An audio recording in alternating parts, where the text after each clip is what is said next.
the ones who want to stab the body of Rabbi Yochanan ben Zakkai. Now look at the word, how these stickers the living ones. If you read the honest philosophy, it makes it much more explicit. Because the Jews on the inside. Because the Jews had ensured a siege in which no one was allowed to defect, no one was allowed out. It was the Jews who burned down their own storehouses to ensure the fight against Roman legitimate factionalizations. And it was the Jews who refused exit to anyone, including Rabbi Yochanan ben Zakkai.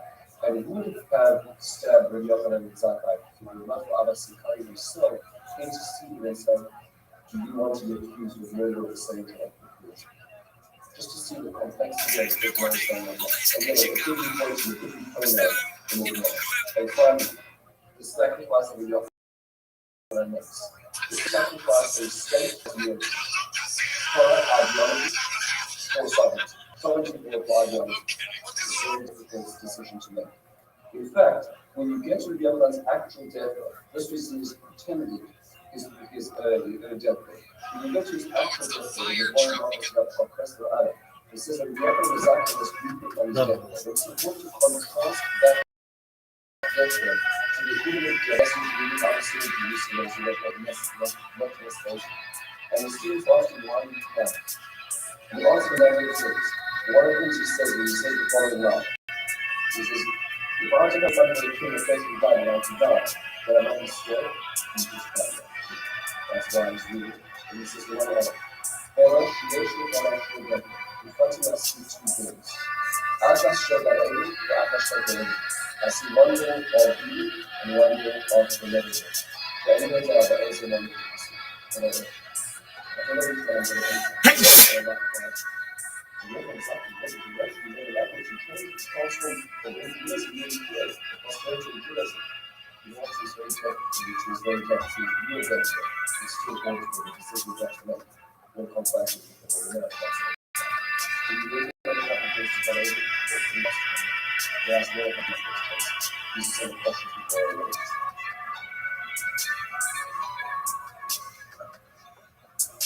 That was actually fun. I never thought it was 100 years ago that recommended advice decision. Because after all, there is more than an actual parallel with the people. In Josephus' account, there's no discussion of what the element is about that. But there's his own description about he himself, that the Papa went out and met with Vespasian and predicted that he would one day be emperor. Now, it seems as if that Josephus took the story wholesale from the Jewish tradition, as it were, and inserted into his own autobiography, which is not impossible. That's definitely he wasn't shy about doing other things. In the case of Josephus, that means as a narrator, and you can look at it in the Zakkai, did he ask for enough? Maybe he should have asked for the horse to be used the lion. So save the rabbis because he thought it was very difficult. Probably not the question. So we now arrive at the year 70s. You'll recall that year 66, that's when the authority and singularity. And then in the year 68, the Vespasian came, 67, the Vespasian came from the north, and the Vespasian, while he was down here at Caesarea and Tiberias, he basically, in a very methodical, slow way, went around preparing the ground for the winter season. And this one was way less whatsoever. And in year 69, that's what you have, the horrible tragedy of the Jews, not even yet under the Satan's feet, nevertheless, engaging in usually destructive activities, burning their inventories, resorting to human cannibalism, And from Tom's story, one thing about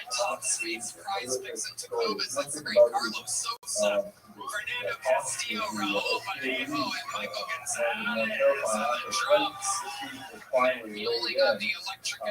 There were these doctors here, and there were several tunnels that they could use to get out to the Roman lines, and they were trying to get out there and surrender to the Romans. And it happened for a while until a rumor spread among the Roman troops that the Jews were swallowing their gold and valuables and smuggling it out in their bodies when they talked to the Romans. And then the time they would then be able to retrieve their gold. The Roman soldiers thought that perhaps it would be much more expedient to simply disembowel any of the Jews who fled the city to check if they had any valuables within. So it was no longer a viable option. But the siege actually was not led by the state. As I mentioned a little earlier, Nero chose to end his life. He was 30 years old. And this began the insurrection in Rome, the year of the four emperors. Vespasian had the support of a lot of the military, particularly Alexandria and Syria, and so he decided to leave the battlefield and make it to Rome, where he would eventually be crowned emperor, as would his son Titus and his other son Domitian after him. So he left the siege of Jerusalem to his young and untested, but apparently quite capable son Titus, who approached this with a degree of brutality and efficiency to make his father found. Now, the siege was something that was appointed to Rothschild but you get a little bit of look at the map of Jerusalem here, people on the map, they have a review of it. And this lays out the central chronology of the attack on Jerusalem. Due to the form, restoration strategy was employed by Titus involving the construction of the third wall. All of the walls, walls, guarded this and out of the city. And he was encamped on Mount Silvis and on Mount Bala. Amazingly, even though the battle was for them, there's no way you could ever carry a battle like this, but it was fought with incredible valor and for example, when the Romans, massive legion, 6,000 hardened, battle-trained military, along with another 500 cavalry, and another 2,000 auxiliaries, and then the immense number of mules and water carriers. They began to set up on house, and they figured they had plenty of time. And actually poured out of the city and attacked uphill. So you know, it's no joke to climb uphill. And against all, the military tactics, they fought uphill. They actually routed some of the army, and they had to enter the fray, build up the morale, and they eventually fought the Jews back into the city. This is one of the great advantages that the Jews had, that even though they fought with each other bitterly, they hated the Romans tremendously, and their morale in battle was incredible. So Caesar describes it as a great man. Also, they used a tremendous level of leadership ability. The Romans planned to, how they usually put the city is they would use various types of artillery, bolts, and various ballistica. These are actually found around the to this day. All like round bullets, some of them as large as 4 pounds. Launch at the wall, basically to clear the defenders from the wall. And what the wall was trying to clear because people were afraid of the flying objects. Then they and using the siege engines, battering rams and to essentially knock down the walls from without.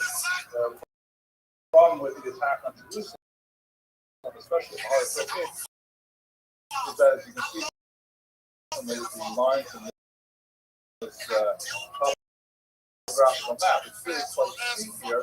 The Romans had to construct a physical ramp, the same thing they did it with Masada a few years later.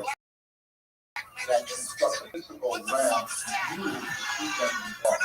And as they're building this earthen ramp, they have all these personnel building, the Jews from the other side, from inside the city, tunneled under the ramp with wood and other flammable materials.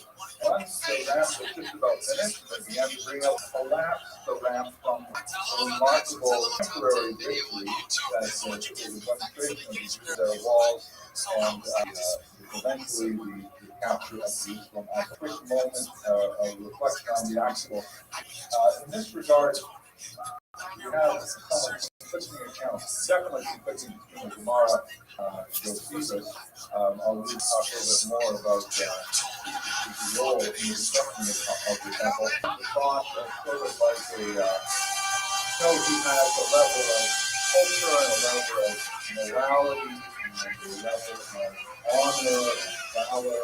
Don't forget the people who literally living in pieces of quality house in Rome as he's writing it. He has taken on pieces of name has become part of his family, quite literally. And so he's deeply indebted to Jesus. He is also, by the way, reading his copy before he allows it to be published. Exactly how publication recommends to be younger. So he knows that whatever he's writing, he has to approve. And so the way Jesus is described in connection with himself in the temple is that Jesus recognized the tremendous cultural value of this historic site, recognized how it was revered by Jews around the world, and that it was truly an architectural wonder and all these things. And so he has a kind of meeting with his talk before the major battle that eventually breaks into the temple. He essentially tells them, you know what, we should not burn down the temple. Let's not destroy it. Let's preserve it for the next future generations and things like that. And then he has a map. Which is a very strange battle that's been, 3 years in the making. But while he is asleep, in the context of the hand-to-hand fighting that's happening actually in the temple courtyard, one of the Roman soldiers picks up a firebrand and throws it rather wildly, and rather than strike the rebel, the window into one of the porticos and starts to blaze, which eventually comes out of control. Jesus is awake and he comes out. He says, no, this is a brand new but it's always too late and the temple is destroyed. Now, other sources have portrayed Jesus as much more straightforward by saying he definitely wanted to destroy the temple. This was a hard fought war that was, for Rome, it was essentially like Vietnam or like Afghanistan was for the Soviet Union. This was like a war they were sick of and wanted to get rid of. And when you look at how Jesus portrayed himself after the war, certainly did not seem like he was ashamed at all of anything to do with the temple. So Jesus was found most likely much more hagiographic than historical. But nevertheless, this is when the rebellion finally came to an end. The third of four commanders were able to finally bring Jerusalem to a peace. Cestius Gallus in 66 without success. Vespasian in 67 and 68 went all the way to Rome. And finally, the last commander was brought into Masada, was divided another commander. But that's the found. I think they'd be like, oh, yes, that's right, yes,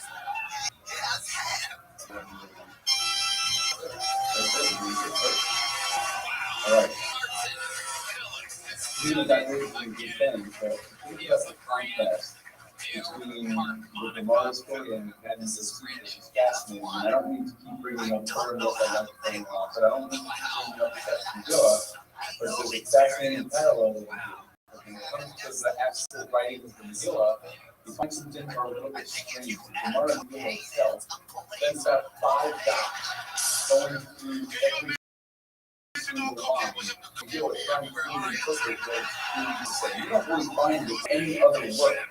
The Torah itself, the Gemara doesn't spend that much time going through each and every line, but especially now under the Megillah, the person points out, you can go ahead and listen to the Gemara, that when it comes to the story of Esther in the Megillah itself, you have to remember what was happening on the ground. Whatever the story is going to be recorded as is going to be read and only understood by Akash himself. Because the story ends and Esther is still with Akash. So they have to be very careful what they cover and what they didn't. They have to write in the story. They have to write what we do, they have to write in the story that a later generation can specialists try to figure out what actually happened. And to hear about it in the conversation, you can track that over here. In the Gemara is amazing. You look in the Gemara and Jesus has mentioned like something talking about the purity of humility. Something about Rabbi being able to cause the destruction. You look at Jesus and you look at the arrogance and it's stunning. He comes right into the Gemara. He comes into the Gemara and the Gemara says that all of a sudden he comes right in and he's just talking about him, and he into the Torah uses the secret Torah as his mattress, does not favor, picks up the sword and stabs the Harophas. And immediately when he goes and he stabs the Harophas, he turns into blood comes out. Blood comes out of the Gemara says over here, and he thought that he himself because there's no one else in the room. But the person points out what really the simple reason is that he thought that he killed God. God is referred to as Oxma. Very interesting type of way to relate to God. And this actually what the wife points out is used in the Haggadah. In the Haggadah, when we're talking about the 4 sons, you have the Hava and the Sam, but in this one comes the Russia. So when we're talking about the Russia, Haggadah tells us that he was Mosias Atzmo in Hafal, and therefore he was Kafar Be'er. Everyone doesn't understand what that means. He was Kafar Be'er. He was totally disassociated with God because he took himself away from the Baal. No, but the answer is that Kafar has Mosias Atzmo. He took God out of his life, and that's what it means that he was Kafar Be'er. The Gemara that goes on and talks about how Jesus, again, had absolutely no faith. He killed God. He was the one that was finally able to everyone else along through all these generations, as I spoke about this morning. All of this anti-Semitism that we're talking about in the vacuum is all one big story. I love that it's a story of Rothschild, anti-Semitism is going to just have this is the point of Jesus obviously is going to be different. Jesus is so proud of himself, he will accomplish what everyone else wishes that he could have done. So he takes the Harophas and he packs all of the kingdoms into it. He's going to go back on a boat, back to Rome to show that he has ultimately for all defeated God. But goes on the boat, and all of a sudden, a strong hurricane comes, and sees that his likeness is instead. When he didn't have any thought to he was thinking about the arrogance of things. Instead of having thought to maybe I could have acted the way that I did as brazenly as I have been acting. Instead of that, he starts trash talking God. Hey God, just like in this trial, you want to get rid of the victory and power, so you have to get nothing more than that. But it's working now, because Hashem goes and tries to get them back to dry land. He says, bring you back to dry land, and then we'll fight. But bring you back to dry land, and let's see what you got on dry land. So Hashem takes him back to dry land over here. Hashem takes him back to dry land. Amar Allah, not to be on the silver, so he goes and he brings him back instead of carrying him. brings him back into the land, and he says, not only not only can I destroy you, I'm going to make the tiniest creature possible and use that to be part of your destruction. So you think that flies through his nose, tiny little flies through his nose, and his brain, punching 700 of them. So he has this constant headache, he goes all the doctors, whatever he can do, nothing is fixing this headache. He has this constant headache going on non-stop. One time, since tomorrow, he's walking by a blacksmith, he's banging on something, and all of a sudden, it's kind of giving him a little bit of relief. And when he had that relief, he said, okay, this is my peace. So he hired some people to just be making the banging sound that was there from the blacksmith, and it worked for 30 days. After 30 days, the insect got used to this noise, and the relief was gone.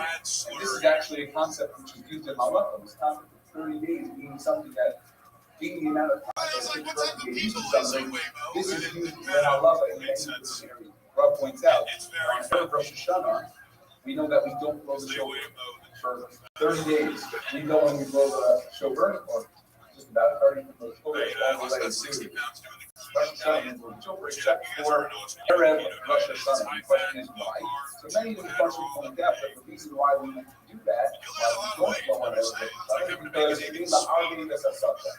We want to confuse the subject, we want to confuse the Hara, we don't want to realize that Rosh Hashanah is coming, so we're able to have a great holiday event. And the Rabbi points out, no. The reason why we don't want to have 30 days straight of the shofar is because if you do it for 30 days, you're going to get used to it. It's not going to be something special to you. It's going to lose that excitement. And then Rosh Hashanah is not going to be beautiful. So we stop. And then Rosh Hashanah is that way the shofar can be as meaningful as possible. We see this in many different places again. In the same Rabbi, in Talmud, this concept of 30 days being what it takes to use things. Eventually, the Gemara tells us that this little gnat ultimately caused the death of the Lord Jesus. The Gemara continues, and this arrogance of Jesus and this interesting relationship that he has with God continues even in his death, because he left a will to go ahead and get to and he wanted the ashes to be spread out throughout the entire world. Why did he want them to be spread out throughout the entire world? So comes the Gemara and talks about, and the Gemara explains the reason why he wanted them to be spread out is because he didn't want God to be able to find him and all of his ashes to then go and give him a final visit. He didn't want to be able to get that final judgment because that's how silly. You have someone who's so hard to run away from God, but he never happens. After he gets to it, he goes up to that other one, he probably did not go to that one. If you just think, yeah, it's hard because the last time I was on, I said, and you just realize that when you have something job, X-rated family feud, something, nothing can ever be money. It's so sad. The Jews are bad, and we are under whatever pretext it takes. And it's just when you get this stuff done, that's what you're doing. You think that even with you to death. And it's just concept and arrogance that we need to think about. We need to be able to think through it. We need to be able to really understand what's going on. Some of the best people that possibly use I spoke about this morning. All of these stories are really tough to see. They're a bit depressing to see all the stuff, especially with so much beginning from our own fighting. But the thing that we need to get is that we're all parents by that community.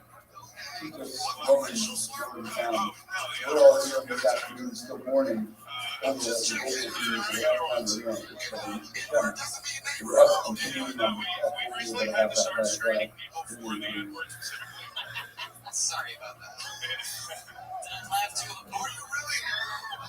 I laughed too hard at that. First of all, very professional. You can tell the war ends. The siege lasted from Pesach of the year 70 until Tisha B'Av. This was actually due to the 10th of Av, which is not so far from the traditional understanding because the building was actually made of stone and it started off the stretch marks because I do think it was back in Rome, curiosity, at least from the side of the road. the Vespasian wants to really cement his victory with some major propaganda boosts, and so they have this massive triumph that I described earlier, and they're also engaged in construction of several memorials, including this arch of Titus, which was constructed memorialize the destruction of the sanctuary. Under the southern wall of the arch, there is a bas-relief that we're going to look at. We have this wall for 2 weeks ago.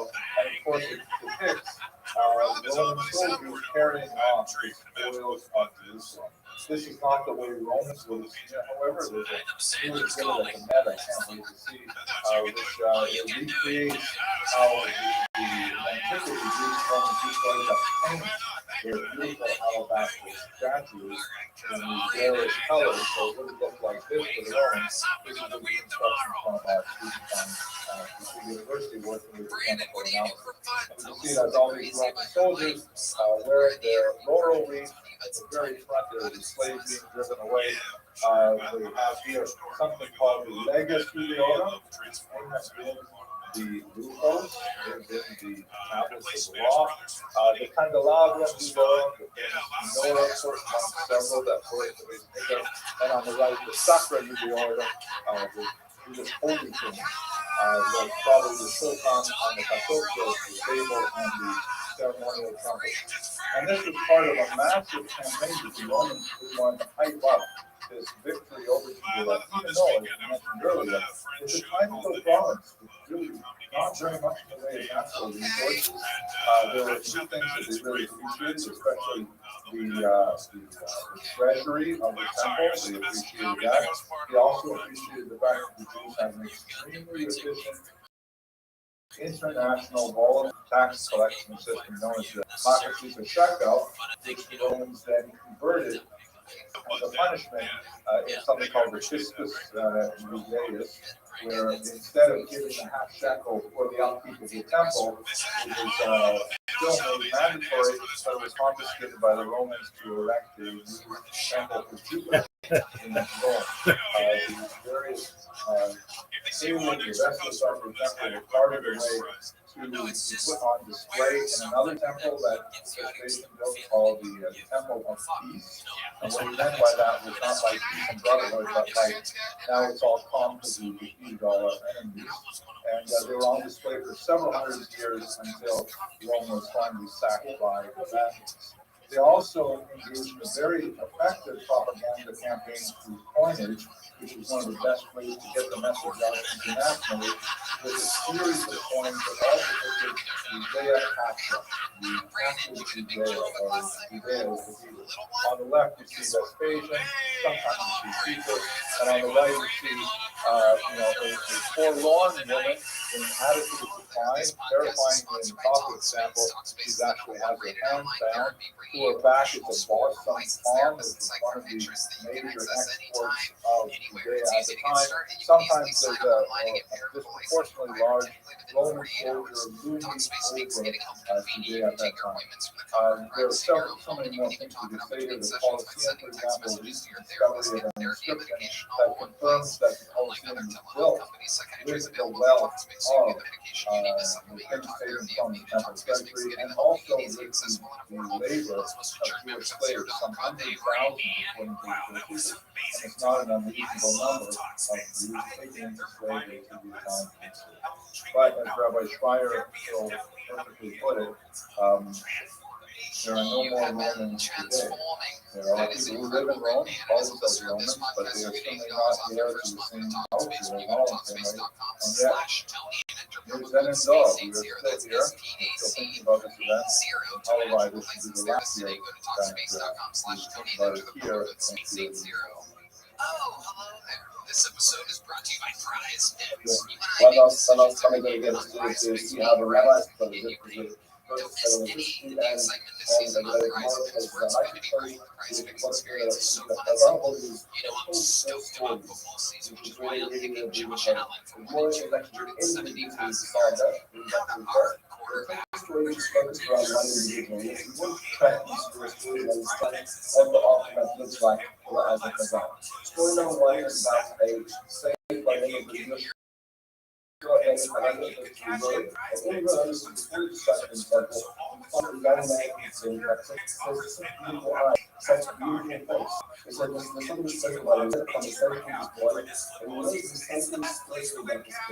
So he says, I'm not going to, I know this child is something special. I'm not going to leave until I am ready to sufficient to Here we go. What up, Jesus' Dave? word. 17. It turns out this boy is and cultivates to be the Kohen brother. To be pure Kohen brother.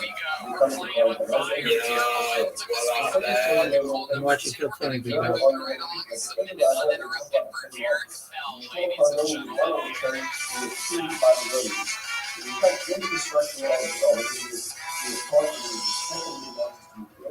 It describes that as he was about to be killed, the daughter of the Caesar looks to him and sees his countenance and begs him for to preserve him for herself, because so he was a very handsome man.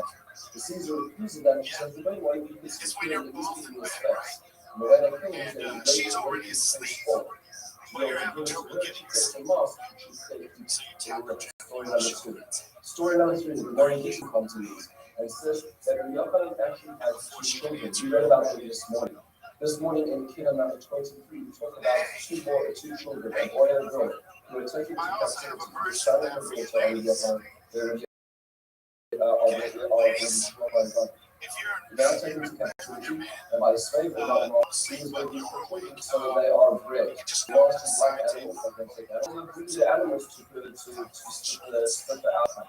And this boy and girl faced this way overnight.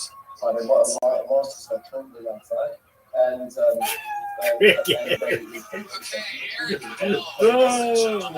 a profound state. And they embrace these ones and they realize and they try and about another daughter with the same or a different daughter called Tafnas, his daughter who certainly was the baby of Jesus and taken violence by later told her to save Martha and decided to live out and sing for a God, for her own God and the garment. Takes the stone and puts it on the sheet, the outrageous fashion person that the late cloud is something to this morning. He comes to buy her and demands that she reveal to heaven. The politicians may the special by the covenant, and she rolls in a dust. And the word like this describes in this peanut and talks about Basami, the daughter of our people, really in sackcloth and ashes, and the dust of the earth. Look at these four stories is one common thing which they share. It's not something about the individual or the family of the individual. You notice that they are always in every single story is a description given how it was facing captivity, how it's facing captivity, that is good. His children, his daughter, his son, therefore their great duties, and what's the most central Christ on the village and the values contained out is that what was seen as the beauty of the inner and of the spirit, of the emotion and of being a person who served the crowd and the prison. The tragedy of this whole episode in the aftermath was that the local demanded that every tribe in the living were not but all that was better, spiritual all of the world. But all that we represented as something which is bigger, something which is like value, turned into a commercialized product in the marketplace. Whether it was the face of the other, whether it was the daughter or son bread, or it was his daughter sold in the marketplace. And part of the tragedy as we described after that is that value which is lost. And it was not trying to just test the history. Also, that very period, that very fine idea, which was part of the trade units, which was lost. There's not a shame. If you don't be playing, grandfather Are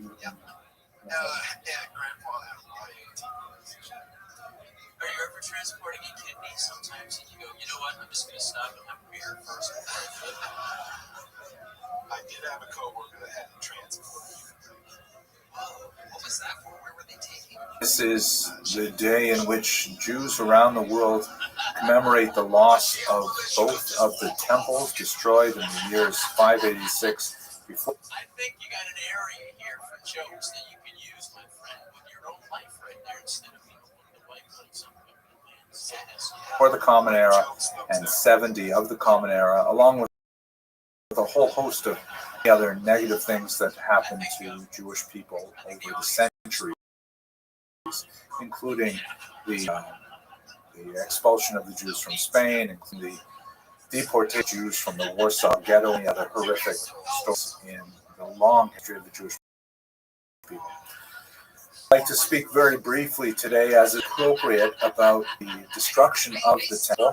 I've spoken on this topic many times, and if you wander around my YouTube channel, you'll find much more detailed videos that discuss various aspects of this period. But for today, let's just have a very quick overview of what exactly happened with the specifically Roman-Jewish War of the years 66 to 74 of the Common Era, and try to understand how the temple was destroyed, and I will leave it for you to contemplate what the greater meaning of this national tragedy is. Let us begin by a quick discussion of what are our sources. So one of the most important sources, without doubt, is Titus Flavius Josephus, shown here. His Hebrew name was Yosef ben Matisyahu, whose years are approximately 37 to the year 100.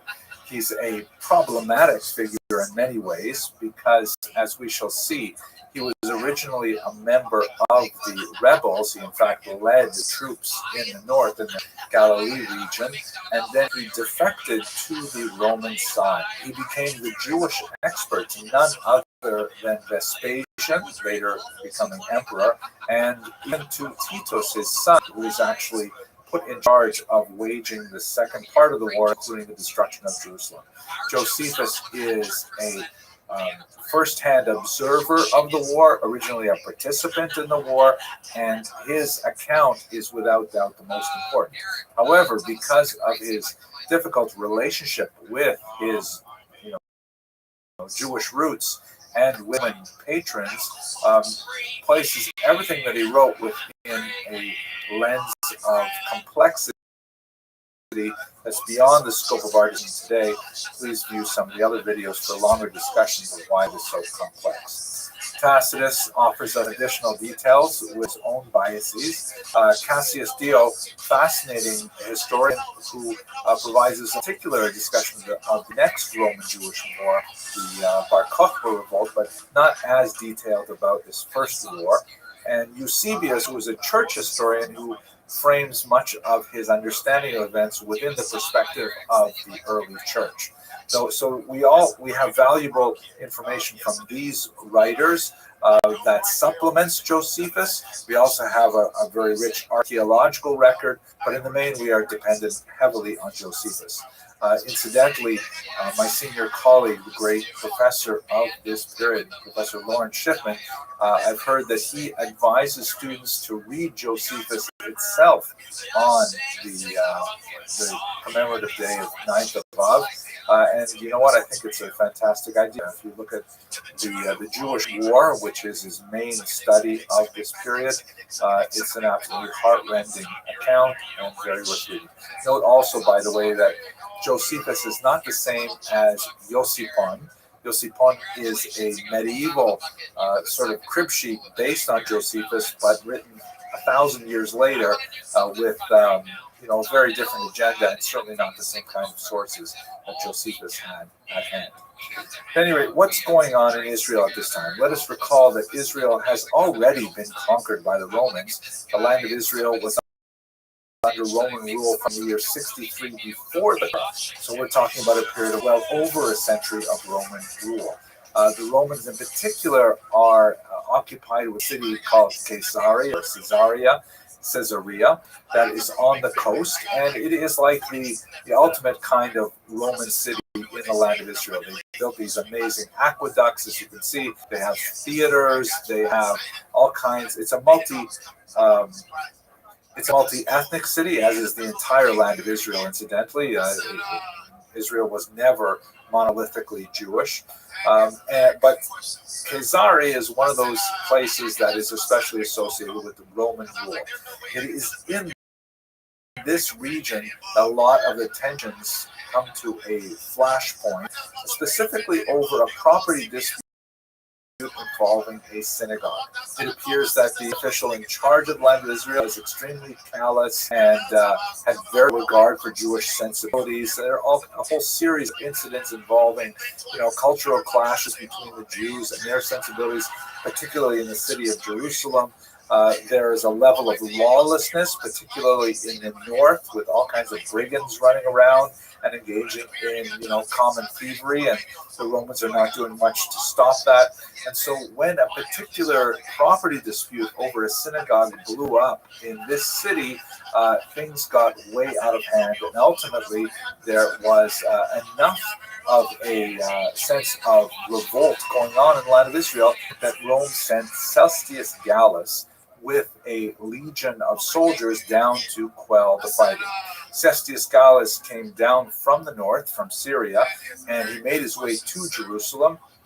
When he arrived at Jerusalem with a very imposing Roman force, this was in the year 66, that should have, kind of made things right, but he, for reasons that are not entirely clear, chose to turn back from Jerusalem rather than laying it under siege or entering the city and perhaps engaging in hand-to-hand fighting. Some of the modern historians, by the way, I have, two great books that I recommend while I'm at it. This is a fantastic book by Steve Mason, History of the Jewish War. You can see it's a brick of a book. Nobody writes short books about this particular war. And just this year, this book by Guy McLean Rogers came out, For the Freedom of Zion. Absolutely fascinating treatment of this war. So you can see a lot of the current historiographic debates in those two works in particular.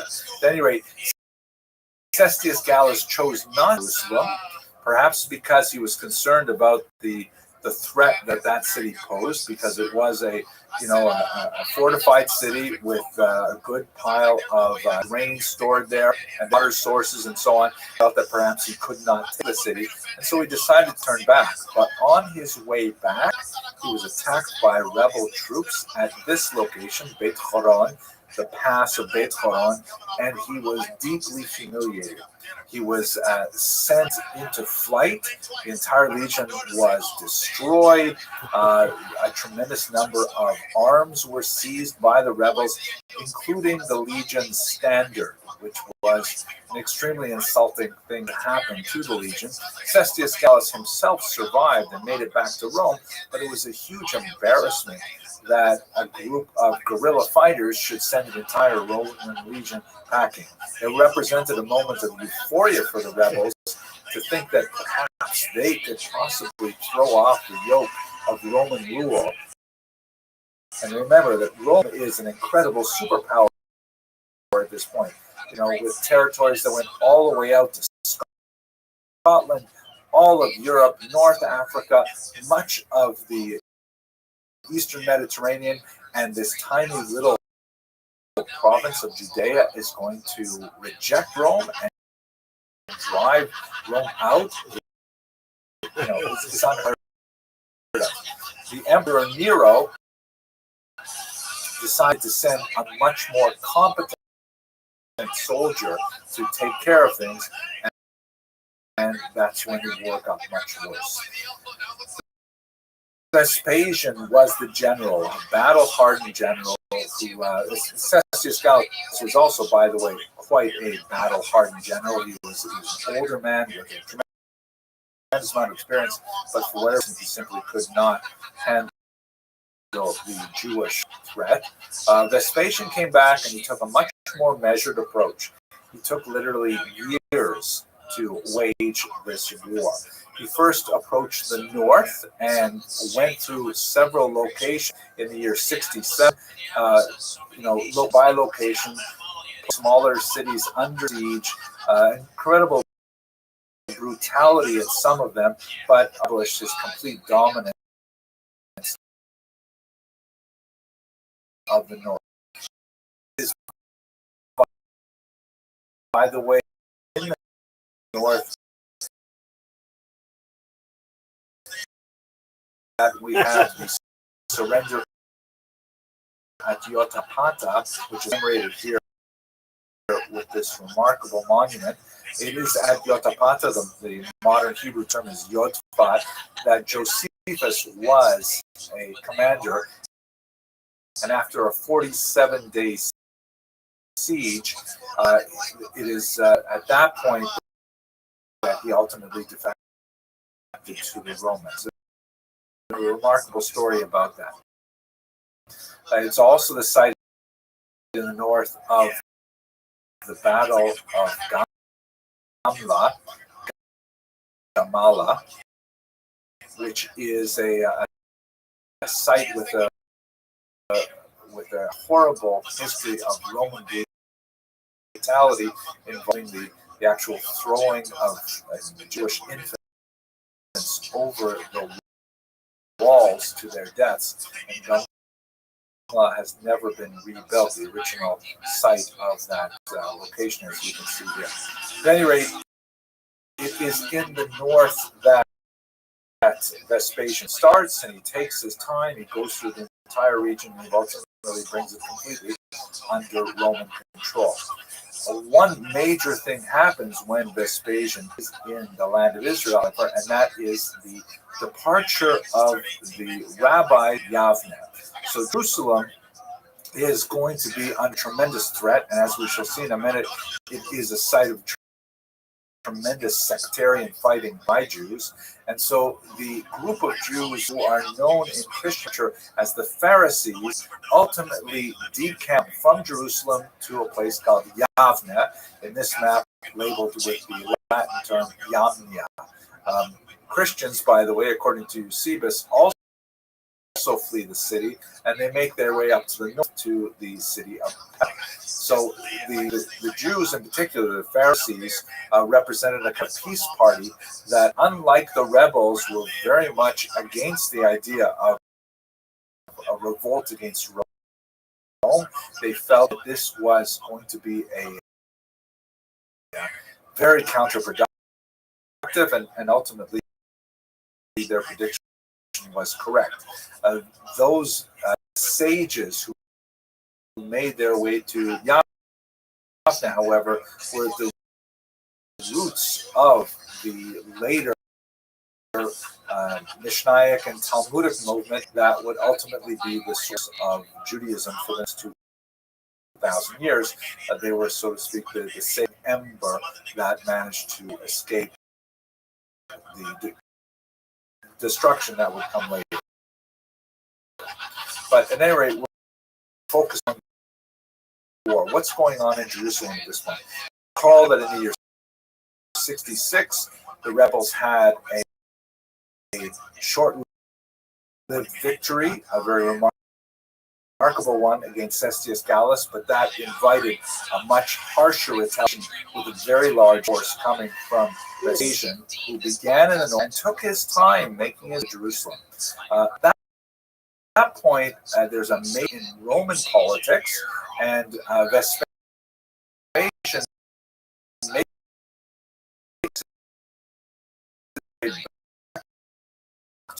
so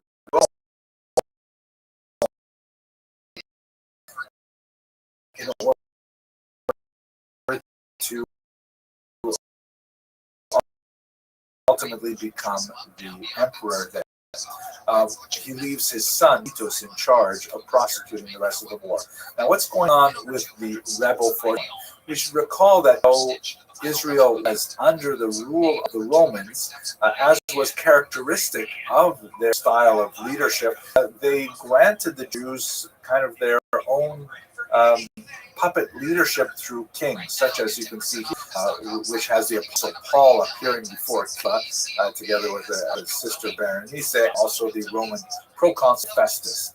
So they actually had some form of government, but it was entirely dependent on Rome and was simply a toad to see. And, followed was definitely the Roman side, despite the fact that Jews were being killed all over Israel. But more significant than the fact that there was kind of a nominal Jewish leadership was the fact that there were multiple groups active in Israel, and they were attacking each.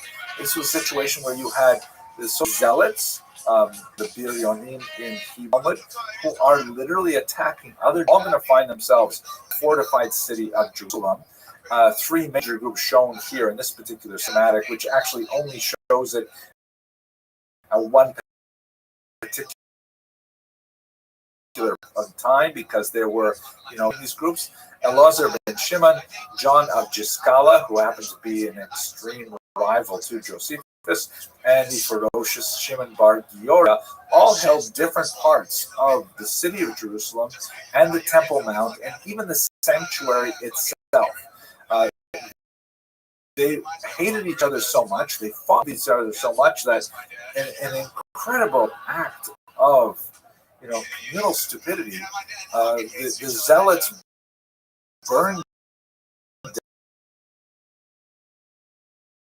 down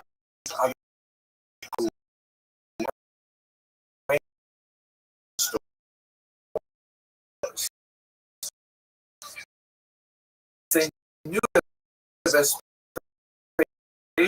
was on his way and the siege was inevitable, absolutely disastrous for the future Jewish war effort, and virtually guaranteed that Vespasian would ultimately break the resilience of the rebels and take Jerusalem.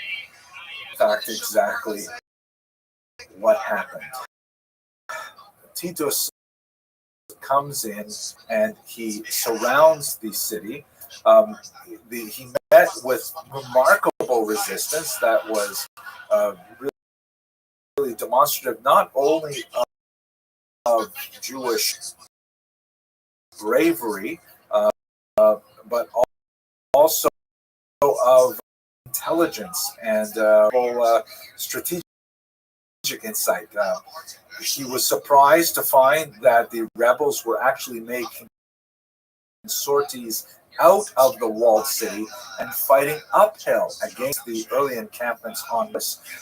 And he realized that the earthworks that he was building in order to bring the big siege engines up to the walls of Jerusalem were suddenly undermined because the Jews had actually held under them and set the ramparts in, or sent the reinforcements in the tunnels on fire, collapsing them and destroying the siege engines. Nevertheless, Titus had the tremendous advantage of very strong, organized supply lines, bringing food and water and timber from miles away, but managing to feed the army that surrounded Jerusalem. It was only a matter of time before ultimately they were able to breach the gates and make their way into the city itself. The fighting was brutal, and ultimately, in the context of that fighting, the temple itself was set ablaze.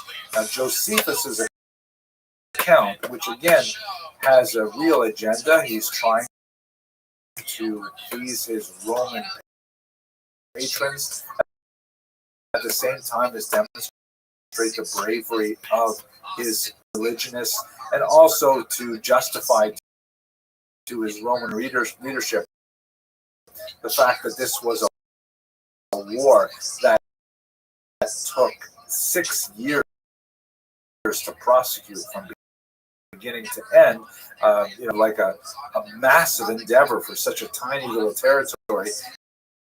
And it seemed absurd that Rome should take so down this one rebellious people. But nevertheless, that's the image that he portrays of this conflict. And he portrays Titus as being sensitive to the beauty and value of the temple as an architectural structure, as a cultural monument. He portrays Titus as being hesitant to be involved in destroying the temple and actually expressing regret that it, as it were, almost by accident. This could be Josephus's way of portraying Titus as a more, benign, tolerant, but firm emperor. But nevertheless, this is the depiction that we have from Josephus in particular. Very different depictions in other sources, the Talmud in particular. In the aftermath, we know that Rome made a tremendous amount of effort to portray this as a very heroic attempt to demonstrating the might of the army. Part of the reason for this was their own internal consumption. There was a huge amount of controversy over the transition to the Flavian dynasty. The Flavians did not have the same kind of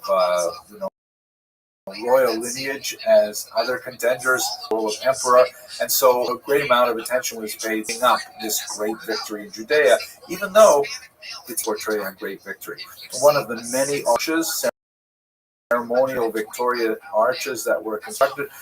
This one here stands in Rome today, the Arch of Titus, and of course underneath there is this famous bas-relief that depicts, the Roman soldiers carrying off the spoils of Jerusalem, including the famous candelabra, the menorah there. Here's a colorized version. That's the way it would have looked for Romans in their day, because they painted their sculptures.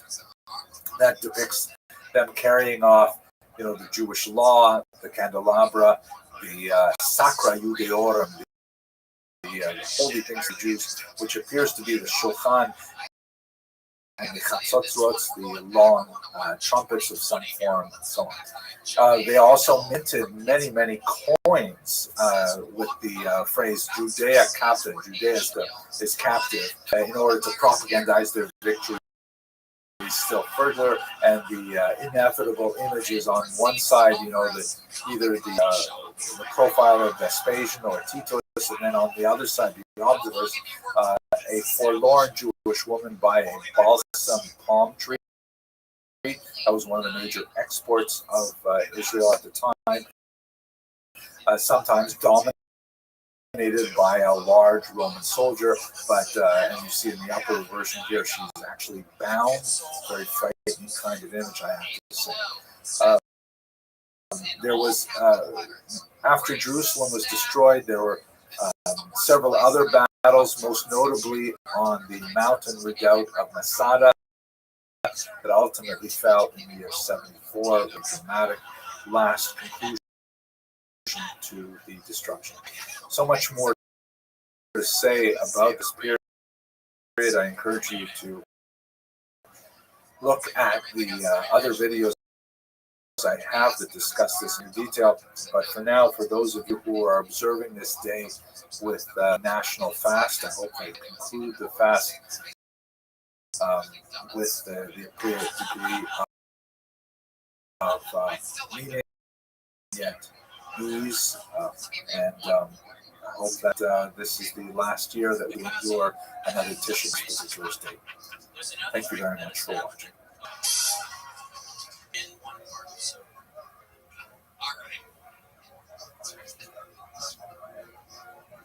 That had the closest relationship with this particular holiday were known as the Marano, so that term has fallen out of favor because it is a derogatory term. It means pigs, and it was a term that was used by those who looked down upon the so-called crypto-Jews, conversos. Let's explain what those terms mean. So, who are these crypto-Jews, and why did they find Purim so fascinating? So many of you are familiar, of course, with the infamous expulsion of the Jews from Spain in the year 1492. But less well known is the backstory to that. 100 years earlier, there were a series of spontaneous pogroms in which there were hundreds of Jews who were forcibly baptized. Perhaps thousands of Jews. And according to church doctrine, even though it was forbidden to engage in forced baptism, if a person was baptized, then that person should become Christian. This is what they say in Latin is fideavit, they became Christian. So you had this really bizarre situation in which there were all kinds of people who regarded themselves as being Jewish, but nevertheless had all the rights and privileges of Spanish Christians. And that meant that they were free to attend institutions of higher education, They could move wherever they wanted. They would take any jobs or open any businesses they wanted. And there were all kinds of like really pragmatic reasons for having this kind of Christian driver's license, even though you could still go on living your Jewish life and eating kosher food and marrying other Jews or other Jews who had been forcibly converted and so on. And this went on for a century in Spain, and surprisingly, perhaps, those Jews who were forcibly baptized and their descendants ended up occupying very prominent positions in the Spanish economy and its culture and its leadership all over the place. So this prompted the Spanish rulers to bring in the Inquisition, the dreaded Spanish Inquisition, which was not strictly speaking directed at Jews, that is, those Jews who had not been forcibly converted, but rather at those so-called new Christians who were ostensibly Christian, were still doing everything Jewish. And this inquisition, like the term means, to inquire, was basically an investigation that was designed to root out any of these, private Jewish practices and make sure that they stayed true to Christian doctrine. It ended up creating this horrific purge-like mentality in Spanish society. It involved torture and forced confessions, and of course the ape, the public burning. So this spread later to Portugal, because in 1497, a lot of the refugees from the Spanish expulsion were forcibly converted as well, and Inquisition was later brought to that part of the Iberian Peninsula as well. So what this means is for the next several hundred years, the Inquisition was not formally ended until the 19th century. You had generations upon generations of these people who were external, would go to church, would wear a crucifix, would say the right things and so on.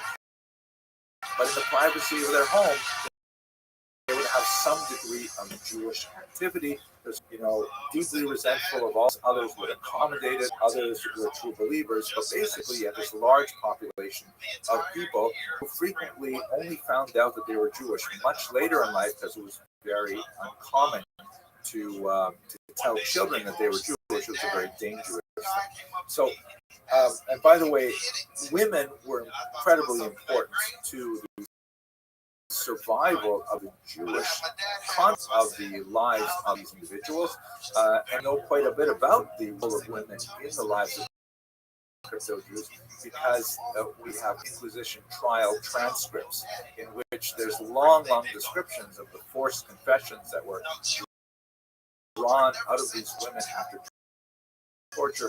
Really horrific stories. Now, how does this all relate to Purim? So let's just think about this for a second. If you're living in the middle of the 16th century, and Judaism has been totally banned in your country, and you know from your parents, you found out when you were a teenager that you're actually Jewish, what do you do to learn about Judaism? There are no rabbis, there are no Hebrew books in circulation anywhere. The only exception, incidentally, were medical texts were often written in Hebrew, and doctors were allowed to know. Many doctors were also crypto Jews, and the most famous ones of the centuries. And so, if you're a regular Jew and you want to do something Jewish, but you have to hide it, and where are you going to learn about this? You can't, take a shear. You certainly can't click on the internet and go to outorah.org. Right? How do you learn about these things? So you have a Christian Bible, which is basically all of math with a few things attacked on at the end. And you have the Book of Esther. The Book of Esther not only gives you a really good description of the main mitzvos associated with Purim, which are, of course, amplified in the Maseches and elsewhere in the oral Torah, get the gist of it. There may be some things that they would get wrong, like to go a painful 3-day fast, because that's what it says in the book, of course, but try to do the things that it's in the Book of Esther. And also think about the role of Esther in the story, right? She, like these crypto Jews, hid her, and when time she stood up and she revealed who she really was and saved the entire Jewish people. And you can see that Esther would have been a book that had tremendous meaning, generations upon generations, to reenact their Jewish identity, to reactivate their Jewish identity, and I find it deeply inspirational. Okay, I hope you found this interesting. Thank you very much for listening. I'm still streaming. I still got a homophobia in me. I even did what that you just chewed a dick off for the Kiltonians. If you're gonna want their dicks chewed. David, what do you do for fun? Purim is a calendar that has tremendous variations on a historical basis. One of the most fascinating speculative, I think, is in a discovery that was made in the 20th century, a time capsule, a synagogue that had been buried since the year 2000 and suddenly rendered a tremendous amount of data about the way Jews saw themselves in the world around them. I'm speaking, of course, about a very famous synagogue in the city of Europos, which is located in eastern Syria on the Euphrates River. The story is basically like this. This is a city that had a wall around it, and it was kind of in a borderland territory empire. And at one point in the 3rd century, the Romans were correctly fearing a Sasanian advance on the city, and so they decided to put some plans in place to protect themselves against the Persians. They ordered all of the inhabitants of this particular settlement, the other side of the Euphrates, to abandon homes and their businesses, and then they filled in those locations with sand. The idea being that they thought the Persians would not attack from the riverside, they would attack from the land in the west, and so they built a massive rampart to protect the wall, and it was to no avail because the Persians ended up sacking the city, and it was left abandoned for several centuries until it was discovered in the 20th century, excavated in the 1930s. Now, why do we care so much about this? Because on that western wall, facing Jerusalem, of course, was a synagogue. And that synagogue was so well preserved by all the sand that was buried there that when they excavated it, they found this incredible wealth of wall paintings. And scholars have spent, their scholarly lives studying, trying to understand the meaning for the Jews in this part of the world. Have a look at some of them. Here's one. You can just see how gorgeous it is. Very Byzantine kind of style with rigid postures and almond-shaped eyes and things like this. This is Samuel anointing David. Right, it's seen from the book of Samuel. Here's a beautiful rendition on the bottom of it, something like the base. You see, it appears to be Moshe, could be right there holding his staff over the waters as the Egyptians are drowning in them, frozen. There's even some hands at the top that look strangely divine. It's worth mentioning these were typically aniconic. They did not like representing kind of living thing. Animals, birds, especially humans, and certainly not God. However, in Dura Europos, we seem to have some significant exceptions to the rule. We know that Jews painted their walls, but we have very, very few survived because Dura Europos was encased in sand, the elements, and protected that we have these things. Here's a really powerful vision of the Hegel, the sin of the golden calf. What I really want to get to is this remarkable wall painting that appears to be from the West. Let's look at it a little bit more detail. So on the right, see what appears to be as women in white side, and that would be Achashverosh on the throne, who's receiving a letter from a messenger. It's a really important theme in the entire book of Purim. Messages going back and forth and cross messages and things like that. And then on the left appears to be the scene of Mordecai being paraded throughout town in glorious honor on a horse like that. And that man leading him appears to be Haman. Haman does not especially seem to be very happy about the situation. Of course, that's the plot of the story. And maybe he's especially unhappy because someone took away his pants. I don't know. But that's, you get the well. And then in the center, these fascinating 4 characters. Notice how the outside characters have their faces represented. The characters in the middle, however, have their faces partially or totally obliterated.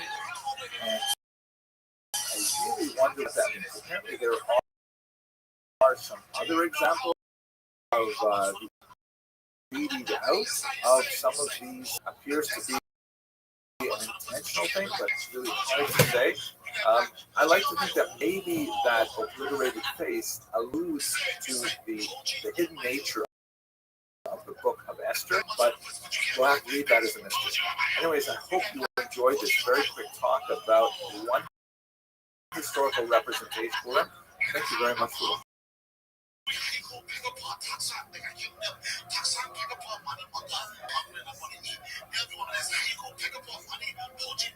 One of the most fascinating around the land of Israel that did not fit into the rabbinic tradition. We have a lot of books that survived antiquity. Sometimes they're called the outside books in the Jewish tradition. There were actually 3 versions of Esther that were circulating. The version that we have in Tanakh, called the Masoretic version, the Septuagint version, and another version that's sometimes called A, which is simply another Greek translation of the Book of Esther, which does not seem to be really translated from either of the earlier 2, but maybe was written on its own. Now, this reminds me a lot of something I don't know if I heard or I once saw it, but apparently there was an edition of Ham published in Yiddish that had on the title page, Hamlet from the famous writer William Shakespeare, and then it said in Yiddish, "Verteidigt und verbessert," which means translated and improved. And in fact, that's what's going on in the Book of Esther, in the Septuagint. It's very fascinating. There's a sense of who may have been the authors, because there is a colophon, kind of like this was written by statement. Someone named Lysimachus told me, who apparently worked with a letter, and this Lysimachus was apparently from Jerusalem. They placed the dating of it within the range of 2 constables with similar names, so it's either dated to the year 140 before the Common Era or the year 40. And then let's get back to the translation. There were 6 new sections inserted into the Book of Esther as we have. It's more like get the impression that there's this one very enthusiastic Jew who really loved the holiday of Purim, he loved the Book of Esther, and when he was put upon to translate it into Greek, said, well, here's a couple of things I have to anybody make. I'll add these sections because I've always bothered about this or that. Why was it included? Some of those sections are like really weird. At the very beginning, there's Mordecai having a dream, dragons fighting at the very end of the book. And that dream somehow cataclysmic conflict between Mordecai and Haman. Okay? Other passages make it more pious, ironically. For example, we know amazingly that in Esther, as we have it, the name of Hashem is never mentioned. And that's a very significant part of what we read into the text. Is of Esther punning. Its presence is not immediately obvious, unlike most other books of the Bible. I guess the author of the Septuagint said, no, we can't. So they inserted God a few points. They had prayers from Esther, actually on a literary level. The prayer of Esther is rather beautiful. But some editions are just kind of boring and detract from the hard-cut sharpness and the literary value of the original Book of Esther, which is so much more condensed and powerful. They have some interesting details, like, for example, rather than just mentioning that letters were sent by the king, they actually, the version in the Septuagint actually gives you the text of these letters, including the ones dictated by Esther and Mordecai. They all way that non-Jewish audience appreciate this book. After all, it's recorded in Greek, which is a language. And so when there's those violent bits at the end of the book, it's kind of softened and placed. So it's a really fascinating read. If you love the Book of Esther, it's to read this version and sort of chuckle on and say, well, what were they thinking? And what I take away from this is that when I go through the Book of Esther twice on board, I'm going to try and approach it with eyes and appreciate beautiful, most amazing, entertaining, and inspirational. Thank you very much for listening.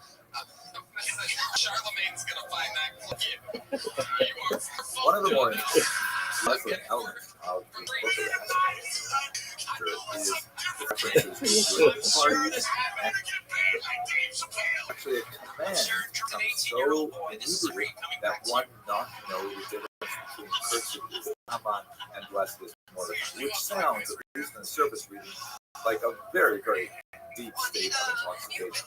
And in fact, the Gemara goes on to say that it can easily get out of hand, even in the ancient period.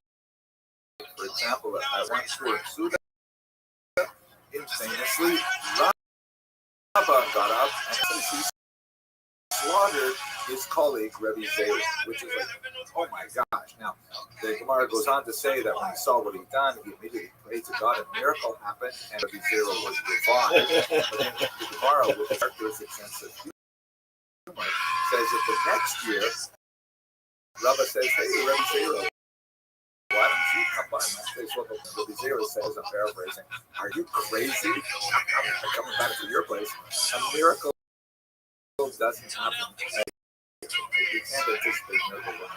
Then out of control behavior, perhaps connected with drunkenness, is something that the right system throughout time excoriated, and there are lots of limitations placed on how, even within the context of this unusual thing, for whom often considered an act of worship in the sense of, fostering connections and singing and things like that, operate with a place by none other than this person on having many drinks on tour because of the many dangers that result from excessive engagement.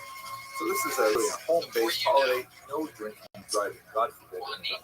But it's interesting that besides and the Zera, you have reference to this, the Romans and their legislation. The most fascinating passage occurs in the Theodosian Code. It was recorded in the year 438, and it was based on an earlier law that was dictated in 409 that specifically banned Jews getting out of control with their Purim parties, and one particular behavior was especially excoriated, not drinking, because Romans also like drinking quite a bit.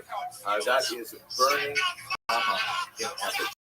It seems as well the Romans were especially concerned that Haman would not be hung, as we tend to read the text today, as they would have read it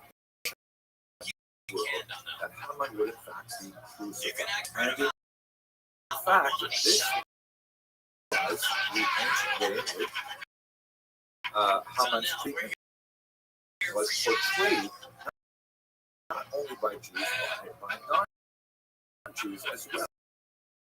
For example, in none other than Dante's great early 14th century Italian poem Purgatorio, Haman is described as being crucified.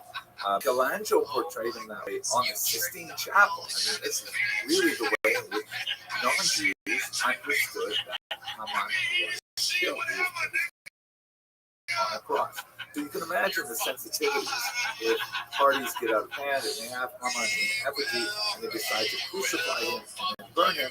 That could certainly lead a lot of misunderstandings. And in fact, there is a whole book by Elliot Horowitz called Reckless Rights, Purim and the Legacy of Jewish Violence, published by Princeton in 2006, that goes through the history of these kinds of Purim parties related to things that go through time and the unfortunate backlash that Jews often suffer. The Jews definitely got the word on not crucifying. The burning of effigies of Haman, that's certainly continued. For example, there's a century Muslim scholar named Al-Biruni who refers to Haman or images of Haman because that was the way in which non-Jews basically saw what was going on with these Purim parties. They did not see necessarily the little girls dressed up as Esther, was dressed up as Mordecai, saw the effigies of Haman, which, according to a Cairo Geniza fragment from the 13th century, were apparently displayed for days before Purim. I mean, you would see the Haman hanging from a rope somewhere, or 5-6 before Purim, and that was definitely off-putting image for many. Now, I think in the whole, this is great moment to understand this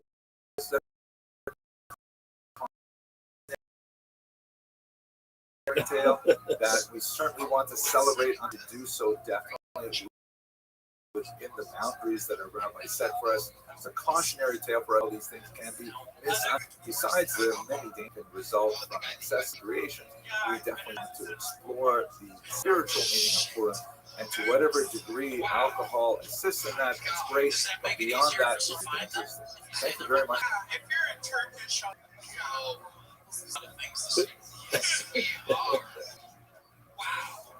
Hello, fellow students of Jewish. A difficult topic to discuss today, and that is what historical evidence exists for the Exodus.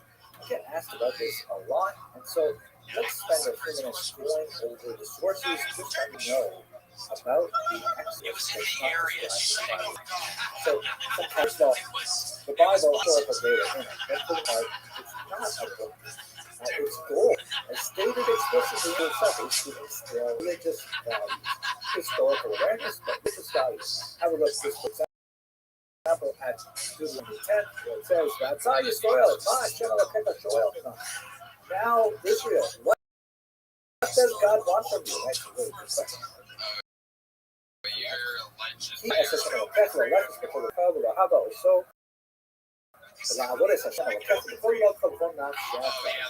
God wants us to fear God, to walk in divine paths, to love and serve God with all soul, and continue to 13. To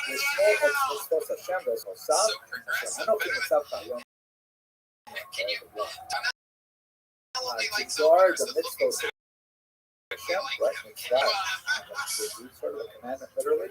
And his decrees, God's decrees, that I, Moses is speaking here, commands you today. What it's all about, right? Now, it's important to note that the Bible is not a single author document, right? It's not really a book, it's a library. Many, multiple authors, most of whom have named books, Jeremiah, Isaiah, and so on. And sometimes, because they're multiple expressed in different ways, like for example, in the 6th chapter, there's a different statement of what God wants from us. What does the Lord require of thee? Only to do justly and love mercy and to walk with thy God. So it's like the same Deuteronomy, different ways of expressing it, other different things. So it's still a very confusing kind of thing. But that's the point of the book, is to give historical information. It is to instill historians. Books of Samuel, Chronicles, for example, but it's very historical. And that's what we're looking at today. The book of Exodus is an amount of information. We see the saga of Israel, the Hebrews in Egypt, discovering it, receiving the Torah, and things like that. But historically, I mean, we don't even know the whole story.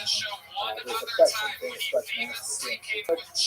Was this the same Pharaoh as Joseph, or the Pharaoh? That would be why, the first Pharaoh seems to rather inclined to raise Joseph, and this one is and on the other hand, maybe it's the same Pharaoh, and he changed his mind.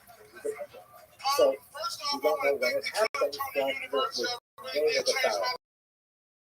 We do have a way to calculate this that was determined by Rabbi Rothschild, but the system was devised about 300 years ago, and it was calculations of where the Bible actually does give us, which is sparse and gaps and certain to figure out the timeline. But in Rabbi Yosef's book, known as Seder Rabbi, he played 1,440 Mundi, meaning from creation. This is what John 5,783 is right around the late century before the Common Era. That date actually is confidence that talks to people, and that is the 5th year, which is around 100 years after, which, if we're following the biblical narrative, by this time, done their wandering in Sinai Desert, Joshua had a few wars with the local people, and then, according to this Really, this monolithic structure that was in Orthodox before this pharaoh Merneptah, they were conquered by the Egyptians. Here's the Merneptah, the first Merneptah, how it mapped. It's basically the Mennonite is a long list of Merneptah's amazing, right, which was erected to praise this pharaoh and his people. And then near the bottom, the area at the land, this specifically the hill country, there's praise here. Israel is wasted.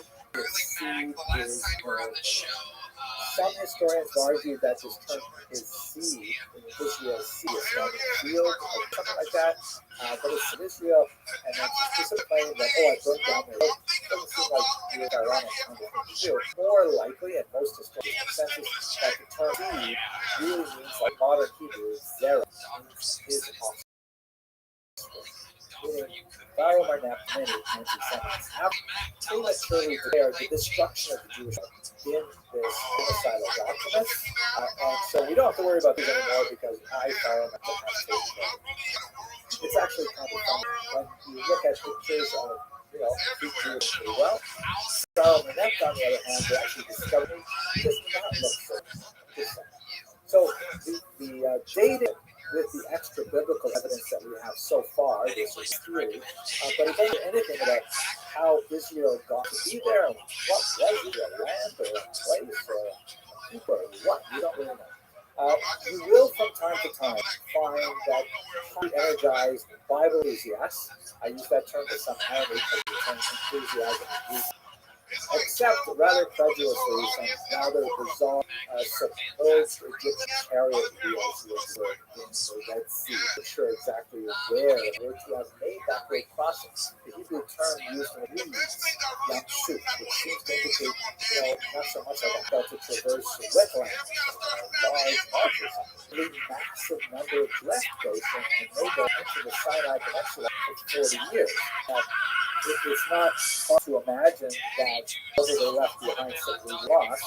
It was in combat, so it's not like they're going to landfills with pickup containers, but not have historically. So that's the major source that is preserved of the Exodus is the description itself that exists. Even the location of Mount Sinai is unknown, although there is one specifically mountain that, according to Arabic and Christian tradition, is Mount Sinai. It's so like Sinai or Jabal Musa, although there's the indication that this is exactly the same described.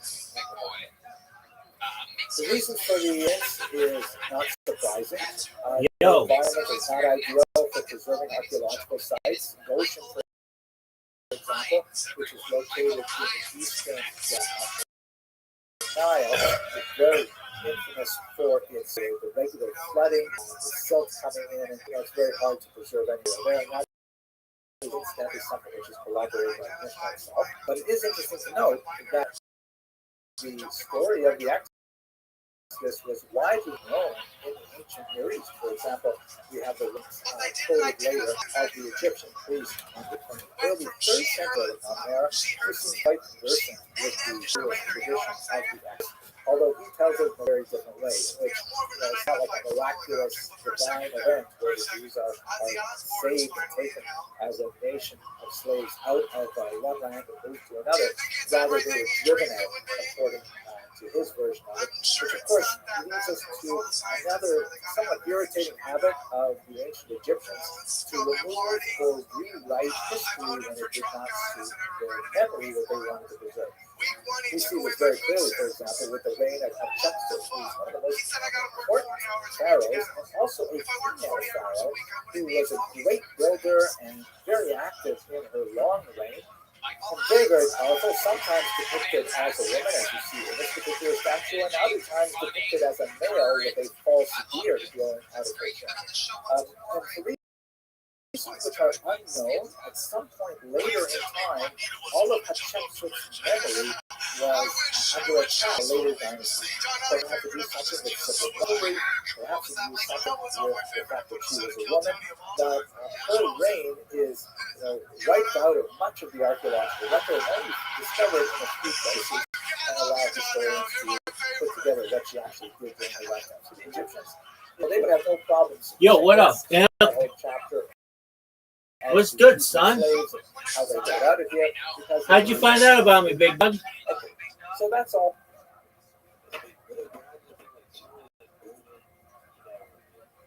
Word, dog. Everybody knows that. How'd you find out about me? Dog, I got 1,900 people here. How'd you find out about me? Yeah, dude, I just hit it. You know how I do. Right, you need to support your fans. You can't hate your fans. You have to support them. Baby, calm down. I love you all equally. Yeah, dude, you should see my dick. Hey, dog, how's Pickens doing?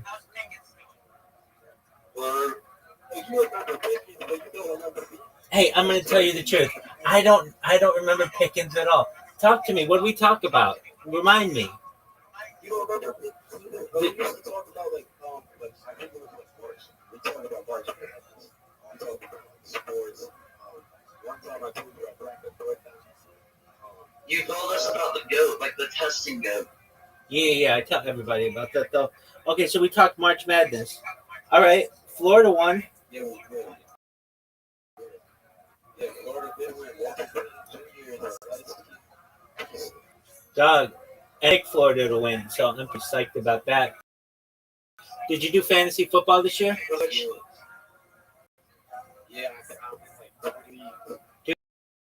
Dude, you took my advice. Me, you, and Eli want to start a fantasy league together. That's not what I said. All right, so tell me about your team. Who's your number one pick? Yeah. All right, I get that. That's a good pick. That's solid. So did you do ESPN? Yo, Pickens, calm down. Okay, well, I would think that'd be Justin Jefferson. You never know. All right, dog. So you've got Saquon number one in many of your leagues. Who's your quarterback in most of your leagues? Jalen Hurts. Dude, okay.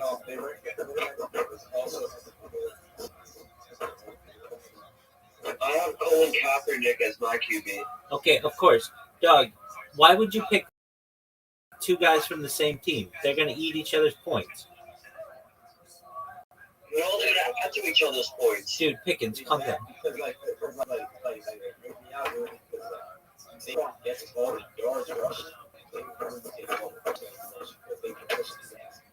No, I get that. I had Jalen Hurts last year. I know how he works. All right. That's usually not a good strategy. Doug, you want to know who my number one pick was? If you say Jamar Chase, maybe he does. No. I would have taken him, though. I had the number 11 picked in a 12-person league, so that's kind of shitty. And I don't know how I feel about this, but I took Ashton Gentry, the fucking rookie from Boise State. Yeah, but here's the thing. Have you ever seen that Family Guy where he has a choice between the mystery box and a boat? Yeah. So the mystery box could be anything. It could even be a boat. Basically, it was... I'm saying he could be... Dude, Pickens, shut up, dog. He's a mystery box. He could be anything. He could even be a boat. But yeah, dude, calm down. What are you talking about, dude? That's not cool. Anyway, so and then my number. Dude, calm down. Dude, no, we're talking fantasy football, dog.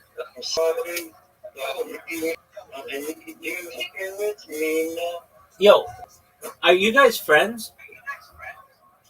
Yeah. Okay, well, word.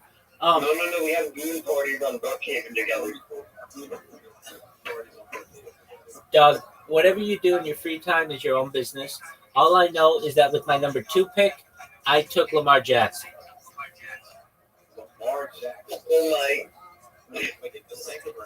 Yeah, because I had the number 14 pick.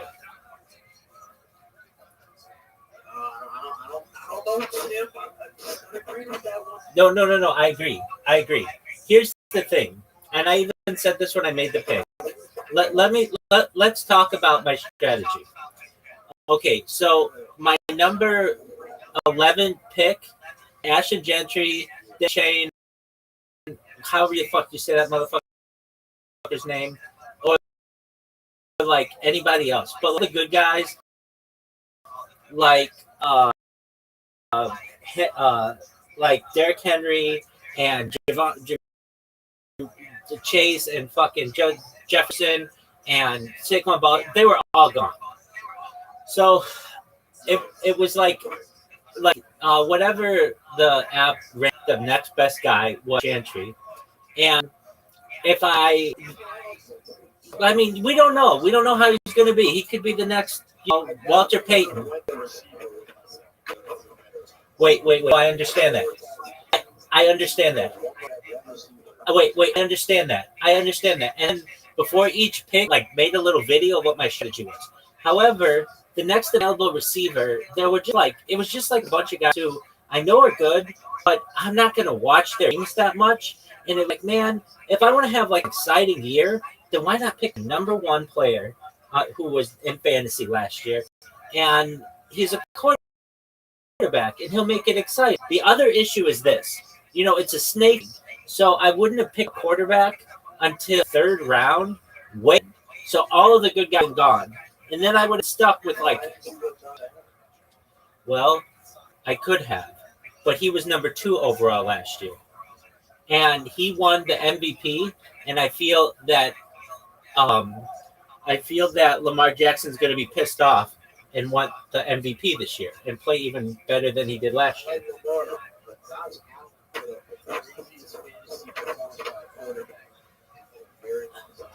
I know he had 60 points. I get that. But still, if you want to go with consistency, Lamar Jackson had more points. He was the number 1 player in all of fantasy last year. So, no, it wasn't. What'd you say? I don't see Lamar Jackson get his. So he has more running. He had more running yards than any last year. Took the most amount of points, and that last year. No, it wasn't. He was third.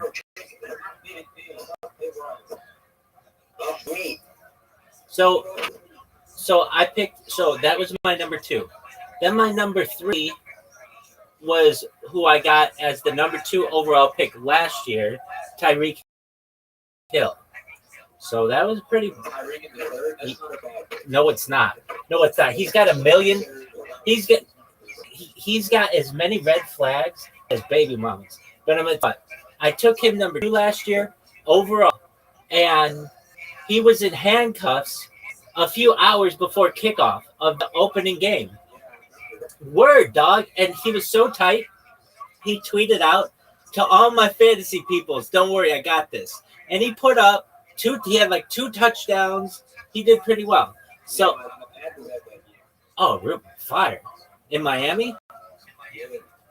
Fire. That's so Tyreek Hill as my number 3. Then my number 4, I took David Montgomery. I'm not exceptionally happy about it because I could have had Isaiah Pacheco. Yeah, well, he was up next. Everybody was taking all the running backs and all the receivers. And then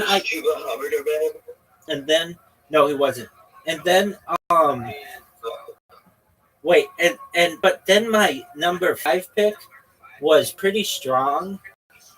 I think it was my number 5 pick was. No. Apologies. No, number 4 pick was George Kittle. So he's arguably the best. Yeah, he's arguably the best tight end in the league. Everybody talks about Brock Bowers. dude, everybody. Wait, arguably, I understand. Arguably, dog. I'm just telling you what they're saying in fantasy leagues, especially with Christian McCaffrey. You don't know what you're going to get out of him, and he was like, if I didn't get him, I was going to have to wait. So, yeah.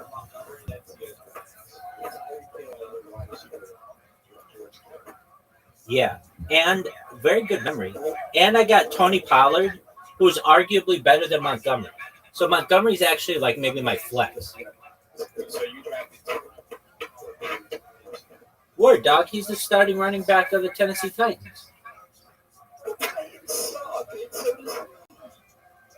I mean, that's who was available. So then I took 5 receivers in a row. Deebo Samuel. Dog, that's who was available. So I got Deebo Samuel, Jacoby Myers, Rashid Shaheed, Michael Pittman, and Darnell Mooney. Then I took Jaden Blue, who is some rookie running back, Trey Benson. Then I got Cam Ward, the number 1 overall pick in the draft. And the reason why I got him is basically, let's say he has an amazing season, I can always trade him for somebody better. No, I don't think he will. But look, it was my 15th pick or like 14th pick. He was way at the end. Well, here's the thing. It would have been the same move that people would have made with Jaden Daniels, basically. And he turned out to be the number 3 overall player. So I figured, whatever, we'll see how this goes. Then I have a kicker and a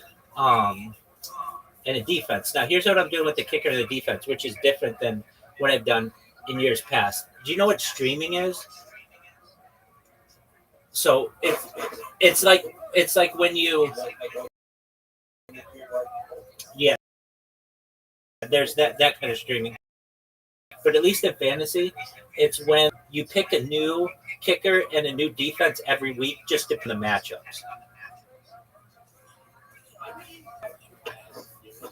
Apparently, it's the way to do it. Yeah, exactly. Well, here's why. Because even if you pick like the best defense, you get the Eagles defense, they're going to have to play, the Bills. Exactly.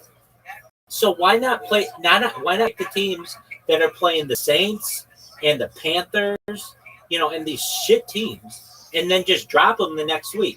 So believe it or not, my defense I can't believe I picked them, but is the Arizona Cardinals. Now, why would I pick the Cardinals? I picked them too. Okay, why would I pick the Cardinals? Because week 1.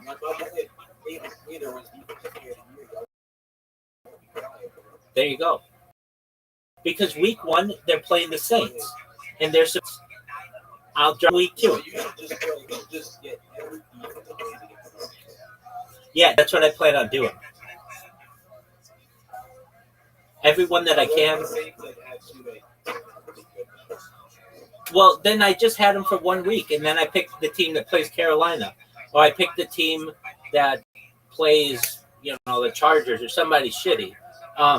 And then I also, for my kicker, I got a rookie kicker. The guy who took over for Justin Tucker, the best kicker in the NFL history until he met a massage parlor, Tyler Luke. So he's a rookie. No one knows how he's going to do.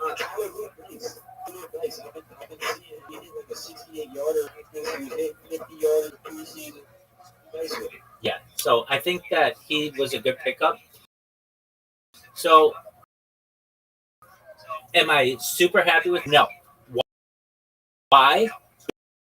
Because I had the 11th pick, and I would love to get Christian McCaffrey or Derrick Henry or Saquon Barkley. I would have loved to get any of those guys. But guess what? They're all gone.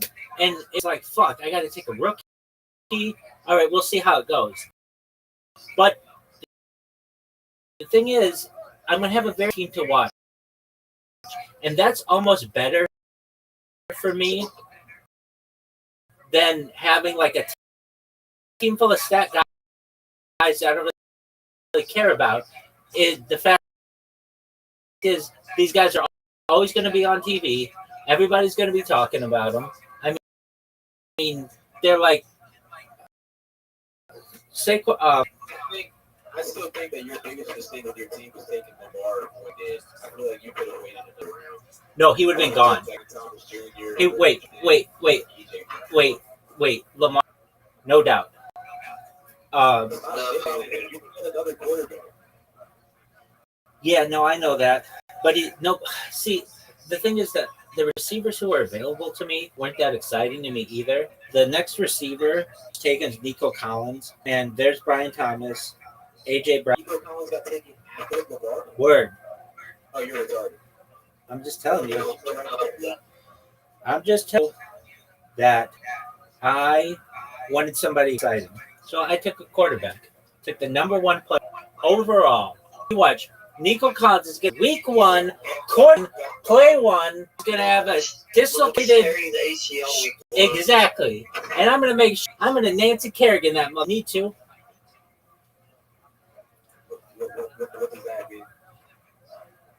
So Nancy Kerrigan was. I'll explain. Tanya Harding sent her goons up against Nancy Kerrigan in the figure skating championships. Sent her like ex-husband and his friend, and they went in with it. Yeah, exactly, and hit Nancy Kerrigan's knee to the point where she couldn't really compete that well in the Olympics. So I'm gonna do the same to Nico Collins if I need to. Doug, if I picked Nico Collins, then my quarterback would have been the next quarterback available would have been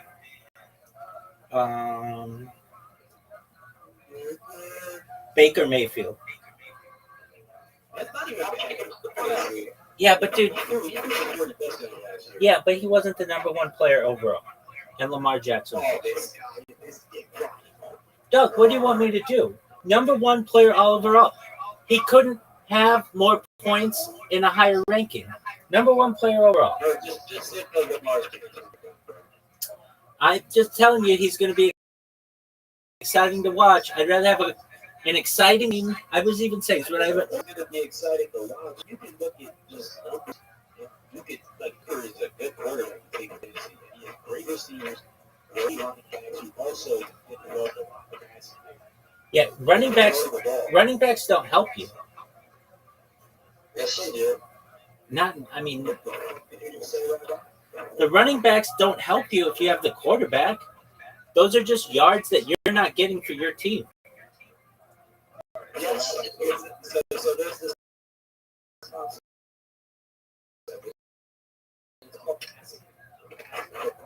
So Keith Irving,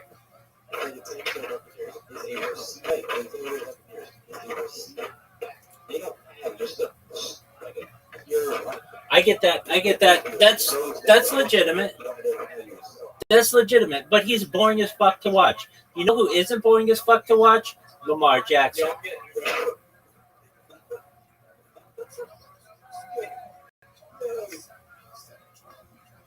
Me personally, I would rather have Tua than Lamar. That's just me, man. Who would you rather have? You just say Tua over Lamar. Quit it, dog. He didn't even get drafted this year. Because dude has have no ball knowledge. Shoot the best quarterback in the NFL. But Lamar Jackson. Tua should have been the first pick, just like Kyle Pitts. Doug, last year. Dude, last year I picked Tua. He was my backup. Your sister can get more concussions than Tua. Has she? So. You just slam her head on the floor of the Kroger. Tua is one bad hit away from career ending. You see what he's saying, Rabbi? I hear him. Yeah, dude, nobody wants that. She probably could have picked it. He gives to my sister. Don't let him manipulate you. What? It's nasty. You're nasty. Why would you have to do that? I did it. Yes, you did. Yes, you did. I told you to hit me with it, but I could have played you with you before. Are you a Hindu monkey? No. Do you have your Buddha statue whenever you're at Buddha? Yo, Rabbi, did you just hear what he said? Dude, you guys were here for the end of the draft. Hello. You guys were here for the end of the draft. Congratulations. Ooh. I can't wait until football starts. The Eagles are going to win by 6 points. What you said about how Baker Mayfield is going to watch it. My friend is like a Baker Mayfield player, and he has like 21 Baker Mayfield jerseys. And he's trying to do it. That's like all the juice and brings that he's a bitch ass Anthony Saigout. Dude, I can tell you this. I really only like running quarterbacks. They're exciting. Yes, he was a running quarterback. He's made some good tackles throughout the years. Good tackles. Yeah. That doesn't make sense. Like, after he threw an interception? No, because his quarterback, his wide receiver fumbled. Yeah, okay, cool. Who'd you pick as a defense? Defense. No, most of my leagues, I actually took the Broncos. That's a good defense. That's a really good defense. Broncos, Steelers, Eagles. What do you think of Aaron Rodgers? What do I think of Aaron Rodgers? He's old, he's at 30%, and he's just in his face. Word, dog. What are your thoughts on if you had the number one pick overall? Who would you have chosen? In a fantasy draft. Yeah. I mean, I have taken 2K say number one, but I've also taken Jamar Chase as well in like 2 weeks. Okay. I would take Nico Collins. If you had the opportunity to take as your number one pick, the first round, Christian McCaffrey, do you take him or do you pass? No. It depends on who else is on the board. So McCaffrey is usually there, like in the later first round, like 8-9ish. Right. Usually, they're still like as like Tuka, Amon-Ra, and Neighbors. I have taken McCaffrey in the first round in a couple leagues, but I honestly do like Tuka, Amon-Ra, and Neighbors as well. Okay. All right. Would you rather have Jahmyr Gibbs or Christian McCaffrey? Jahmyr Gibbs. How about Ashton Gentry or Christian McCaffrey?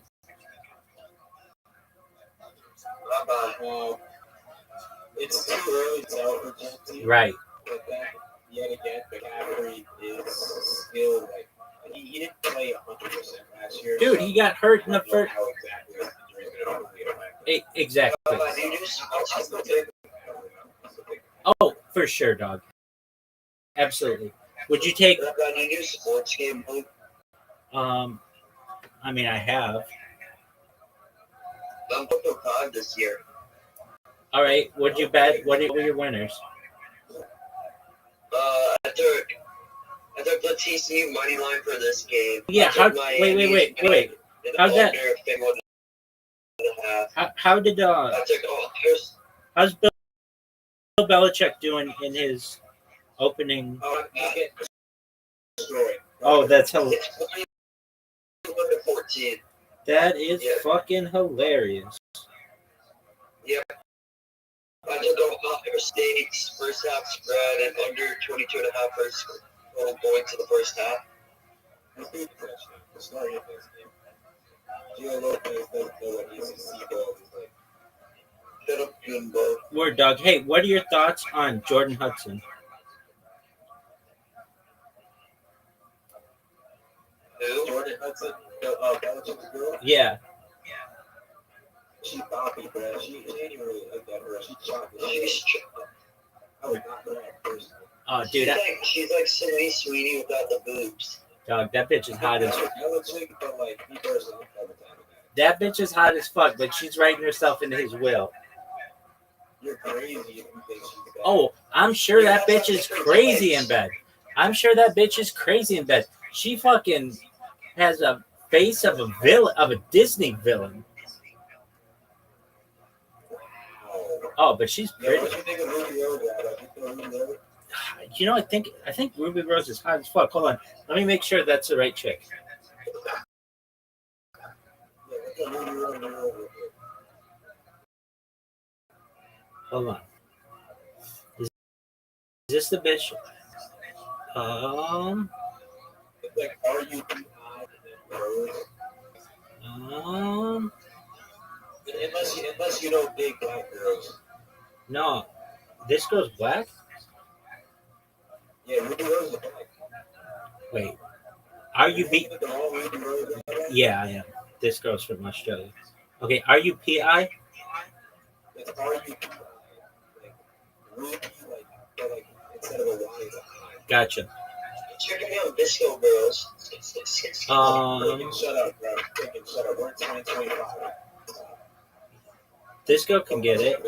This girl can get it. Doug, what are your thoughts on Felicia Rashad?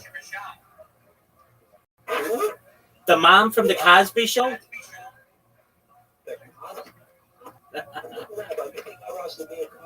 Well, why don't you? You got something against Doug? You got something against the Cosbys? Doug, why wouldn't you watch the Cosby Show? Everybody watches the Cosby Show. Cosby. Doug, what are your thoughts? Doug, what are your thoughts on Keisha Knight Pulliam? What are your thoughts on Keisha Knight Pulliam? Knight Pulliam. She was Rudy. She was Rudy. She was Rudy. Okay, for real. What are your thoughts on Ice Spice?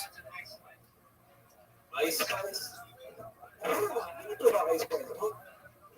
Baby, everybody knows about Ice Spice. What are you gonna do to that hair? Bro, I don't like her hair, but so Robert. Yeah. What are your thoughts on Doja Cat? Doja Cat, bro, she became weird. Like old Doja Cat, yes, but like then she started turning into like some demonic dog. What are your thoughts on Tyler? I'm cracking Tyler. Word, dog. Word, dog. I go to South Africa for that bitch. All right. Absolutely. Woohoo. I Tyler that shit. All right. All right.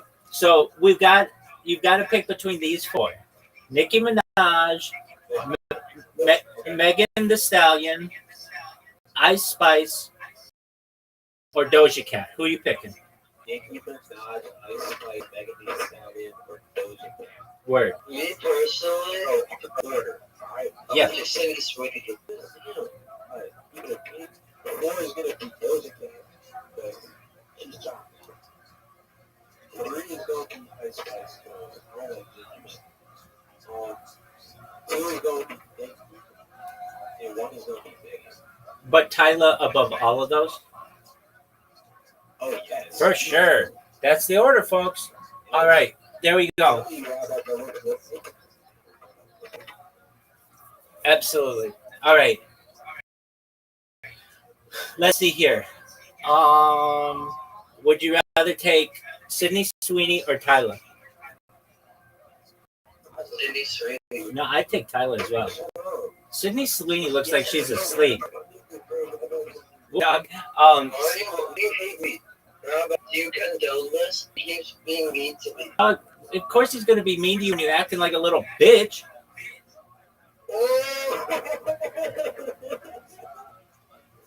We're over here talking about hot chicks, and you're like, Sydney Sweeney, Sydney Sweeney, Sydney Sweeney. And then we put Sydney Sweeney up against a real woman, and she gets her ass tossed. I'll give you pennies. I'll give you pennies if you side with me. I'm just telling you, Sydney Sweeney is maybe the most over of the decade.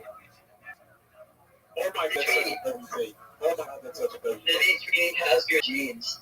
Doug, shut the fuck up. Shut the fuck up. Word, dog. Is there a music bot in this server? Yeah, there's a bunch of them. Okay. All right. What are your thoughts? I would check that thing. Excellent. Well, it's the truth. Bending over backwards for this bitch, and she looks half asleep. All right. Would you rather take? Would you rather take Sydney Sweeney or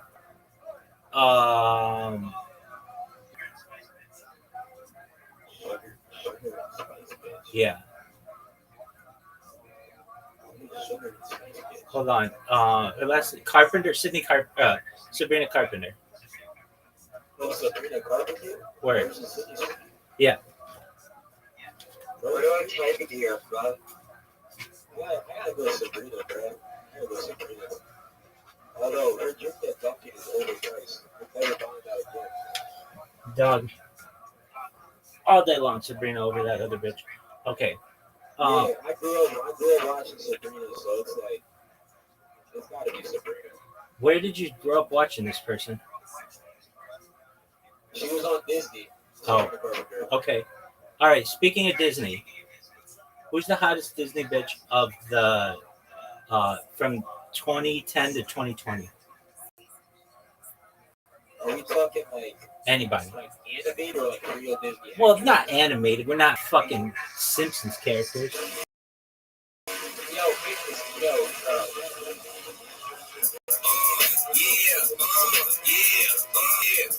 That's yeah, yeah. Wait a minute, get it how you live it. 10 toes in when we standing on business. I'm a big stepper. Underground like gods. Notch holes get the most that the little. Straight temper. But the deck of apples. Okay, you were saying? Yo, Rabbi, you said like animated, right? No, not animated. No, not animated. Real people. But not animated. Okay, real people. All right. Then gotta be up there for 2010. This definitely cool. What's her face? Actually, no. Rabbi, are you gonna have a talk about these people? Well, here's the thing. I didn't know about any of them until like 2025, but then I found out how they got famous, and it was on Disney Channel. But I'm talking like Victoria Justice. That's my girl. That's the answer I was looking for. No, Victoria Justice. Okay. Well, that's Nickelodeon. Oh yeah, same shit. Same shit. Yeah. Okay. Check the others. Talking about like Nickelodeon, Disney, all of that. Yeah. In fact, I've never seen an episode of any of those shows. Wait. Hold on. That's what I was getting to. But before she put herself in a blender. Dog, she needs to eat something, and she's a better looking brunette, and she got writing all over her. Dude, word. When she was, for sure, I think everybody knows that. That's obvious. Word, dog. I'll make her even more famous than she is. Yes, sir. Word, dog. They'll be making Wicked 10 after I'm done with that bitch. She could be the wizard if she wants. All right. So we've got Ariana Grande, but Victoria Justice one I really was getting to because that bitch is super fine and no one's heard of her. Word. All right. She's a very pretty woman. She doesn't get enough credit for it. Absolutely. Okay. Ariana Grande was great looking. Now looks like dog shit. And she could be super, super pretty, but she's too skinny and she had like a facelift and it just doesn't look good. All right. And I don't know that many others. Let's see here. You know who actually kind of surprised me? Who I know she got like pregnant early and stuff, but Jamie Lynn Spears had a chance to be like superstar. Word. She had a chance to be superstar, but just didn't live up to expectations. Um, but still, right? Yeah. No, I mean I don't blame her, but I'm saying like how who is this? She was like the Arch Manning of Nickelodeon, but never lived up to our expectations. I don't know how else to put it. Yeah. Hit me with it. Hit me with it.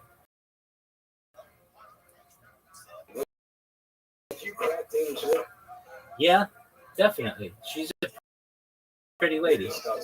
No, she's a pretty lady, and you're just telling lies that you wouldn't. Dog, you're telling me that you wouldn't crack her just to tell your friends I cracked that bitch. Dog, I kind of have a rule. Anybody who's a billionaire can get it, chick wise. Yeah. Word, dog. Why wouldn't I?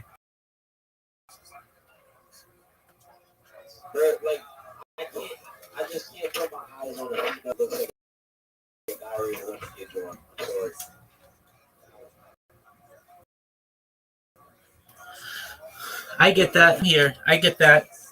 Um, dude, I'm here, baby. So that okay. So if we're going that round, who would you word? Yeah, that's not a bad one. Okay, so Miley Cyrus, Taylor Swift. We'll throw somebody else in there. Ariana Grande now.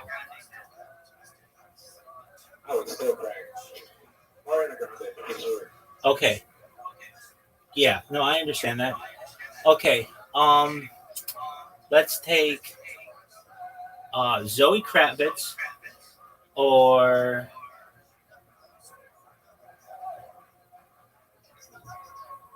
Zoe Kravitz or Ariana Grande.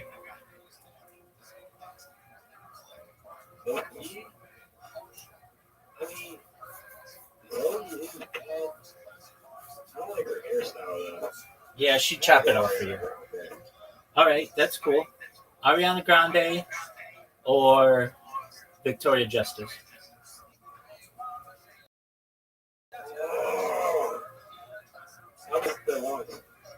That's an option. Okay, who is that one girl? Word dog. Okay. Oh, all day. Okay, so there was a girl. Again, I never watched any of these shows, but I know that they're popular now. And then it's like, well, this is just how I am. I find out, I'm like, wow, that person's really pretty. How did I go to Wikipedia? How did they become famous? And then it's like they all had Disney shows or Nickelodeon or whatever. Okay, well, I'm like time machine gooner because I have to be like, how'd they get famous?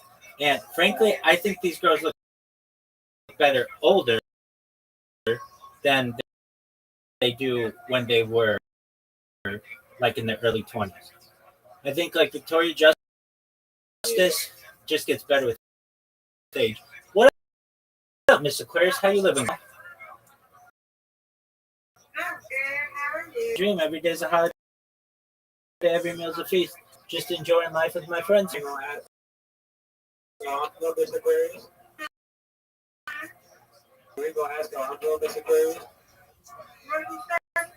Are you gonna ask how he's doing?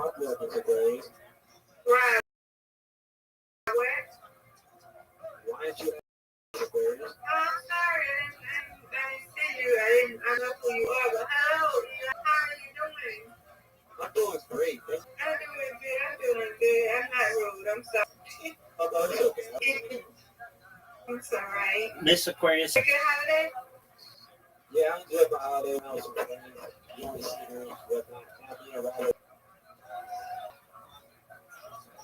We were talking fantasy football. Miss Aquarius, you have an invitation. I have a ritual. Miss Aquarius, we play bowling.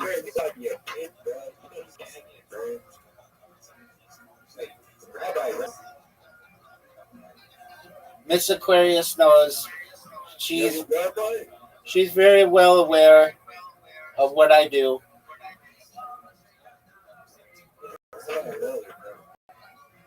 He's a baller. He is a baller. Are you a baller, Mr. Aquarius? You got beef, Mr. Aquarius? I got you work. You don't get down with that, Mr. Aquarius? No. This is all good. Eli, remind me, how did you find out about me? It wasn't like March. Like I was in a server and then I saw you in it. Okay, so absolutely. So it was from Discord. Excellent. Mr. Aquarius, very nice spare. Thank you. You're welcome. Eli, if you're wondering, what are you guys doing? We're playing bowling. We do it every night. It's like our evening ritual. Yeah, we play bowling on our phones. Do you ever bowl, Eli, in real life? In real life, yeah. I ain't gonna lie, I used the bumpers until I was like 13, bro. Of course you did. Why'd you stop? Miss Aquarius, this might be the most amazing shot ever. Yeah. Okay. Well, you can change things. Yeah, you're right. But I don't know. Yeah, you good about it? What do you usually bowl, even with the bumpers? Nice strike, Miss Aquarius. I actually, I was, last time I bowled, I didn't use any bumpers. I haven't used bumpers in like years. But, I want to say, shit, like, good. Maybe like 40. All right, that's not bad for like someone who doesn't play. Yeah. You're breaking 100. So what's your sport? What do you play? I play football. What position? Running back, and I guess you could say safety, but like I play in the box a lot, so I'm weak safety. Okay. And would you say that you're a dual threat running back? Oh, yeah. Miss Aquarius, that was the most fortunate spare that gave me a chance to win. And I did. Oh boy. Good job. Thank you. I got that's right. All right, we got one more. Aquarius, you gonna win this time? Miss Aquarius, you gonna win this time? That's what I like to hear. All right, so you're a running back and a weak safety, and you're a dual threat running back. You ever throw the ball? Yeah, I did play quarterback with my sophomore year of high school. Were you a running quarterback or a pocket passer? I was a running quarterback. You know, man, I'll be taking all that. A pocket passer is a quarterback. Yeah, like Tom Brady stays in the pocket, doesn't run around a lot, as opposed to Lamar Jackson.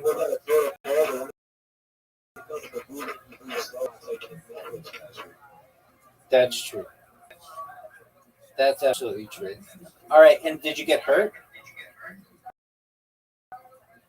No, I didn't get hurt, but I wasn't that good of a quarterback. I was too good at running. My throwing wasn't. That's right. Thank you. So, How many, your sophomore year, how many touchdowns did you throw? like 6 or 7. That's good. How many did you run? I think also like 6 or 7, honestly. Okay. And then your senior year, were you recruited anywhere? No, shit. My senior year, I wasn't recruited, but I didn't really want to play football. So, scholarship. Okay. If you could have played at any college, where would you have played? College is Notre Dame, but I also like Rutgers. Why do you like Notre Dame?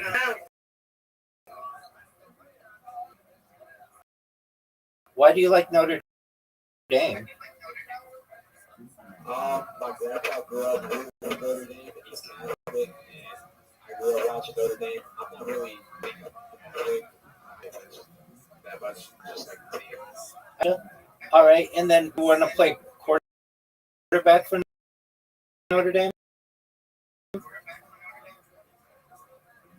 would eat my ass up, so I can't do that. Okay, back. They would also eat my ass up, so I can't do that. Mr. Aquarius, amazing strike.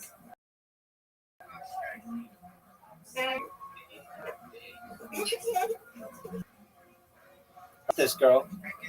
Oh, and you did. All right, Mr. Aquarius. Here we go.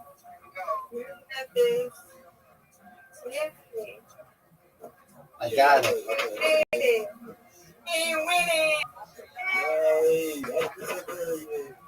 All right, Mr. Aquarius. Right. Word, dog. You won too. Absolutely. All right, Mr. Dreams, my friend. Nice to meet you, Eli. Nice to meet you, Mr. Aquarius. And I hope to see you again. You probably will, yeah. Good night. Sweet dreams. All right, Eli. So you play at Notre Dame. Have you ever been to Notre Dame? South Bend, no, but I have seen Notre Dame. I saw it last year up in Benway. Oh, that's tight. Boy, they lost the nail biter yesterday. Yeah, I was very pissed off. Yeah, but they went to the championship. I mean, you can't be that pissed. That game was in our hands, and like that drop decided to jerk off the street passes. So we never could. What are your thoughts on CJ Carr?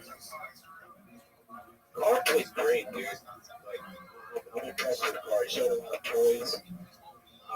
He was just at a disadvantage. It's not easy in your first ever start going in a top 10 team, a hostile environment, or rivalry game, the first game of the season, with a great deep line, great pass rush, and you're going against a veteran quarterback at that as well. It's just like it's not easy to odds are against you. But Dog. he played great. What a catch that CJ guy had from Miami. That dude, that was like that might be one of the catches of the year. Yeah, it definitely is. Yeah. And that put him down 14-7, like right at the last second. I mean, Yeah, right. yeah, exactly. But that's all right. They'll maybe come back. You never know. I want like that drop. I wanted to fire last year too, but Riley Leonard saved his job, fortunately. Word dog in that draw. They must have left play. He's still scamming at CJ Carr.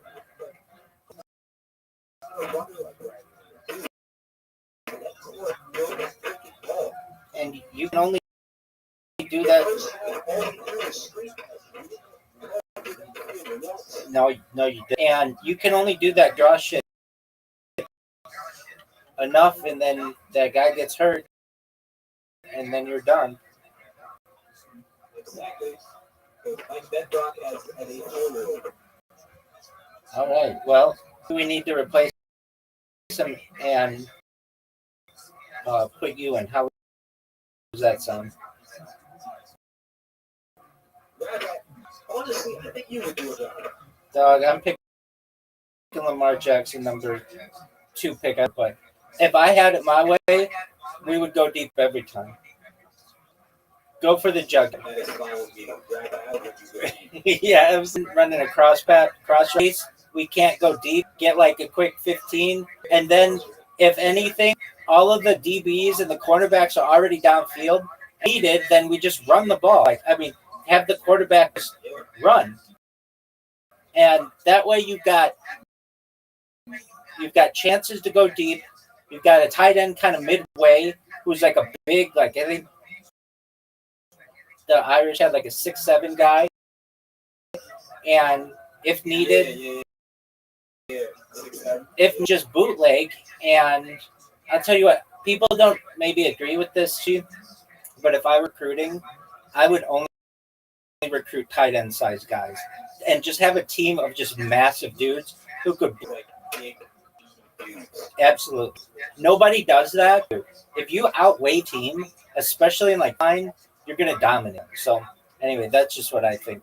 All right. So well, the thing is, if your guys are like 6'7", they don't have CBs that are like taller than like 6'1", 6'2". So you've already got like 6 inches on these guys. So I mean, there you go, big dog. So you can kind of just throw it up for them. I know that a lot of the DBs can get up there, but a lot of them can't, and so you just toss it up to them. All right. So, what did you think of Texas Ohio State? That game was the shittiest thing I've ever witnessed in my life. I literally took a 30-minute shit, came back, and it was the same sport. Word dog. What are your thoughts on Arch Manning? All right. What are your thoughts on who's that Ohio State receiver? Jeremiah Smith, Yeah, I want to step on his ankle. I understand. Do you think he's going to be the next big thing? Yeah. Dog, what happened to your boy Jeremiah Love? So, Mike Denbrock, when he dials up plays, he kind of just like plays with a bunch of letters on the easel and kind of just throws it around and puts it over the plays right there. He doesn't really know he's doing. So what he does is he spins a wheel under drive to see who gets the ball. What play. And Jeremiah Love just his luck wasn't there. He wasn't winning those wheel spins. Dog, you know what you know what Jeremiah you know what Jeremiah Love does better than anybody? Word dog. He leapfrogs like a motherfucker. He's fun to watch. He's gonna get himself fucked up if he does that in the pros. But if he does the way he does it in college, he did it against the Miami guy. Penalty on the play, there's holding on an offensive lineman, but that was a sick play. That was another posterization. He has some sick. I think.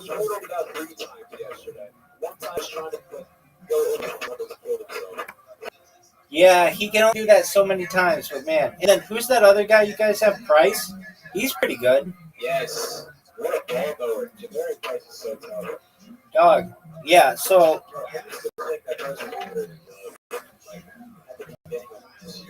I got you. He's just so much more efficient. I could see that. Dude, how you living, Pimp? Dude, you gonna talk or you just gonna jerk yourself off?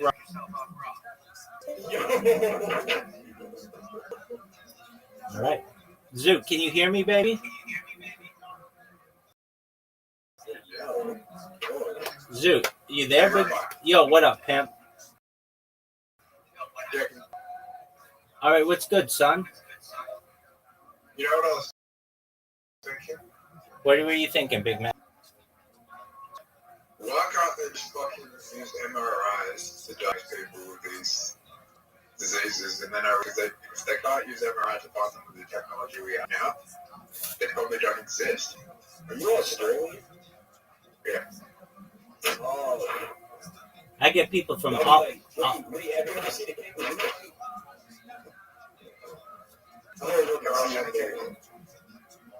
I saw that. I have videos of me with kangaroos. Yeah, they do. I can go find a kangaroo right now if you want, but go back. Well, can you tell me if there's just like swing on a kangaroo and see what happens? As a social experiment.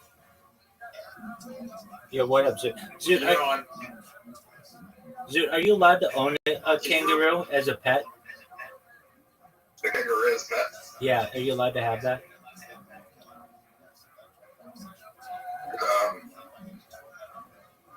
You need a permit.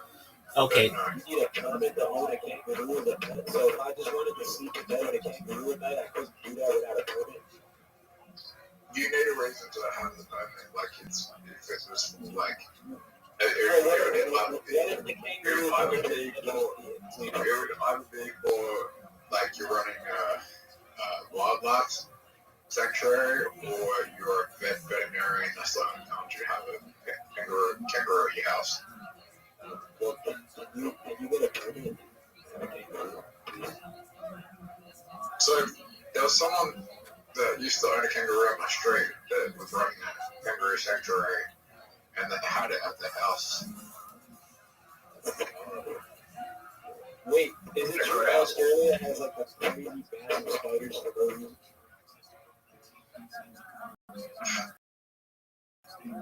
Yeah, dog. Hunt spiders. Small ones you gotta worry.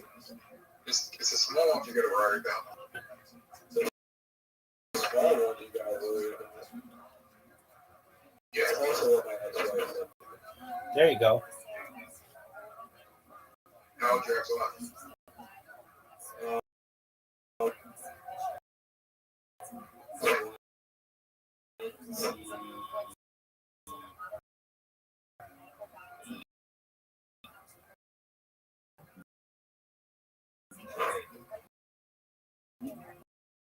You sound very young. I'm not good at numbers.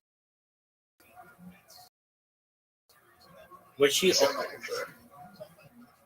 I'm like, what? You sound like you're 30, 31. Yeah, I'm not that old.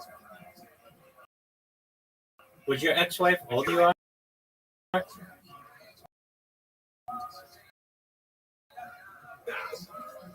I'm younger, but never since I've been going younger. I used to get with all the freshmen. You get to stay the same age? If the school's touch, you touch. What's the saying? Like if the school's touch, you touch. Like if you're in the same, it should be good. Like if you in the same school with a female, you should be able to talk to the female. You know what I mean? I get what you're saying there. You say if the schools touch, implying that your schools are plural. Oh. That's not what I was talking about, Right. So you would say like if I ain't never get no middle school then. That's what me. no, what I'm saying is so you would say something like if you're in the same school, it's cool. That's what I would say. Yeah. There you go. You need a better say. Do you have a school up like the one? Do you have schools over there that do we have it here, but it's very rare. We have There's like elementary school and high school. That's what I remembered. So you have elementary school, middle school, and high school. So you Yeah. Usually. how That's how Jersey's been. how's middle school? Middle school is 6th to 8th grade.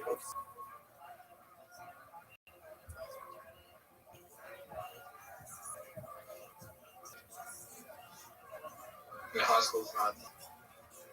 Yeah. Up to where I live is up to grade 8.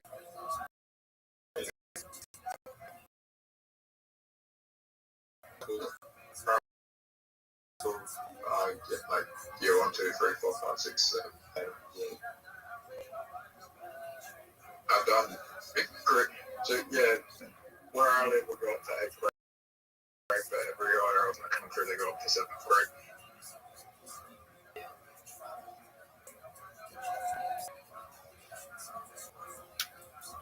All right, there you go. Zoom Did you sleep?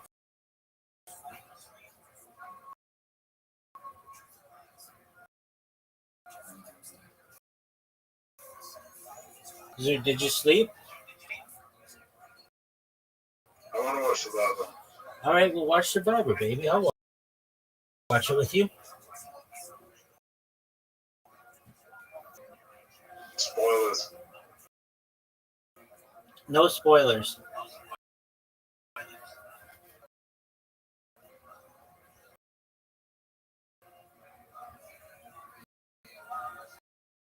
There you go.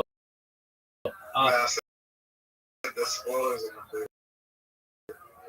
the Eli, do you watch Survivor?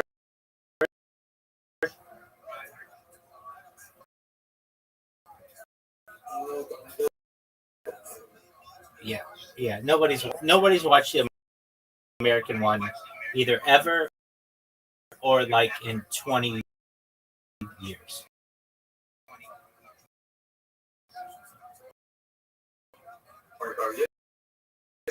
Like 20. Nobody watches it. I don't. Is it still a thing? I think it's still a thing. I don't watch this TV anymore in general. That's true. TV's dead.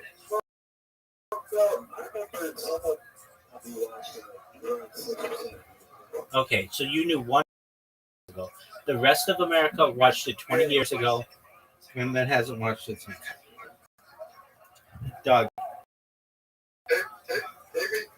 TV died when COVID died. Services. 100%. YouTube, streaming services. 100%.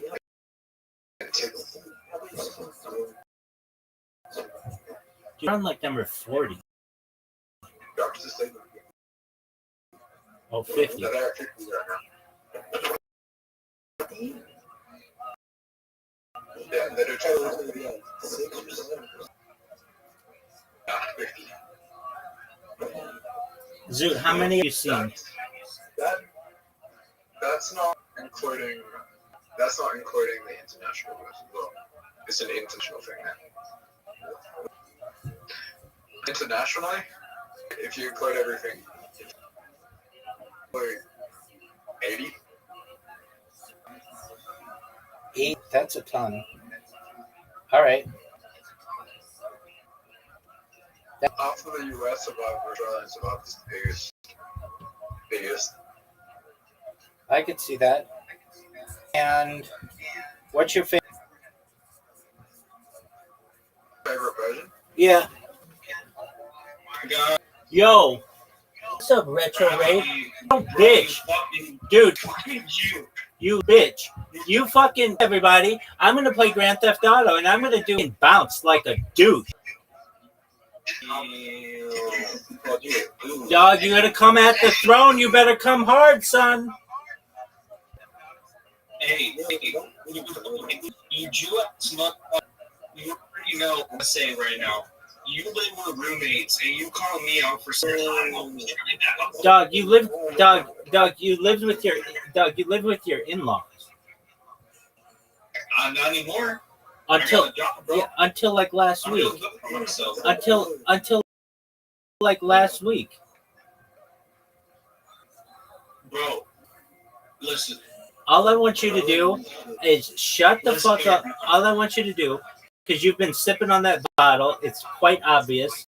Everybody wants you to play Grand Theft Auto. Quit being a bitch. You know what? I'll do that. Actually, are you gonna do the? Yo, Doug, are you gonna do the thing with the bus? I'm gonna do the thing. I'm gonna do all the things, bro. Doug, what of the things you have? Because it's fucking boring. Doug, you come with the most boring ass content. Doug, with some better content. Doug, everything I tell, listen to me. Everything I tell you to do, you suck at. I say to you, hey, I saw this thing on Reddit. Do this thing with the bus. You fail at it. Literally, not one person went over the cliff. I say to you, dude, change your fucking outfit and put on some camouflage or black. You wear a red fucking clown hat. You you wear a red fucking clown hat. I say to you, hey dude, you should sniper wars with guys, and then you don't do it. So how am I the asshole? You know what?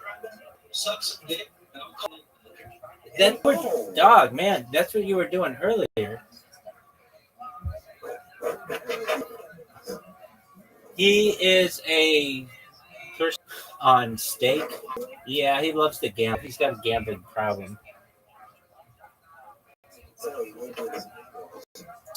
Well, he moved out, so good. But the way that he gambles, he'd be back sweet. Word, dog. All right. So we went over fantasy, college football. We're not done yet. What are your thoughts on Alabama? Hot seat. That fucker is on the hot seat. You know it. All right. So, word, dog. They're used to playing their players. All right. So we've got. Okay. All right. That's why I mentioned him. Word, dog.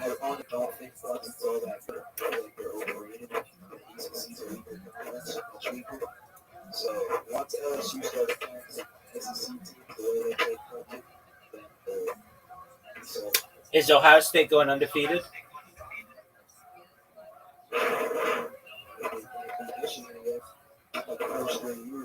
Yeah, that's true. What are your thoughts on the Michigan slap on the wrist?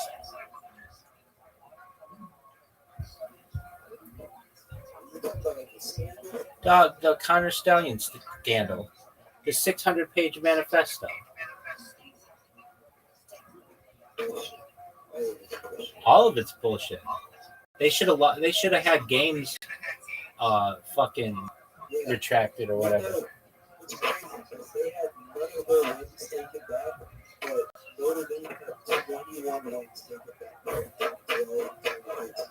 For something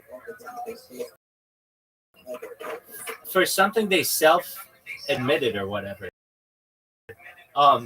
Yeah, I wouldn't worry too much. I wouldn't worry about that too much because pretty.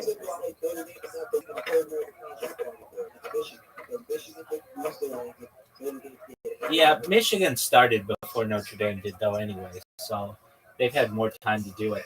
I would worry too much about that though, because the NCAA won't be the governing body for too much longer, and when I'll leave in their own league, they'll get all those wins back.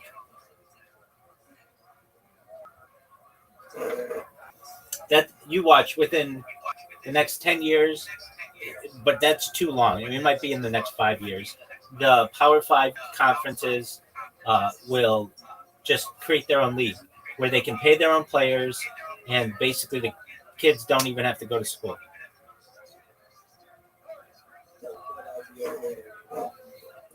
Yeah, I think that's what's going to happen. Yeah, no, I know. I don't either. I like the pageantry of college football. I love the upsets, but that's what it's been. I mean, if you have somebody playing for an SEC school, they're basically playing for the NFL junior. And now you've got teams that have like, what do they call it? Like janitors, basically. Like they used to not have that. It used to just be the head coach, but now they have like literal GMs, and it's becoming big business. Not that it wasn't our, but okay. What are your thoughts on whatever NIL was now to what do you call it now? Just straight up players as employees. What are your thoughts?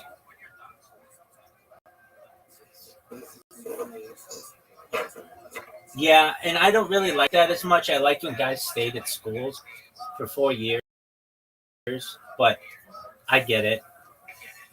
It's whoever wants to pay the most gets the most, I guess.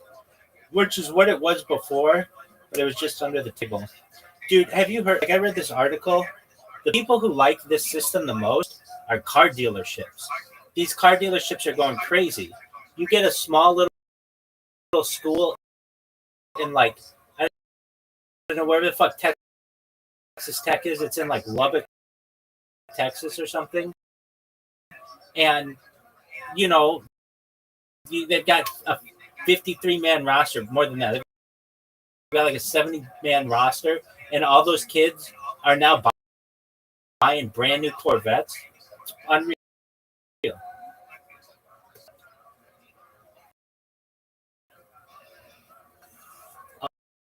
Uh, I was reading about who's that? Who his name starts with an E or his last name? The guy who played for Texas before Arch Manning, Quentin Ewers. Yeah, that guy. He went when he got to town. They said, "All right, what kind of car do you want?" And he was like, "I want a Corvette." And he had it for a little while, and he said it was hurting his back. And so then the guy, the dealership owner, was like, "Okay, you can trade that in. What else do you want? I've got a Porsche Cayenne. Do you want that?"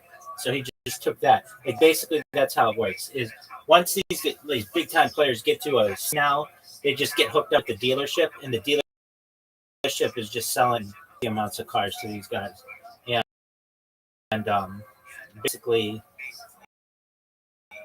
it's not just one or two players anymore like it was. We have to like sell it to their grandma or put it in grandma's name until they get to the NFL. It's now like, all right, straight up, like they're buying $100,000 cars that 18 years old in a day. It's pretty unreal. All right, what is the best tradition in college football? Go word.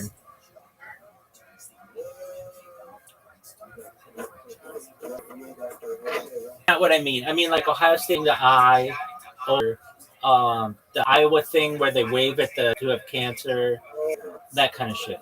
Jump around at Wisconsin, or like the Rock.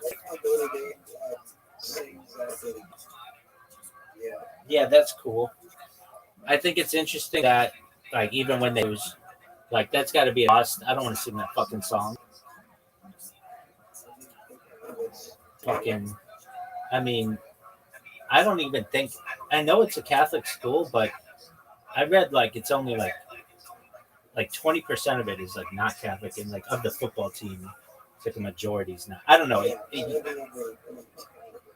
Right. So they've got there's like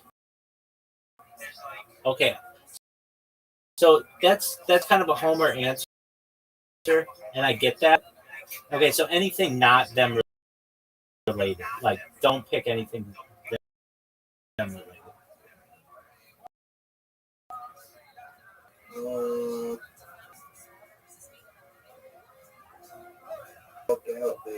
With the yeah, that's cool.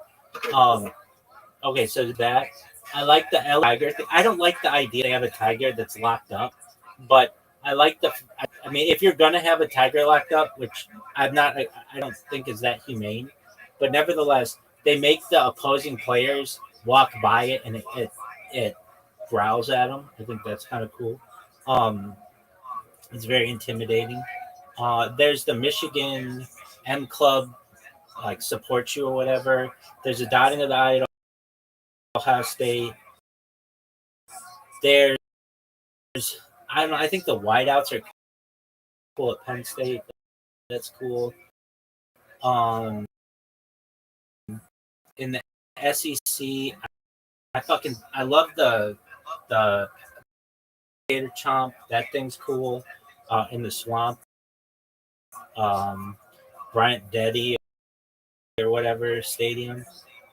Um, there's the Florida State has the tomahawk chop, which they play like all the time, and then they've got that Seminole comes out and throws the thing down, that flaming thing. That's pretty tight. I don't like things that have to do with animals, though. So there's Georgia's Uga, which those things just always look like sick dogs to me. There's Texas's Bevo. There's Oklahoma. What about the Sooner Schooner? That's kind of a thing. They come out with horses and a fucking kind of a wagon. Let's see here. I don't really know that many traditions like Alabama. I feel like they should have a ton of them. I just know that they have like that houndstooth. That's like their color. It's not just from like Bear Bryant. And I don't really know one for. Oh yeah, no. The University of Mississippi, they're like tailgating. That always seems like it would be fire. It's like everybody gets dressed up for dating. That's baller. USC, we have the dude, but we've got the what else? You got it's not even like a big thing. New Jersey, you've got Rutgers.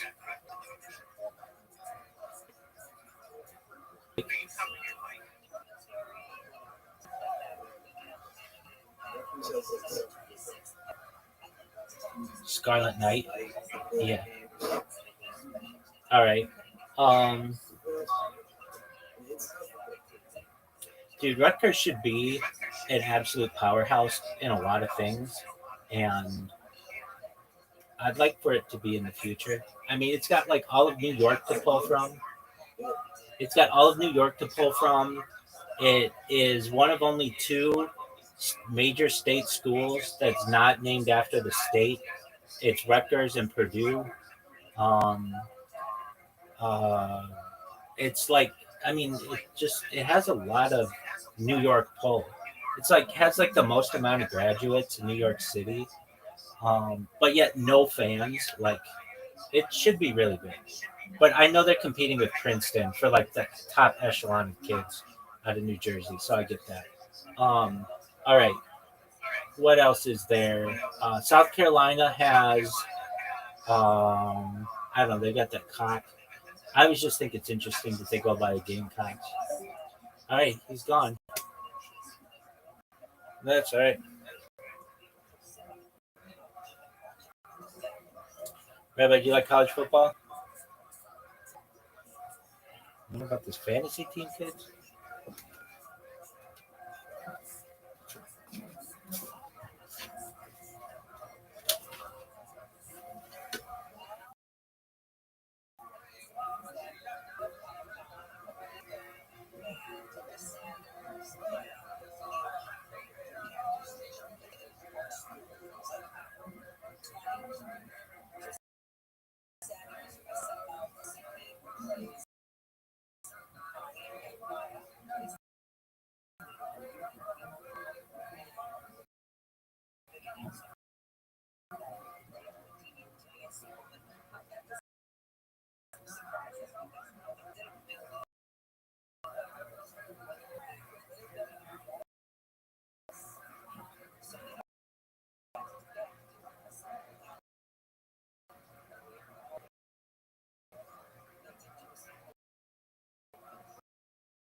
Yo,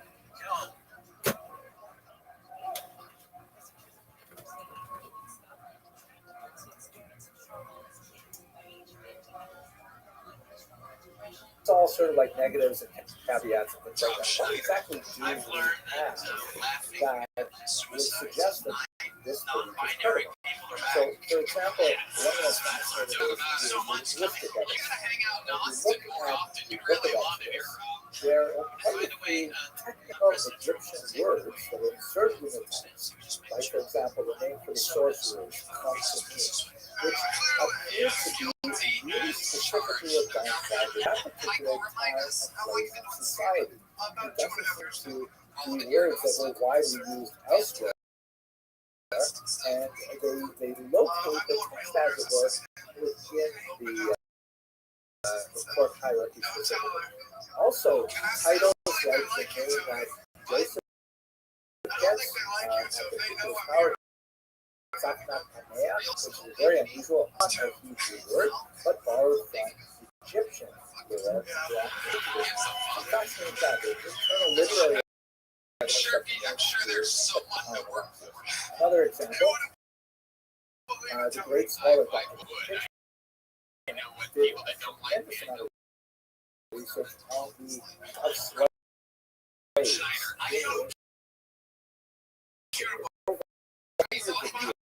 Was able to track the up-slave market, and it happens that the sale of Joseph into slavery, which of course precedes the Exodus, is exactly the same price that would make sense. Of course, we had the flow of the economic value of slaves in the market at the time. So it's an ironic, not coincidence in the sense that it's a happenstance, but a parallel. There's some fascinating kinds of literary evidence. I would strongly recommend, by the way, one of my favorite copies of the book. This is the Tanakh of the Land of Israel. It's a beautiful, well-written, scholarly book that has lots of really interesting on what's Egyptian that appears in the and I probably if you have a look at it, we also have this data of patterns of migrations that are consistent with the depiction of the collection. For example, this period that shows you pixels, the western lights migrating into the land of Egypt is entirely consistent with the story of the Hebrews. Some historians identified with the Hebrews. We also have this direction with making. Which correspond precisely that we have an Exodus. So we're convinced with the same kind of knowledge at that time as described in these documents. And here's like an example of that. In the region of Delta, which is associated with goat, they discovered some blood crystals in the year 2016. And they rate out of Cecil B. And here's one photograph that I found especially enjoyable. They actually found some genes large wow. We don't know which child left these photos. To look at this and to read the description of the Exodus of the horrible servitude that the Hebrews were forced to engage in, and to imagine what if this was the footprint. I didn't read the rest of the text. I didn't read. Okay, now none of this is absolutely hard industry versus nothing like that has been discovered after. Philosophical arguments, which I won't go into here, we can look, for example, at the ultimately, going in two different directions. Is the description of the existence by the Exodus from Egypt, which is such now, if a man sends you a text that starts with the phrase after some reflection, is ultimately a matter of faith. So ironically, we have to return to where we started. Now, the Exodus narrative in the Bible does not provide us with an account that we can precisely, definitively conclude with some kind of extroverted evidence. You can find a lot of really interesting sort of parallel bits of information that support the narrative and makes sense, but ultimately it requires faith. Faith can only exist in the universe where doubt is also credible. So what I take away from all of this, after spending so much time thinking about the history of this unusual people, is that I love it. You perform like a good. Here's this great stuff. Great stuff. You know, you're checking out work. You got a lot of big labs. what I find most powerful personally, perhaps this will be useful for you to celebrate that the Jewish people, this remarkable, creative, sometimes problematic people, have seen so many civilizations rise and fall. We've seen so many pharaohs, one after another.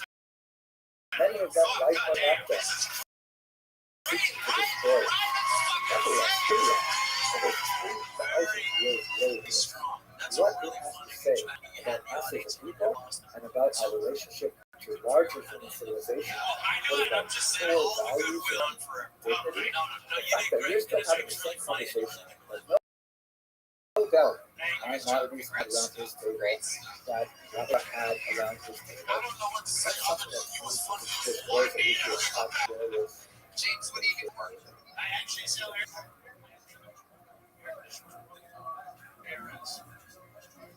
IRS owns ARS. What? ARS? ARS. American Residential Services.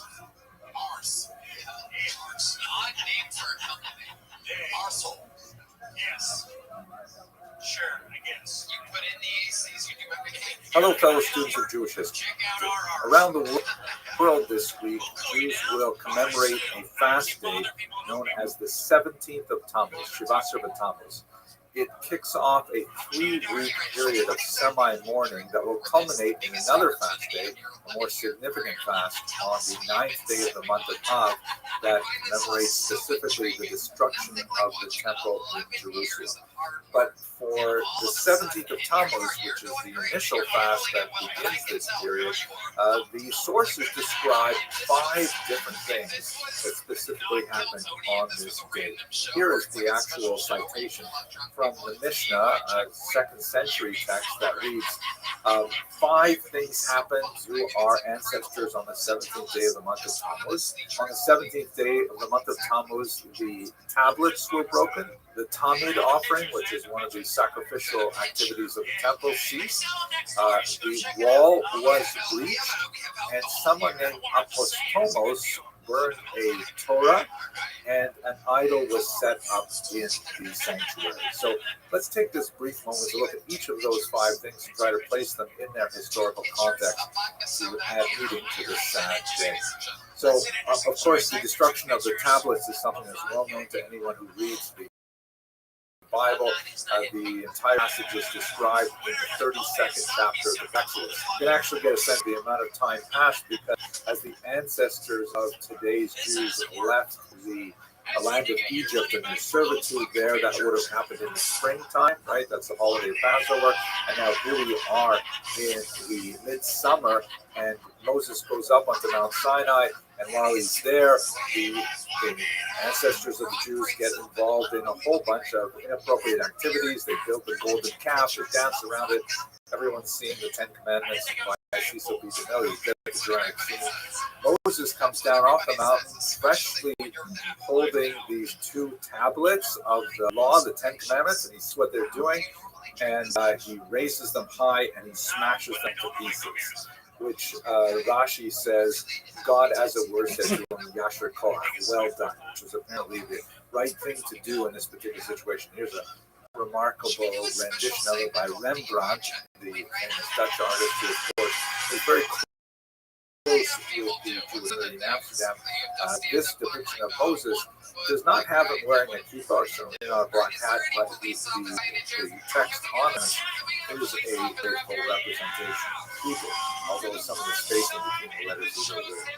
In terms of the historical context of this event, the only real historical source we have for it is the Bible itself, and later authors in the 2nd century, the Seder Olam Rabbah in particular by Rabbi Yossi ben Falachta, and later the Seder Olam Zuta, calculate back the year that this would have happened, and they set it at the year 2448.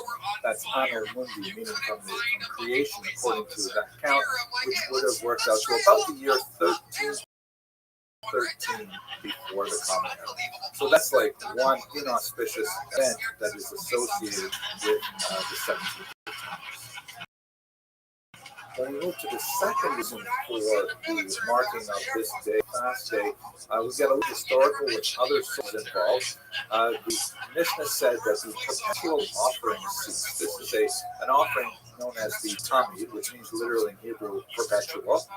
And there's a couple different opinions, though, as to when exactly that would have happened. According to the great commentator on Mishnah, Ovadia of Bartanura, known simply as the Rav, he lived in 15th century Italy and later to Israel. He said this is probably referring to the first destruction of Jerusalem under Nebuchadnezzar, which would have been in the year 586 BCE. The supply of sheep had dried up because the city was under siege. It would later be destroyed, and the inhabitants would be out to Babylonia. They would come back less than a century later.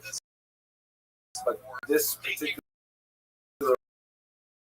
event, the ending of that offering, dated to that 6th century before the Common Era. That is, a good 600-700 years later than the last one. Rabbi Yisrael Lifshitz, a very important commentator in the Mishnah from 19th century, suggests a different possible date. He says that perhaps this is related to the war that erupted in the period of the Maccabean kings, the so-called Hashmonaim, after the great when Shlomzion died, her 2 sons, Aristobulus and Hyrcanus, engaged in a civil war seeking to control the land, and Aristobulus placed his brother in Jerusalem on siege. And so at that point, the Tamid offering ceased because Hyrcanus could not get access to more sheep. Anyway, that ended very badly because both of the brothers had appealed to the Romans, and so shortly thereafter, 63, General Pompey himself simply came in and took over the entire region. So it was definitely a very dark day when the perpetual offering ceased. There's also a third opinion that has to do with the destruction of Jerusalem the second time under the Romans, which would occur in the year 70. But let's focus right now on the third reason for the marking of the 70th Council of Jerusalem with breach. Now, as I mentioned, Jerusalem was famously second. It was a Neo-King who destroyed Jerusalem in the year 580, where his empires all over the Philippines, right up the Euphrates and Tigris rivers, and then down right up to the Sinai. The second major destruction of Jerusalem, moving another Roman emperor here in this remarkable called the Triumph of Titus by Lawrence Alma, painted in 5. It's a really remarkable painting. Second from the foreground. The foreground is probably his father, Vespasian, who was made emperor. I'm not exactly sure why he is dressed the way he is, but Titus, who destroyed Jerusalem, is portrayed here holding onto the hand of his brother's wife. There's a whole lascivious story around that as well. And in the background, you can see the menorah, kind of displayed there at the temple of peace that Vespasian had set up to commemorate his victory over Judea.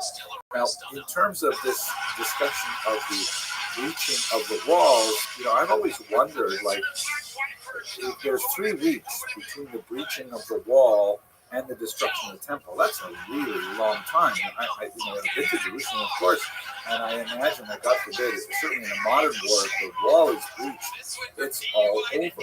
But let's have a look at this map here that lays out exactly how Jerusalem was destroyed. So there's actually 3 walls around Jerusalem. The first one is this large one around the temple courtyard itself. The second wall was built a little bit later, and it goes around the neighborhoods just to the northwest of Jerusalem, of the old city.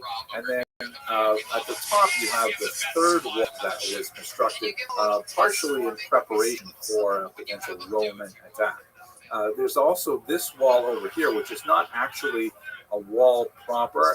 It's actually a siege dike that was built not by the Judeans, but by the Romans in their attempt to starve the inhabitants of Jerusalem. The siege lasted from the springtime up until the late summer when the temple was finally destroyed, and the siege dike was exceptionally effective for lots of very sad reasons, including the fact that the Jewish rebels were fighting with each other so bitterly that they actually burned down each other's stores of grain in an attempt to seize control for themselves. So that's another story. Maybe we'll talk about that more when we get to Tisha B'Av, the final destruction.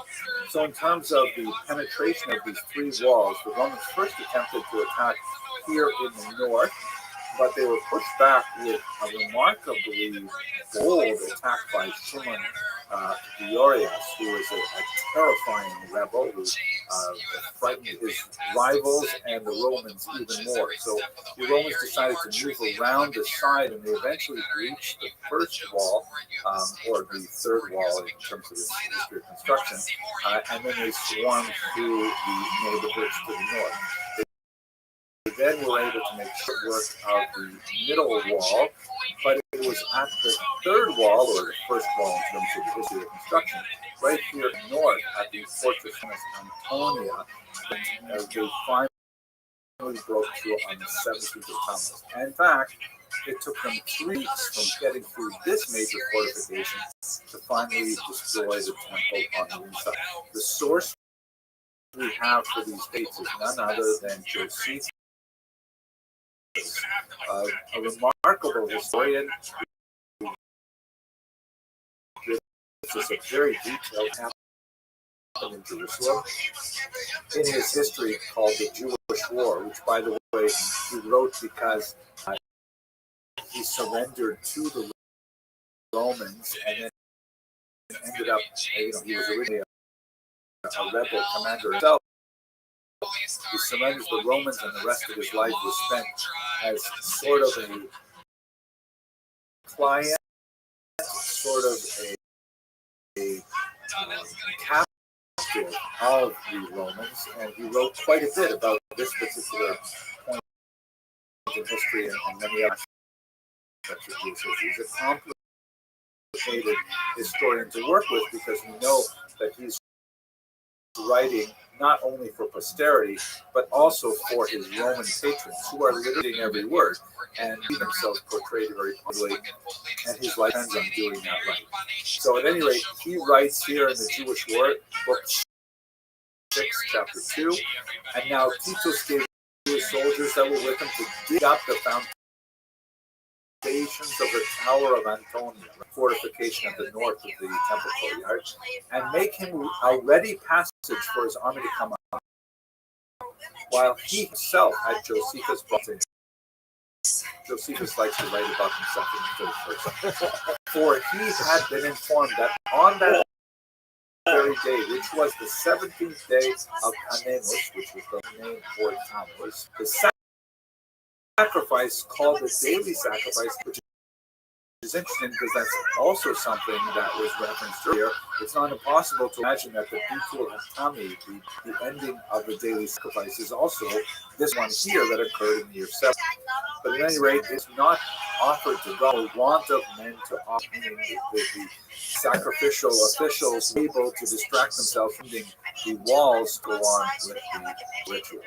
And the people were mostly troubled at it. Upon this, Josephus might be heard, and he declared to them what Caesar had given him in charge, and this their Hebrew language, right? Which is actually the culture book of Romans. So he urged them to take their own lead and to prevent that which was just ready to seize the pope and to offer their usual prices to God therein. Josephus spoke these words, and tears in his eyes. His voice was intercepted because the Romans were able to penetrate the temple courtyard, and after weeks of bitter fighting, ultimately the temple destroyed. That is end date of the 3 weeks of mourning, which of course will be connected on the 9th of August. Now, the Mishnah, however, says more items, so let's look at those as well. A scroll was burned by someone Apostomos. So who is this Apostomos? His name does not occur anywhere else in rabbinic or classical literature, and so no one's exactly sure who this is referring to. According to Josephus, however, he does mention a named Roman soldier burned a Torah scroll, Beit Horon, which makes sense if we're talking about two different acts, meaning this Apostomos burned a Torah, and separately an idol was set up in the temple, perhaps by someone else. We'll see that in the last item. And this occurred around the year 50 CE and was, just enraged the population and brought the Judeans one step closer to rebellion. The rebellion would not occur until 16 years later in the year 66, but nevertheless, this would be an example of the callousness of the Romans towards the things that the Jews held dear. Another possibility is that this is referring to the Bar Kokhba revolt of the years 132 to 135. This is really the third major uprising against the Romans after the Titos rebellion of 116 to 117. And famously, or I should rather say, one of the horrific persecutions of a great Rabbi, Rabbi Hanani ben Radion, occurred at this time. He was specifically wrapped in a Torah scroll. A bundle of wet cotton was placed on his heart, and he was put on a pile of wood and set ablaze. And famously, his students said to him, Rabbi, what do you see? And he said, referring to the Torah scroll that was burning around him, he said, the parchment is burning, but the letters are flying free. And this description of his martyrdom, which is described in the Talmud, tractate Avodah Zarah, page 18a, has become emblematic for the suffering of Jews throughout the centuries.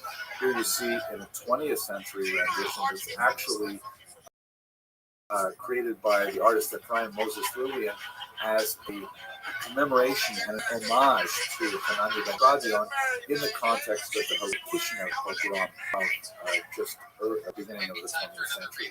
And this remarkable envisioning of that martyrdom of Rabbi Hanani ben Radion, the rabbi wrapped here in a prayer shawl is burning because he is just material, but the angel kisses him on the forehead and takes so high as if to say that the ideas and perhaps the soul of Rabbi Taragim taken with that kiss are then taken up on high to another plane of existence.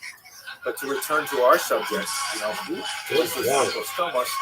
The great historian Gedalia Alon, who wrote quite a bit about this period of Jewish history, Professor Alon argues that Apostomos was actually Postemius. That's not an uncommon kind of thing for letters to shift like that from Latin to Hebrew. And this Postemius was the governor of the region in the years 102 to 103.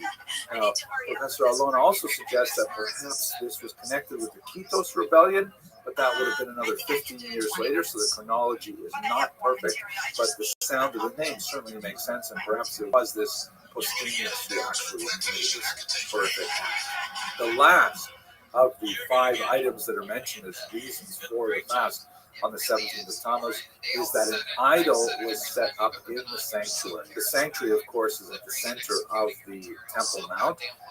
And when you look at the text itself, and especially the variant readings that exist, it's possible to suggest that this person who did this was the same apostomos, meaning he did two things. He burned the Torah, and he also set up an idol, but it's also possible to read it as two different acts by two different people. This is the argument of Louis Ginsburg, who was a great scholar of Jewish legendary material. He wrote the multi-volume series Legends of the Jews, and he suggests that Apostomos may actually be Antiochus, who is shown here. This is Antiochus Epiphanes, of course, the villain of the Maccabean rebellion that is commemorated with the holiday of Hanukkah, but that would have been like in the 160s before the Common Era, certainly not closer to the year 70 when the temple was destroyed. And now for the argument, these are two separate acts, that it's not the same person, Apostomos, who did both these things, is that in the Jerusalem Talmud, it's described as something that happened in a mountain pass near Lida or Tarlosa. And obviously, the sanctuary is only in Jerusalem, so this would be two separate acts. Nevertheless, it is a specific event. So that's the 5 historical events that are described in the Mishnah as reasons for the commemoration of the fast of the 17th Tammuz. Clearly, the most significant in Jewish history would be the destruction, the breaching of the walls, and that's the one that's most commonly remembered. Let us hope that this is the last year that we have to commemorate this fast, and that, God willing, in the future we will only celebrate on the 17th Tammuz. Thank you very much for that. I will kick you in the head, knock you out, you're dead. I'm now fished.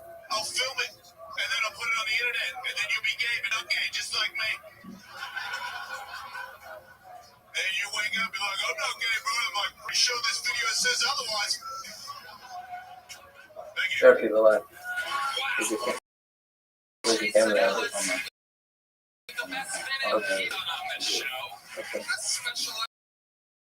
Just wanted to come and just to say how grateful we are that even seems to be willing to share this slot with us.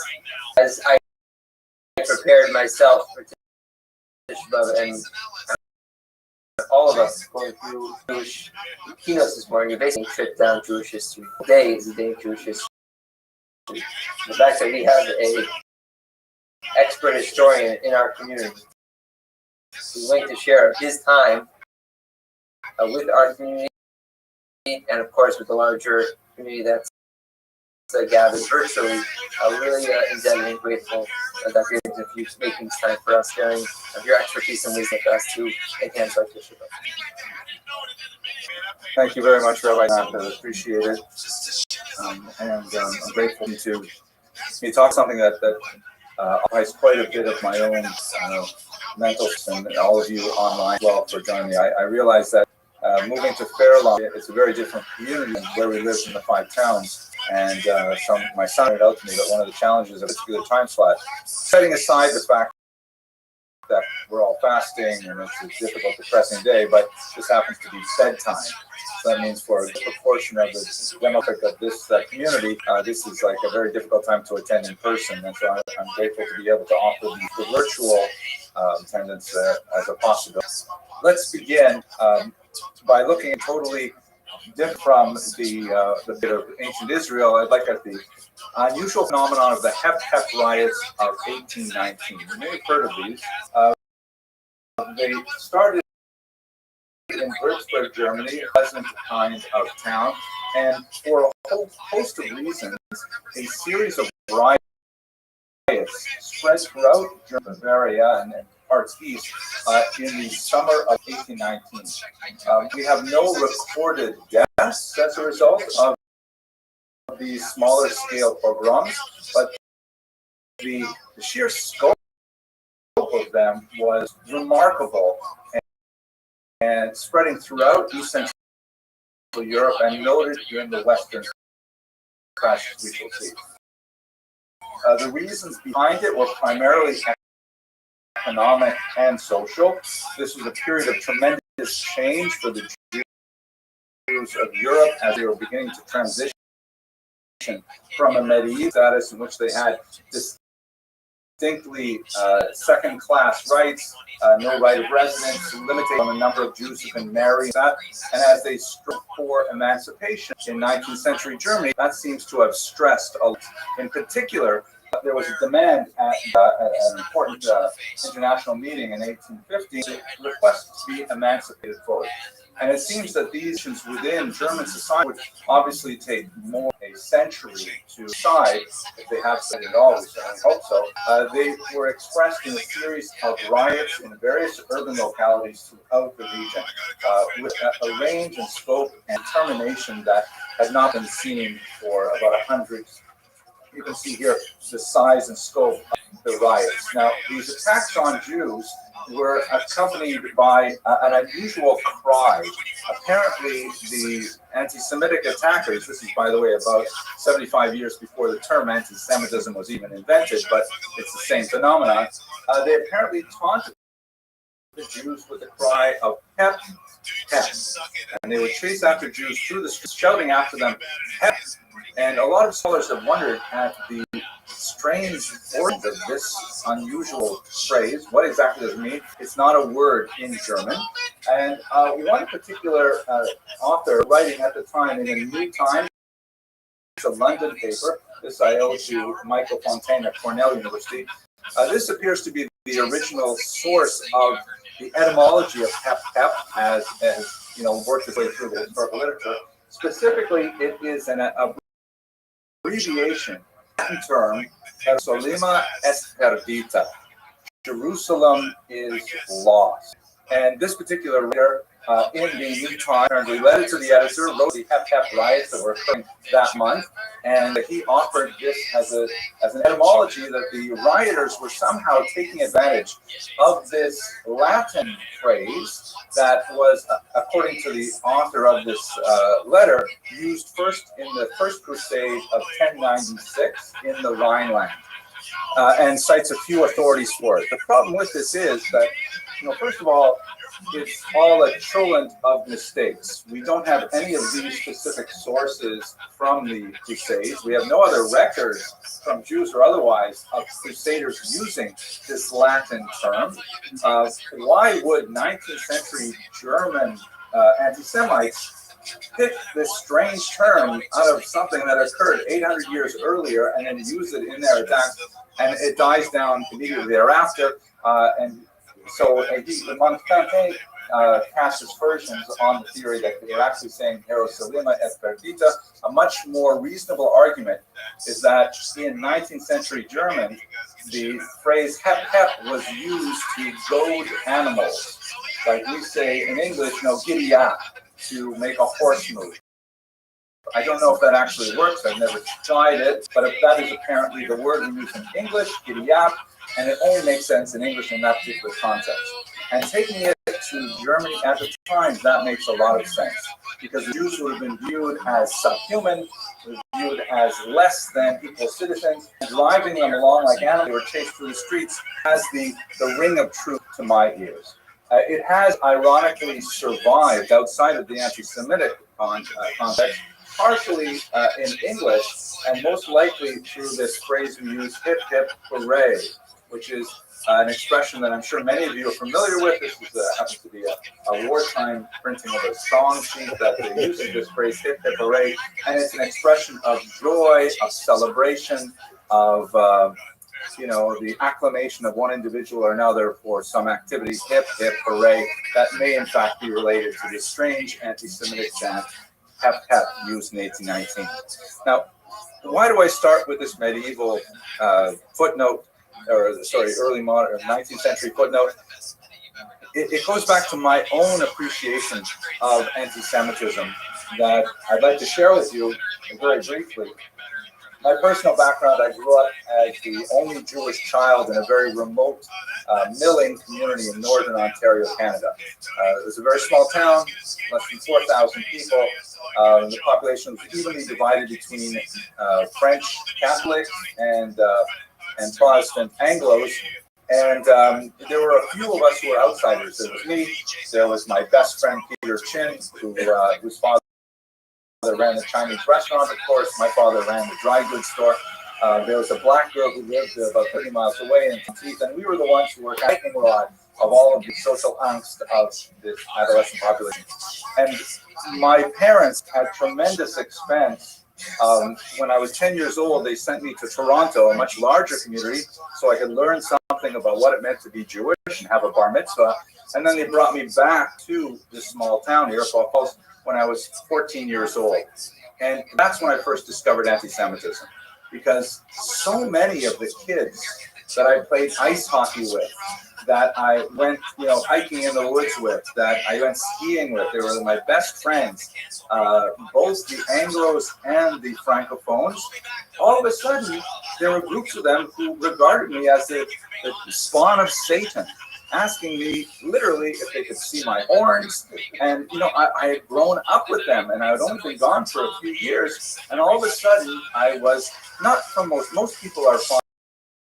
Most people are nice, most people are happy, but there were a few really bad eggs who were distinctly and virulently anti-Semitic.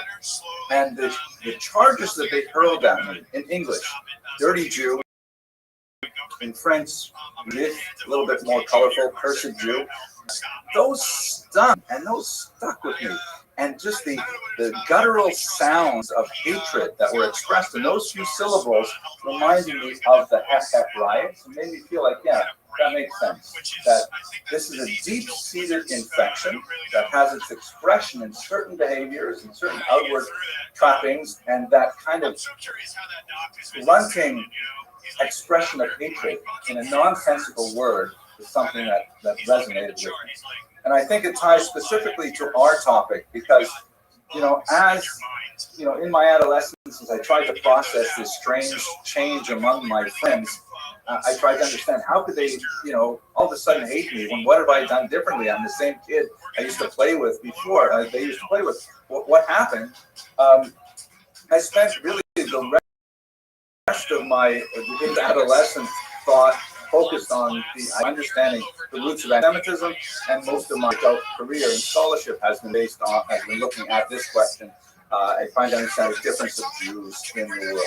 And in many ways, sorry for the long prolegomenon, this brings us to our topic, because the topic that we're discussing today, on this day, Tisha B'Av, is really at the root of our difference. It is that moment when Jews were spewed forth into the world in a forced diaspora, and yet used to assimilate into non-existence, persisting as a thorn in the side of more monolithic populations.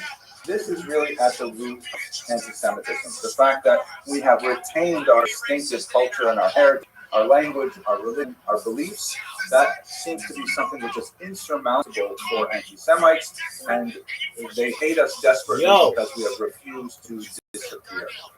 So on that note, what I'd like to do over the next hour and a half, I've given myself a rather long amount of time to discuss this because we're not going anywhere. What's good, Fortnite? But we will definitely stop at the predetermined time for a minute. Yeah, dog, I play Fortnite. How are you? Good. How'd you find out about me? Social, basic. You found out about me from Socialized VC? Yep. All right, very cool. How old are you? 23. Excellent. Well, you're welcome here whenever you want. We're just chilling. Are you gonna play Fortnite? Where's the word? Oh fuck, man! Where's the word then? She's asleep. Is it Brandon? Yep, it's me. Well, you had me tricked, big dog. Brandon, you want to know something interesting? What? You are one of the top 5 most active streamers of all time in this Discord. It's like you and Miss Aquarius and a couple other friends that I have. So the more time you spend in here, the more time you accumulate. Did you know that? Yeah. So you get like little awards, and you rank up. So I'm just making you aware. If you ever can, leave your device in here because you'll get more time.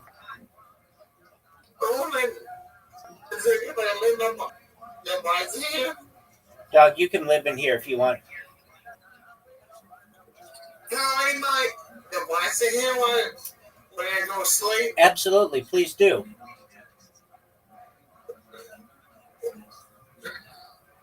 I got a stream going. Excellent. That's amazing, Brandon. Yeah, I'm big entertainer in Duke, Kentucky. Excellent. I love having you here, big dog. Where have you weren't here for a little while. What were you doing? How have you been?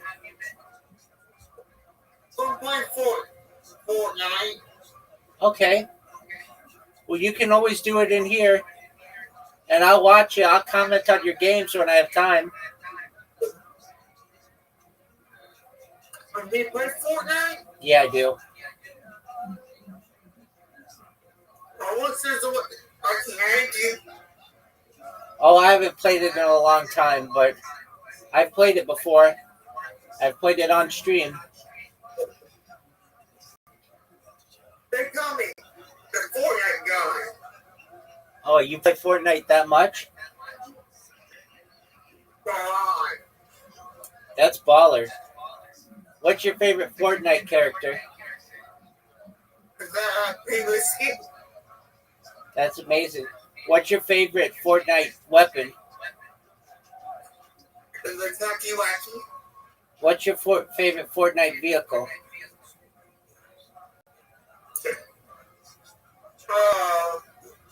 I would have to say the Lambo.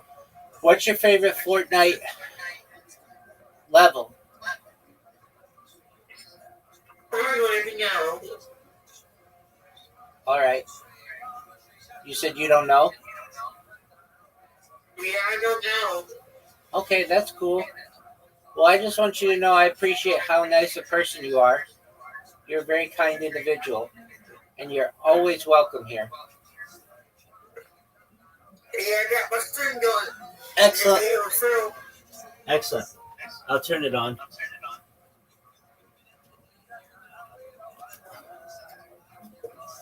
Alrighty, dog. Well, I'm going to be getting to sleep pretty soon, but I'll fall asleep to your stream. I'm watching you right now. You walk here right now? Yeah, well, you've got, on one thing, you've got like a game show. You like game shows? Fucking love them, dog. Brandon, what's your favorite game? I love Wheel of Fortune. Oh, okay. What's your favorite game show? Wheel of Fortune and the prices, right? Absolutely, dog. You're amazing, Brandon. If you could be on one game show, what would it be? The Price is Right. You're the man, Brandon. I love you, big dog. You're the best. I'm asking it, you know? But I know you can't. You're amazing, Brandon Alexander. All right, big dog. I'm gonna lie down. Good catching up with you. Is this good with you? Thanks, baby. Next up, I'd like to take you through You as well, big dog. three major You Roman Jewish wars. Absolutely. Beginning with the Great Revolt that started in 66. I'm too blessed to be resulted in the stressed. destruction of the temple on this day, 2,000 years ago. And then we'll follow up with the next revolt, the Kitos Rebellion in 115, that is lesser known. And then the Bar Kokhba Revolt of 132. All three of these were attempts by Jews to reassert their independence, both politically in terms of sovereignty, more significantly in terms of the assertion of their religious identity and religious practice. And by the end of this talk, we will be both exhausted and hopefully somewhat more informed as to the roots of our ancient diaspora. So with that, let me begin by looking at Roman Judea. we have to understand the nature of Roman Judea. We have to take it back a fair distance. We have to go really to the period of the Hashmonaim, the period of the Maccabees. This is, however, a map that gives you a sense of where Judea was in the context of the larger Roman Empire, and just the scale of the empire vis-a-vis the tiny little chunk of land, which seems even a little bit exaggerated here, just gives you a sense of how amazingly futile the attempt was for the Jews who attempted to throw off the Roman yoke. But we will proceed with it shortly. So the period, time that properly, we really have to go back to the Alexander the Great who's here in this remarkable 4th century BCE bust. Alexander the Great emerged from Macedonia in Greece, and had this lightning attack throughout the entire eastern Mediterranean, pushing all the way back to what would be contemporary Afghanistan and Pakistan, and he united this entire region for the first time under a single political empire, that of the Greeks. Here's where the Jews are, of course, in Judea, at a really important crossroads, because this is the narrow throat that allows passage really from Africa into Asia and into Europe. It's this little choke point where it's the only place where land travel can really happen. This region here, through contemporary Jordan, is largely desert and can be crossed, but only with great difficulty by a caravan. This is a route that can be crossed with much greater ease, and so it turns out to be an extremely valuable piece of real estate in the ancient world. Alexander wants to push on much further in an attempt to attack and conquer more of the known world, but his soldiers rebel. They've been on the road for years and they want to go home, and so he gives in, but then he almost immediately dies, most possibly of alcohol poisoning, at the tender age of 33, leaving behind this massive empire that had to be divided amongst his generals. And so what happens is, in this blue area here, these are the Ptolemies, after one of his generals named Ptolemy. This yellow area here is the Seleucid Empire, or another general named Seleucus.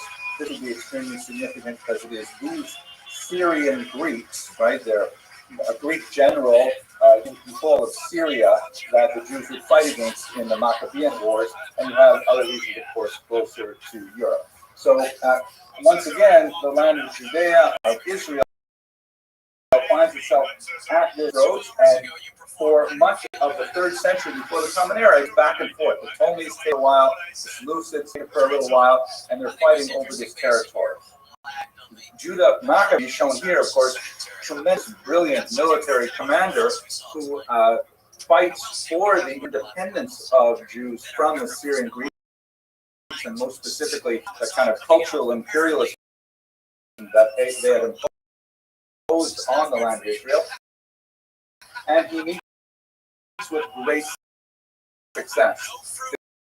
The key point for us today is that with Judah Maccabee, we have the first connection with the Romans, because Judah, seeing that he was going to have difficulty fighting against the Syrians, at one point he reached out to the Romans and wrote and achieved a mutual assistance pact with them, which he did not really use. Sufficient under his own steam to fight off the Greeks, but nevertheless, that was the first connection specific with the Romans. The kingdoms that were founded after Judah Maccabee successfully displaces the Greeks, the Syrians, expand significantly. There are various kings, including who expand quite far to the south here, that was very significantly understand Herod. And we have an independent Jewish state. So how do the Romans get into the picture? That happens after the end of the rule of Shlomo HaMelech. Alexander Yanai, his last great expansion of the Jews in the Maghreb, is followed by, and then later, his widow, Malka, for only about 9 years, but it was considered a tremendous time of Israel. She was with the rabbis, her brother, Ben Shetta, very important Tana in the Mishnah, and the Talmud tells us that under her rule, even the fruits and vegetables were larger, and probably cheaper too as a result. However, this period of peace would not last. Her sons entered into a civil war, specifically, and Alexander and Judah Aristobulus, were vying for the throne of the land of Israel, the Romans. And they went back to them, again, looking at Judah Maccabee's earlier agreement with the Romans. They both individually said, we would like you to come in and assist us in this conflict and establish our country for us. The general Pompey agreed. He came to the land of Israel, and he decided when he was there that rather than assist one or the other side, he'd rather take over the land of Judea for himself, for Rome and its empire, and ultimately that's what happened. He technically favored one of the brothers, Hyrcanus, so we still had a king on the throne of sorts, but clearly only as a puppet king, as a client of the Roman Empire. And from the year 63, before the Common Era, remember, think about the time frame here. The revolt is in 66 of the Common Era, meaning in the years, by the way, for those who may be not familiar with this termination, scholarship in the West used to use the term BC, which stood for before Christ, and AD, which stood for Anno Domini, the year of our Lord. So in the mid-20th century, most secular scholars, and with relief, scholars shifted away from saying BC, and they switched to BCE, before the Common Era. And obviously, secular people and Jews do not regard Jesus as their Lord. We don't use Domini, we use CE, Common Era. And although this is very frustrating to a lot of people on the internet, it nevertheless is the scholarly standard. So thinking about the time frame, the revolt that we're discussing happened after over 100 years of Roman rule. They were under Roman control from 63 CE all the way up through the fictional year 0, and it's 6 decades into the first century. So a long time we were under Roman rule. Why did we rebel at that point? Why didn't we rebel immediately when Pompey took over Jerusalem and committed atrocities in the temple as he took it over? That's a question that we will return to shortly. One small detail that I can't help but mention, in the bitterness of the dispute between these two brothers and their sons, the next generation, at one point, at 40 BCE, Hyrcanus' nephew, Antigonus, actually goes up to his uncle and literally bites his ears off in order to invalidate him from ever having the position of Kohen Gadol. The position in Israel at this time, the political leadership and the religious leadership were, uncomfortably enmeshed. The Kohen Gadol was also technically the head of state. Sometimes it would be the same person. Sometimes it would be an uneasy balance between two people. But Hyrcanus' nephew hated his uncle so much that he wanted to physically invalidate him. And it's interesting to note that, as Josephus points out, we'll talk about him in a minute, he did it with his teeth. He didn't do it with a knife. He wanted to be personal about it, right up close.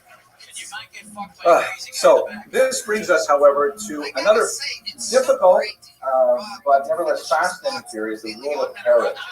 The Romans, and in many ways the Jews, got lucky with the king they put in place after Pompey and after this whole Hyrcanus Aristobulus period. King Herod is largely viewed negatively because of bloodthirsty behavior, specifically towards the end of his life when he was most likely deranged, possibly addled by syphilis.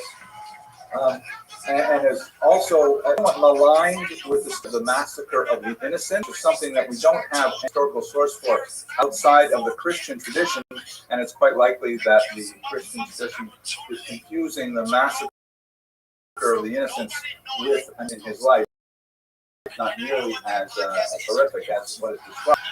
But nevertheless, he comes to the south from Idumea here, and a very crafty series of intrigue. He brings himself to his father was Antipater, was one of the advisors to the last Jewish king Hyrcanus.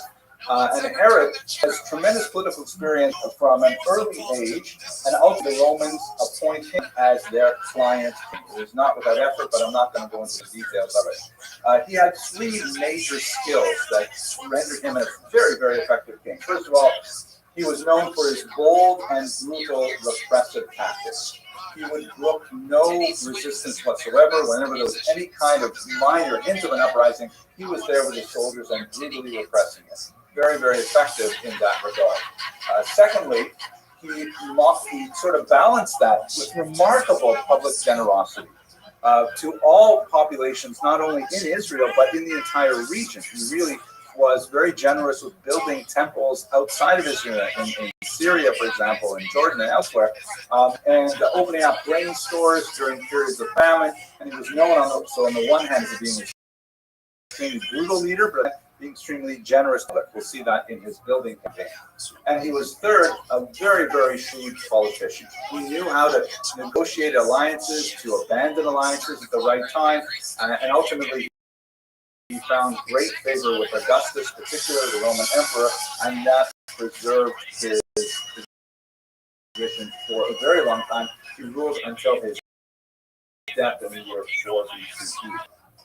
But that eventually would decay as well. Let's just look at his building campaign briefly, because it does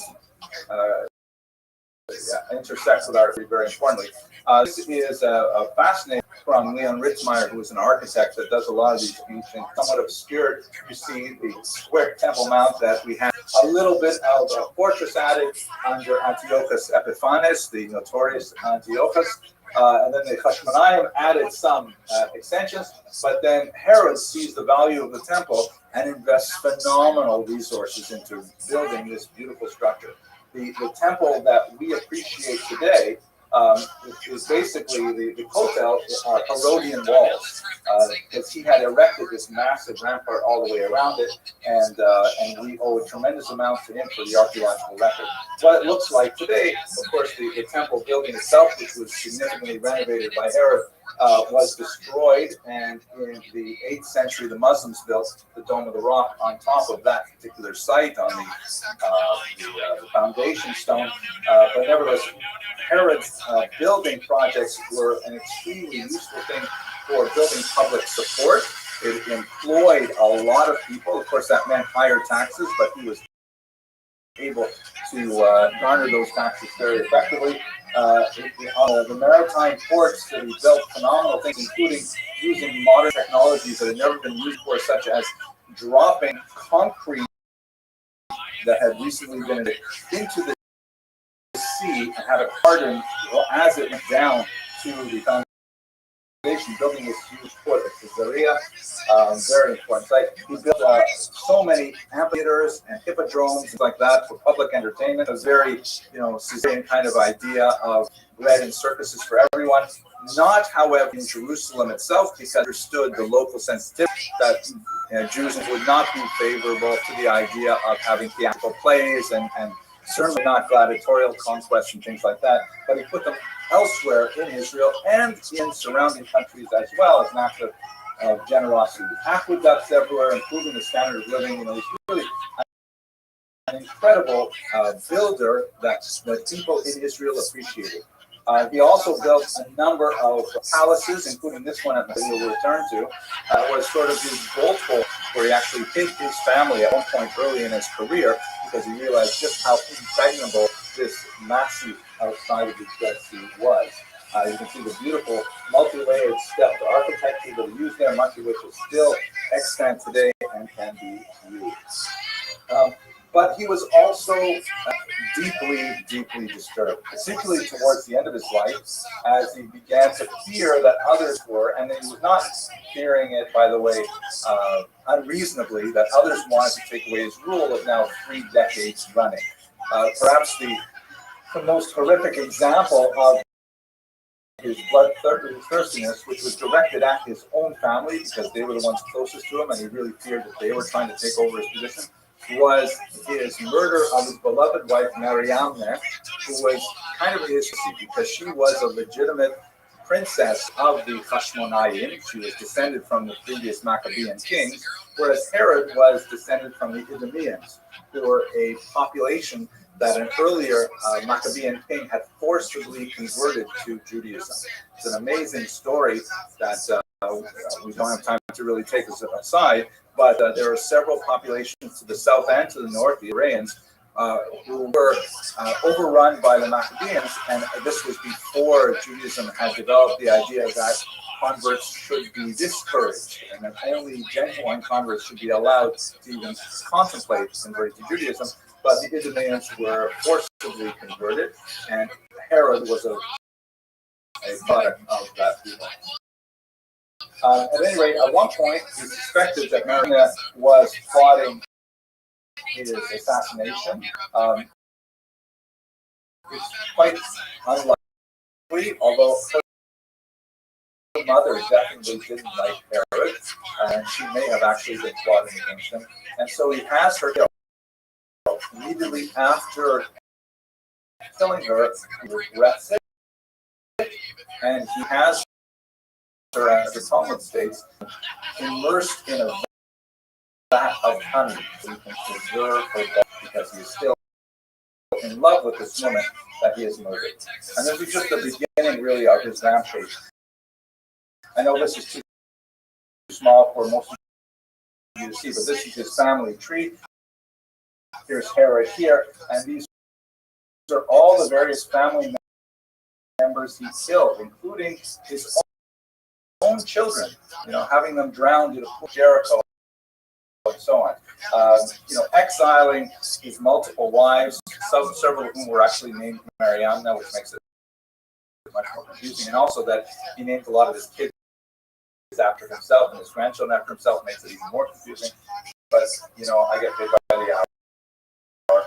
So the sheer wrath of his own immediate family was so awful that Emperor Augustus, who was Herod's ally, at one point said, "It is better to be Herod's pig than to be his son," which was kind of a riff on the idea that Augustus was aware that Herod would not eat pork, at least not in Jerusalem.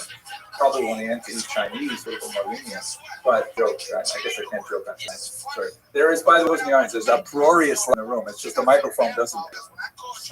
But Herod won't eat a pig, his own son, because he would metaphorically eat his own. So this is basically, and finally, this is the grave Herodium, which was later excavated. On his death, so therefore he ordered his troops to a whole series of Jewish leaders, and he left order that when he dies, all of those Jewish leaders who were in a guarantee that there would be spread mourning in Israel. He was really insane by the last days. Had an apple knife. He was successful.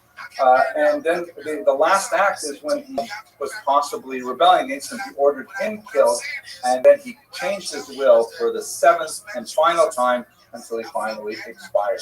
His sister Salome was able to rescue the arrested Jews, but nevertheless, afterwards, he was buried at Herodium, and he ended an absolutely brilliant, in some ways, and horrific rule over Israel for several decades. It is the end of the Herodian period, even though it's going to be 6 decades before the Great Revolt breaks out, but it is ironically the loss of Herod that leads directly to the revolt. Here is, by the way, an architectural drawing of what that last tomb looked like, with beautiful, palatial areas. This is the architect who discovered the actual sarcophagus of Herod, which had apparently been raided at some point over the last 2,000 years, and whatever goods were never stolen.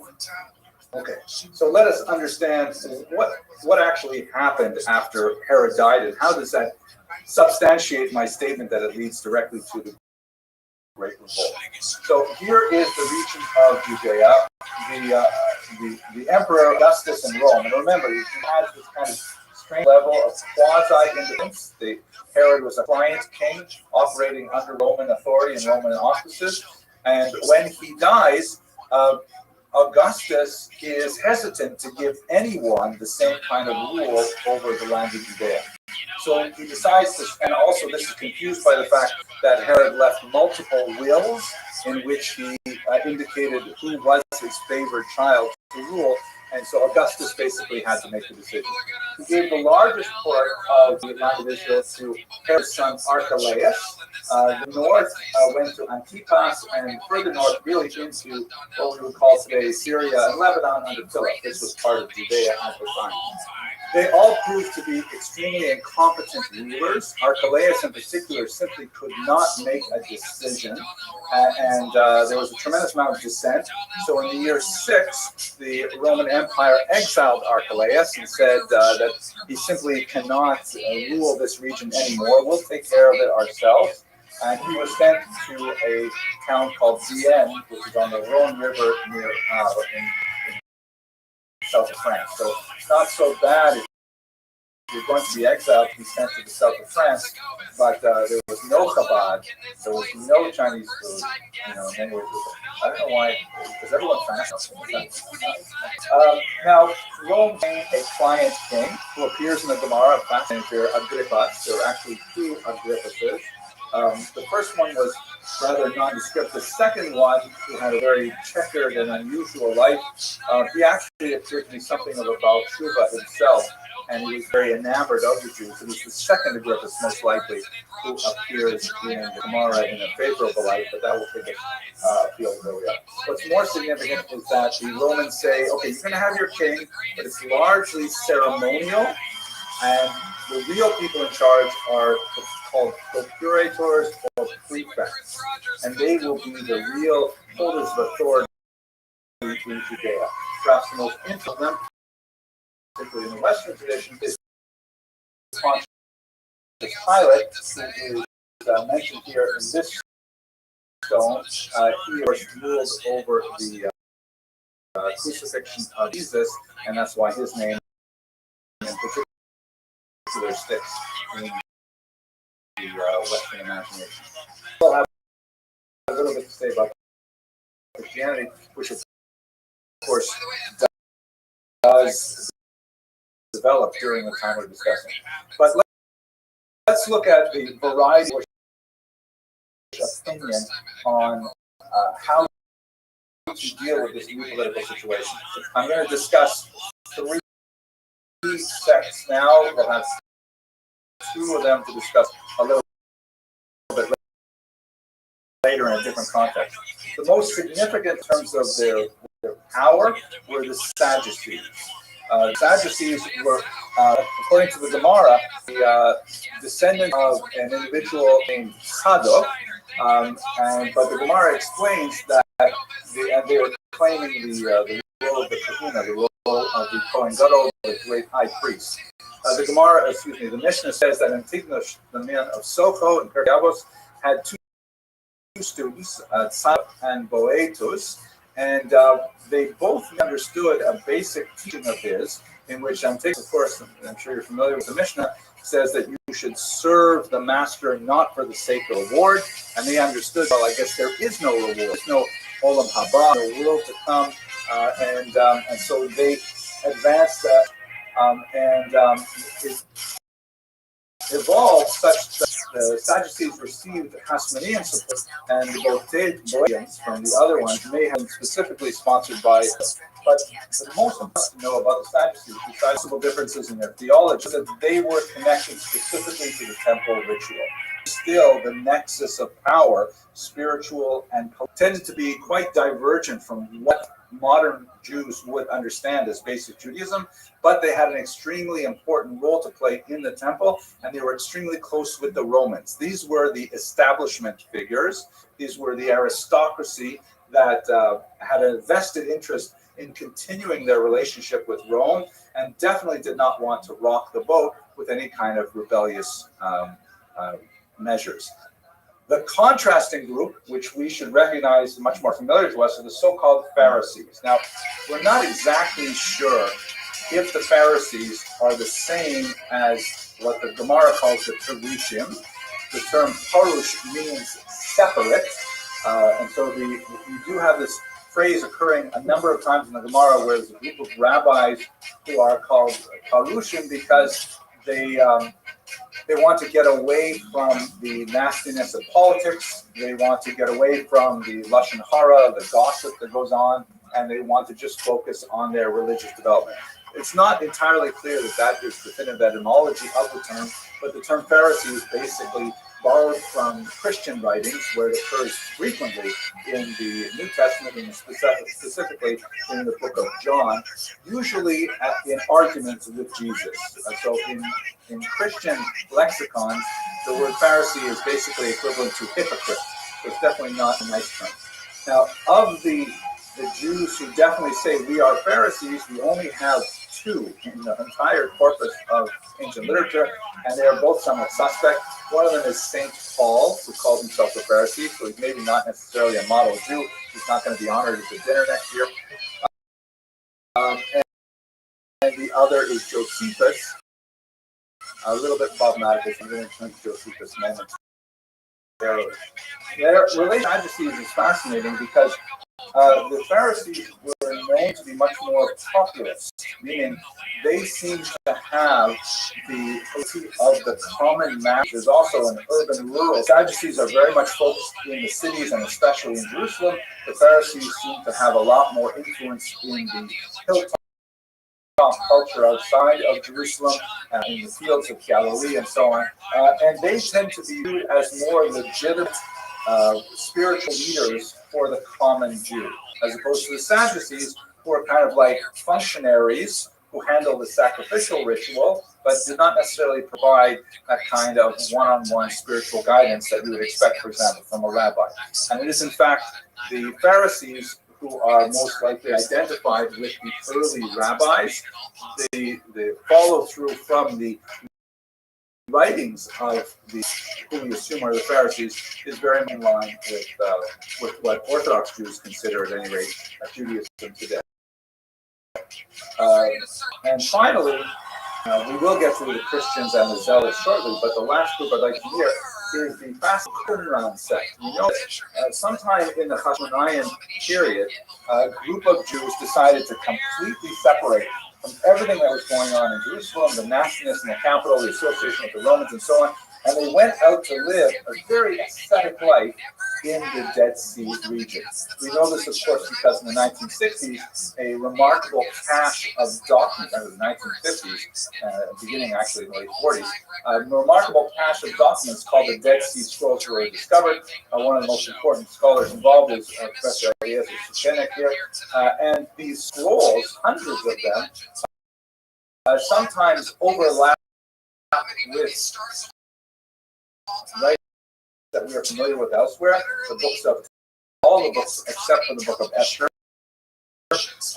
and then a whole bunch of other really weird books that we don't have elsewhere in the canon.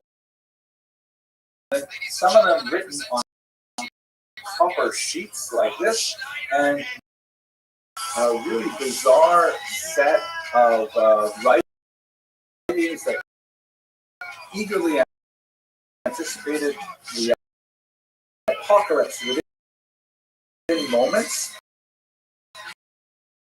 And there's a lot of strange writings and the teacher of evil and all kinds of bizarre things that go on. People are still trying to figure out exactly who were these Qumran groups. Josephus, who I know I've mentioned his name several times, who he is, but I will mention that he spent several years living among a group of people who followed the fourth philosophy that were likely these Qumran sects. Their region was destroyed in the 60s of the Common Era, but it was later excavated, and you can see that they way out in pretty remote areas. And we have, for example, one of their writings is called the Manual of Discipline, in which they discuss the way in which initiates were saved. They were to keep us in silence. They were really big on ritual purity. They would dip in the mikvah several times a day. And Josephus tells us, amazingly, that they would refrain from defecating on the Sabbath. It was kind of negotiated. They were given a small latrine shovel, and one of the most important things they could do was make sure they took care of the group that I would love to spend more studying and talking about. But we're going to go to the conflict now. The environment is, as we're moving into the dead, for almost all of us who we don't know anything like this. This is one of the best 18th century representations. But he is an unusual man, Yosef ben Matityahu, born in the year 37, and he tells us several times. He wrote an autobiography, and he also describes his multiple points in his several works that he came from an aristocratic family with fair groups. He experimented a little virtually by going out to Qumran, and he was apparently important that he was sent to Rome as a young man as part of a delegation to negotiate for the state. While he was overwhelmed, he was the buildings and the architecture and the government and the society, he just thought Rome was absolutely fantastic. When he returned to the land of Israel, he discovered that the land was in open revolt, and much to his dismay, he was placed in charge of the troops in the Galilee. At a young age, he was in his 30s, and he was placed in this very important military capacity.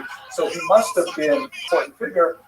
Sir tells us he was. He tells us how he was so precocious that at the age 14, all the rabbis of Jerusalem would come to him with their shilohs. And, he never suffered from excessive humility. But at any rate, he ends up. The reason why he is so important is because he left a remarkable book, The War of the Jews, the Roman-Jewish War, that tells us everything we really want to know about what happened in the war, but he is an extremely problematic source. Because basically what happened is when he was, his settlement in Yotapata, I'll show you some pictures of it in a minute, where it was attacked by the Romans in the Great Revolt, he ultimately surrendered to Vespasian, who would later be the emperor, and he became an aide-de-camp to the Romans. He became a cultural interpreter, either a literal interpreter, and he was literally side by side with the Romans as they destroyed the temple in Jerusalem. He gives us a very valuable first-person account. Then after the war, he went to Rome with his captors, now patrons. He took their family name. He is known as Titus Flavius Josephus. Titus was ostensibly his best friend, the Titus who destroyed the temple, and Flavius was the family name of that group of emperors. And everything that he wrote was written with the editing supervision of his patrons, the Romans. We know that he wrote a version of his history first in Aramaic, the lingua franca of the Jews, but later that was translated to Greek, and as he developed his proficiency in language, he wrote many, many books in Greek, a massive 20-volume Jewish antiquities, very important, and he made a great career out of being the Jewish expert for Rome, all of the entire Roman Empire. His books are extremely valuable, but very difficult to appreciate later. He betrayed the Jewish cause by going over to the Romans, but at the same time he was a captive of the Romans, and he couldn't write anything without their assent and approval.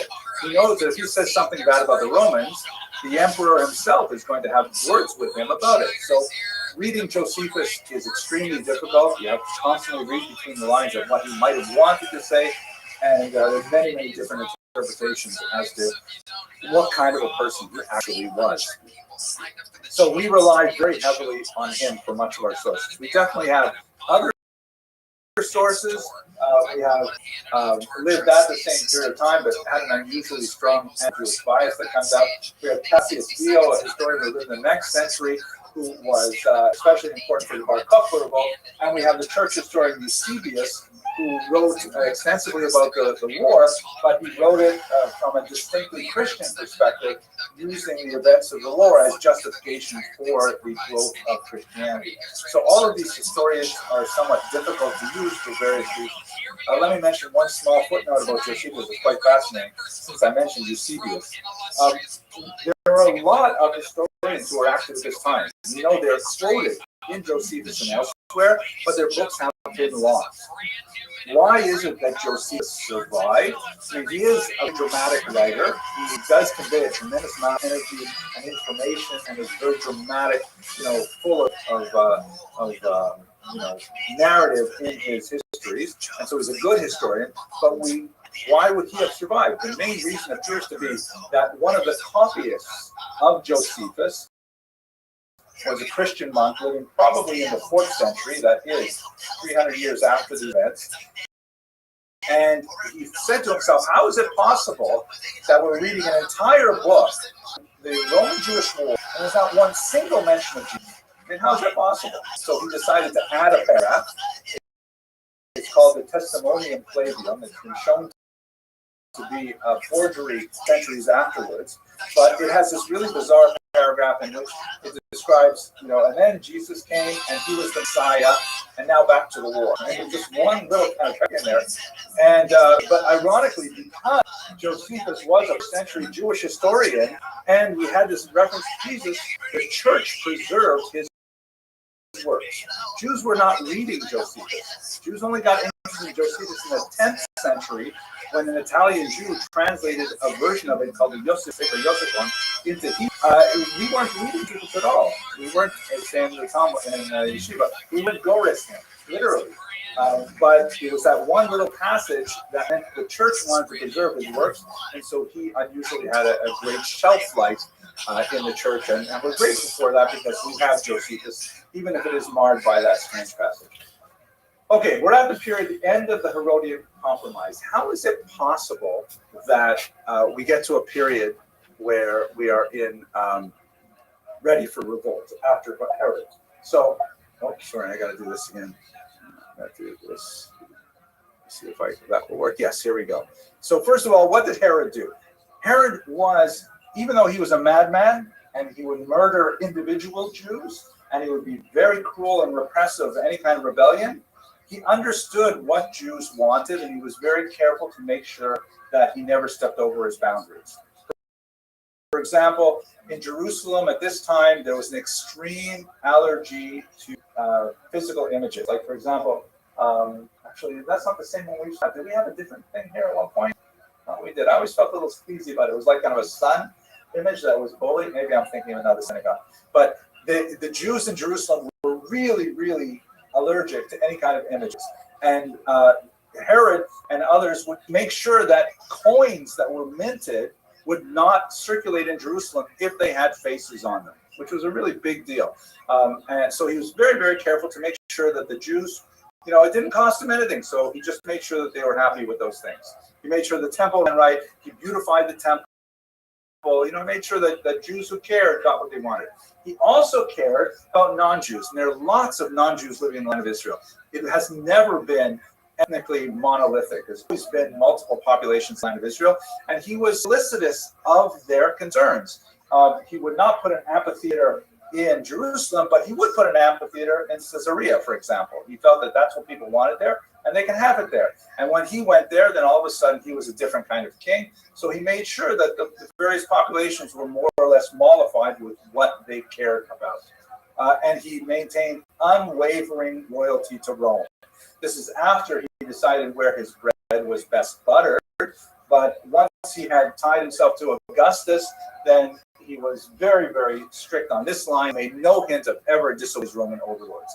And these three things together really meant that he was able to establish a stable kingdom in Judea for 40 years. With his death, you have a whole cascade of events where they rapidly run out of control. And I'm just going to give you 5 or 6 of them right now, but you can imagine how over the course of a few decades, the peace with Rome, which had been intact for 60 years, was now fraying and eventually would boil over into open revolt. For example, immediately after he died, a procurator named Sabinus tried to raid the temple treasury. Temple treasury was one of the greatest sources of wealth in the Eastern Mediterranean because Jews had been for hundreds of years religiously submitting the Machatzis shekel to Jerusalem. We have lots of sources of how the Romans respected the fact that there were specific routes where caravans would bring cash from the Jews in Babylonia, the Jews in Antioch, the Jews in Alexandria, and they would all converge to Jerusalem. And the temple had a massive treasury that the Romans frequently coveted. We see this even much earlier with the Hashmonaim, with Antiochus, who wanted to raid the temple territory. So when this procurator, this leader, shortly after Herod died, he tries to take some money from the temple treasury. There's like an uprising in Jerusalem with being incensed at how can they take literally holy money, the mach is a shekel, and from Syria, who's actually part of the larger Syrian administrative apparatus, and quell a revolt Shavuos in the year BCE, immediately after the death of Herod. That's followed later by a property assessment under another prefect, this time named Antonius, that sparked local tax rebellions, because when Herod was in charge, they knew they would be taxed, but they also expected seeing things for their money. We saw more public works, we saw more employment, and all of a sudden this was not happening. And so the local rebellions that are not put down effectively as Herod did. Pontius Pilate, the prefect during the period of the early Christian movement, he allows shields and standards with Roman images in the holy city of Jerusalem, causing another uprising. These are all, over the course of several decades, flashpoints in which Jews increasingly feel that Rome does not have our back. Jews were willing to live with Roman authority for a long period of time, as long as they felt that, we had local representation, cared about our desires. But when they began to feel that the Romans were not supporting them, this was terrible, especially in the ongoing conflict with the Saracens, a group that lived in the northern region of Sharon that were in frequent conflict with Jews. There's a lot to say about who the Samaritans are and who the Jews are.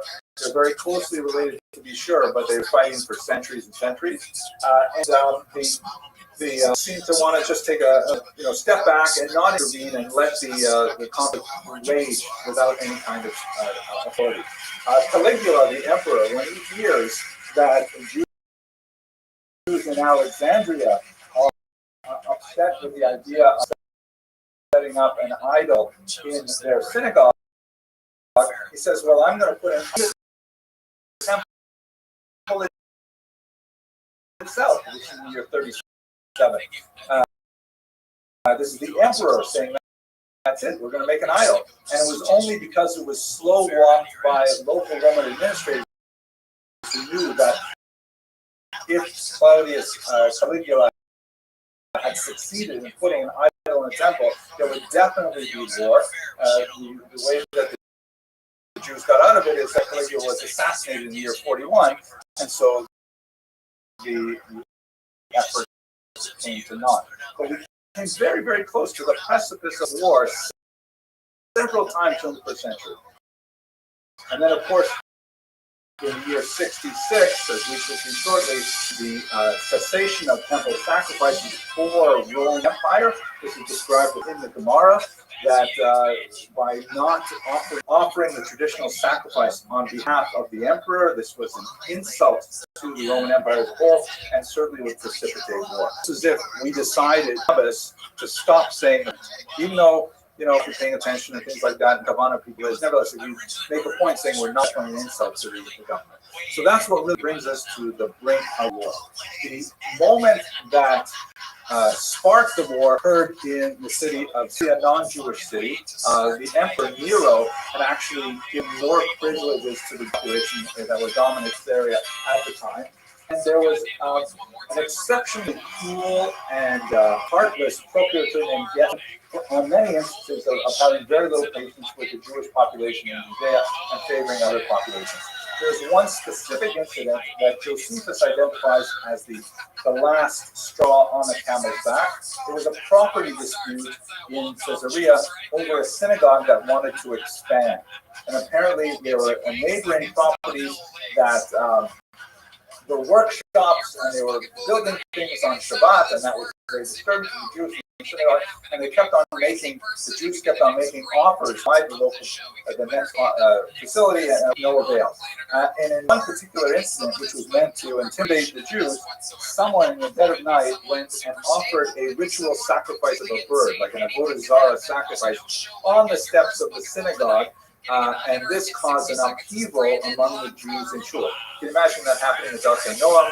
Someone, I mean, you know, even that, God forbid, something like someone nailing a dead dog to the door or something. That would make us angry. Maybe not an avodah zarah sacrifice, but something like that would be just terrible. And so some of the younger members of the synagogue got up in arms, and actually a fight broke out. The elders of the synagogue realized that there was going to be some trouble. They took the Sefer Torah and they left and they fled the region. And Gessius Florus simply was hands off in the entire period. The Jews appealed to Gessius Florus for some kind of remedy, and he refused to even consider it. This ultimately resulted in rioting in Jerusalem, especially after Gessius Florus goes once again to the temple treasury and withdraws a paltry amount, 17 talents. I mean, it's a lot of money, but in the context of what a Roman Empire needs, it's like going to, robbing a bank and taking $10,000. The bank has a lot more than $10,000 in it. Take $10,000, it's like small change. The Jews not only rioted, causing pushback from the Roman garrison settling there and massacring Jews in the streets, but they also openly mocked Gessius Florus by walking around with their hats out, saying, Gessius Florus needs some money. Can someone please contribute to the push up for him?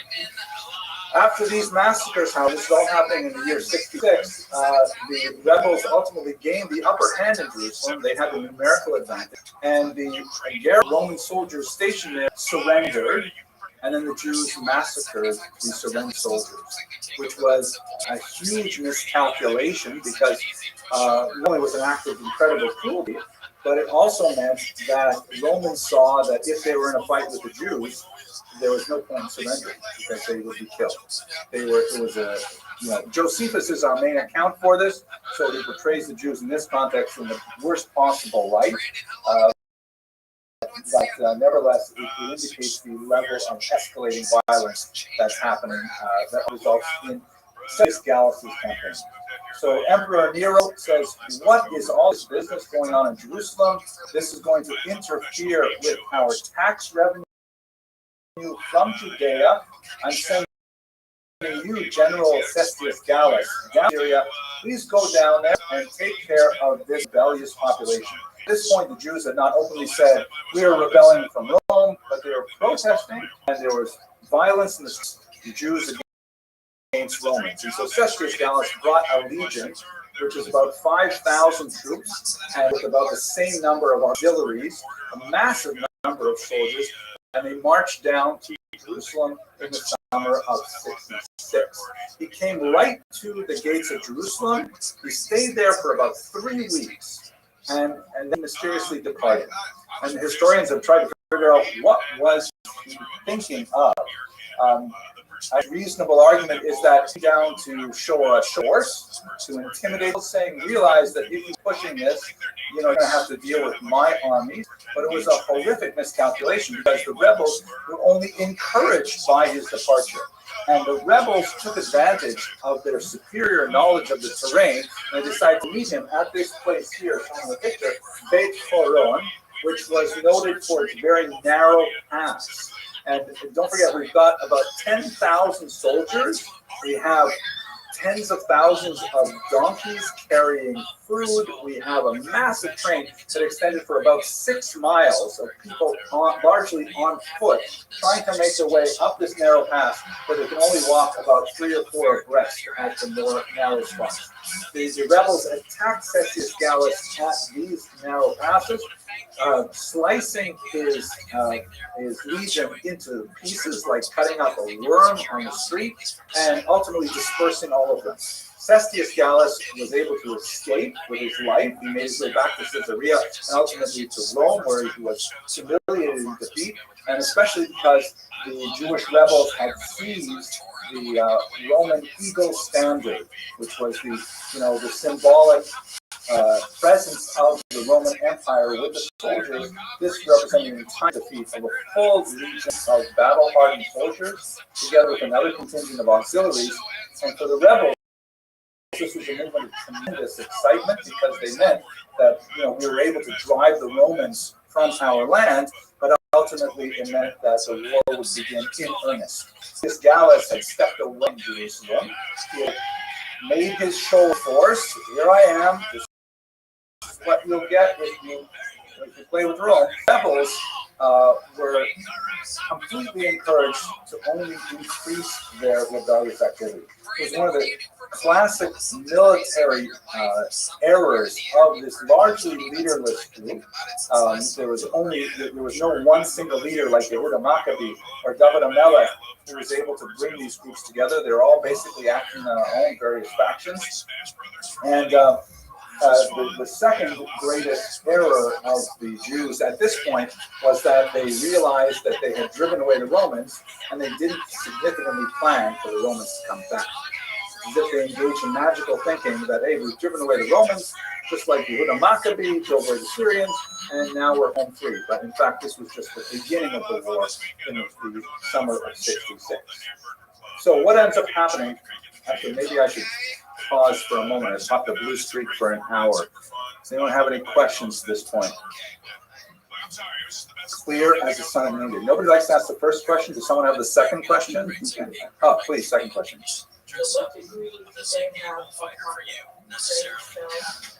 No.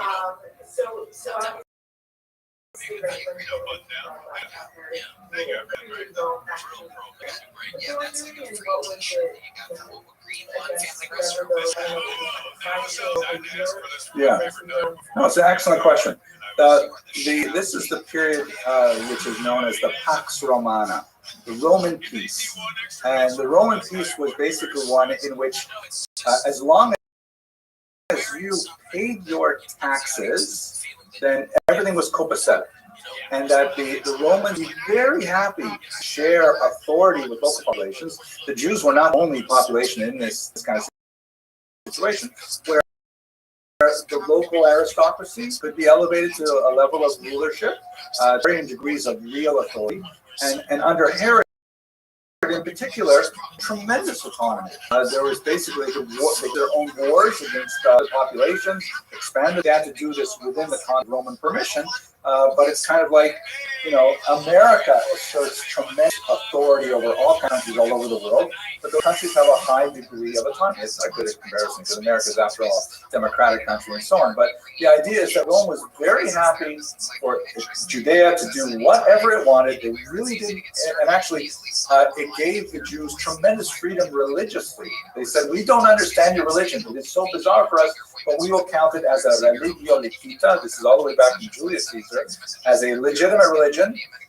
And Jewish soldiers serving in the Roman army, of which there were many, were exempt from the mandatory, rituals of obedience to the emperor, which is a phenomenal thing. It's like saying you can join the American army. We'll make sure that you have kosher food and you can take off Shabbos and all kinds of things like that. So the Romans were very happy to give the Jews great autonomy as long as the tax returns kept coming in on time. Yes, please. At this point in time, the Sanhedrin did not have the authority to execute. Yeah. So how did that fit into this? So the execution of prisoners, which of course is very problematic because the Sanhedrin rarely engaged in executing people anyways, but that would be one of those areas where the Romans would have a say in, okay, who are you not killing? I think where we see it most significantly is in the gospel accounts of the crucifixion, and to what degree the Sanhedrin is involved, to what degree the local population is involved. Ultimately, it's Pontius Pilate's decision. So it was a client relationship, but tremendous freedom overall. In general, we lived with the Romans for 60 years, and we could have lived with them a lot longer if it were not for the interference of the procurators, largely because Herod was able to hold off that for a long time. Okay, let's go on because we unfortunately have a lot more war to get to. So Emperor Nero is disgusted with Cestius Gallus. What a humiliation. He gets sent packing by a bunch of, who are these people anyway? So he looks for a new general to send there. There's one general in particular, battle hardened, experienced was General Vespasian. And Nero had a bit of a grudge against him because Nero was an unusual he fashioned himself as something of a poet and a singer, and he used to mandate mandatory attendance at his recitals, and he would sing the poem audiences. Vespasian unfortunately fell asleep during one of those recitals, and Nero was apparently incensed. And so then he said, "Okay, Vespasian, you're going to clean up the mess Gallus left behind." Vespasian was a far more potent general than Cestius Gallus, and he decided to be marching directly to Jerusalem, mopping up territories in the Galilee, which was largely populated by these sort of pilgrimages like this one in Gamal. He jumped one to the next, and they've had like a hedgehog strategy.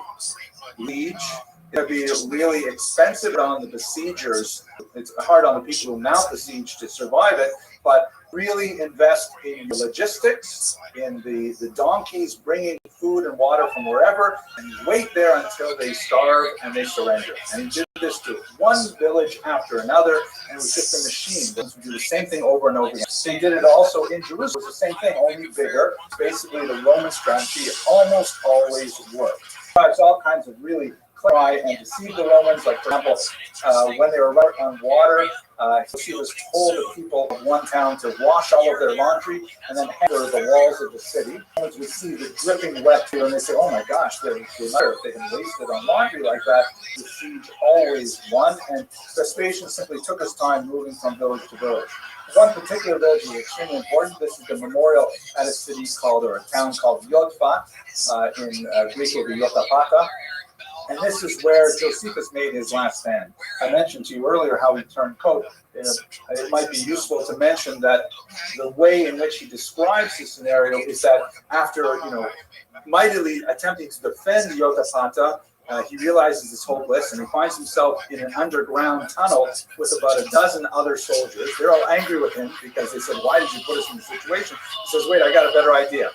Rather than surrender to the Romans, which would be humiliating and would be undignified, why don't we just engage in a show of lots? We'll each choose a straw, and whoever gets the short straw will have to murder the others, and that way we will at least we'll die with dignity rather than give ourselves to the Romans." And so they do this in small groups until finally, amazingly, Josephus turns out to be one of the last two guys holding the short straws. All the others have killed each other. And Josephus says to his friend, "Wait a second, let's rethink this."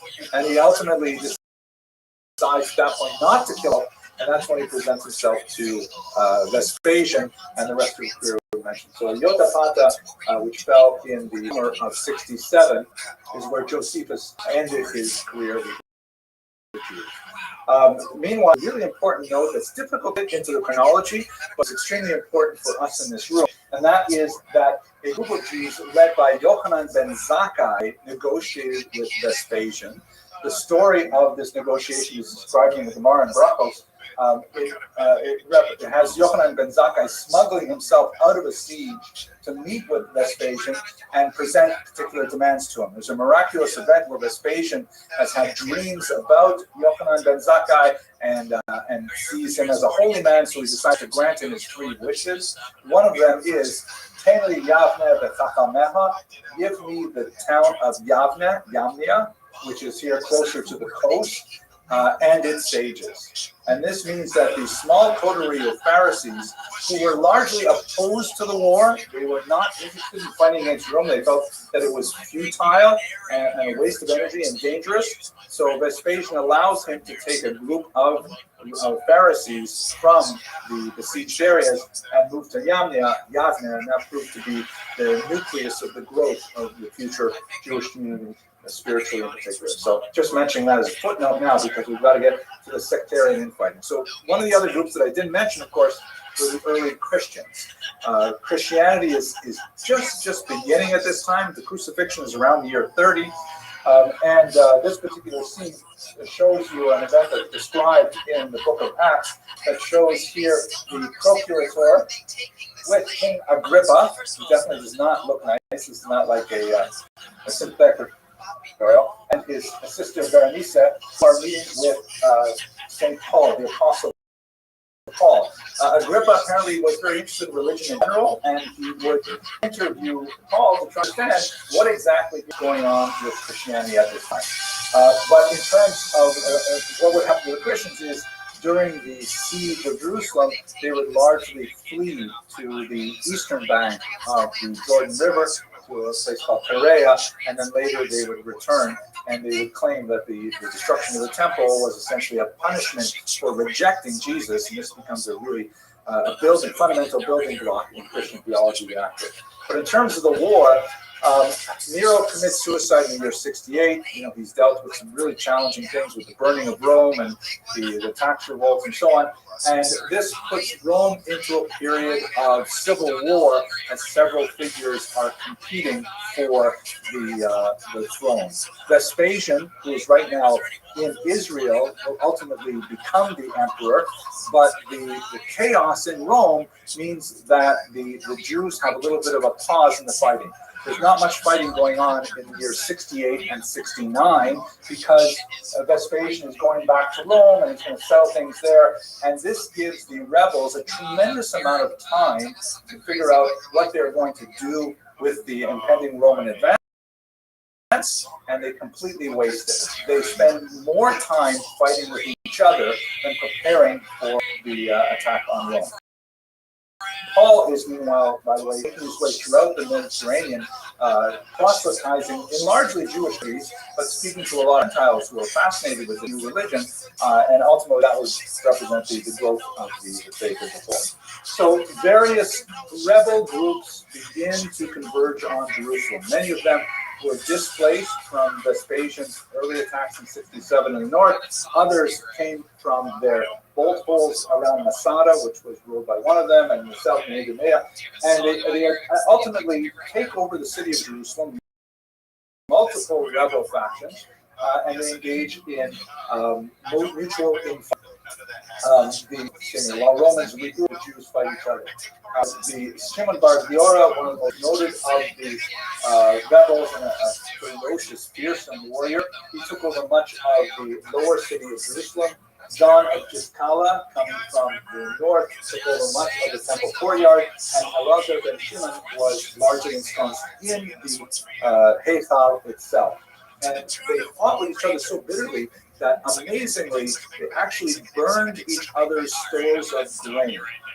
They should know that Rome is coming back with armies. They are going to besiege Jerusalem. The worst thing you can do is destroy your stores of grain. But they had so much hatred for each other that they could not abide the possibility of them surviving. It's an absolutely horrific period in the lead up to the Great Siege that I think provides us a tremendous number of moral lessons for how Jews should not behave. And there was active fighting between the groups. Ultimately, Vespasian will become the emperor in Rome, and he will set aside his son Titus to manage the siege of Jerusalem. Here is a bust of Titus. Titus brings with him his loyal interpreter Josephus to accompany him to the actual temple itself. So the siege actually begins in the spring of 70, before the holiday of Passover, and the Romans essentially lay in for the lull, because this is their go-to strategy. Just simply surround, cut them off from any supplies, let them starve themselves out. The Jews have already weakened their position by destroying their own stores of grain, but they did have a relatively secure water supply, thanks once again to Herod, among others. Josephus described quite the lethal cases of starvation and cannibalism that echo the passage we read about last night in Ava, that are absolutely horrific. The siege goes as follows. First of all, Jesus constructs this major siege wall around the entire region. He attempts at a couple of times to attack the city frontally, but is repelled. And amazingly, as insane as the rebels were, and as short-sighted as their leadership were, they were terrifying, vicious, brilliant warriors, and they initiated some absolutely heroic and innovative ways of fighting back the Romans and held them off for a remarkable amount of time. Like, for example, when Titus first advanced, he set up camp on Har HaTzotim, Mount Scopus. I'm sure many of you know the geography. It's a big mountain just outside of Jerusalem, and he figured from the base he would be able to attack the city. To his surprise, the rebels emerged from the city and fought uphill against Titus and caught him by surprise. As they were still setting up their camp, Titus himself was even wounded in this attack.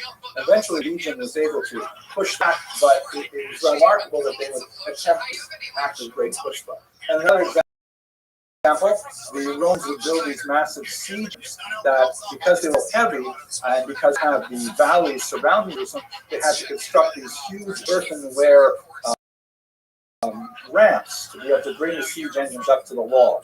This again, the Romans had patience. They knew logistics. They planned well in advance. They were able to overwhelm most of their enemies simply by, engineering what they needed to ensure a swift victory. Well, I shouldn't say swift, a victory. They would take their time to get it done right. And so the Jews, remarkably, began to tunnel under the earthenware ramp, reinforcing it with wooden staves. And then once the Romans had brought their siege engines onto the ramp, they set fire to their tunnels, collapsing the ramp and destroying the siege engines, which was great frustration to the Romans, but they just simply started over again. And they built another ramp and built more siege engines. Ultimately, they were able to break through. There are actually 3 walls that are protecting Jerusalem. They break through one in May of 70. The inner wall was reached after a further week of fighting, and then in late July, they finally breached through the second wall. This is probably the 17th of Tammuz breach that we commemorate. And then finally, they were able to reach through the Antonia fortress at the northern part of the Temple Gate and attack the temple itself. The actual destruction of the temple is something of a controversy. The Josephus portrays it in a manner quite favorable to Titus, because after all, he's writing a book that he has Titus reading over his shoulder. And the temple was regarded quite rightly as one of the great wonders of the Eastern Mediterranean. It was considered a phenomenal architectural thing, great beauty. The Talmud speaks about it, says that if you've never seen Herod's temple, you've never seen a beautiful building in your life. And so the idea of barbarically destroying this temple was seen in some circles as, an act of cultural insensitivity that destroyed a great artifact of world civilization despite the rebels. So Josephus portrays Titus as telling his soldiers specifically, don't attack the temple itself, we'll take care of the rebels, but certainly preserve the temple building. And then mysteriously he goes and he has a nap in the middle of the day. You're about to take over the central stronghold of the rebels. You don't take a nap necessarily at the time. It's hard to believe he did so.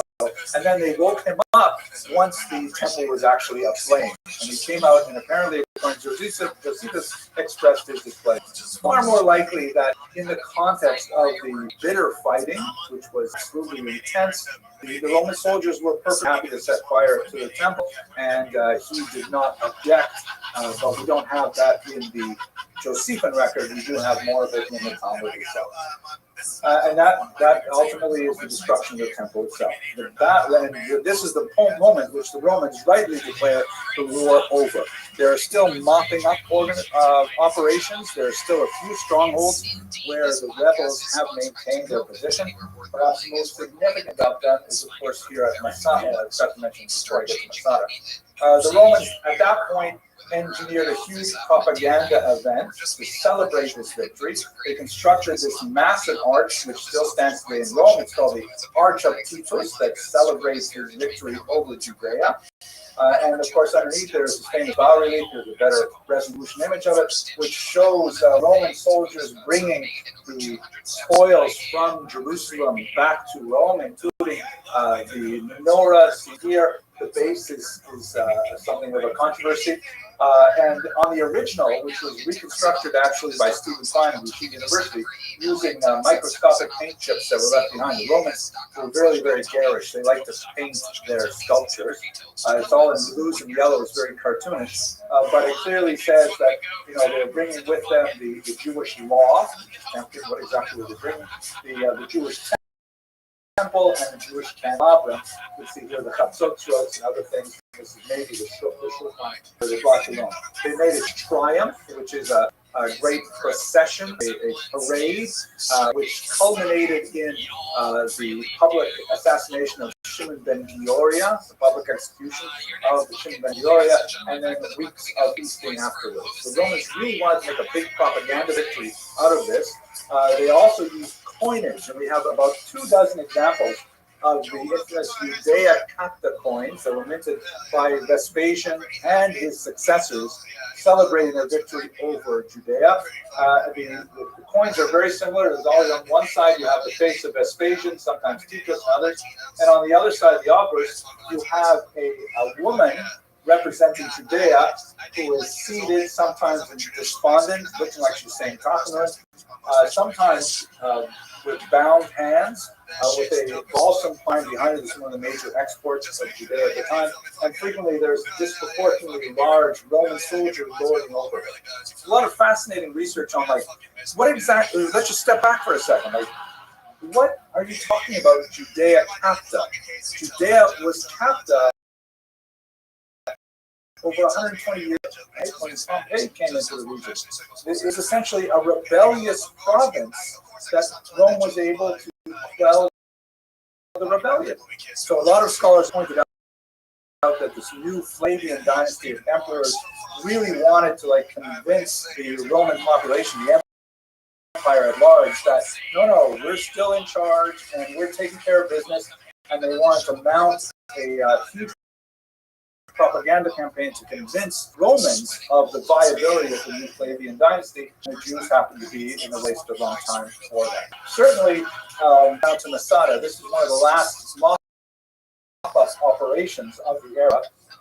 Masada, of course, constructed as a fortress by Herod and was occupied by rebels during much of this period, and they had a uniquely strong position to defend themselves against Roman attacks.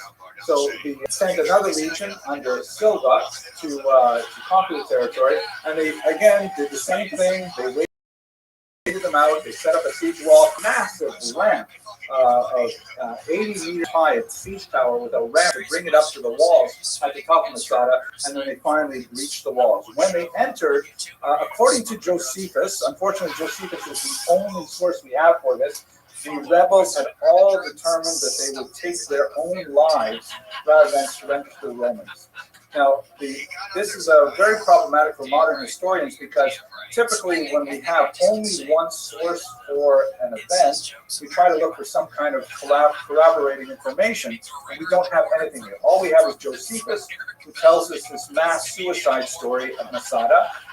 There are some interesting archaeological bits, like, for example, a series of ostraca, little clay pots with people's names on it, including Elazar ben Yair, the leader of the rebels there, that suggests that they may have actually cast lots to take each other's lives. But the problem is Josephus has done this before. This is not the first mass suicide story that he has told us, and so there are a lot of questions about it. It could be that the event never happened at all. It could be that it happened exactly as Josephus told us. But nevertheless, the attack on Masada, which occurred either in the year 73 or 74, represents the end of the Great Rebellion and the ultimate defeat of the Jews in Judea. This would not, however, be the end of the story. I realize I'm running out of time. I'm going to stop at 6:45 or 7:45 precisely. So I'll just rush through this a little bit if you'll forgive me. Another rebellion breaks out in the year 115 under Trajan. The Jews after the war were in a terrible state. The Jerusalem itself was forbidden to them. They It was later to be renamed. In fact, and the entire region of Judah was renamed Palestina. The Romans wanted literally to wipe out even the memory of this place. They wanted to remove any association with Jews from Judea. The Machzita shekel, which was that donation given every year by Jews around the world, was retained by the Romans, but they called it a new fiscus judaicus, a Jewish tax. And instead of going to the upkeep of the now destroyed temple, it was diverted to Rome, where it would represent the upkeep of the temple of Jupiter, hugely insulting and something that Jews really resented. There's ongoing messianic ferment as well. Christianity is expanding dramatically. So there are a series of rebellions among the Jews against Romans. The Jews are, they just don't accept defeat. I should say, we don't accept defeat. They will not lie down. Rebellions occur in Mesopotamia, in Libya, and even in Judea itself. We don't know a lot about what exactly happened in these. We have some fascinating little bits of information, which I'm going to zip through very quickly. But apparently the Jews were considered extremely ferocious warriors in all of these battles as well.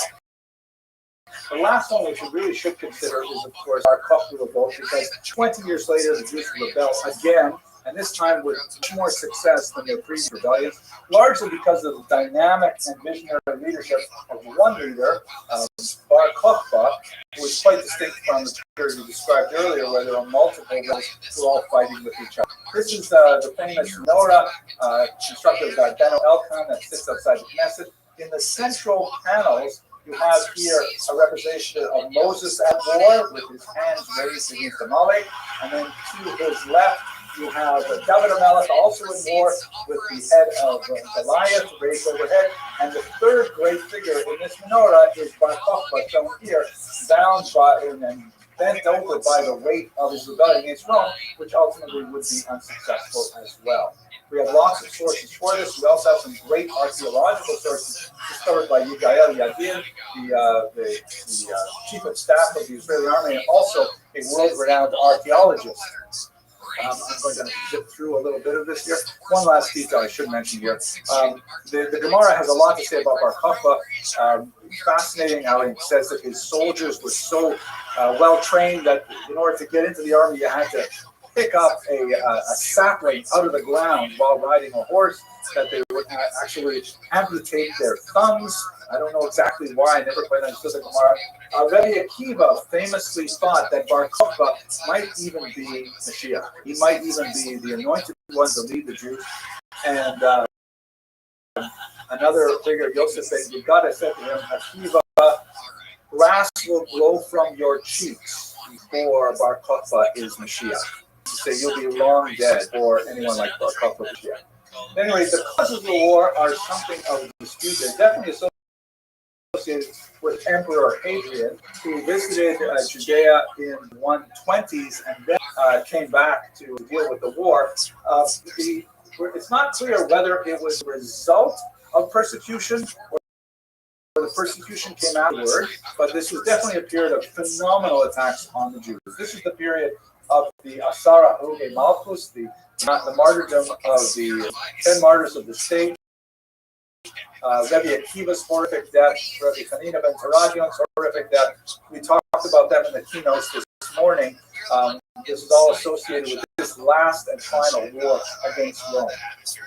The Bar Kochba launched the caves in the Dead Sea to mount guerrilla-style attacks, which were originally successful against the Romans in 66, and were a far better use of strategy than anything else. And they was able to hold out for a very long time. These are some coins that were minted by Bar Kochba. They're not actually minted. What they would do is they would take Roman coins, heat them up, and then stamp new impressions on them. And they were, religious things like images of the temple and so on. Also, there's a little star on the top here that is his own symbol, Bar Kochba. Let me just conclude here. Ultimately, the war, the Romans were able to completely crush this rebellion as well at tremendous cost. They had to bring a legion all the way from England to be able to handle it because they didn't have enough forces in the Mediterranean to be able to put it. And famously, Hadrian, when he reported on the war to the Senate, apparently there's a series of phrases that you have to say he specifically omitted the phrase "mihi et legiono bene bene." I and my soldiers are well. He was not willing to say that because Bar Kokhba had given away at the ultimately, though, the war would be lost during battle in Beitar, shown here. The Gemara says that the savagery of the Roman vengeance on the battle was so great that the streets ran with blood. And that's, of course, what we commemorate in our benching today, the Baruch Hu. I'd like to conclude with these three images, and that will bring us to Mincha. Thinking about the wars, we have this image. This is actually a tombstone that was discovered just south of Rome, dating from the first century of the Common Era, around the year 95. And the inscription in Latin says, this is the grave of Claudia Aster. Her name is probably Esther. It was set up by Tiberius Claudius, her husband, who was an imperial man, probably one of the Jewish slaves who later gained citizenship. He took care of the epitaph. I asked you, make sure, through the law, that you take care that no one cast down my inscription. She lived 25 years. This is a grave of a young girl who's probably, based on the years, she's probably 7 or 8 years old, taken captive from Jerusalem, along with what Josephus reasonably says about 100,000 Jews, and shipped off to slavery in Rome. And then we have this document, which is actually a deed of sale to a woman named Babata, who was a refugee hiding in the caves with the Bar Kokhba rebels. She gathered with her everything that was important to her, various documents, about 34 of them, and before the Romans attacked and destroyed the rebels living in the cave there, she buried them, and they were discovered, and we found a lot about her specific life as a regular Jewish woman, nevertheless living under horrific circumstances. And finally, this last image, which just appeared in yesterday's time, a half-shekel coin from the revolt against the Romans 2 millennia ago, discovered in a desert cave. The inscription in Paleo-Hebrew says, "For the freedom of Jerusalem." And with that, I want to thank you very much for your attention and your endurance over this 90 minutes reviewing the wars against the Romans. And let us hope that this has been meaningful for you, but that we never have to have this kind of gathering again.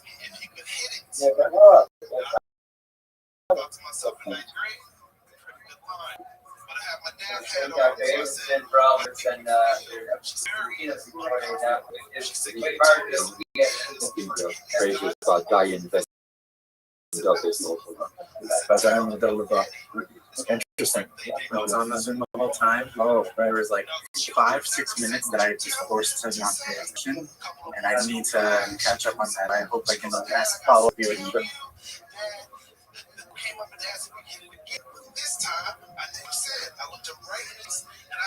A lot of stuff. What happened already? Okay, your wife has said here. Yes.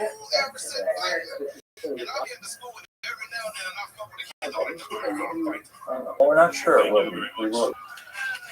going to try it and see what happens. Okay. No, I don't think so. All right. All right, so that's that. And yeah.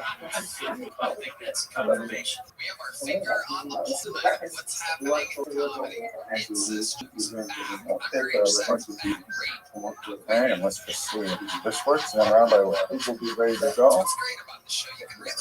Okay, whenever you are ready, there's a microphone here. Watch your step. Watch your step. Are we live? Okay. Okay, welcome everyone to tonight's part 2 of our Tshuva lecture series together with Dr. Noam and with Dr. Abramson. Really grateful for all you guys being here and those who are watching at home. I had a conversation with my Rabbi this past week. We were talking about some potential additions, whether we should add to the Machzor. And there's some discussions about the Rothschild's practices. And I said to my Rabbi, I said, I think for a lot of people in the shul, just getting them to say the words we have, not adding more, is probably enough. I said, tefillah these days is hard enough. And he had a line to me about Shana that I thought was very sharp. He said, it's not halavai to say the word of the city. He said, halavai, they do tshuva. And I think that it kind of, he was doing me a muster, but he wasn't intending to. But one could go through all Rosh Hashanah, not pop one al faith, and not really do any tshuva, because it didn't ever say anywhere in Rosh Hashanah to do tshuva. And so, and my Rabbi gave me a subtle reminder that the goal of all of this davening and all the time that we're going to spend together over the course of the weeks is to engage in the passage, different opinions of what tshuva means, but ultimately trying to connect better with ourselves, each other, with the Baruch Olam. Dr. Emerson really prompted having this mini series, and tonight we're going to be taking a deep dive into Tomer Devorah. And with Dr. Emerson, we're very grateful for him for sharing his time, his wisdom, expertise with us. And as a bonus, we have some merch for those who came. But Dr. Emerson actually published a book on Tomer Devorah. We offer it for those who are interested. He has some free copies here up front for those who want. So, you know where he lives now. So, that might not be free. We would like a copy of Dr. Emerson's book. So they are here in front. But we're grateful not just for having the book, know the man, but be able to learn live together with Dr. Emerson. Rabbi, I appreciate the introduction, and thank you all for coming early. I only bought a small number of books, so I think they probably have to be passed around right now. So those of you who are early, just get one, and everyone else will be sad. So my goal for tonight, I am trying a little bit of an experiment technologically by live streaming this on YouTube, and I'm not sure it'll work, but we'll have a go at it. At any rate, what I'm going to try definitely do this down here, so it's not quite full. And no, here we go. Oh, there we go. And how do I move it? Pardon me, everyone online, for showing what I want. Okay, so my goal for tonight is, as you can see from the Prezi, we're going to do a little bit of history first. I want to talk about this remarkable, amazing 16th century master Kabbalistic text called Tomer Devorah. It is a work that really deserves a lot more attention. In my humble and limited understanding of the literary traditions of world religions, it is just a gloriously, extremely wonderful book that talks about something that I don't know, a tradition that has anything to do with something unusual. It deserves a lot more attention. So we're going to just a little bit about what the book is. We're going to place it in its historical setting in the famous Safed circle spot in northern Israel, which is in itself a fascinating historical chapter in Jewish intellectual history. And then I'm going to take you in sort of Kabbalah 101. So if there's anyone in the room who is unworthy, it's possible. This is your chance to leave right now. Although the truth is that the author of Tomer Devorah was a very strong advocate of studying Kabbalah at the age of 20 onward. He felt that 40 already, it's too late. Only when you're 20 is when you really get into it. So I'll give you just a little bit of introduction to the basic ideas of Kabbalah as it relates specifically to the Tomer Devorah.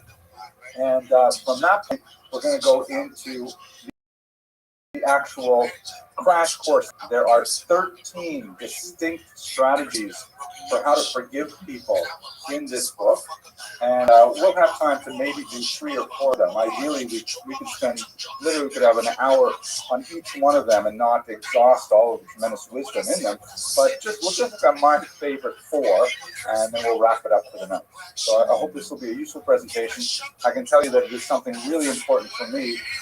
I first encountered Tomer Devorah. I had just turned about 30, and I came across a copy in my local bookstore, and I was kind of like, I knew it was Kabbalah, and I was sort of like, ooh, this is, am I allowed to even look at this? And I started looking over my shoulder, kind of like, can I get a brown paper bag? Maybe I can bring it home like that. But it just, the first 12 pages just blew me away. It was so overwhelming. It was so amazing that, as the rabbi said, I spent a fair bit of time translating it, and I really got a lot out of it. It's one of the 10 books that changed my life, and I think it has the potential to change anyone's life. It is really a phenomenal work. Change the relationships with the people around you, change your relationship with God, you maybe even change your relationship with yourself. I will not say that, now once you read this book, you suddenly forgive everybody and never have another angry moment again. That's fantasy, but it does help a lot, and it's really, given me sort of a toehold to be able to climb some of those great challenges in life and continue to benefit from. Okay, so let's look at the book itself. Click on the screen here. And let's see, here we go. So the book itself, here is the Editio Princeps, the first printing, came out in Venezia, in Venice in 1588-89. It was published posthumously. The Ramak, who will go into his biography a little bit in a second, he had passed away a little over a dozen years behind a little and an 8-year-old son in Gedalia. And they were desperately impoverished by the devastating plagues that ravaged northern Israel at the time. And they sold all of his manuscripts to a real Talmud, a real scholar who was a collector named Basola, who realized just how powerfully valuable they were, and he went about publishing them. This was one of the first drafts that the Ramak, the author, had together. It clearly has not gone through a second careful draft. There are mistakes in it. I think he says, now there are 2 reasons for this, and then he'll only list one, and there's actually a couple of wrong citations from the Gemara, so you can see that it's his first draft. It was untitled. The strange title, Tomer Devorah, the palm tree of Devorah, was given to it by its later publishers. We don't know exactly what the Ramak himself wanted to call it, or even why Tomer Devorah was chosen. It doesn't occur in the book at all. It may be because Rabbi Basola was thinking of a different work, which was published earlier, called Elima Rabati, in which the author laid out 70 palm trees, and this section bears some resemblance to one of those palm trees. That's a supposition, but we can go into greater detail. One small detail that I should mention is that his name is frequently rendered as Cordovero, which makes you think that he comes from Cordoba in southern Spain.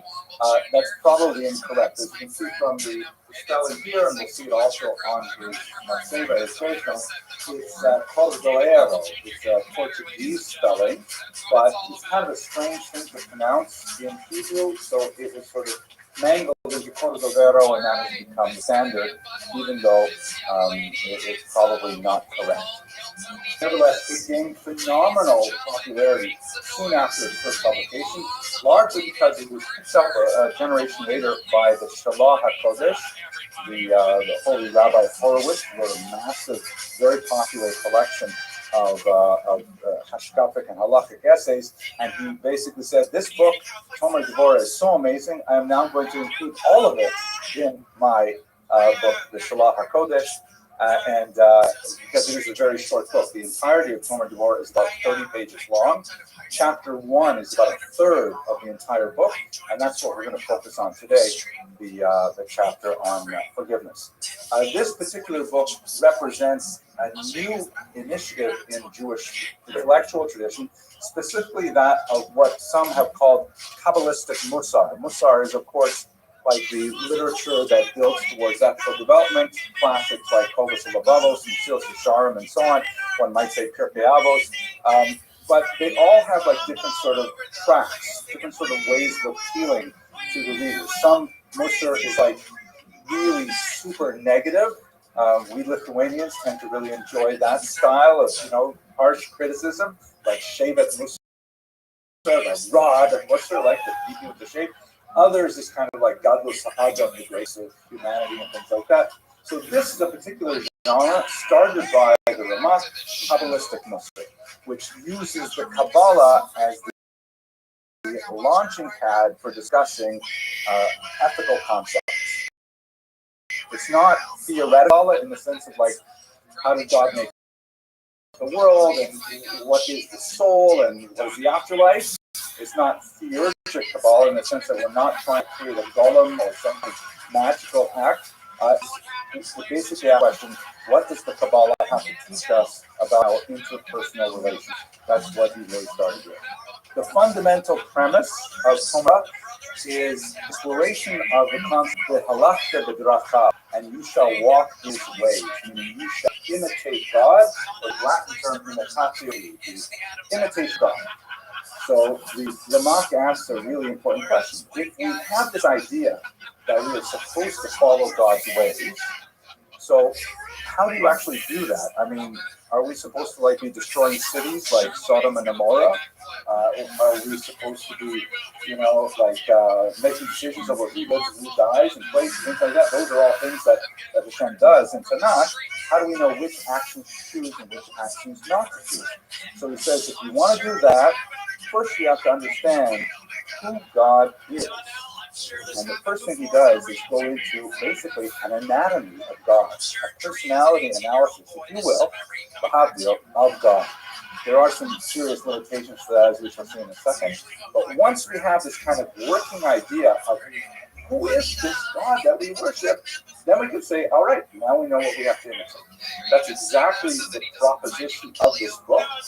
Know God so that you can know how to behave, so you know how to imitate God. It's overwhelming, as I will say. So, when was this book written? There was a really amazing, unusual moment in 16th century. Two things came together. One of them is a remarkably forward-thinking tax policy by the Ottoman Empire that had opened up some of these areas. You can see here, this section here in this green, which includes, of course, Israel, and Spot is right here, sort of in the central north of Israel towards the Sea of Galilee. The Ottoman Emperor offered the Ottoman Sultan offered a generous tax policy to textile merchants in particular. Jews, of course, have a very long association with textiles. It goes back really to antiquity, and also specifically in the Eastern Mediterranean, very strong tradition of working with textiles. Even my own father, Oliver Shalom, was involved in textiles. He called it shmatas, but it's the same thing. Textiles is a nicer way to say it. And so lots of Jews started coming to Tzfat because it had this generous tax policy to be involved in import and export of textiles. This was joined with an incredibly negative event in Jewish history, the Gerush Sfard, the expulsion of the Jews from Spain, and then shortly afterwards, not exactly an expulsion, but Jews were driven out of Portugal as well by extremely draconian policies of forced conversion. We don't know for sure, but it is most likely that the Rabbi was the child. He was born in 1520. From Portugal. He spoke Portuguese. And this meant that they were fleeing essentially the Inquisition in Portugal. They may even have been forcibly converted themselves. We don't know whether he was possibly himself born in Portugal or born in Tzfat. He was definitely raised in Tzfat. We know he was there from when he was about 16 years old. But they were sort of like, I like to think of that generation as sort of like being related to this horrific moment in Jewish history chronologically as we are related to the Holocaust. Now, there are difficulties in comparing these two events. They were both considered like shattering events for the Jews at the time. And so he was like a first-generation survivor, maybe second-generation survivor from Gerush Sfard, and in Tzfat, where they were deeply involved in all kinds of Jewish research and especially Kabbalistic research. The money generated from the textile trade allowed for the expansion of scholarship in the region. Lots of rabbis were invited, and it was supported by the wealthy merchants who were able to, provide for them to have yeshivos and synagogues and so on. And the Ramak, Rabbi Moshe Cordero, was one of them. Tzfat itself was kind of like a nothing town until then, and in fact, it was sort of like a blip on the oscilloscope of Jewish history, because it really has no significant history prior to this period, and it doesn't occur once in Tanakh, for example. the term spot probably comes from the word sofer, which means to look out, because it is quite elevated. It's high, and you get these gorgeous landscapes all around it. But it really has no significant Jewish history until the 1520s, and then it becomes an incredible place of Jewish energy and spirituality and creativity for about 50 years. And then there's a series of plagues that just wash through it, killing, among others, the Ramak, and then it dies down again. And it's always kind of like, since the 1570s, it's kind of like been, retrospective move, looking back towards that period of genius, of incredible genius. You have to imagine the number of scholars that came there, and specifically lots of Spanish and Portuguese rabbis who had endured the Great Expulsion and came there with, these apocalyptic ideas, and they found themselves all together in this tiny town on a hilltop, and they started synergizing each other and doing some absolutely incredible things. Kabbalah, as we understand it today, received a tremendous leap during this time. The Ramak himself was one of the major contributors because he wrote a particular book which was published in his lifetime and gave him regional fame, called Pardes Rimonim, the orchard of pomegranates, in which he basically took up all the bizarre and strange and scattered ideas that appear in the traditional texts like the Zohar and others, and he systematized them. He wrote in a 2-volume work, this is how Kabbalah works. This is the general principle 1, the general principle 2, and so on. And all of a sudden, all kinds of people who were looking to the Jewish mystics for some kind of support intellectually and spiritually, they said, oh my gosh, this is like, the art scroll of the 16th century for Kabbalah, which is, I can't even imagine I just said that. Like, how do you put all those things together in one idea? But it was like, oh my gosh, I actually understand Kabbalah. He was really big into drawing diagrams and pictures, and so he graphed out Kabbalah. It was comprehensible. It became an instant classic, and he was known as the go-to person to explain Kabbalah. This, by the way, is a map or a photograph of some of the graves that appear in Spot, and they're frequently coated with this distinctive light blue paint as sort of a prosthetic against, prophylactic against the Yetzer Hara. I'm a little nervous. Such a good crowd here. So please, that you came. Thank you all for coming. Just to give you a sense of who is in Spot at this time and what are they doing, this is another section of the famous graveyard of Spot, and we see here right at the bottom the Ramak, right, Rabbi Moshe Ben Yaakov Cordoero, and he is really the father of Kabbalah in Spot. He was the oldest of the Kabbalists there, with the exception of Rabbi Yosef Karo, who came a little later.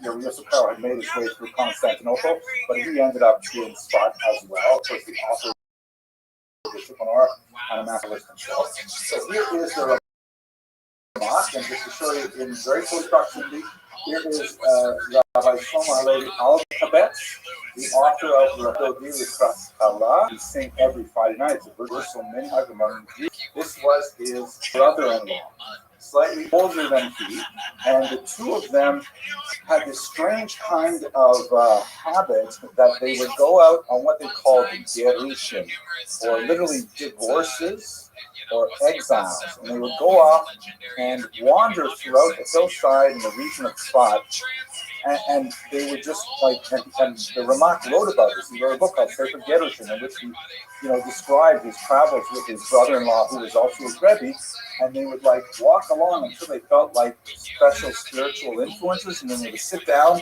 and they would daven or say Tehillim, and they would stay there for an indefinite period of time until the feeling faded away, and then they went on. I mean, it sounds kind of bizarre, but this is the kind of stuff they did in Spot. And the holiness of the people and their Kabbalistic activities, like this Gerushin type activity, created a kind of spiritual tourism where so many other rabbis, especially Kabbalists, were drawn to Spot like iron filings to a magnet.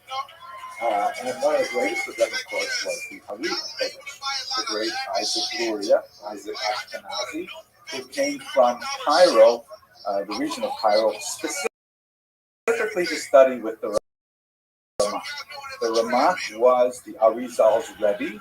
They learned together for about 9 months before the Ramak died. The Arizal died shortly thereafter. But the Arizal, according to his student, Rabbi Chaim Vital, always considered that brief encounter with the Ramak that the Ramak was his Rebbe. So we're talking right now about the roots of 16th century Kabbalah, and really the way in which we understand Kabbalah today is heavily dependent on the history stuff. Now we're going to get into the woo-woo part of tonight's lecture, looking at the actual ideas of Kabbalah and then how it relates to our interpersonal behavior before Rosh Hashanah. Does anyone have any questions? Yes, please.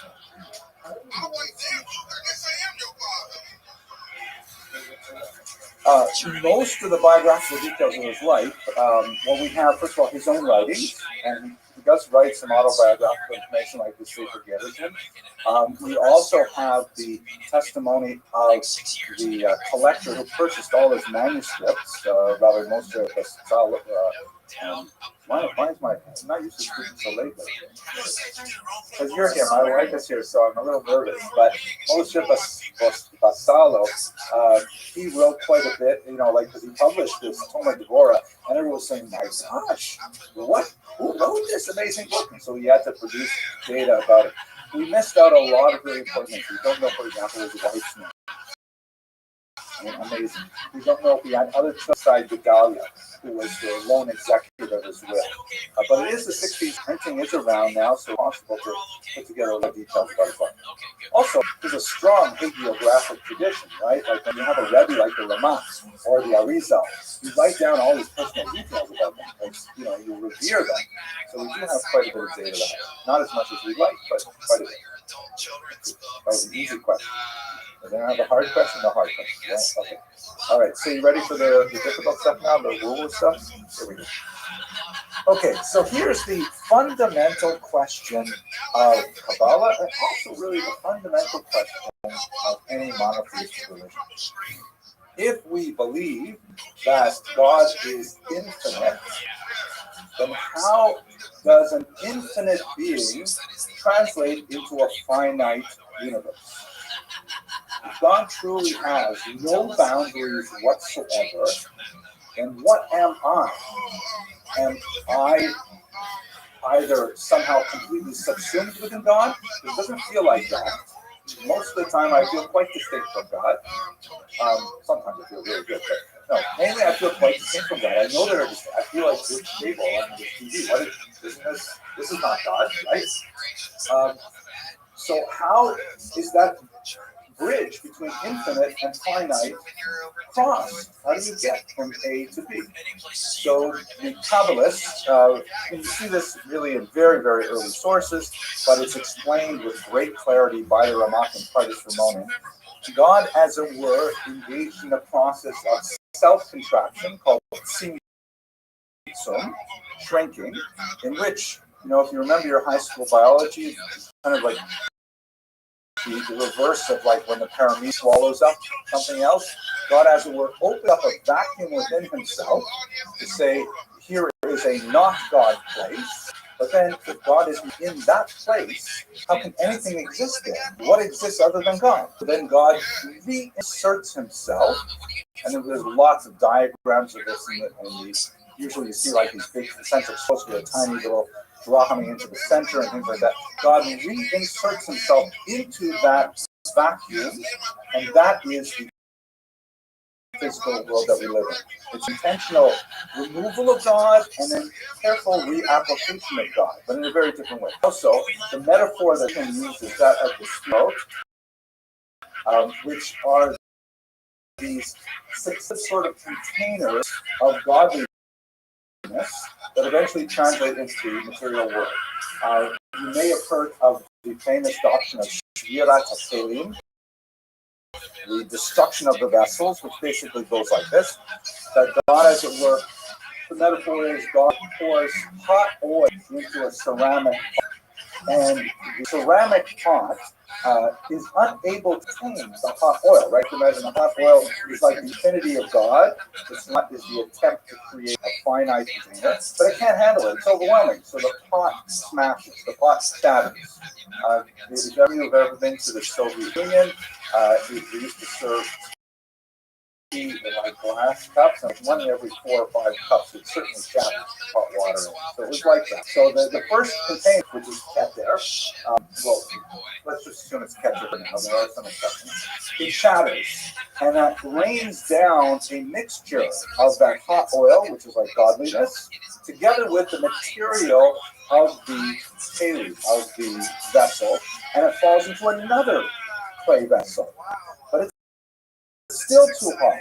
So that second clay pot also shatters, and then that means you have a mixture of the two vessels with the light of godliness. It goes to a third pot, a fourth, and so finally, by the time you get to the bottom, Malchut, which is where we live, then finally the oil has cooled through its interaction with the broken pots, and then it can exist in this world. And so the idea is the world we live in today, like let's say this computer or this Stender, is a mixture of the material dross of the broken clay with a tiny spark of godliness that allows it to contain its existence. There's 4 levels of existence. There's those who speak, which is the highest level of humanity. Then there is those who walk, like animals, the second highest. The third level is vegetation, and the fourth level is domain, silent. And even silent things, meaning rocks and chairs and things like that, have a spark of godliness in them that allows them to continue their existence, but it's just so heavily weighed down by materialism, literally material, that it cannot be, separated from its godliness. This is, by the way, one of the major differences between the Ramah and his student, the Arizal. And one of the reasons why you have lots and lots of Hasidim who follow the Arizal, not so many follow the Ramah. Because the Arizal, and I don't really understand this, I'm really talking without knowledge here, but the Arizal portrayed this whole process as some kind of strange cosmic accident. I don't really understand how that works, but the idea is that the universe, by the way the Arizal describes it, has been set on fire, and we are in a crisis where we are sparks of holiness trapped within material entities, and the purpose of our existence is to free those sparks. This gives Hasidism, in particular Chabad Hasidism, to get out there and save those sparks and do those mitzvos and have people put on filling on the street and give out Shabbos candles every time you do them. You are releasing the holiness. You are allowing it to flow upwards to its original source. The Ramak has a much more kind of sedate approach in which it says, no, it's not an accident. This is the way in which God intended, the way the universe is designed. It's not at all any kind of license. So it's not. I'll give you one more metaphor that I think is even a little better for understanding this idea of the spirit. Is that okay? So you can't look at the sun with the naked eye. Right? It's way too powerful. You get a mirror and hold up the mirror, and you can sort of the reflection of the mirror in the past. Because the mirror itself absorbs some of the energy, the radiation of the sun, but it also distorts it, right? Because it's not perfect. There'll be a little bit of coloration, a little bit of a dulling, and so on. Still too strong to look at it steadily, though. So you get another mirror, you put it over here, and you look at the reflection of the sun. It's easier. And then if you have 10 mirrors all set up like this, reflecting a light back and forth like a pinball machine, then finally at the bottom in Malchut, you can, as it were, live in regular sunlight because of the dilution of the light through all the mirrors. So that's kind of like Kabbalah 101, Shviras HaKeli, and now let's try to understand how does that relate to what the Ramak is saying. So Ramak is saying, you recall that we have to know who God is in order to imitate Him. But it is philosophically impossible for us to know who God is. God is incomprehensible to us. God is infinite in every way. The only thing that we can say about God, say the Kabbalists, is we can say something about the way in which God interacts with our physical universe. We can observe God, as it were, like if you're a physicist, they have those bubble chambers. You can't see an electron. If you put it in one of these bubble chambers, you can see the path that it took. Right? Or the biblical metaphor, you can't see my face and live, so you can see my behind. You can see where I've been. So the Sefirot are God's communication to the universe. The Sefirot is God saying, I could have created the universe in any way I want. I chose these for a reason, but you're supposed to know what these Sefirot mean and translate them into your life. And as you can see, they all have names. Keter means the crown, Chokmah is wisdom, is understanding, Gvura, Tiferes, and so on. They all mean different things. They have lots of correspondences with human limbs and things like that. You have to study these things and the various possible communications of life going through different ways. And from that, says the Ramah, you will be able to understand how to direct your life. I know it sounds complicated, but there are certain ways in which it is just incredibly powerful. So in his book, Tomer Devorah, he goes through each one of the Sefirot and explains this is what God means in terms of chesed. Look at what God does for chesed. And now you do these things as well. And it's phenomenal. It's brilliant. It's incredible. The first two chapters are about Keter alone, the crown. And by the way, you may notice some differences. Chabad follows the Arizal as dash in the center here. There's no dash in the Ramah. And Keter, the crown, has two qualities. These are the first two qualities with which God interacts with the universe. Amazingly, the first one is mercy. Even before God creates us, He forgives us. Even before we exist, God says, if I'm going to create the world, I know they're going to mess up. I'm going to forgive them in advance. So that's what the first chapter is all about, God forgiving us in, of course, the Yud Gimel Midot Rachamim, 13 distinct ways. And so that's what the Ramak is going to do. He's going to walk us through all 13 ways. And then secondly, the chapter 2 is also Keter, and it's about God's humility, which is also a mind-blowing chapter. Way too much for us tonight. But chapter 1 is what we're going to look at, the 13 attributes of mercy. It happens in Keter. God interacts with the world is super good. Does it 13 different ways. And so now we got to learn those 13 ways and how they apply in our own lives. Now, I'll mention one last detail. You probably memorize the 13 attributes as we say them on Rosh Hashanah and Yom Kippur maybe 200,000 times, right? Hashem, Hashem, Rachim, Bakani, Erech, Abayim, Zon. Those are called in Kabbalah the lower 13 attributes. Those are the simpler ones, the easier ones, kind of like more basic. And they relate to our plea for sustenance and our plea for, Maslow's hierarchy of needs kind of things. But there is a higher 13 middos from the 7th paragraph, which we say only on Tashlet and a few other places. Yikel Kamocha, Nosa Alan Espesha. That is what the Ramak is going to concentrate on. And now those are the 13 middos that explain how we're supposed to behave in the world. Okay, everybody survives Kabbalah 101. I think we're the last one. So, shall we go on then? We ready? Any other questions before we go on? Here as the sun has been here, right? Okay. Okay, so let's do selected studies. Again, I would love to do all 13 of the studies, but it would take us way too long, and I'm going to try and stop before 9:15. So I'm just going to choose, I think, 5 of them that are my favorites, that I use frequently, that I think about when I'm angry with someone or something. I think of the Tomer Devorah, and I remember one particular midah or another, one particular attribute, and I say, yeah, it's not like it wipes away my anger. You can't see anything, right? And so the insulted king. I can't figure out how to do this stuff. The insulted king. So here's what the Ramah starts with. He starts by telling us a secret that only the angels know. he quotes at the end, parties from honor. He says that one of the highest names, we spend a lot of time thinking about names in Judaism. Names are significant, right? We can't say the same name for us, one of the names of God. But the name that the angels use for God is the angels use among themselves is they call him the Melech Alul, the insulted king, or Melech Ne'alah. Now, what a strange name. What does that mean?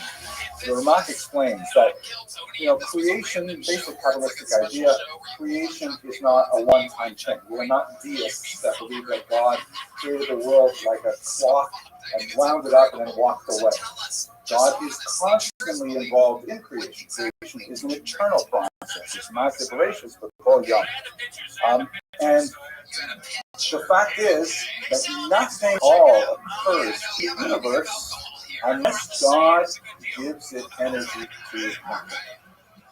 Every single breath we take, every single beat of our heart is facilitated by a burst of energy from God. Right? The famous measures that not a blade of grass grows unless there's an angel striking it and saying, grow, or grow already.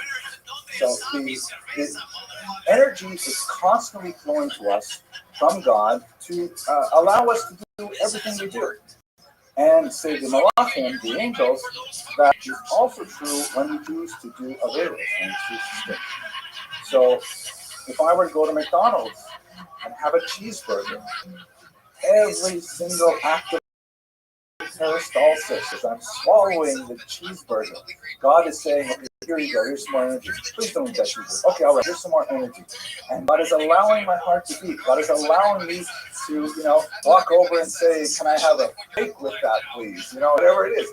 Every single moment of the Avera is completely supervised by God and completely facilitated by God, even though it's exactly the opposite of what He has asked me to do. He said no cheeseburgers, and I'm taking the energy He gave me to eat a cheeseburger. And this is why the Malachim look at this and say, this is astounding. How can God possibly tolerate? How can God tolerate such a chutzpah, such an incredible chutzpah that people would use His energy against Him, to rebel against Him? And you can think of the comparable kinds of things in human interactions too, God forbid, Lo Aleinu, if a person has a child with an addiction, and they say to the child, I'm going to give you this money that you need, but please, don't spend it on Vegas or whatever substance or whatever. And you give the money to the child, and the child goes and spends its stuff on exactly what you don't want, something which is harmful to them. And nevertheless, they'll come back in and they give money again. And that's just the way that we interact with God. And the Malachim look at this and they say, Miss Paula, this is the thing. How can you do it? And so the metaphor for us, as the Ramak says, is the very first thing that God does in His creation. He knows that He's going to use His energy. Nevertheless, I understand that going in, and I'm going to allow that to continue with it. I'm hoping that they'll get past it, they'll go past it, but that is never what He does, and that's what He does. The second level, this is, by the way, I'm going to show you two pieces of art from an artist in the Isle of Skye who was actually very excited about the Tomer Devorah, and she did a 13-part series describing each one of the middos. And some of them, I'll show you two of them. They're absolutely fantastic. This one is called Let It Go For Now. This is my title for it. It's the Hebrew is Nose Avon. She called it Whose Potatoes Are These? So this gets also a little bit weird of the Kabbalah. But we have this passage in Pirkei Avos. I'm sure you're very familiar with it. It says that, whenever you do a single mitzvah, you get a snagel, you get an advocate, right, as it were. And I'm sure you probably remember when you were kids, if you said a bracha, your parents would say something like, oh, you're going to make a big malach if you say a bracha nice and clear and loud, because we have this idea that when you do a mitzvah, positive deed, you release positive energy into the universe, which we call a malach, a messenger, or an angel, if you will. And this is pretty basic, kind of like Kabbalah physics. But the opposite is also true and not often talked about. The Mishnah in Pergalis also says if a person does an Avera, they create a negative energy being called a Ketzeger, an accuser, or it's also called a Mazik, a damager. And this, the Ramak understands it as a real, conscious, not just like kind of diffuse energy, but some kind of like almost demonic force that's out there to do evil. Because a person did an hateful act, and suddenly that person released this negative energy through it. And the Ramak brings down sources to suggest that after 120 years, when you go up to Shemayim, all those potatoes that you created Tassafalim, they're all waiting for you. And they say to God, so and so maybe. I belong to this guy. Also called in the Kabbalah alit, or a leech, because they are like leeches, the soul, constantly, sucking energy from you because you created these negative beings. So this is all kind of spooky stuff, but it gets a little worse, because the Ramak says, as we discussed in the first level, nothing happens in the world unless God gives it energy. So if nothing can exist without the energy of God, how do these things exist? Right? We created them initially, but what keeps them going? By all rights, they should immediately go to the source of their need and withdraw what they need in order to continue living. They're kind of like an energy vacuum. Like, you've got some kind of electric circuit that's draining energy, and by rights, they should come back to you and say, hey, you created me, I'm a hateful being, I'm going to make you sick. I'm going to take energy from you, and you're going to pay off your energy debt. I'm going to take it out of you. But Hashem is no say avon. Hashem says, oh man, I can't believe he did this terrible thing. Created this awful potato, huge amount of energy drain. I will nevertheless pay the bill. I'll pay more than he said, and I'll make sure that being has enough energy to keep living without going back to its creator to drain on the creator until the creator can do proper tshuva. And that tshuva is a way of negating that energy deficit and bringing it back into balance. So these potatoes are like standing around here when, in human terms, you have someone who has done an awful act in your life, and that awful act continues to exert itself in your life. Like, let's say, for example, the example I use in my book is someone you've told them a million times, please don't park in your parking spot. And they keep doing the same thing, and you go to park in your spot, and there he is again. You go talk to him again, and he doesn't move his car, or he says, oh, I forgot, whatever. But, shouldn't you just call the tow company and your co-worker and have that car drawn away?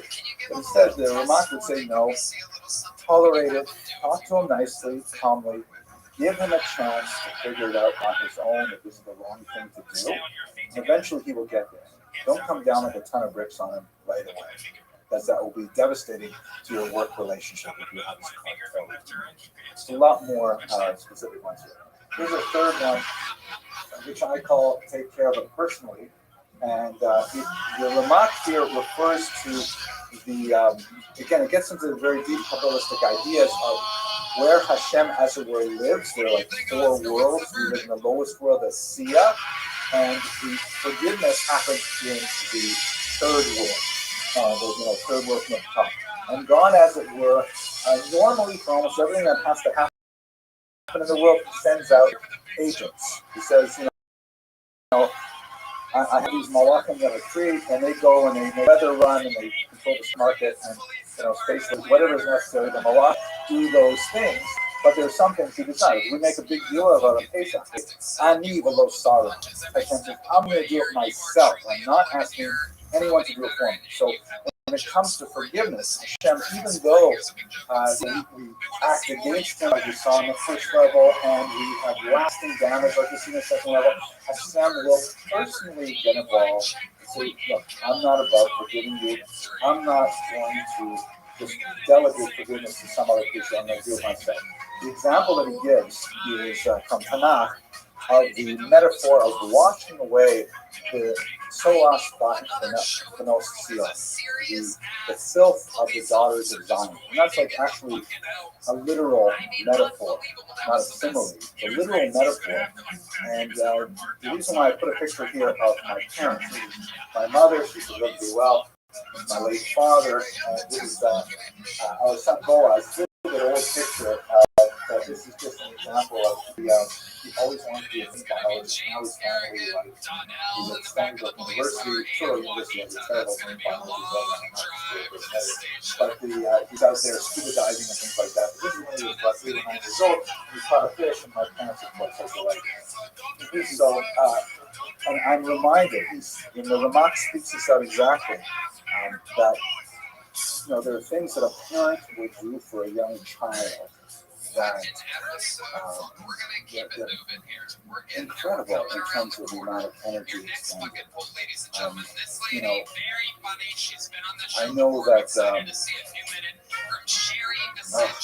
was going to get personal, tell personal stories, and my wife doesn't especially like when I tell personal stories, but I will hit that one. Thank you. When I was about 8 years old, about the age of old, I guess, and this was like back in the late 60s, early 70s, right, the space age. And my parents bought me like this incredibly fancy snowsuit, which was sort of like a space suit. It was like silver in color, and it had like flags and like patches and stuff like that. This is when you put a man on the moon and everything. And I thought it was like the most amazing thing ever. I also thought it was waterproof. And I'm walking home from my school one winter day, and it was like a kind of a yucky fall day, and I'm wearing my super space suit, which is brand new, and I'm walking next to the ditch, and I say, this is great, I'm wearing my space suit, I can go right into the ditch, and I dove into the ditch, and I discovered my space suit is not in fact waterproof, and I came home, and I was like, completely covered in the filth from the ditch. And I walked into the store. My parents had a store, and we lived in an apartment on top. And I was like sopping wet with stinky ditch water. It was cold, right? It was probably, I don't know, September, October time.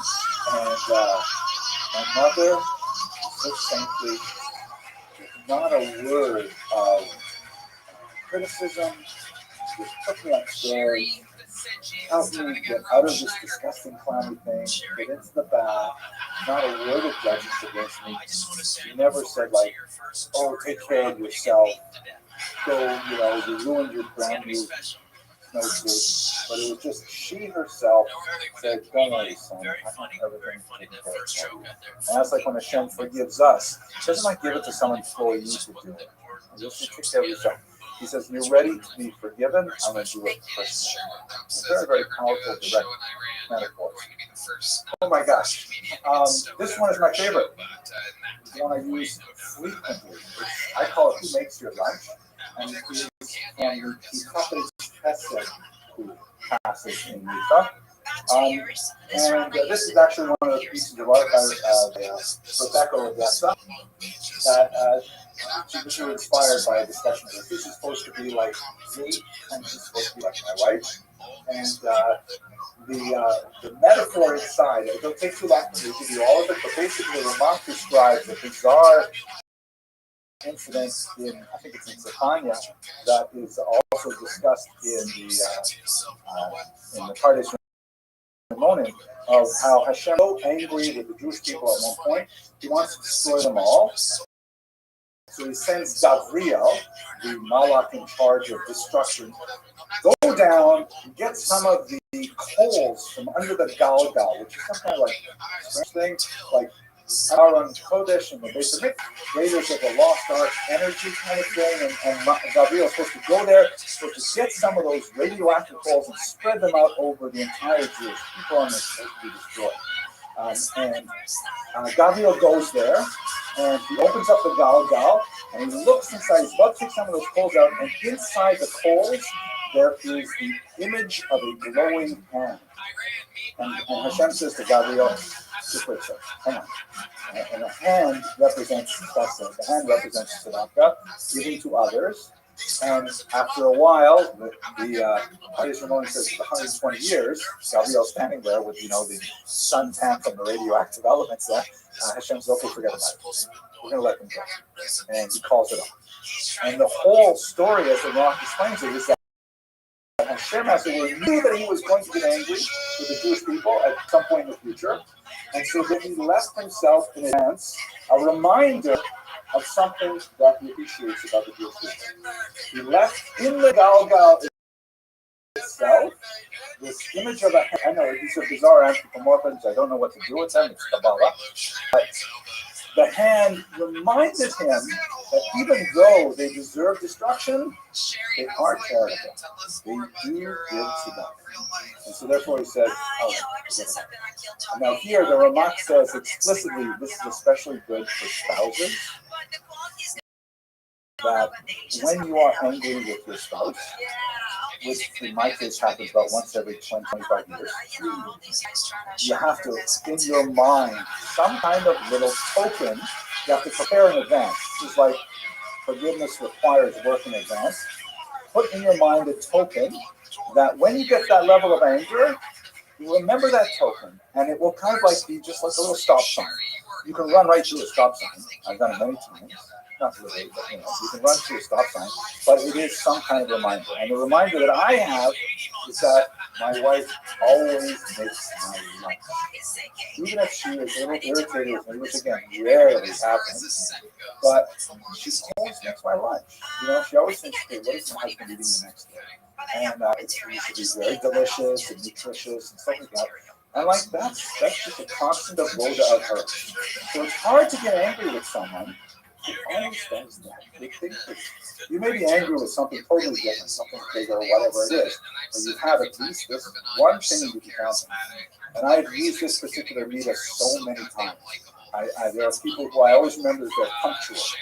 They're awful in some ways, but they are punctual. They start on time. And it helps me, deal with the anger. It doesn't like wipe it away. It's not like magic. But it's just like a little, that's it. Another one is maintain a core of love. And I'm showing you these pictures that are family pictures because, there's no greater laboratory for human interpersonal reactions in the family. This is where you really get to the hardest levels of learning how to live with other human beings. This is some guy, and this is his cute son, and he's about 3 years old, about to get his first haircut. And he looks somewhat pensive here. I'm not exactly sure what is going to happen. And the Ramak said, we have the passage, we'll read it on Rosh Hashanah, right? We say this all the time, Margaret's statement, Achon Asher Arachem, something like that, Rabbi. I will give pain to whoever I want.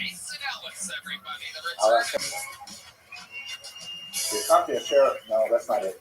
Well, I'll remember it later. I'm glad this is live stream because it won't be embarrassing at all for people who do not remember it. But anyway, Hashem, as it were, has kind of like a fail-safe in his forgiveness. That for every human being, he sets aside in a special otzer, special treasure room, says the Ramak. The Malachim are not allowed to enter that room. It is like, so to speak, sterile. No one can go in there and mess things up. And in that room is special memories of whatever this person did that was good. And nothing can touch that. A person can do, like, you may have this idea that, I did an Avera that's worth 2,000 Avera points. I just cost myself 2,000 Avera points. And I've only got 20 mitzvah points in that special room. They're gone immediately? The answer is no. That's not the way Hashem does math. Those 20 mitzvah points are there forever and ever. They cannot be touched. They're like solid. And that is like a space where you remember just how much you care about this person. So even when this little boy grew up, and I'm looking around the room, most of you have small children, and I know it's hard to imagine this, but when they become kids, it's like they're taken by aliens from another planet, and they become much more difficult to deal with. And, he was a hard kid to deal with in a lot of ways, but if I can remember, like, what he looked like, and he went to the first session with me, vulnerable and uncertain, and it's hard not to protect those 20 points. Love that person forever. That little core of love. By the way, this is what it looks like. I'm not entirely sure that this is a good idea, but nevertheless, okay. So I'm going to give you now the last one. And this is, of course, our very own Ryan and Rabbi, our eldest daughter.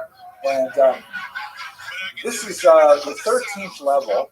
Is the Ramak says that if all the other 12 levels fail, this one never fails. Really trying hard to forgive someone. And again, sometimes people ask me, what about Hitler? I don't know. I've only used this in my personal life with the regular slings and arrows of outrageous fortune. I've never had, like those kind of awful traumatic experiences. I don't know what to say about those things. But in regular life, it says if you can't forgive a person with the other 12 levels, this level will always work. It is guaranteed in every circumstance to always work to forgive a person. But I have to say, it's like hugely exhausting to do it. I have used it on occasion, maybe 5 or 6 times. I've looked to level 13 to try to forgive someone, and it extinguishes a part of your soul. It is really, really hard to do. And basically, what he says is every human being had a moment of innocence. Usually when they're infants, but every human being had a moment where they were completely toppled. Nothing wrong with them. They're beautiful works of art. They're everything, and there's nothing wrong with them. What you have to do is you have to get back to that place. You have to imagine that person as that perfect human being before they did anything wrong. And the specific metaphor he gives, although he does talk about childhood, is being under the chuppah. And he gives that beautiful section from the Nabi of how Hashem found us in the wilderness and then became our husband there. And that moment of pure joy when you're under the chuppah and you're saying, I'm so fortunate. How did I get so fortunate to marry such a wonderful person? And nothing is wrong. The entire universe is aligned in your favor. Later you will have arguments. Later you will, but that moment of purity and energy that is uncontaminated by any other feelings, that's where you have to take yourself to. And if you can take yourself to that moment, you may still be angry about who knows what other things, but that anger will be muted by the overwhelming message of, yes, we had that connection at that time.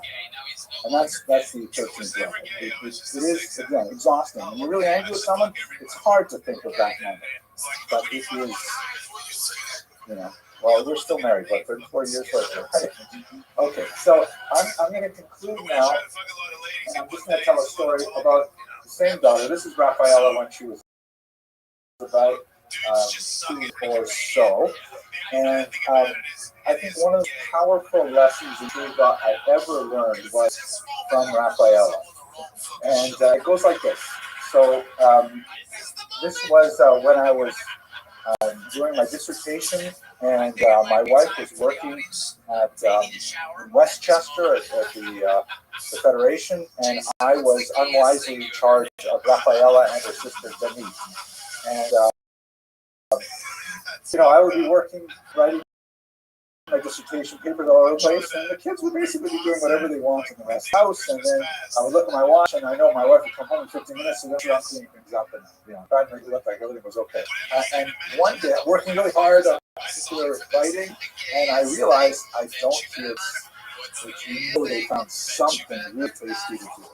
So I come out of my office and I start walking through the split-level house we're living in Muncie, and I find them in one of the bathrooms. They have discovered the joys of plumbing. They're washing each other with a toilet brush, and there's toilet paper everywhere. They soaked up the floor. It was like, Rafi was, I guess, about 4. It was about 2.5, 3, something like that. It was a huge mess. And of course, it was within the 15-minute window before my wife was getting home. And I was livid. Right? The veins in my forehead started pulsating, and I start like twisting up, and the kids knew they were in big trouble. Rafaela, if I would have lit out of it. I would have like immediately put the hills because they were going to be trouble. But instead, this little girl, maybe 4 years old, she ran straight up to me and threw herself legs and hugged my legs up. And I was like, oh, how can I be angry with it, right? She has, instead of running away, which would have been the obvious thing, she ran to me. And she said, oh, I didn't know we weren't supposed to do this. I'm really sorry. And I really forgave her and Denise. And I think the lecture was really obvious. You know, we may think we're smarter than God. We may think we get to live out of here who realizes that we were the ones who messed things up. It's not going to happen. The only way to succeed is to, you know, overcome our fear and our hesitancy and run to Hashem. And as it were, to clasp them around the legs and to say, you know, Tati, I'm sorry, and I really want to be better. And I hope that this introduction to Talmud Devorah has been useful for you. It's been very therapeutic for me. Thank you for listening. I wish you all a Ksiva Tova and a good convention, and hopefully we should share many happy occasions. Thank you. That's a thunderous applause, by the way. Okay, I suppose I could take a couple of questions from the audience. Does anyone have any questions, arguments, objections? Okay. I was thinking of that actually, but I interesting that you said I'm a comedian on the road, so Stone.com is where all my tour. Well, he does talk about his wife. He does talk about the marital relationship, rather surprisingly sometimes. But he doesn't like. He's just grateful for her and so on. But it's a little bit like a Snea's thing. You know, she wants to remain anonymous. Maybe it's not at all unusual for 16. Yeah. Uh-oh. Okay. Go ahead.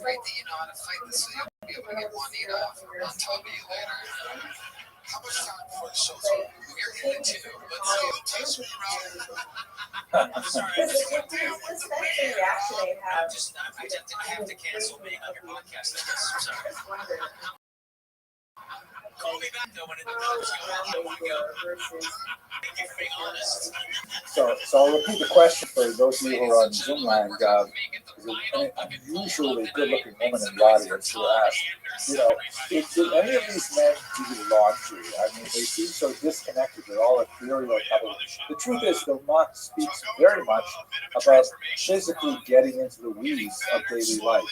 In his chapter on, I have to remember which chapter it is, but he has a huge discussion of do not turn your eyes away from poverty and distress. He has a whole discussion of how, you know, you're supposed to be engaged with people suffering because that's why we're here. I am alleviating other people's suffering. So definitely in there. He also discusses in another place, a Gemara in Bava Basra, about how what these great rabbis would do Erev Shabbos. And there's so many of them were doing mundane things ready for Shabbos. And that is like, you know, you think that important rabbis would have like house help to do them. No, these are things they would sweep, they would do sponge up, they would do these things because that's part of it. And my favorite, by the way, is Rabbi would always prepare the hereth. He actually would prepare the shibuta. Yeah. Okay. I think, on the contrary, especially when it gets into the marital realm, the Kabbalists were deeply involved in discussing the aspects of it. Sometimes it's actually sort of R-rated to read what they say about what it means. Why did God create us with sexes? What was that all about? So the Kabbalists say, no, there's a tremendous amount of Torah in the fact that we have male and female. That's it for tonight. Okay, I'll have some Zoom questions. I do have a whole bunch of Zoom people here.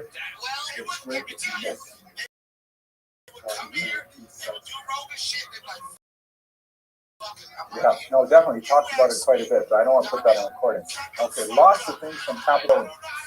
Tableau is actually a student who lives in London, so I don't know what time it is there now, but I hope he gets some sleep soon. The question of evil is a huge and too difficult question to answer right now. But it is a really important one, and the Kabbalists do have solutions. Margaret Newhouse, nice to see you. She says this is so inspiring. Thank you. What about self-forgiveness from Mitchell McDonald? Yeah, that's a tough one. Self-forgiveness. So the Ramak in Tomer Devorah principally discusses the way God forgives us and how we should take those lessons for forgiving others. He does not go into discussion, because he's logical, of how does God forgive himself, therefore we should forgive ourselves. He doesn't take us there, I think for obviously about reasons. But the fact is that I have found that by learning how to forgive other people better, I've gotten a lot better at forgiving myself. Most people are pretty good at it usually, but often when we forgive ourselves, we tend to do it in a very superficial way, and in the dark of night, then we revisit why we really shouldn't forgive ourselves. But when you read the Tomer Devorah and you feel empathy for other people's feelings, then it's easier to give yourself a little slack as well. It's definitely a topic with a lot more exploration, and we're way out of time tonight. And I've done here my 5 fav. Jenna Primus was on my fave 5, my favorite 5 ones. Is there a resource or summary teaching that you can recommend for the entire work? So I actually have a whole series of lectures on each one of the levels online. So just look under the title Kabbalah of Forgiveness, which is the title I gave to the book that I wrote about this. And there's actually, in English, I think there are maybe 4 or 5 translations out there. Some of them are really quite excellent. And there's also on Safaria, you told me there's an English translation as well. 2 or 3 English translations on Safaria. So there's a lot of resources available. Okay, thank you very much for enduring this presentation, and I hope you all have a same Torah. Wonder how this works. It's like online in a few different places. The regular.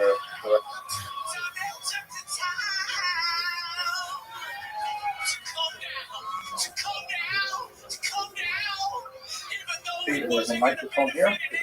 Watch your step. Are we live? Okay. Okay. Welcome everyone to tonight's part 2 of our Tshuva lecture series together with Dr. Noam, with Dr. Ibnson. We're grateful for all you guys being here and those who are watching at home. I had a conversation with my Rabbi this past week talking about some potential additions, whether we should add to the matzah. And there's some discussions about the salvation practices. And I said to my Rabbi, I said, I think for a lot of people in the shul, just getting them to say the words we have, not adding more is probably enough. I said, tefillah these days is hard enough. And he had a line from Rosh Hashanah that I thought was very sharp. He said, it's not halavai to say the words of the city. He said, halavai would be true. And I think it kind of, he was giving me a list of what he was attending to. It's like, one could go through all Rosh Hashanah, not clap one al-faith. It's like you made tshuva, because I didn't ever say it in Rosh Hashanah. And so, I think my Rebbe is giving a subtle reminder that the goal of all this davening and all the time that we've been spending together over the course of the weeks is really engaging in the process of tshuva, different opinions of what actually will connect better with ourselves, each other, and with the Bari Olam. Dr. Ibnson really confident of having this mini series, and tonight we're going to be taking a deep dive into Tomer Devorah. And with Dr. Ibnson, we're very grateful for him for sharing his time, his wisdom, expertise with us. And as a bonus, we have some merch for those who came. And Dr. Abrams actually published a book on Tomer Devorah. He offered for those who are interested. He has some free copies here up front for those who want.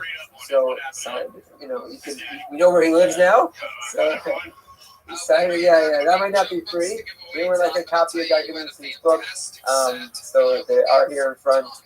But we're grateful not just for having the book, to know the man, but be able to learn live together with Dr. Wilson. Thank you very much, Rabbi. I appreciate the introduction, and thank you all for coming early. I only bought a small number of books, so I think we probably got to be passed around right now. So those of you who are early, just get one, and everyone will be sad. So my goal for tonight, I am trying a little bit of an experiment technologically by live streaming this on YouTube, and I'm not sure it'll work, but we'll have a go at it. At any rate, what I'm going to try definitely do is to move this down here so it's not quite so. Can I move it? No, that moves the wrong thing. Here we go. Oh, there we go. And how do I move it? Pardon me, everyone online, for saying what I want. Okay, so my goal for tonight is, as you can see from the Prezi, we're going to do a little bit of history first. I want to talk about this remarkable, amazing 16th century master Kabbalistic text called Tomer Devorah. It is a work that really deserves a lot more attention. In my humble and limited understanding of the literary traditions of world religions, it is just a gloriously, supremely wonderful book that talks about something that I don't know any other tradition that has anything similar. It really is something unusual, and it deserves a lot more attention. So we're going to talk just a little bit about what the book is. We're going to place it in its historical setting in the famous Safed Circle, the Circle of Tzfat in northern Israel, which is in itself a fascinating historical chapter in Jewish intellectual history. And then I'm going to take you into sort of Kabbalah 101. So if there's anyone in the room who's under 40, possible, you know, this is your chance to leave right now. Although the truth is that the author of Tomer Devorah was a very strong addict of studying Kabbalah at the age of 20 onward. He felt that 40 was already, you know, it's too late now. You know, only when you're 20 is when you can really get into it. So I'll give you just a little bit of introduction to the basic ideas of Kabbalah as it relates specifically to the Tomer Devorah. And from that point, go into the actual crash course in forgiveness. There are 13 distinct keys for how to forgive in this book. And we'll have time to maybe do 3 or 4 of them. Ideally, we could spend literally kind of an hour on each one of them and not exhaust all of the tremendous wisdom in them. But we'll just pick on my favorite 4, and then we'll wrap it up for the night. So I hope this will be a useful presentation. I can tell you that it is something really important for me. I first encountered Tomer Devorah, I had just turned about 30, and I came across a copy in my local bookstore, and I was kind of like, I knew it was Kabbalah, and I was sort of like, ooh, this is, you know, am I allowed to even look at this? And I started looking over my shoulder, kind of like, you know, can I get a brown paper bag? Maybe I can bring it home like that. But it just, the first 12 pages just blew me away. It was so overwhelming. It was so amazing that, as the rabbi said, I spent a fair bit of time translating it, and I really got a lot out of it. It's one of the 10 books that changed my life, and I think it has the potential to change anyone's life. It is really a phenomenal work. Change the relationships with the people around you, change your relationship with God, you maybe even change your relationship with yourself. I will not say that, you know, now once you read this book, you suddenly forgive everybody and never have another angry moment again. That's fantasy, but it does help a lot. And it's really, you know, given me sort of a toehold to be able to climb some of those great challenges in life and continue to benefit from it. Okay, so let's look at the book itself. Click on screen here. And let's see, here we go. So the book itself, here is the Editio Princeps, the first printing, came out in Venezia and Venice in 1588-89. It was published posthumously. The Ramak, who will go into his biography a little bit in a second, he had passed away a little over a dozen years prior, leaving behind a widow and an 8-year-old Dahlia, and they were desperately impoverished by the devastating plagues that ravaged northern Israel at the time, and they sold all of his manuscripts to a real Talmud Chacham, a real scholar who was a collector named Moshe Basola, who realized just how powerfully valuable they were, and he went about publishing them. This was one of the first drafts that the Ramak, the author, had put together. It clearly has not gone through a second careful draft. There are mistakes in it. At points he says, like, now there are two reasons for this, and then he'll only list one. And there's actually a couple of wrong citations from the Gemara, so you can see that it's his first draft. It was untitled. The strange title Tomer Deborah, the palm tree of Deborah, was given to it by its later publishers. We don't know exactly what the Ramak himself wanted to call it, or even why Tomer Deborah was chosen. It doesn't occur in the book at all. It may be because Rabbi Basola was thinking of a different work, which was published earlier, called Elima Labati, in which the author laid out the palm trees, and this section bears some resemblance to one of those palm trees. That's a supposition, but we can go into greater detail. One small detail I should mention is that his name is frequently as Cordovero, which makes you think that he comes from Cordoba in southern Spain.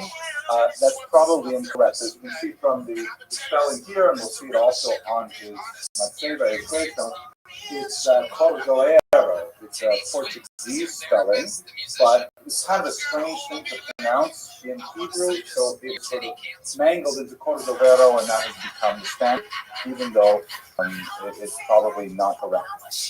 Nevertheless, it gained phenomenal popularity soon after its first publication, largely because it was picked up a generation later by the Shalach HaKodesh, the Holy Rabbi Horowitz, wrote a massive collection of halachic and halachic essays, and he basically said, this book, Tomer Deborah, is so amazing, I am now going to include all of it in my book, the Shalach HaKodesh, and because it is a very short book. The entirety of Tomer Deborah is about 30 pages long.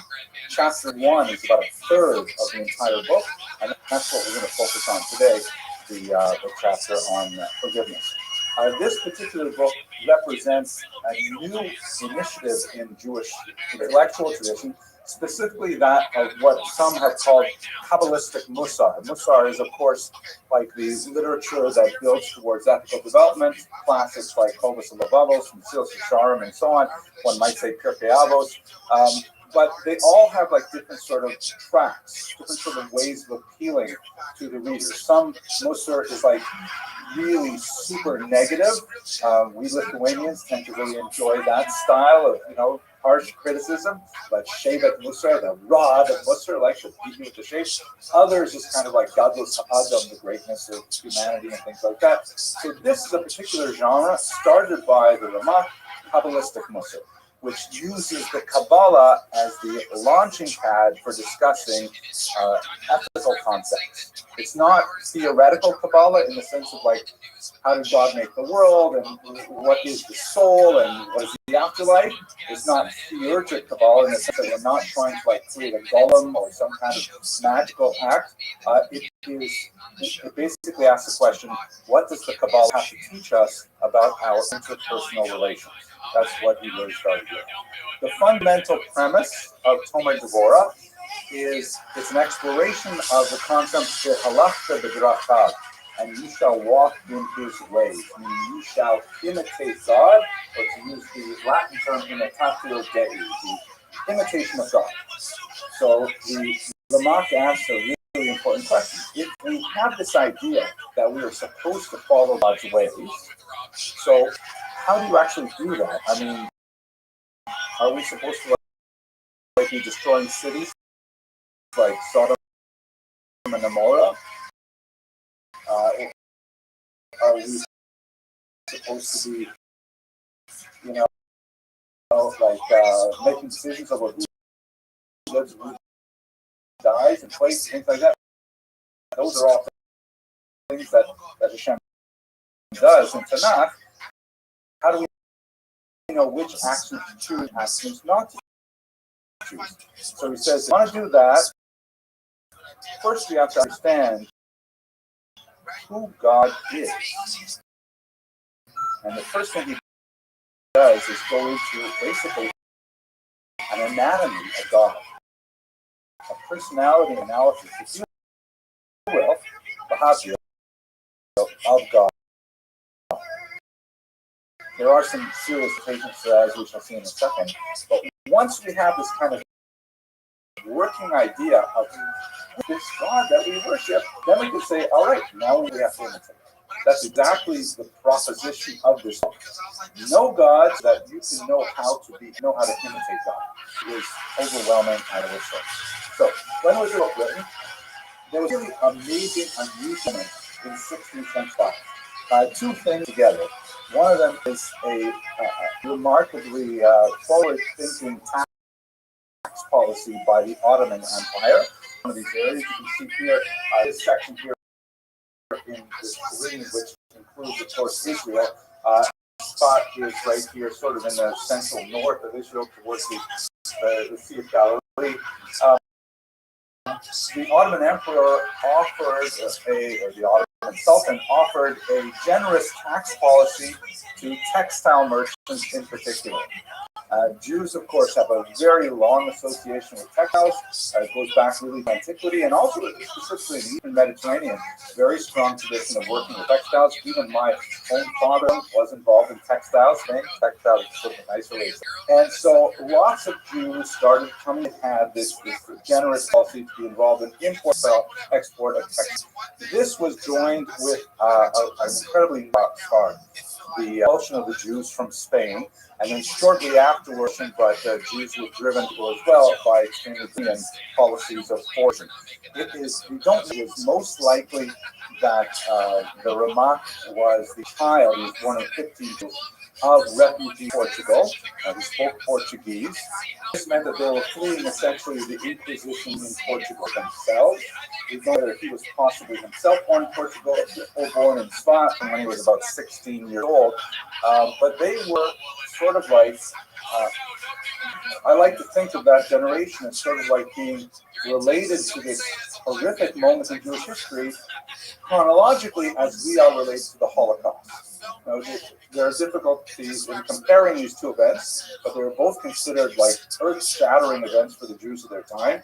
And so he was like a first-generation survivor, maybe second-generation survivor from Sfard, and they landed in Svat, where they were deeply involved in all kinds of Jewish research and especially Kabbalistic research.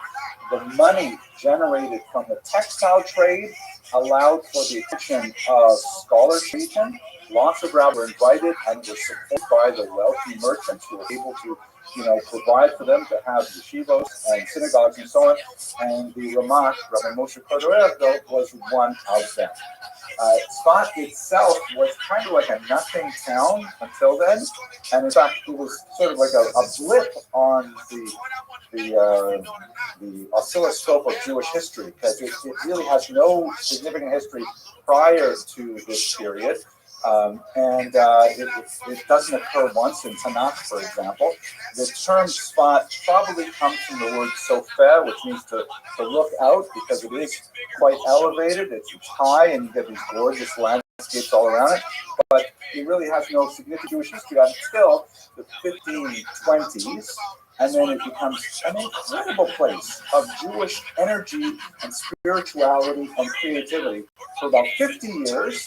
And then there's a series of plagues that just wash through it, killing, among others, the Ramak, and then it dies down again. And it's always kind of like, since the 1570s, it's kind of like been retrospective mood, looking back towards that period of genius. But it was a period of incredible genius. You have to imagine the scholars that came there, and specifically lots of Spanish and Portuguese rabbis who had endured the Great Expulsion and came there with these apocalyptic ideas, and they found themselves all together in this tiny town on it, and they started disguising each other and doing some absolutely incredible things. Kabbalah, as we understand it today, received a tremendous leap during this time. The Ramak himself was one of the major contributors because he wrote a particular book which was published in his lifetime and gave him regional fame, called Pardes Rimonim, the Orchard of Pomegranates, in which he basically took up all of the bizarre and strange and scattered ideas that appear in the traditional texts like the Zohar and others, and he systematized them.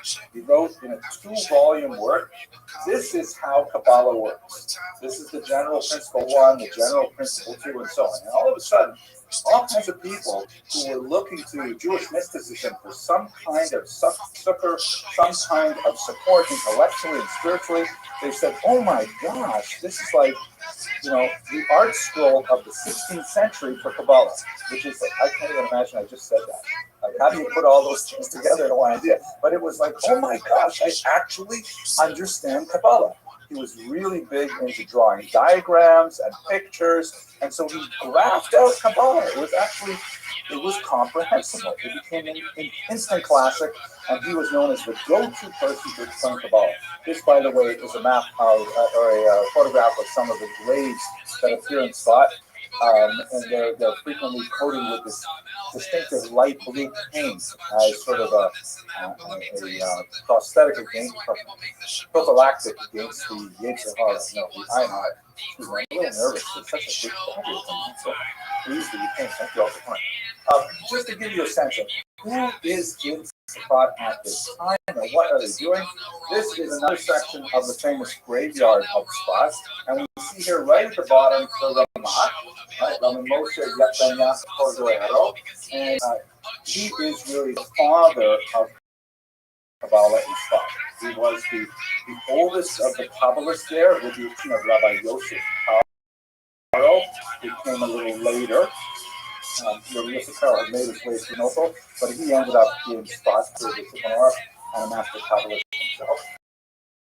So here is the Ramak, and just to show you in very close proximity, here is Rabbi Shlomo Alevi Alks, the author of Chado Julia Kabbalah, that we sing every Friday night. It's virtually universal minhag among the Jews.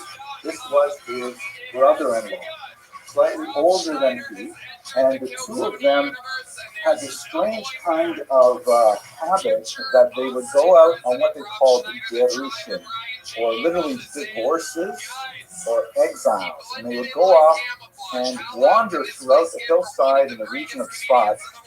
And they would just and the Ramak wrote about this. He wrote a book called Sefer Gerushin, in which he, described his travels with his brother-in-law, who was also his Rebbe, and they would walk along until they felt like special spiritual influences, and then they would sit down and they would daven or say Tehillim, and they would stay there for an indefinite until the feeling faded away, and then they went on. I mean, it sounds kind of bizarre, but this is the kind of stuff they did in Spot.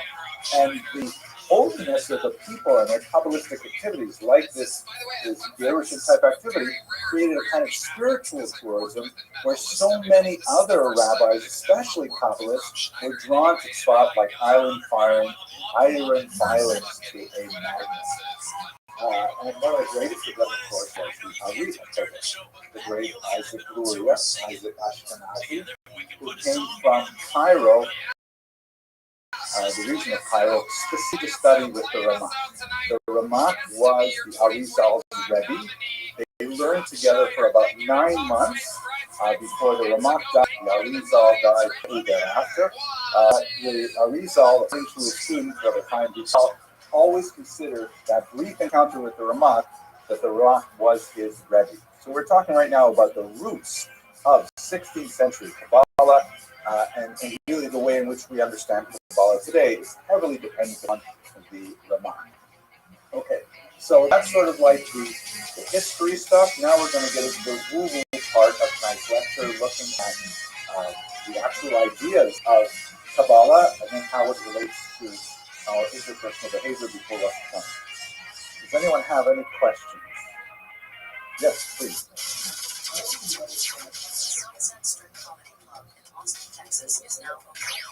Most of the biographical details of his life, we have, first of all, his own writings, and he does write some autobiographical information like this Sefer Gerushin. We also have the testimony of the collector who purchased all his manuscripts, Rabbi Moshe Basal. Why is I'm not used to speaking so late like that. Because you're him, my wife is here, so I'm a little nervous. But Moshe Basalo, he wrote quite a bit, like he published this Tomer Devorah, and it was saying, my gosh, who wrote this amazing book? And so he had to produce data about it. We missed out a lot of really important things. We don't know, for example, his wife's name. I mean, amazing. We don't know if he had other children besides Gedalia, who was the lone executor of his will. But it is the 16th century. Printing is around now, so it is possible to put together a lot of devices. Also, there's a strong hagiographic tradition, right? Like when you have a Rebbe like the Ramah or the Arizal, you write down all these personal details about them and you revere them. So we do have quite a bit of data about it. Not as much as we'd like, but quite a bit. That was an easy question. All right, so you ready for the difficult stuff now, the woo stuff? Okay, so here's the fundamental question of any monotheistic religion.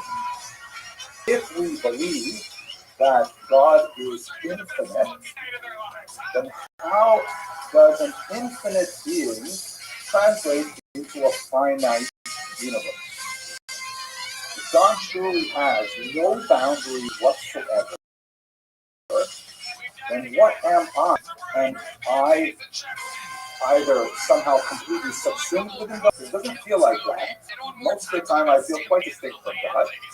Sometimes I feel really good, but no. Mainly I feel quite distinct from God. I know there is. I feel like it's stable on this TV. What is this? This is not God, right?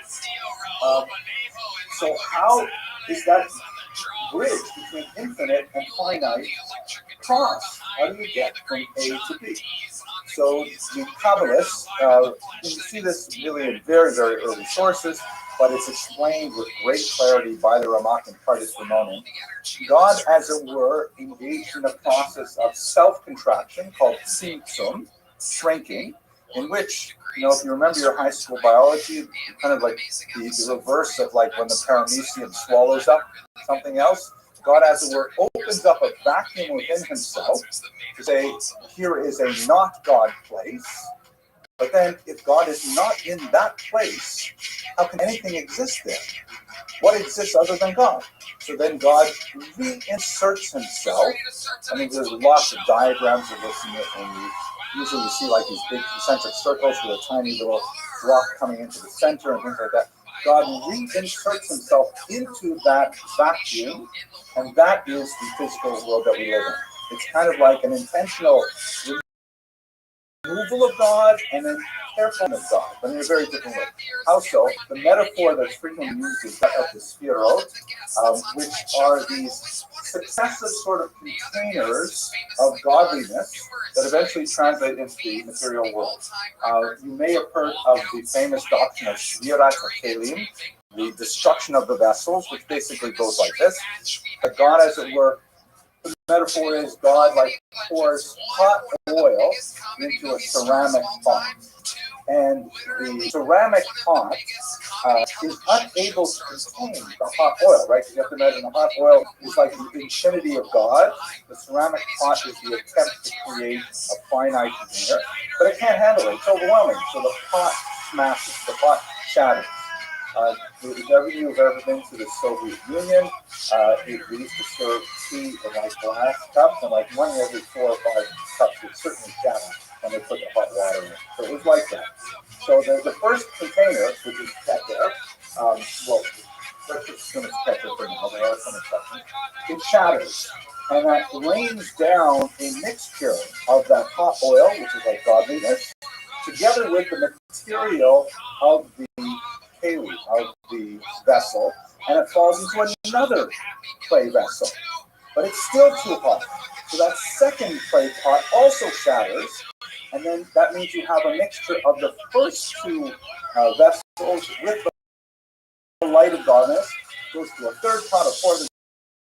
So finally, by the time you get to the bottom, which is where we live, then finally the oil has cooled through its interaction with the broken pots, and then it can exist in this world. And so the idea is the world we live in today, like let's say this computer or this Stender, a mixture of the material of the broken clay with a tiny spark of godliness that allows it to contain its existence. There's four levels of existence. There's those who speak, which is the highest level of humanity. Then there is those who walk, that's like animals, the second highest. The third level is vegetation, and the fourth level is domain silence. Even silent things, meaning rocks and chairs and things like that, have a spark of godliness in them that allows them to continue existence, but it's heavily, heavily weighed down by materialism, literally material, that it cannot be, separated from its godliness. This is, by the way, one of the major differences between the Ramak and his student, the Arizal. And one of the reasons why you have lots and lots of Hasidim who follow the Arizal, not so many who follow the Ramak, because the Arizal, and I don't really understand this, I'm really talking without knowledge here, but the Arizal portrayed this whole process as some kind of strange cosmic accident. I don't really understand how that works, but the idea is that the universe, by the way the Arizal describes it, has been set on fire. And we are in a crisis where we are sparks of holiness trapped within material entities, and the purpose of our existence is to free those sparks. This gives Hasidism, in particular Chabad Hasidism, a tremendous impetus to get out there and save those sparks and do those mitzvahs and have people put on tefillin on the street and give out Shabbos candles, because every time you do a mitzvah, you are releasing the holiness, you're allowing it to flow upwards to its original source. The Ramak has a much more kind of sedate approach, which says, no, it's not an accident. This is the way in which God intended it, and this is the design. It's not at all any kind of like license. So it's not as easy as sell for followers. I'll give you one more metaphor that I think is even a little better for understanding this idea of the spirit. That okay, so you can't look at the sun with a naked eye. Right? It's way too powerful. It burns out your retina to do it. So what you can do is get a mirror, and you can like hold up the mirror, and you can sort of glance at the reflection of the mirror in a passing way. Because the mirror itself absorbs some of the energy, the radiation of the sun, coloration, a little bit of a dulling. It's still too strong to look at it steadily here. And you look at the reflection of the sun, easier. And then if you have 10 mirrors all set up like this, reflecting the light backwards and forwards like a pinball machine, then finally at the bottom in Malchus, you can, as it were, live in regular sunlight because of the dilution of the light through all these areas. So that's kind of like Kabbalah 101, Shira Fakeli, and now let's try to understand how does that relate to what the Ramak is saying. So Ramak is saying, you'll recall that we have to know who God is in order to imitate him. But it is philosophically impossible for us to know who God is. God is incomprehensible to us. God is infinite in every way. The only thing that we can say about God, say the Kabbalists, is we can say something about the way in which God interacts with our physical universe. We can observe God at work, like if you're a physicist, they have those bubble chambers. You can't see an electron, but if you put it in one of these bubble chambers, you can see the path that it took, right? Or the biblical metaphor, you can't see my face and live, but you can see my behind. You can see where I've been. So the Sphirot are God's communication to the universe. The Sphirot is God saying, I could have created the universe in any way I wanted.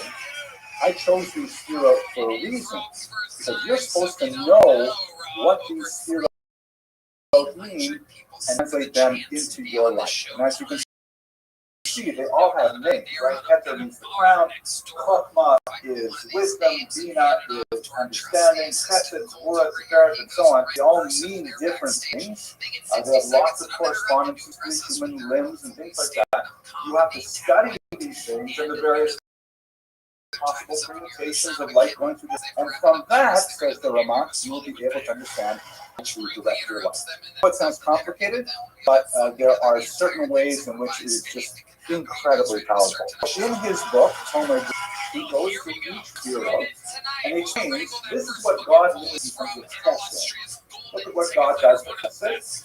And now you do these things as well.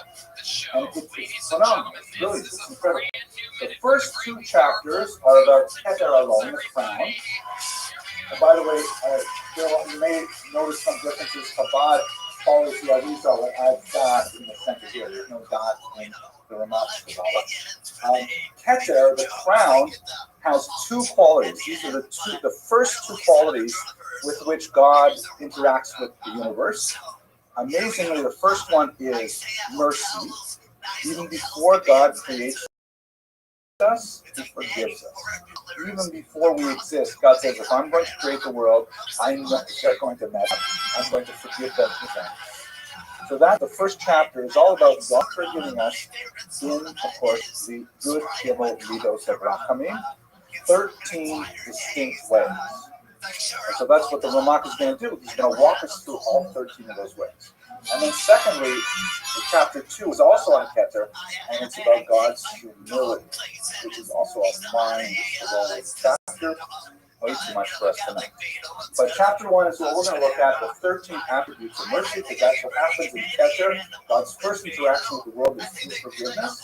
Does it 13 different ways. And so now we got to learn those 13 ways and how they apply in our own lives. Now, that's one last detail. You probably memorize the 13 attributes as we say them on Rosh Hashanah and Yom Kippur maybe 200,000 times, right? Hashem, Hashem, Kel Rachim, Racham, Erech, Abayim, and so on. Those are called in Kabbalah the lower 13 attributes. Those are the simpler ones, the easier ones, kind of like more basic. And they relate to our plea for sustenance and our plea for, Maslow's hierarchy of needs kind of things.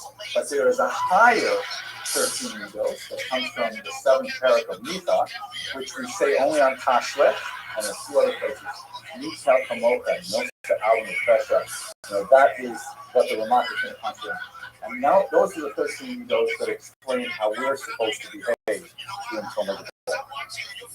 Okay, everybody survived Kabbalah 101. I think they're on the last one. So, shall we go on then? You ready to have a question?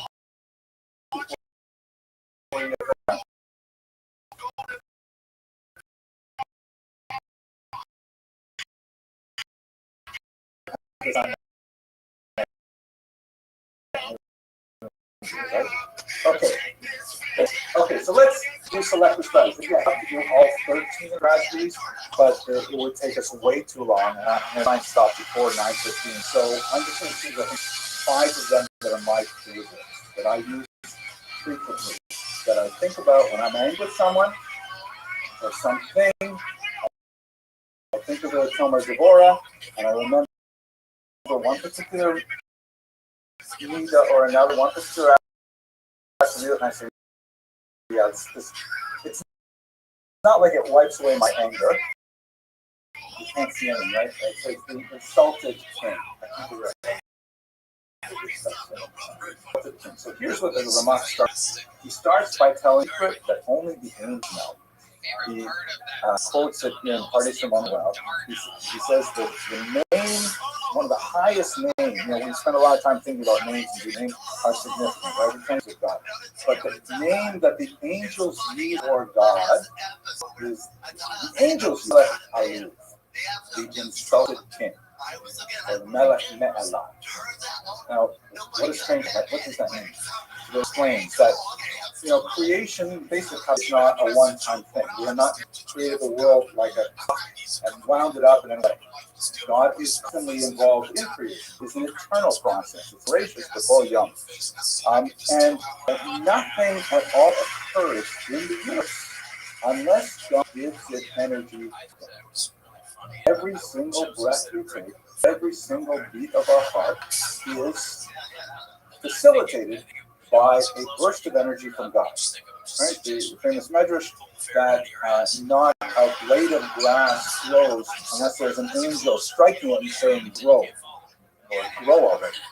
So the energy is constantly flowing to us from God to allow us to do everything we do. And to the Malachim, the angels, that is also true when we choose to do Averos, when we choose to sin. So if I were to go to McDonald's and have a cheeseburger, every single act of peristalsis as I'm swallowing the cheeseburger, God is saying, here you go, here's some more energy. Please don't eat that cheese. Okay, all right, fine, here's some more energy. And God is allowing my heart to beat. God is allowing me to, walk over and say, can I have a shake with that, please? And whatever it is. Every single moment of the Avera is completely supervised by God and completely facilitated by God. Even though it's exactly the opposite of what He has asked me to do. And I'm taking the energy He gave me to do. And this is why I can look at this and say, this is astounding. How God tolerates such a chutzpah, such an incredible chutzpah that people would use His energy against Him, to rebel against Him. And you can think of the comparable kinds of things in human interactions too, God forbid, if a person has a child with an addiction, and they say to the child, I'm going to give you this money that you need, but please, don't spend it on Vegas or whatever substance or whatever. And you give the money to the child, and the child goes and spends it soft on exactly what you don't want to do, something which is harmful to them. And nevertheless, they'll come back again, and you give money again. And that's just the way that we interact with God. And the Malach can look at this and say, Miss Paula, this is the insulted thing. How can you tolerate it? And so the metaphor for us, as the Ramak says, is the very first thing that God does in His creation. He knows that He's used His energy against Him. Now He says, I understand I'm going in and I accept it, and I'm going to allow them to continue with it. I'm hoping that they'll get past it, and I hope they will pass it, but that is nevertheless what He does, and that's the intent of Him. The second level, and this is, by the way, I'm going to show you two pieces of art from an artist from the Isle of Skye, who's actually very excited about this Homer Devorah, and she did a 13-part series describing each one of the midos. And some of them, I'll show you two of them. They're absolutely fantastic. This one is called, I'll go for now, this is my title for it. It's the Hebrew is Nose Ava. He called it Whose Papers Are These? So it's also a little bit weird of the Kabbalah. But we have this passage in Pirkei Avos, I'm sure you're very familiar with it. It says that when you do a single mitzvah, you get an right, as it were, and you probably remember when if you said a bracha, your parents would say something like, you're going to make a big malach, if you say a bracha nice and clear and loud, because we have this idea that when you do a mitzvah, positive deed, you release positive energy into the universe, which we call a malach, a messenger, or an angel, if you will. And this is pretty basic, kind of like Kabbalah physics. But the opposite is also true and not often talked about. The Mishnah in Pirkei Avos also says if a person does an Aveira, they create a negative energy being called a Katega, an accuser, or it's also called a Mazin, a damager. And this negative energy being, the Ramak understands it as a real conscious being, not just like kind of diffuse energy, but some kind of like almost demonic force that's out to do evil. Because a person did an act, and suddenly the person released this negative energy to it.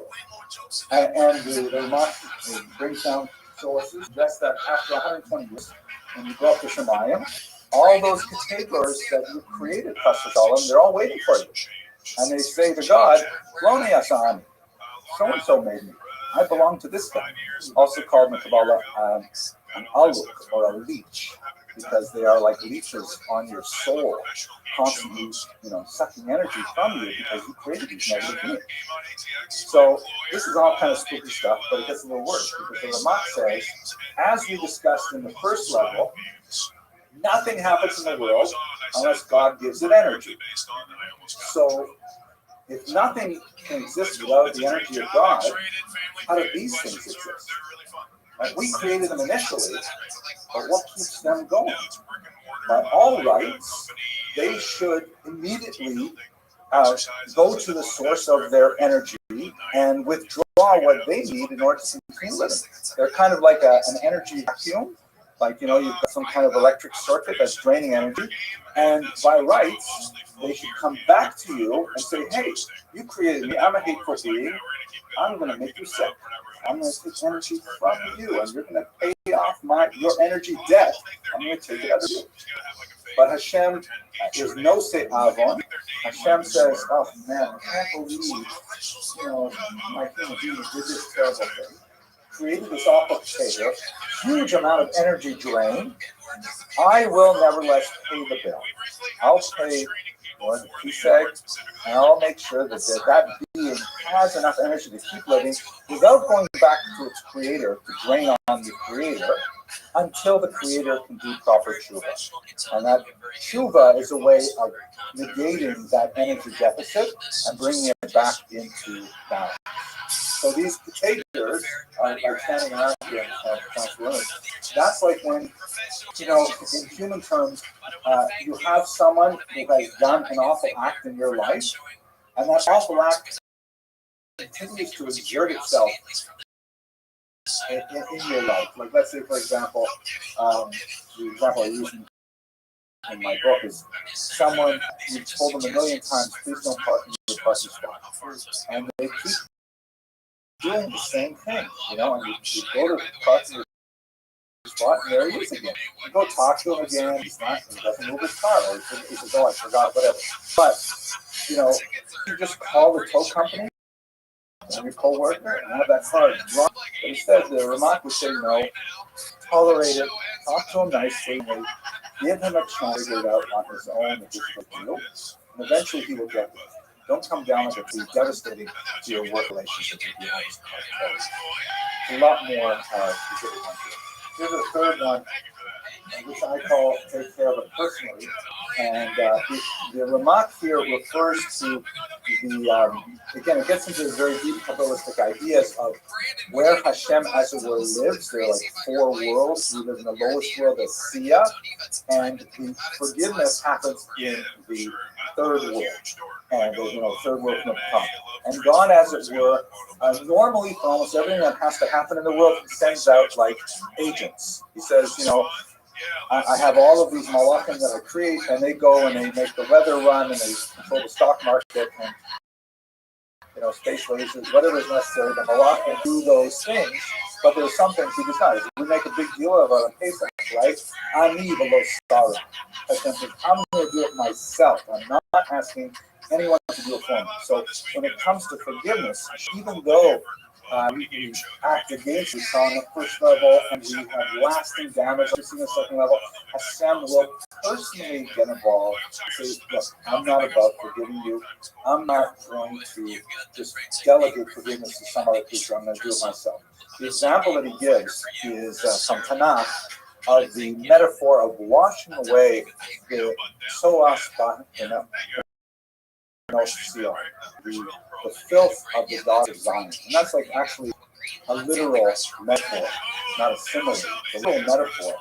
And the reason why I put a picture here of my parents, this is my mother, this is well, this is my late father, and this is our son Boaz. It's a little bit old picture, but this is just an example of he always wanted to be a marine biologist. Now he's finally he's a studied at university. Sure, university has a terrible marine biology program. I'm not sure, but he's out there scuba diving and things like that. But this is when he was about 8 or 9 years old. We caught a fish, and my parents, of course, are delighted. So, and I'm reminded, in the Ramak speaks this out exactly, that there are things that a parent would do for a young child that incredible in terms of the amount of energy expended. I know that I was going to get personal, tell personal stories. My wife doesn't accept it like when I tell personal stories. But I will hint at that. When I was about 8 years old, about the age of Boyer, yes. And this was like back in the late 60s, early 70s, late 60s. And my parents bought me like this incredibly fancy snow, which was sort of like a spacesuit. It was like silver in color and it had like flags and like patches and stuff like that. This is when they put a man on the moon and everything. And I thought it was like the most amazing thing ever. I also thought it was waterproof. And I'm walking home from school one winter day. It's like a kind of a yucky fall day, and I'm wearing my super spacesuit, which is brand new, and I'm walking next to the ditch. And I said, "This is great.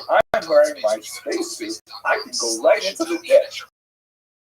And I drove into the ditch, and I discovered my spacesuit is not in fact waterproof.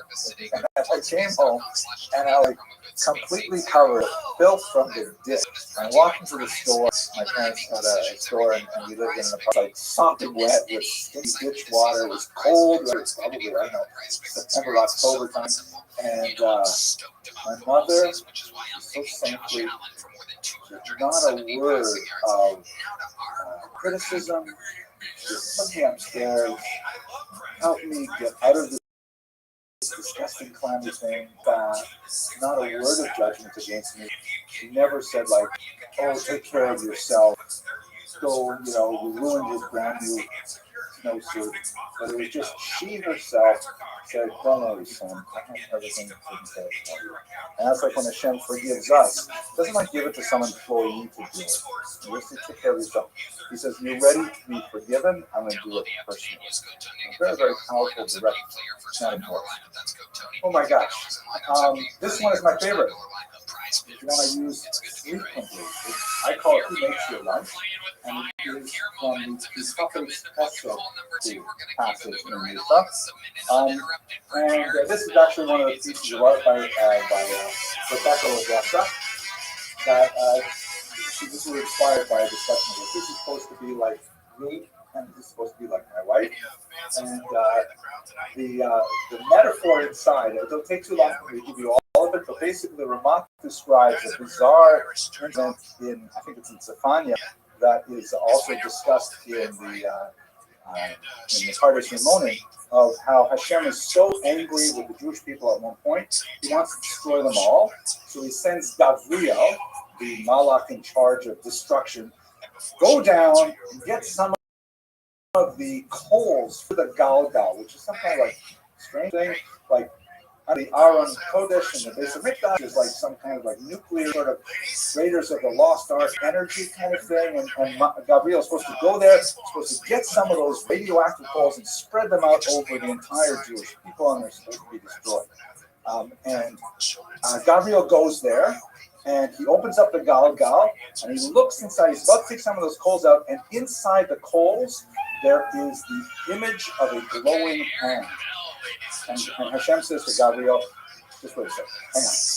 And the hand represents Chesed. The hand represents tzedakah, giving to others. And after a while, the Pardes Rimonim says 120 years, Gabriel's standing there with the suntan from the radioactive elements there. And Hashem says, okay, forget about it. We're going to let them go. And he calls it out. And the whole story, as the Roth explains it, is that Hashem, as it were, knew that he was going to get angry with the Jewish people at some point in the future. And so therefore he left himself in advance a reminder of something that he predicts about the Jewish people. He left in the Galgal itself this image of a hand, as it were. I know it's bizarre anthropomorphisms. I don't know what to do with them. It's Kabbalah. But the hand reminded him that even though they deserve destruction, their hearts are they do give tzedakah. And so therefore he said, all right, forget about it. And now here the Ramak says explicitly, this is especially good for spouses, that when you are angry with your spouse, which in my case happens about once every 20 or 25 years, you have to put in your mind some kind of little token to prepare in advance. This is like forgiveness requires work in advance. Put in your mind a token that when you get a level of anger, you will token, and it will kind of like a little stop sign. Not literally, but you can put a stop sign. But it is some kind of reminder. And the reminder that I have is that my wife always makes my lunch. Even if she is a little irritated with me, which again rarely happens, but she always makes my lunch. She always thinks, "Okay, what is my husband eating tonight?" And it's used to be very delicious and nutritious and stuff like that. And like that's just a constant avoda of hers. So it's hard to get angry with someone who always does that. You may be angry with something totally different, something bigger, or whatever it is, but you have at least this one thing you can count on. And I've used this particular meter so many times. There are people who I always remember that they're punctual. They're awful in so many ways, but they are punctual. They start on time. And it helps me, deal with the anger. It doesn't like wipe it away. It's not like magic, but it's just like a little, assist. Traction. Another one is maintain a core of love. And I'm showing you these pictures, they're family pictures, because, there's no greater laboratory for interpersonal relations in the family. This is where you really get to the hardest levels of learning how to live with other human beings. This is a guy, and this is his cute son, and he's about to get his first hair. And he looks somewhat pensive. I'm not exactly sure what is going to happen here. And the Ramak says that, we have this passage, we'll read it on Rosh Hashanah, right? We say this all the time, why is it escaping me, I want to share our fame, Rabbi. I will fame to whoever I want. Our fame, Kasher, no, that's not it. Well, I'll remember it later. I'm glad this is live stream because it won't be embarrassing at all for people who do not remember it. But at any rate, Hashem, as it were, has kind of like a fail-safe in its forgiveness. That for every human being, he sets aside in a special otzer, special treasure room for the Ramak. The Malachim are not allowed to enter that room. It is like, so to speak, sterile. No one can go in there and mess things up. And in that room is special memories of whatever this person did that was good. And nothing can touch that. A person can do, like, you may have this idea that, I did an Avera that's worth 2,000 Avera points. I just cost myself 2,000 Avera points. And I've only got 20 mitzvah points in that special room. They're gone immediately? The answer is no. That's not the way Hashem does math. Those 20 mitzvah points are there forever and ever. They cannot be touched. They're like solid, and that is like a space where you remember just how much you care about this person. So even when this little boy grew up, and I'm looking around the room, most of you have small children, and it's hard to imagine this, but when we become teenagers, it's like they take it over by aliens from another planet. And they become much more difficult to deal with. And, he was a hard kid to deal with in a lot of ways. But you remember, like, what he looked like when he went to the first haircut with him. Vulnerable and uncertain, and, not to protect those 20 points and love that person forever. That little core of love. By the way, this is what he looked like after the haircut. I'm not entirely sure that this was a good idea, but okay. So I'm going to the last one. And this is, of course, our very own Chaim, my eldest daughter. And the 13th level is all the other 12 levels fail. This one never fails. Really trying hard to forgive someone. And again, sometimes people ask me, what about this? I don't know. I've only used this in my personal life with the regular slings and arrows of outrageous fortune. I've never had, like those kind of awful traumatic experiences. Like, I don't know what to say about those things. But in regular life, it says if you can't serve a person with the other 12 levels, this level will always work. It is guaranteed in every circumstance to always work to forgive a person. But I have to say, it's like hugely exhausting to do it. I have used it on occasion, maybe 5 or 6 times. I've looked to level 13 to try to forgive someone, and it extinguishes a part of your soul. It is really, really hard to do. And basically, what he says is, every human being had a moment of innocence. Usually when they're infants, but every human being had a moment where they were completely toppled. Nothing wrong with them. They were beautiful works of art. Everything, and there's nothing wrong with those moments. And what you have to do is you have to go back to that place. You have to imagine that person as that perfect human being before they did anything wrong. And the specific metaphor he gives, although he does talk about childhood, is being under the coconut. And he gives that beautiful section from the Nabi of how Hashem found us in the wilderness and then became our husband there. And that moment of pure joy, when you're under the coconut and you're saying, I'm so fortunate. How did I get so fortunate to marry such a wonderful person? And like nothing is wrong. The entire universe is aligned in your favor. Later you will have arguments. Later you will, but that moment of purity and energy that is uncontaminated by any other feelings, that's where you have to take yourself to. And if you can take yourself to that moment, you may still be angry about who knows what other things, but that anger will be muted by the overwhelming message of, yes, we had that connection at that time. And that's the 13th level.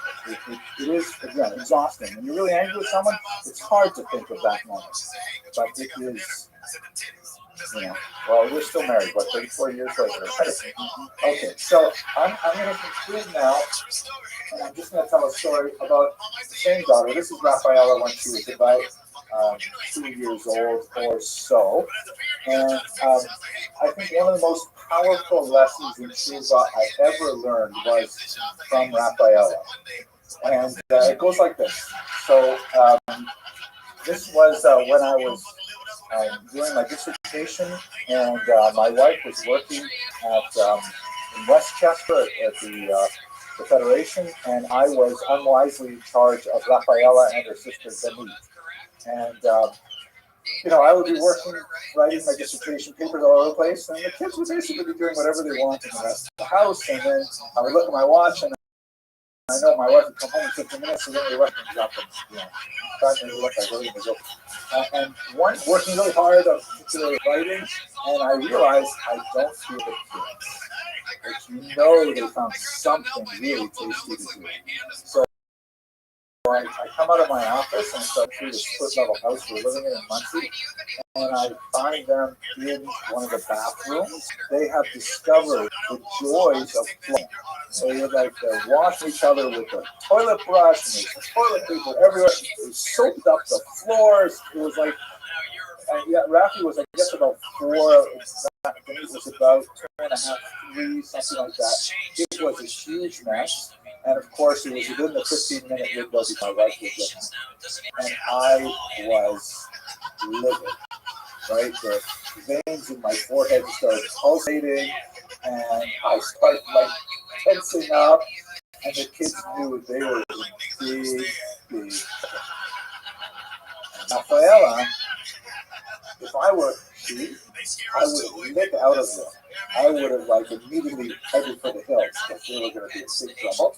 But instead, this little girl, maybe 4 years old, she ran straight up to me and threw herself at my legs and hugged my legs up. And I was like, oh, how can I be angry with her, right?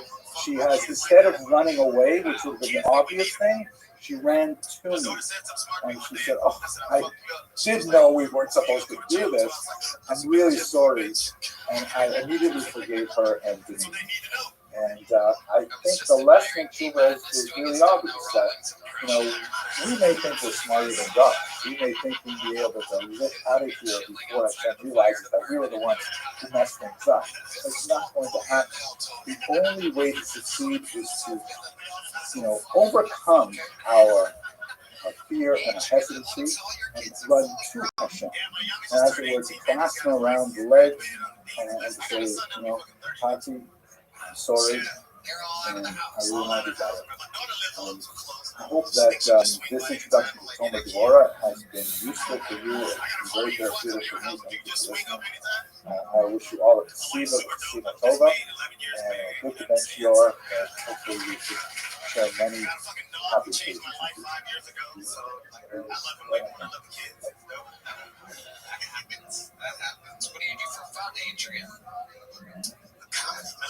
Hello, fellow students of Jewish history. Let's take a little bit of time to talk about the rabbinic holiday of Tu B'Av.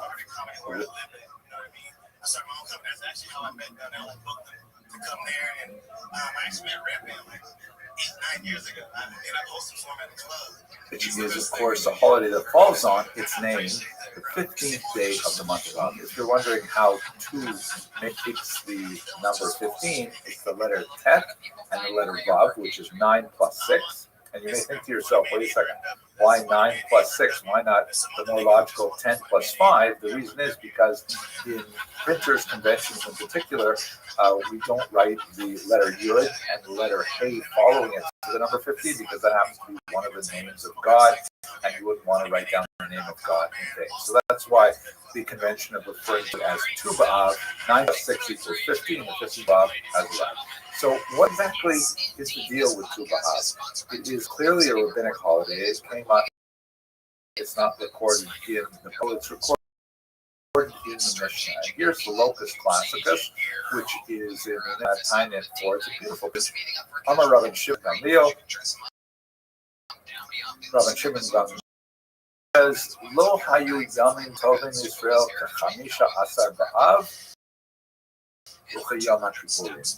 There never was any more beautiful days for the Jewish people like the 15th day of Av or like Yom Kippur. You may wonder, Yom Kippur fasting, yikes, that's like one of the best days. Well, it is, spiritual sense, but we're not going to go there. Let's focus on the because on that day, the daughters of Jerusalem would go out wearing white clothes that were borrowed. Why were they borrowed? In order to not embarrass someone who did not own the white clothes. Remember, in the ancient period, having multiple changes of clothes was, quite expensive and onerous. In the biblical period, it was actually fairly rare. In the Messianic period, a little more common, but still, having the right outfit, it's something you really need to have. So on this particular day, the beautiful custom was that you had to wear something that was borrowed, and you had to go to someone else to get it, and that way people wouldn't feel embarrassed by not having one of their own. Kola Kelim Tilim and Tevila, all the clothes had to be washed in advance. Now, of course, it's a special kind of ritual washing, but nevertheless, the daughters of Jerusalem would go out and they would dance. They would, Cholot means like they would be moving in circles in the birds, which must have been very beautiful. And what would they say? Bakhur, young man, Sana Eneka Ure, lift up your eyes and see, who would you choose for yourself? So obviously this is kind of like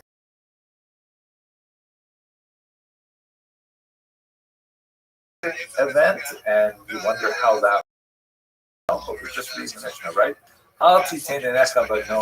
Don't look at beauty.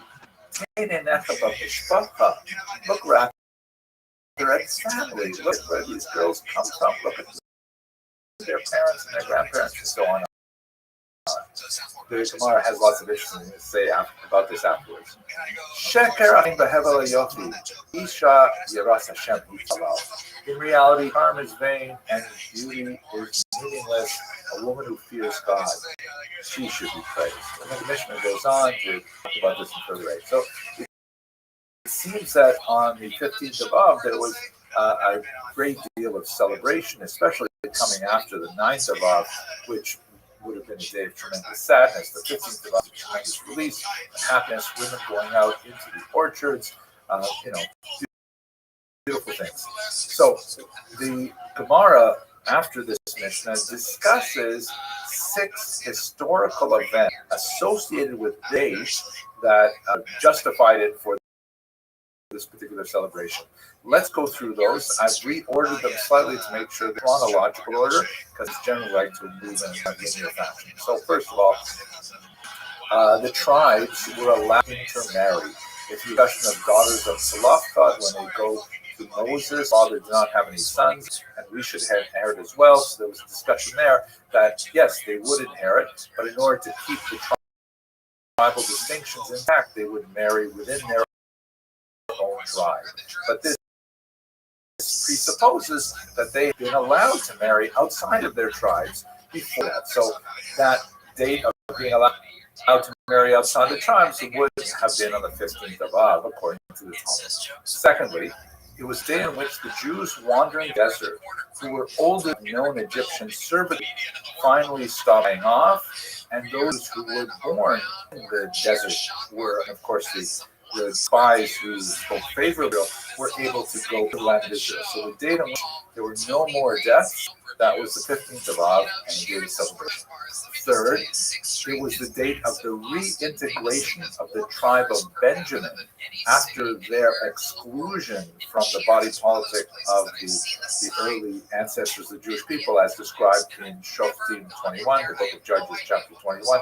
Horrible story there. Benjamin was ostracized for quite some time, and then on the 15th of Av, the tribe of Benjamin was reintegrated.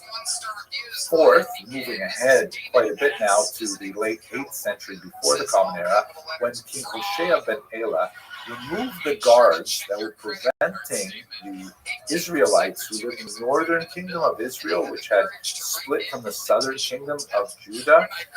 He removed the guards that prevented the Israelites from making their way down into Judah and to make pilgrimage to the holy city of Jerusalem. Under an earlier king, Yeravam ben Nebat, there was a ban placed on Israelites making their way down to Jerusalem, and this was finally lifted on the 15th of Av. Number 5, this is again moving forward another 900 odd years when you get to the Bar Kokhba rebellion.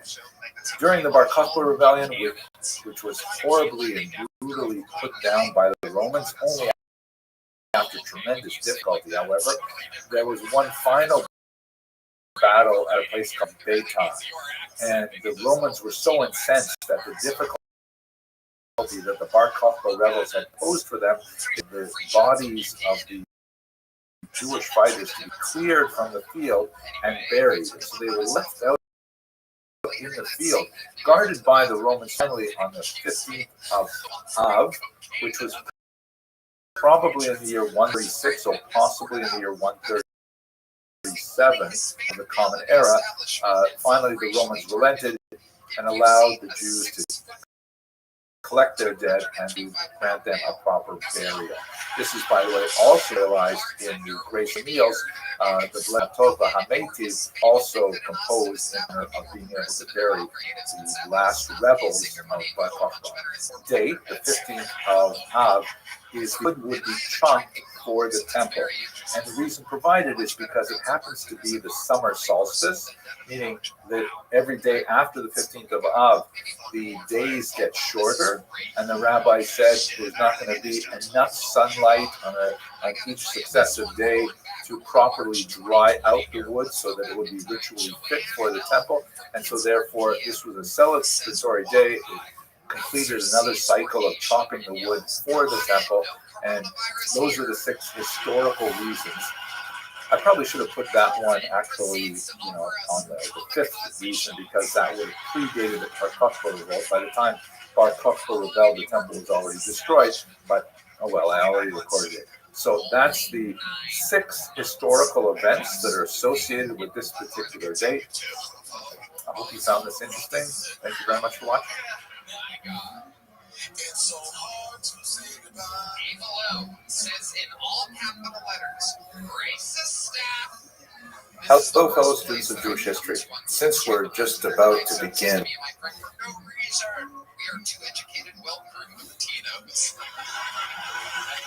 the amazing holiday of Passover, I thought I'd take a few minutes every day and just offer a short historical insight into either the Exodus, as we have it described in the Bible, or the Haggadah, and some interesting things that we find out from extra biblical sources in particular.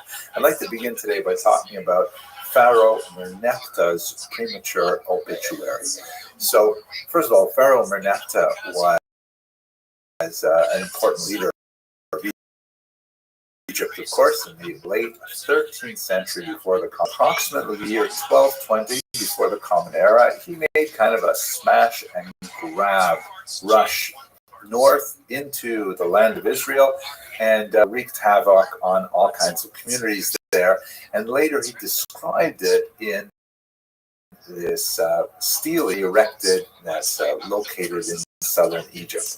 Here you can see the stele. It's a massive obelisk, something like 20 feet tall, and there's like some depictions of various ritual things. And then written in Egyptian hieroglyphs is a whole listing of the amazing achievements of the Pharaoh Merneptah. If you scroll all the way down this document to a piece at the bottom, there's this fascinating little section that has been deciphered and has been interpreted to read, Israel is wasted, its seed is no more. Now, there's a lot of things to say about this interesting passage, but what's especially valuable to me is that this is the first clear statement of the word and the name and the concept and the people Israel outside of biblical text, meaning we've got lots of descriptions, very rich characteristic descriptions of the major founders of the Jewish people, the patriarchs, the matriarchs, kings, queens, all kinds of things like that. But this is the first time we have a clear, unequivocal statement of Israel, the people, existing in the historical record outside of our own family history. Now, there's a few other exceptions to that rule, like, for example, you can see in this execration figurine, which is basically a kind of an early Egyptian voodoo doll that goes back about 500 years before Merneptah erected his stele. These are kind of fascinating ritual objects where Egyptians would write the names of people or places they don't like, and then they would ritually defile the statue by burning it or breaking it and things like that. And it was kind of like a way of like invoking curses upon the people that they disliked. And when you look at these execration figures, you'll see that there are place names that are located in the land of Israel. But it doesn't say anything about who's living there or anything like that, just this kind of like geographical, topographical information. Very valuable, but doesn't say too much to us about who these people were, what they stood for, and so on, or even if the descendants of Jacob, because of course they were both living in Israel prior to the arrival of the sons and daughters of Jacob, sometime maybe in the 13th century. And furthermore, it's not surprising you don't have more Egyptian description of the Exodus for a whole host of reasons, but one of them is the fact that the Egyptians had a distinct allergy to recording stories that was contrary to the national interest. One great example of this is the story of the pharaoh Hatshepsut, who is shown here, wearing a ceremonial beard in this Sphinx presentation, although she was a female pharaoh. And one of her offspring later decided to completely remove her from the historical record. As you can see from this wall engraving on the right, you have very clear representations of the cartouches of Thutmose III, but Hatshepsut are all clearly effaced from the rock, as if they wanted to literally remove her from the historical record. Turned out that this interesting exposure of Egyptian mummy issues was not correct. Oh, I should not say that. Mummy issues, that's terrible. Oh, well, let's just keep it. Anyways, it was unsuccessful because Hatshepsut happened to be a really important pharaoh, and so a lot was known about her activities later, and these attempts to wipe her out of the record were completely unsuccessful. But what I really find fascinating, besides the fact that this is the first time we have anyone saying anything about the ancestors of the Jewish people in the historical record, it is, after all, an obituary, meaning Merneptah said that I went up into the north, I went through all these communities, I destroyed, I pillaged, all kinds of things, and when I got to those pesky Israelites, I completely obliterated them. Israel is wasted, its seed is no more. Meaning that's it for the Jewish people, and they will never again, rise up. They'll never again show their faces. This is, I think, especially ironic when you think about the fact that Merneptah himself was the 13th son of the pharaoh Ramses II, who many scholars identify as the pharaoh of the story of Joseph. We'll talk about him tomorrow, God willing. But it's as if he's like getting for the way that his father was treated when could be lots of things. But what I think is especially hilarious is like, oh my gosh, they also found Pharaoh Merneptah's mummy. I'm not going to show it on the screen because many people find that very tasteless. I have done it in previous lectures, but he looks terrible. He looks like he's wasted and his seed is no more. On the other hand, the Jewish people, thank God, are still flourishing and are still, very much active and central in many ways to what's happening in Western civilization. This illustrates two things. It illustrates, on one hand, yet another example of what we see in the Haggadah, that in every generation there will be someone who rises up to try to destroy the Jewish people, but they are miraculously rescued. Here is a kind of hilarious passage from an 1859 Haggadah that was published in the Russian Empire, and the censor said, how can you possibly include that statement that in every generation there will be some massive anti-Semite? That's not true. We live now in Tsar, and life for Jews is fantastic here. There's going to be any challenges. So therefore the censor insisted and had added to the text the words Hayu, which is circled here, and the letter Hey before Matzilenu instead of the Mem. So in other words, he forced it to read, in every generation there used to rise up against this, meaning no longer. But back in ancient history that happened, but no longer. And then later he says, it's not that God continues to rescue the Jewish people, it's used to rescue the people. It doesn't have to anymore because now life is great. And this, that's the first thing I want to remark on with Merneptah's last obituary of the Jewish people, which is really the first obituary we have. Mark Twain, the great writer and humorist of the late 19th century and early 20th century in America, there was, of course, a famous story, I'm sure that at one point he thought he had died, and they published an obituary, and he put in there various versions of what he actually said or wrote. It was apparently something to the effect of, rumors of my demise are greatly exaggerated. And that's also, I think, reflective of Merneptah's premature obituary. Let us go back to Mark Twain, though, to close this out. And I often reflect on something he wrote in the year 1899, a remarkable essay in Harper's Magazine called Concerning the Jews. It was later reprinted in 1934. And he writes, about a 15-page essay about the status of Jews in Europe and in America, and he reflects on the concept of anti-Semitism and so on. And he says a lot of really fascinating things, some of which are real howlers, like looking at it a century later, we see how wrong he was in many ways. But his conclusion is so powerful. I'm going to read it to you because I just think it's a great sort of mindset to bear in mind as we go into the Passover season, as we go into the celebration of the Haggadah. Once again, we go through another year of reciting this ancestral story and thinking about what it means for the Jewish people and for the world. So here's Mark Twain's conclusion of his essay Concerning the Jews, 1899. To conclude, if the statistics are right, the Jews constitute about 1% of the human race. It's actually smaller than what Mark Twain said. It suggests a nebulous, dim puff of stardust lost in the blaze of the Milky Way.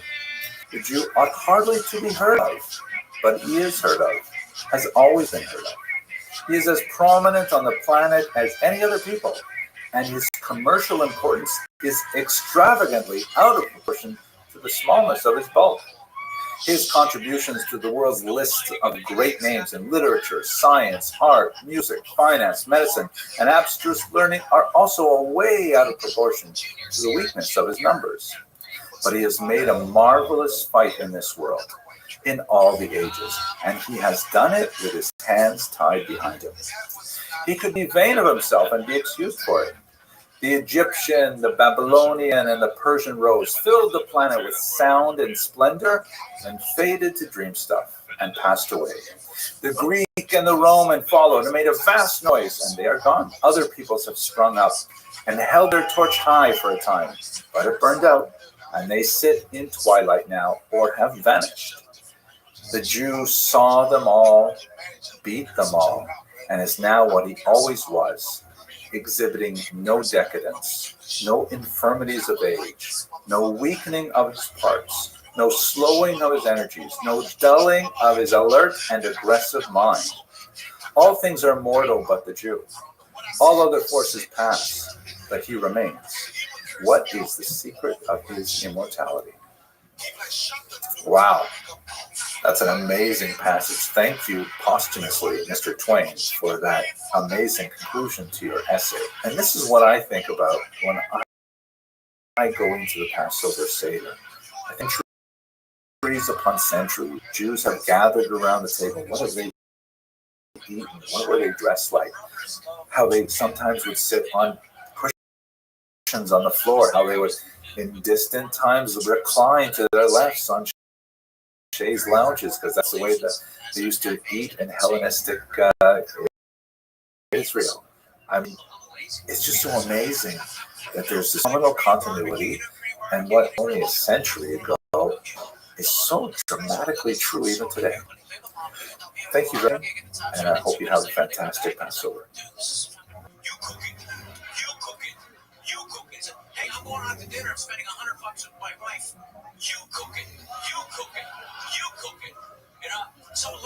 Hello, fellow students of Jewish history. I'm glad you're back to talk a little bit more about historical background or historical context of the Exodus and the Haggadah. I want to talk a little bit about the Pharaoh who knew not Joseph. Of course, this is a citation from the beginning of Exodus, where Joseph comes to the land of Egypt and he does tremendous things with their economy and just gets them through that 7-year famine. And everyone should really be grateful to Joseph for all the tremendous things he did for the country. But a new Pharaoh arose who knew not Joseph, who didn't remember what the ancestor of the Jewish people had to do in Egypt, and the gratitude was gone. What have you done for me lately?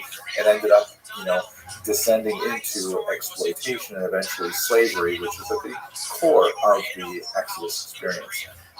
There's so much to talk about here, but I really want to focus on this Pharaoh and one aspect of his personality.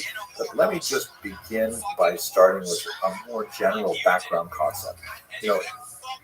I think it would be a mistake to offer these series as kind of like, well, here's all the archaeological evidence that proves exactly what it says in the Bible. Because the Bible is a religious text. It is a book of faith. It is not a book of science, and it does not attempt to conform to the rules of science, hypotheses, and experimentation and the scientific method and things like that. That's not really what the book is about.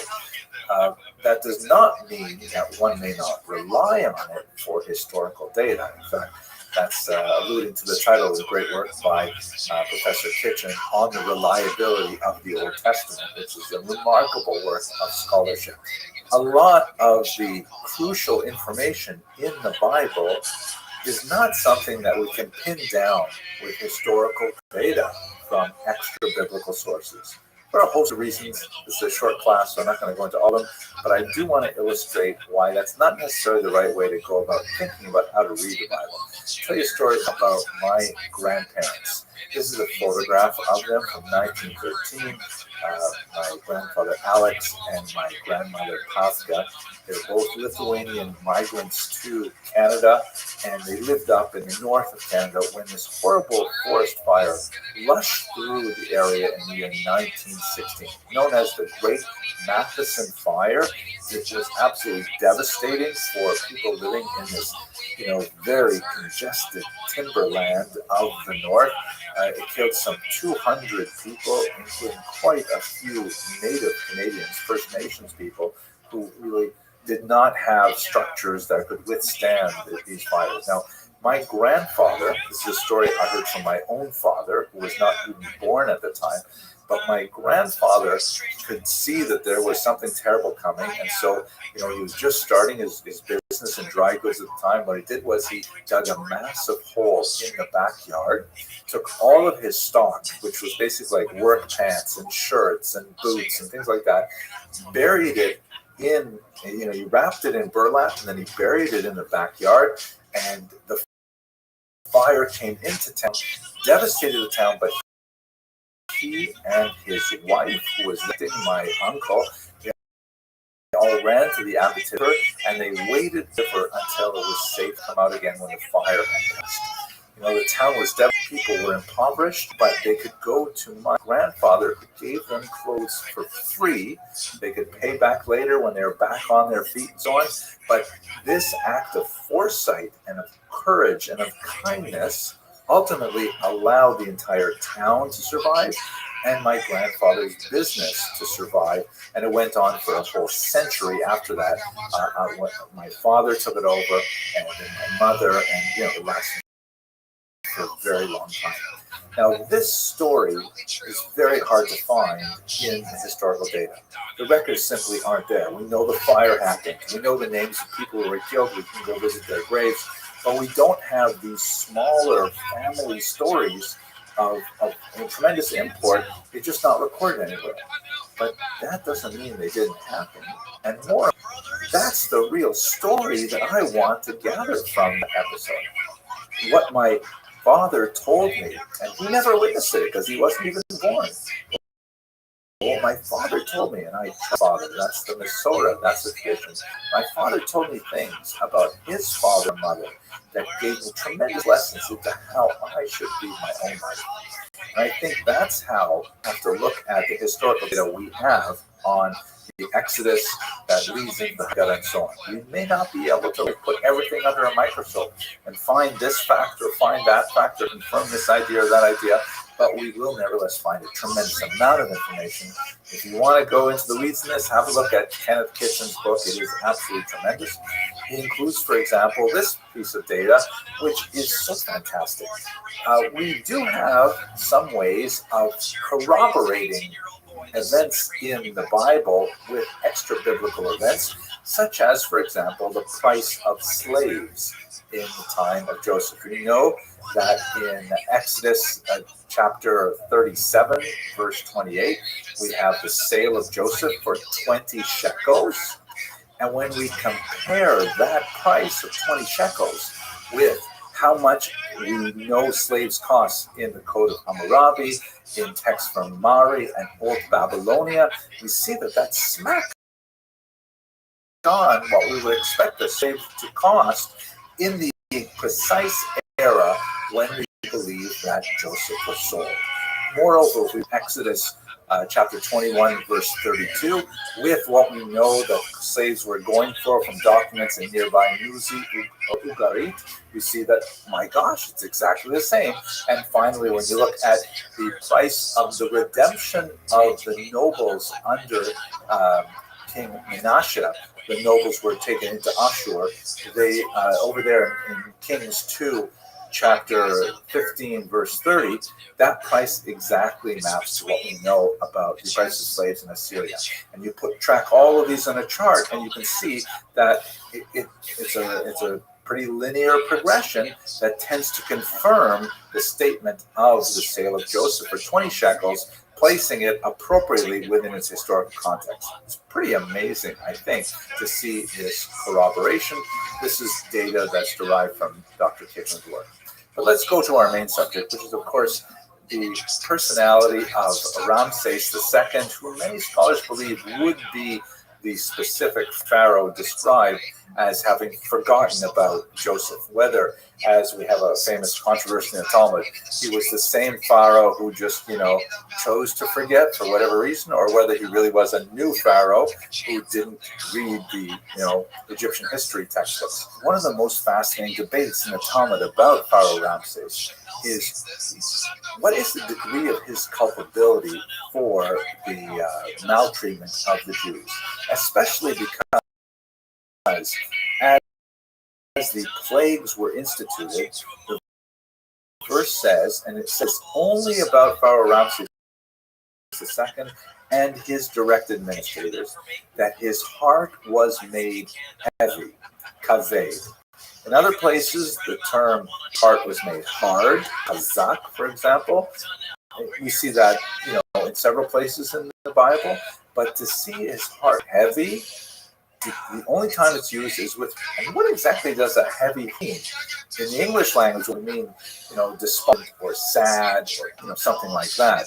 But it doesn't seem to make sense. The context of the making of one's heart heavy in the book of Exodus is that Ramses became more belligerent, more obstinate, the opposite of a soft heart or an open heart. It was somehow making him more culpable. Now, here's an insight from Dr. Racheli Shlomi Chaim, fascinating Egyptologist from Hebrew University, who points out that if you look at Egyptian myth, the main thing that Pharaoh has, the one job that he has, is to maintain something called ma'at, which is an Egyptian term meaning harmony, order, balance, i.e. that the Pharaoh has to make sure the society progresses in an organized fashion with equity and justice. And this is what a Pharaoh is judged for. So, for example, if you look here at a remarkable 13th century representation of Pharaoh Seti I, presenting a little statuette of the goddess of Ma'at, the goddess of this kind of balance, indicating that this is what he does. This is his art. Ma'at is frequently portrayed as having a headdress that is adorned by a large feather. You can see here another example of that feather. Now, why I'm saying this is because there's an amazing thing that Professor Shlomi Chaim points out, that in the Egyptian Book of the Dead, a very famous scene where after a pharaoh dies and is mummified, part of the process is his heart is removed and placed in a kanop jar, placed in like an urn, a clay urn, and then it is weighed against the feather of Ma'at. Meaning, if he did his job right, then his heart will be lighter than the feather of Ma'at, and he will get whatever benefits there are in the afterlife. But if he failed to maintain Ma'at, if he allowed his heart to become heavy, not hard, not resistant, but heavy, then he will be judged negatively, and he will be punished in the next world. As you can see in this 13th century, again, the same era, the Book of the Dead, there's a famous scene where you can see the canoptic jar there on the left side of the scales and the feather of Ma'at on the right. And so far, Pharaoh's hanging in there, but we don't know what's going to end up happening with it.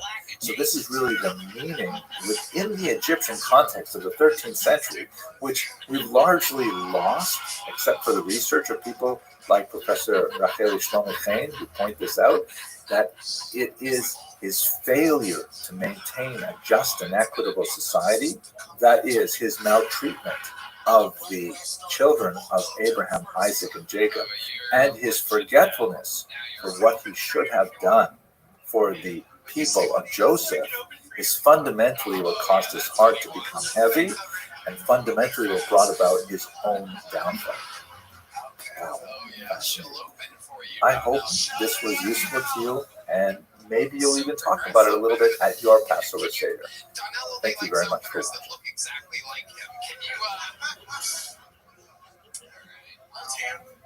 Juanita. Anything Hello, fellow travelers in Jewish history. I had a brilliant idea this morning, thinking a lot about Passover.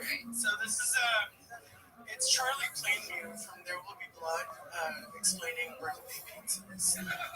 And thinking about my upcoming cruises with Kosher River Cruises, I thought, wait, what if we offered a fully kosher recreation of the Exodus, skipping the slavery part and just going straight from Egypt to the Promised Land? Wouldn't that be amazing? We would not even have to split the sea because we have these beautiful ships that we travel on. Let's just recreate the journey. It would sail tremendously. It would be amazing. The only problem is it's very hard to figure out the actual geography of the route. Where exactly did the Exodus happen? And specifically, where did the crossing of the sea occur? So let's get into the geography a little bit and the archaeology, and we'll try to reconstruct what we know. And unfortunately, there's a lot of stuff that we simply don't know. Now, part of the reason why this is so complicated is because there is natural geographic change over the 3,000 plus years since it occurred. If you have a look at this satellite image here, you can see that the primary geological feature of the land of Egypt is, of course, the Nile River that flows from the south to the north. That's why the lower Nile is actually higher on the map, and the upper Nile is actually lower on the map. And for, recorded history and beyond, the Nile has regularly flowed along this route and emptied out into a large delta that flows into the Mediterranean Sea. Now, the challenge is that there is a certain amount of natural change to the geography, as rivers do tend to move a little bit. There are oxbows that form, and as irrigation changes, and this river has been heavily drained for irrigation with canals built over the centuries, sometimes the nature of the delta can change and so on. And this is complicated by the fact that in 1970, a big dam was built in the upper Nile. You can see it at the bottom of this map, the Aswan Dam, and that changed a lot of the features of the water flow as well. So how does that affect what we know about the biblical sites that are described as the settlement of Jews in Israel? Historians believe that Goshen, the place where the Jews settled after Joseph is described as coming to the leadership of Egypt, would be in the eastern delta. You can see where I've indicated it here on the map. And in fact, not too far away is a site called, in contemporary Arabic, Kantir, or Piramese, which is most likely the site of Pi Ramses, one of the sites that we have described in the Bible as a construction site that Jews were forced to work on. And so we know that all these things are happening here in the Eastern Delta. The challenge is that while some things are actually really well supported, for example, the Midrash talks about the actual soil of Pi Ramses being very unstable, and the Jews would engage in building buildings, and the buildings would collapse. That actually makes sense based on the nature of the composition of the soil in the delta there.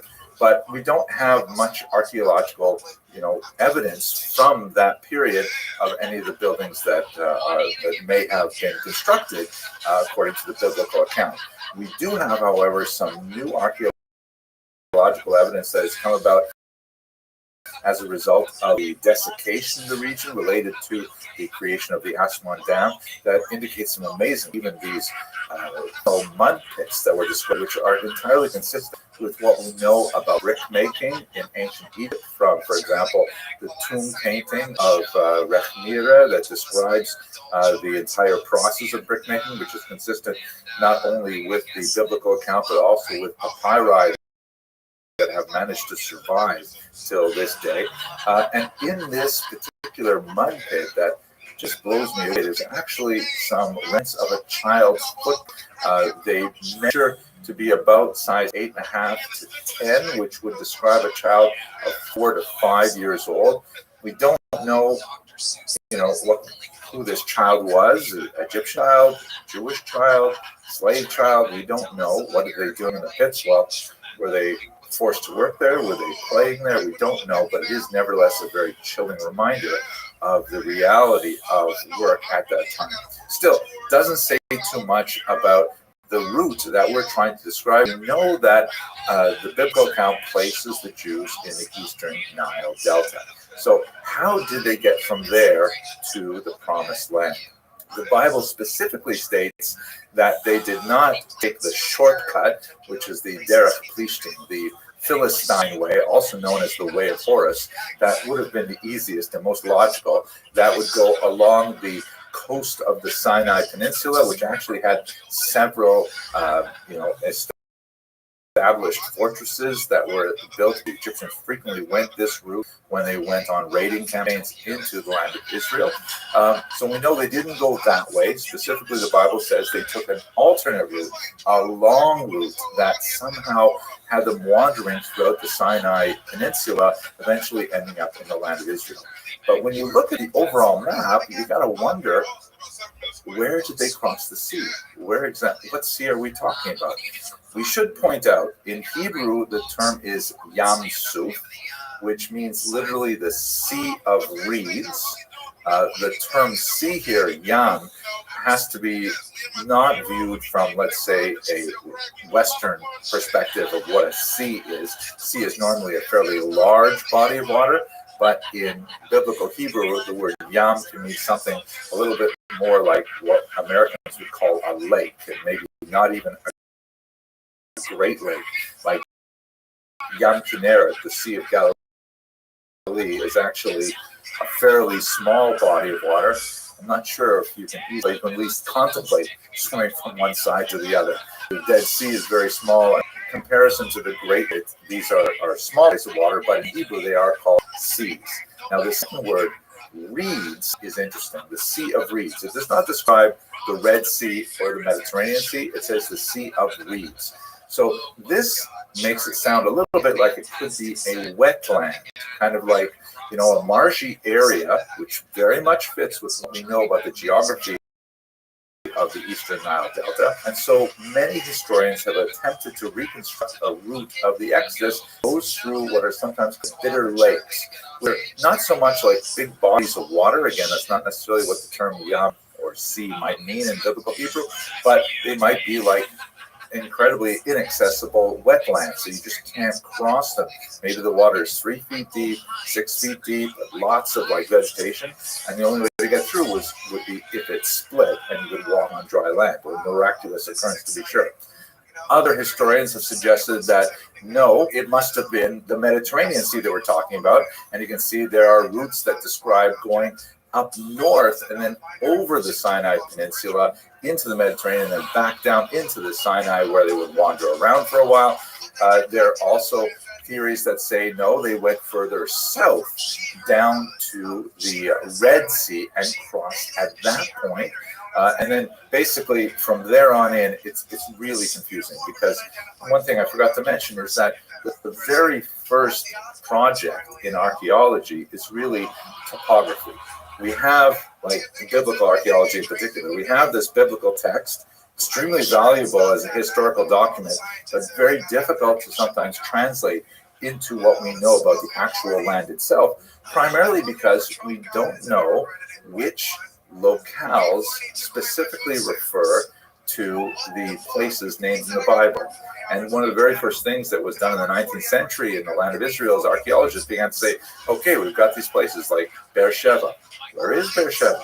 And they would use all kinds of different techniques, sometimes linguistic, sometimes Arabic place names referred to earlier Hebrew origins, sometimes descriptions in the text itself that might give some indication as to where exactly these places are, but we simply don't know for sure a lot of places, and especially the places associated with the Exodus. So there are lots of different routes. We also don't know, for example, where exactly is Mount Sinai. There is a mountain in the southern part of the peninsula that has been identified by the Arabs as Jebel Musa. the Mount of Moses, and that has been adopted by Christians as Mount Sinai. There's a monastery at the top of it and things like that.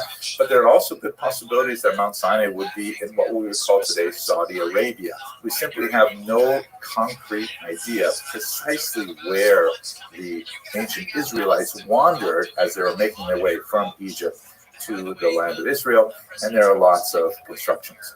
What we do have, however, is some fascinating archaeological evidence that points to a massive incursion of migrants to the land that would be called the land of Israel in the 13th century, not only in terms of like a huge rise in the establishment of settlements that cannot be accounted for by natural increase, has to be from migration. There is some fascinating stuff done by analyzing refuse pits, that in a lot of these regions where we identify with the settlement of Israelites, there's a remarkable absence of pig bones, whereas in sites that we know are much more Roman, there's lots of pig bones. I like to joke that, you know, they find like Asian food takeout containers, but we don't find those. And also some really interesting things when sometimes Canaanite sites, like in Chatzor, where the great archaeologist Yigael Yadin found a cultic site with a headless idol, the Baal of Chatzor, that clearly had his head lopped off. And then here's a picture of what it looked like after surgery.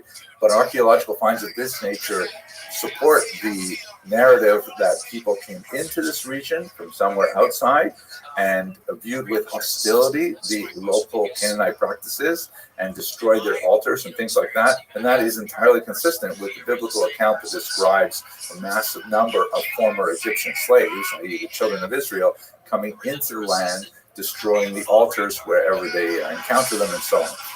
But there's so much more to say about this.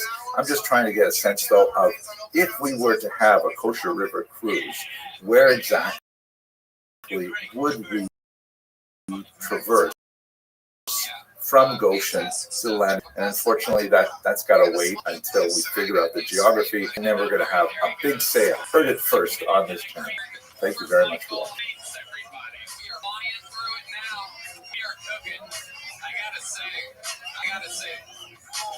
Normally I don't do this during an episode, but I gotta tell you guys, this is one of my favorite episodes of the year so far. I'm an Amber Donnell and Rothschild. I have a feeling that this chemistry would be crazy and wild. Okay. Hello and welcome to the very first Jewish History Lab report, dated Donnell got canceled tonight. I'm talking about fucking the trans, whatever you call this shit is over. December 20th, 2020. So this is a new experiment. I hope you find it useful. I took a poll last week and I got over 600 people voted, with 92% of you indicating that you'd like to see something like this. 81% of you expressed very strong interest, but in keeping with the season, we're going to have several recounts. Anyways, what was of this newsletter? Well, as I mentioned in a video a while ago, I've signed a major contract with Koren Publishers in Jerusalem to put together a 3-volume history of the Jewish people. And it'll take me a few years to write this, and I'm really excited about it. I think it's going to be a great book, and I'm looking forward to it. But one of the advantages of having a large audience of students who are interested in Jewish history on YouTube is that I can sort of crowdsource this. Obviously, I'm going to do the first stage of writing, and the Jewish History Lab lectures are sort of my first draft of what I intend to put in the book. And I get a lot of feedback in the comment section, sometimes personal emails, and it's actually very useful. It's helping me shape the book. So this is what we intend to do in these newsletters. First of all, I'd like to tell you a little bit about what's coming up. The topic for this week is the birth of Trinity. This is totally coincidental. When I planned out fall semester, I didn't realize that it would happen to occur right at this time of year, but there you go, serendipity. So we have 4 videos that are related to this, 4 shorter videos. On Thursday the 17th, we premiered Judea in the Days of Jesus, which was a popular video, actually. It was the #1 popular for that week. And then later today on Sunday at 1 p.m., these are Eastern time, by the way, New York time, we'll have a little bit longer video, Jesus and the Jewish community. I'm a little bit concerned about this one. I usually don't speak about Jesus specifically in these videos because it tends to generate a lot of unwelcome comments. I'll talk more about that in a second. But, you know, this is the planned trajectory of the book. It's impossible to avoid this very crucial topic if we are going to write a comprehensive survey of the Jewish people. Then following that on Tuesday, we're premiering the separation of the church and synagogue, which is basically talking about the activity of the young church under Paul in particular and looking forward. And then on Thursday, we'll begin to look at origins of the first Roman Jewish war.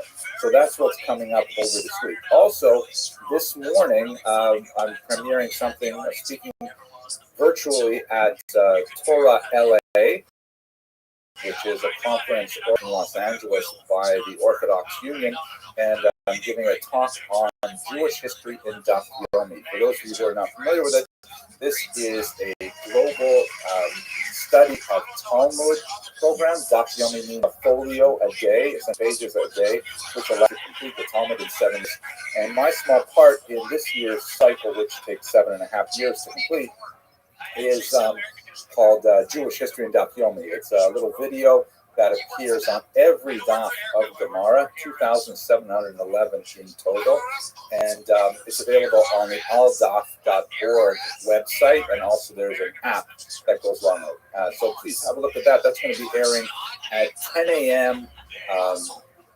LA time, but I'll also put it on this channel at 10 a.m. Eastern time. Okay, that's what's coming up this week.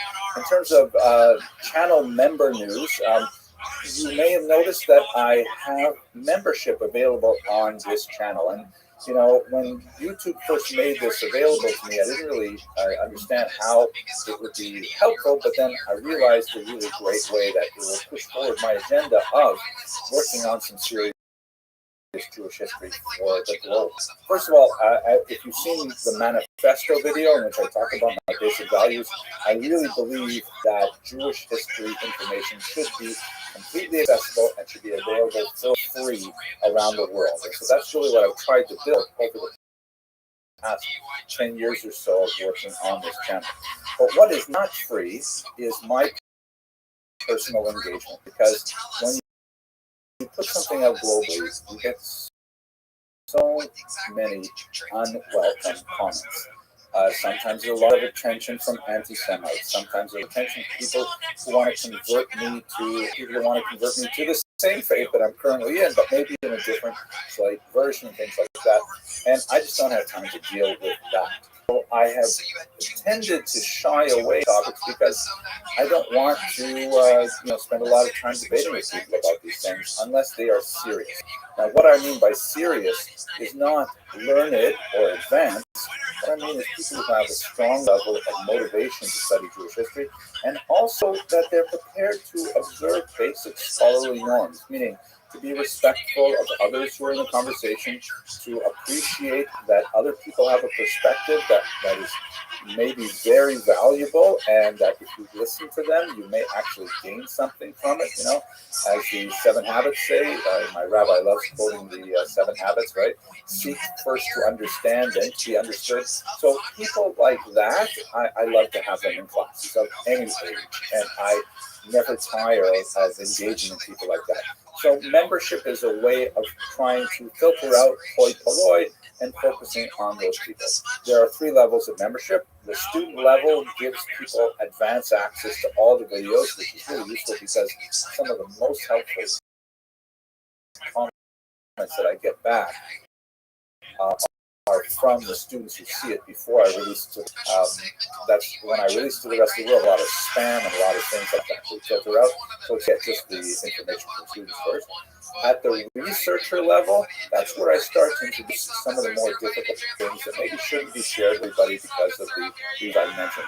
Today, for example, I'm recording a book review of the Jewish annotated New Testament, which is a little bit more controversial. And then at the colleague level, there's invitation to participate in live classes so we can engage in real time and have video conferences and so on.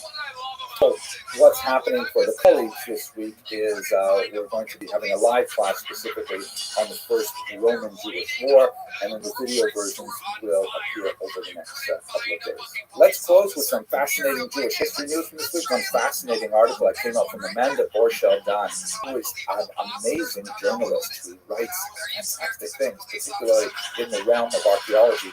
And she writes that just a few days ago, an amazing seal whose authenticity was doubted for a long time was recently authenticated. And it is a seal that comes from Israel from 2,700 years ago.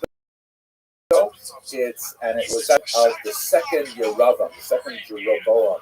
Here's a picture of it. Wow, it looks so fascinating. I'm going to include in the newsletter the link to this article. Have a look at this. It's absolutely fascinating. And look at everything that Amanda Rothschild writes, because it's absolutely great. Okay, I hope this is helpful to you, and enjoy the videos this week. Thanks for studying Jewish history with me. Not tonight. Where did you get that drink from? Sometimes you get a back, give the fucking drink back. You guys are crazy. All right, Oscar, if you don't mind doing us a favor, this is the first time in the history of the show we've done anything like this before. Thank you for playing along. How about one more time for Oscar? Step on up to that microphone. Hello, fellow students of Jewish history. I hope this message finds you and your... Would you mind just giving a quick little DUI test to James Kerrigan? Loved ones well. So this is the second issue of the Jewish History Lab report, and I'm actually really pleased to see how this has evolved. As I mentioned in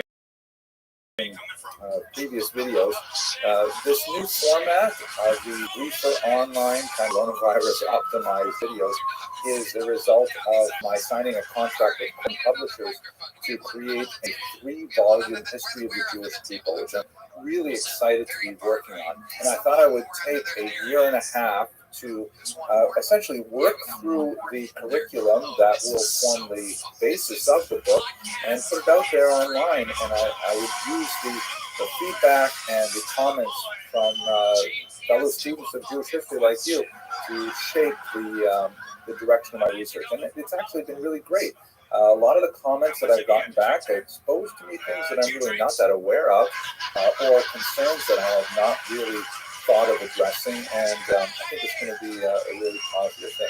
I'm especially grateful to this week because we got through one of the most difficult passages really when we talked about the birth of Christianity, and there was a lot of heat generated by that topic.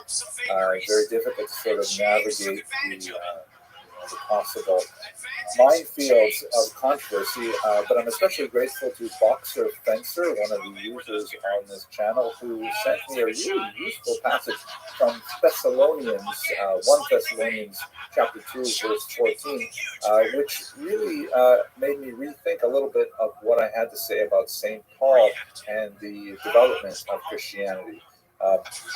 This is a passage that, when I looked a little bit into the scholarship, it's called the Great Diatribe, by the way. Many scholars actually question whether it is authentic, that it may have slipped into manuscripts as they were copied, but there are no variant manuscripts that fail to show this passage, so it presents an interesting kind of problem. Anyways, you can have a look there if you're curious. I also received, of course, a lot of nasty comments about the birth of Christianity.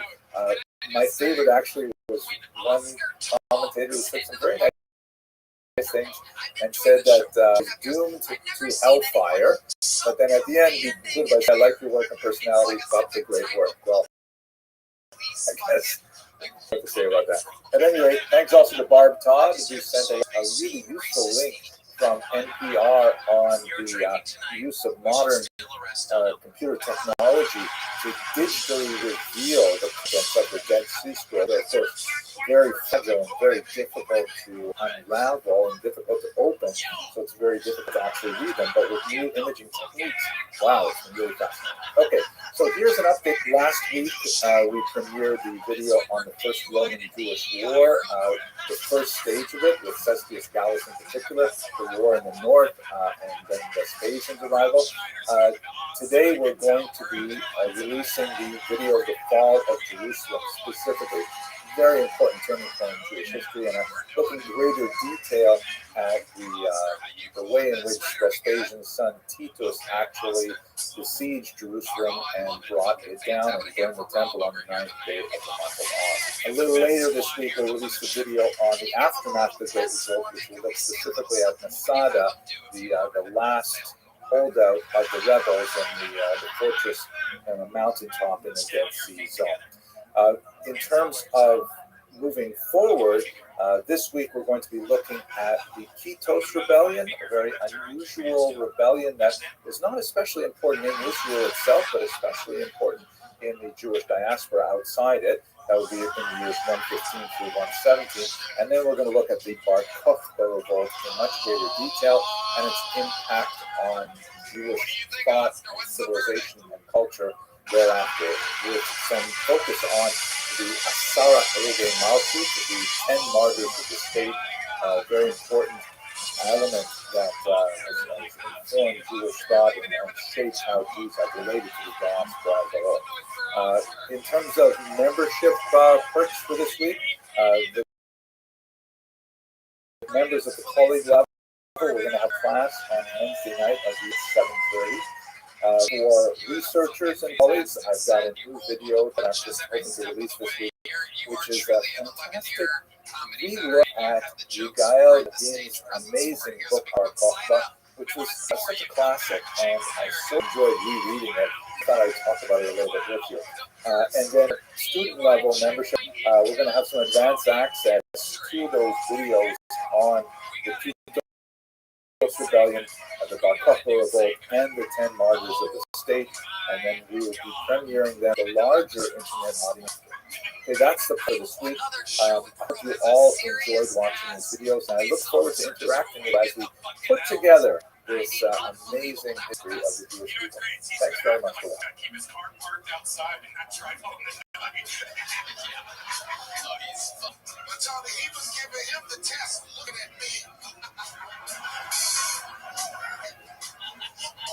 Hello, fellow students of Jewish history. Here's the lab report for the first week of the Gregorian year 2021. Let's hope that it's a much better year for everyone after all of the difficulties of 2020. So this week we premiered a few videos specifically looking at the period of Great Rebellion. We looked at the aftermath of the Great Rebellion, the war that ultimately resulted in the destruction of the Temple of Jerusalem. And then we look at a lesser-known revolt called the Kitos Rebellion that occurred in years 150 through 170 under the Emperor Trajan.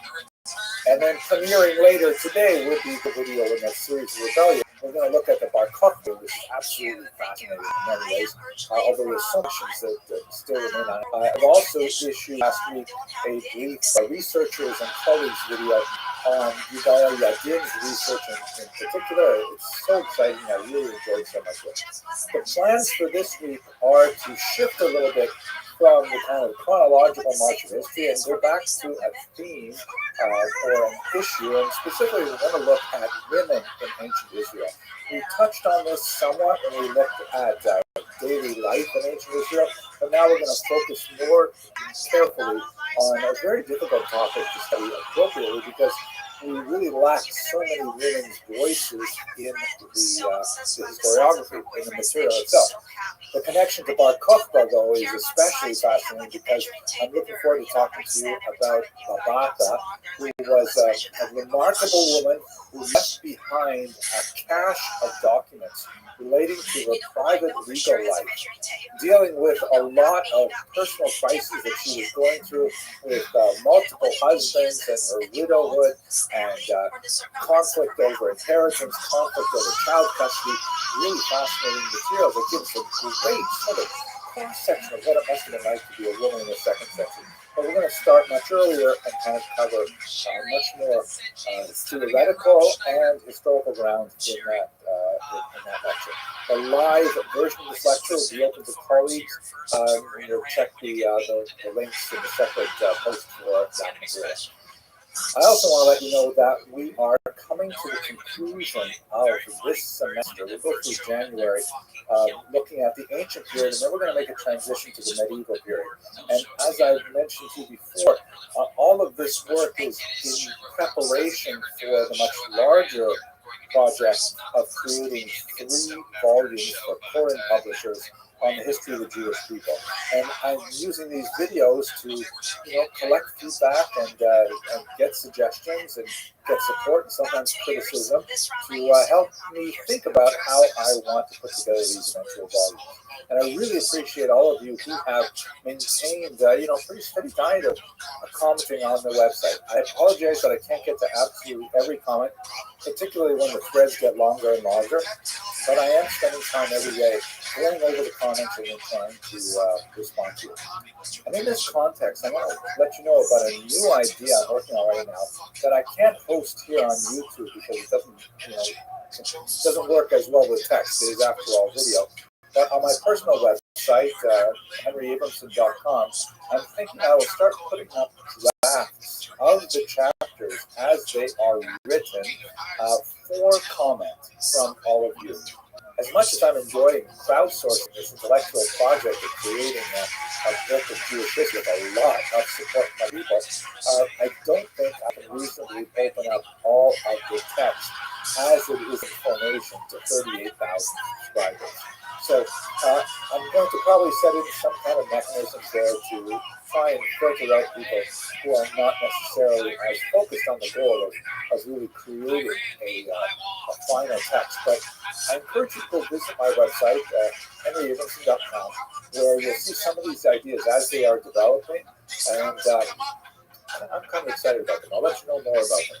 And in this context, I want to thank all of you for your feedback last week about that crazy idea of creating merch for this channel. I still feel a little queasy about it, and I haven't quite told my colleague Dave's son that I think I'm going to try it. But anyways, check it out. I am especially fond of the mugs, and I want to give a special shout out to Jen Goldman and Tommy O'Donovan and Michael Alberta, who suggested some ideas, and some of them I'm putting into place because it's actually kind of fun. So just have a look at the Teespring site. They'll be populating in YouTube later. We've got a Josephus mug, we've got a me mug, and we've got a Shabbatite ski mug, which my client says he's going to really enjoy taking to the mikvah, the ritual bath for its proper immersion. Anyways, this is strange. I hope you have an amazing week, and it's great to have you as subscribers to this channel. Take care.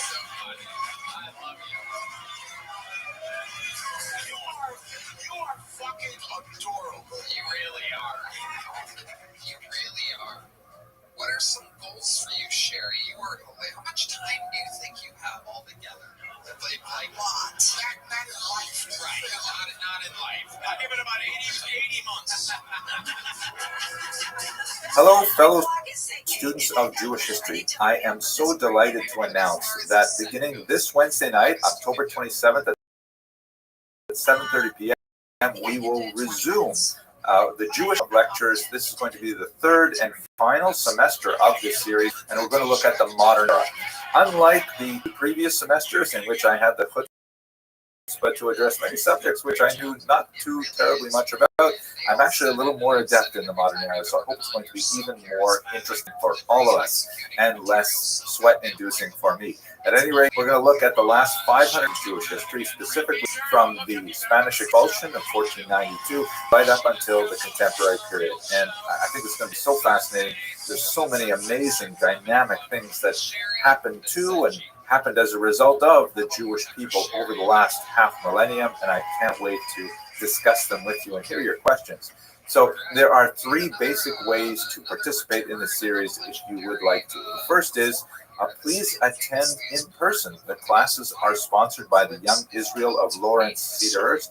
That's located at 8 Spruce Street in Cedarhurst, New York, led by the incredible Rabbi Yaakov Trump, no relation. Unlike the series that was so rudely interrupted back in the spring of 2020, we are going to be having them live and in person in the synagogue building. They're open to the community, free of charge. Please come by and join us. We would like you to please practice respiratory etiquette. This is a term that I picked up while I was traveling in Europe just recently. We encourage vaccination for everybody, of course, if you are eligible for a vaccine. Please do not come if you are not feeling well. Masks are welcome and encouraged for anyone who feels appropriate wearing one. They are mandatory for those who are not vaccinated. The lectures, I have to say, will not be recorded. So there are some advantages to come in person, and there are some advantages. The advantages are that, of course, the lectures really, that's the gold standard for an educational experience. The spontaneity of live conversation, questions and answers. There is a small disadvantage. You may be exposed to some of my cheesy jokes, and I apologize in advance for them, but I simply can't help myself. So that's the best way to enjoy it, free of charge, sponsoring Israel of Lawrence Cedarhurst. Please join us. And they will be basically every Wednesday night at 7. There are some interruptions to the schedule. The second way you can participate in education, we're still trying to figure out what to look like, both at the tertiary level, where I spend my energy, or in the adult education, in which I class this series, or even at the primary level.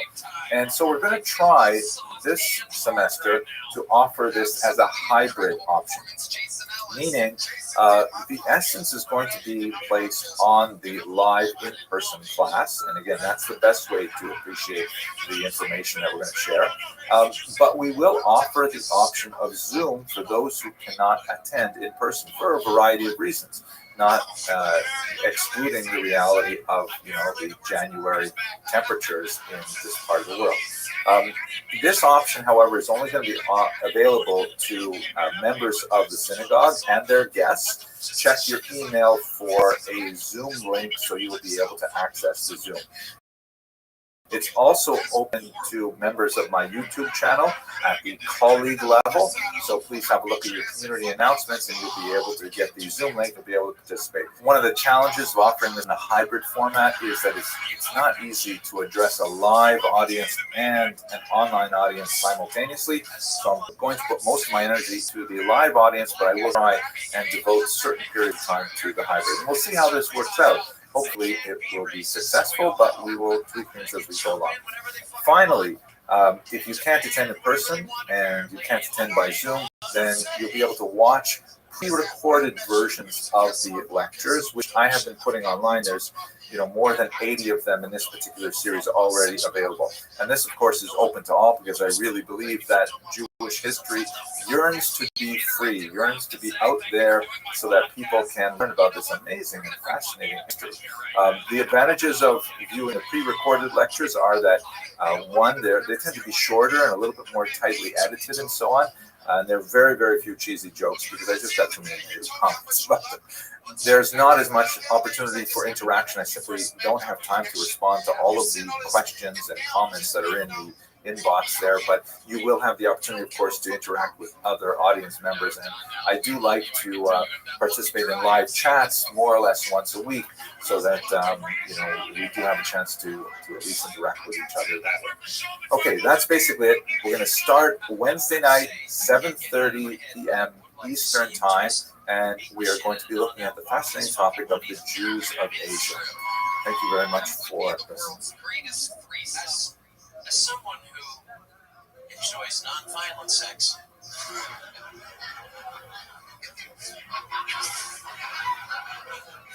where the ending is not a punch in the face, but hello and welcome to the first in a large series of. I just want to say I learned something tonight from you, and I won't sleep well. Projected small lectures that I'd like to call the Jewish History Lab. Now, I'm calling it a lab because this is somewhat experimental in nature.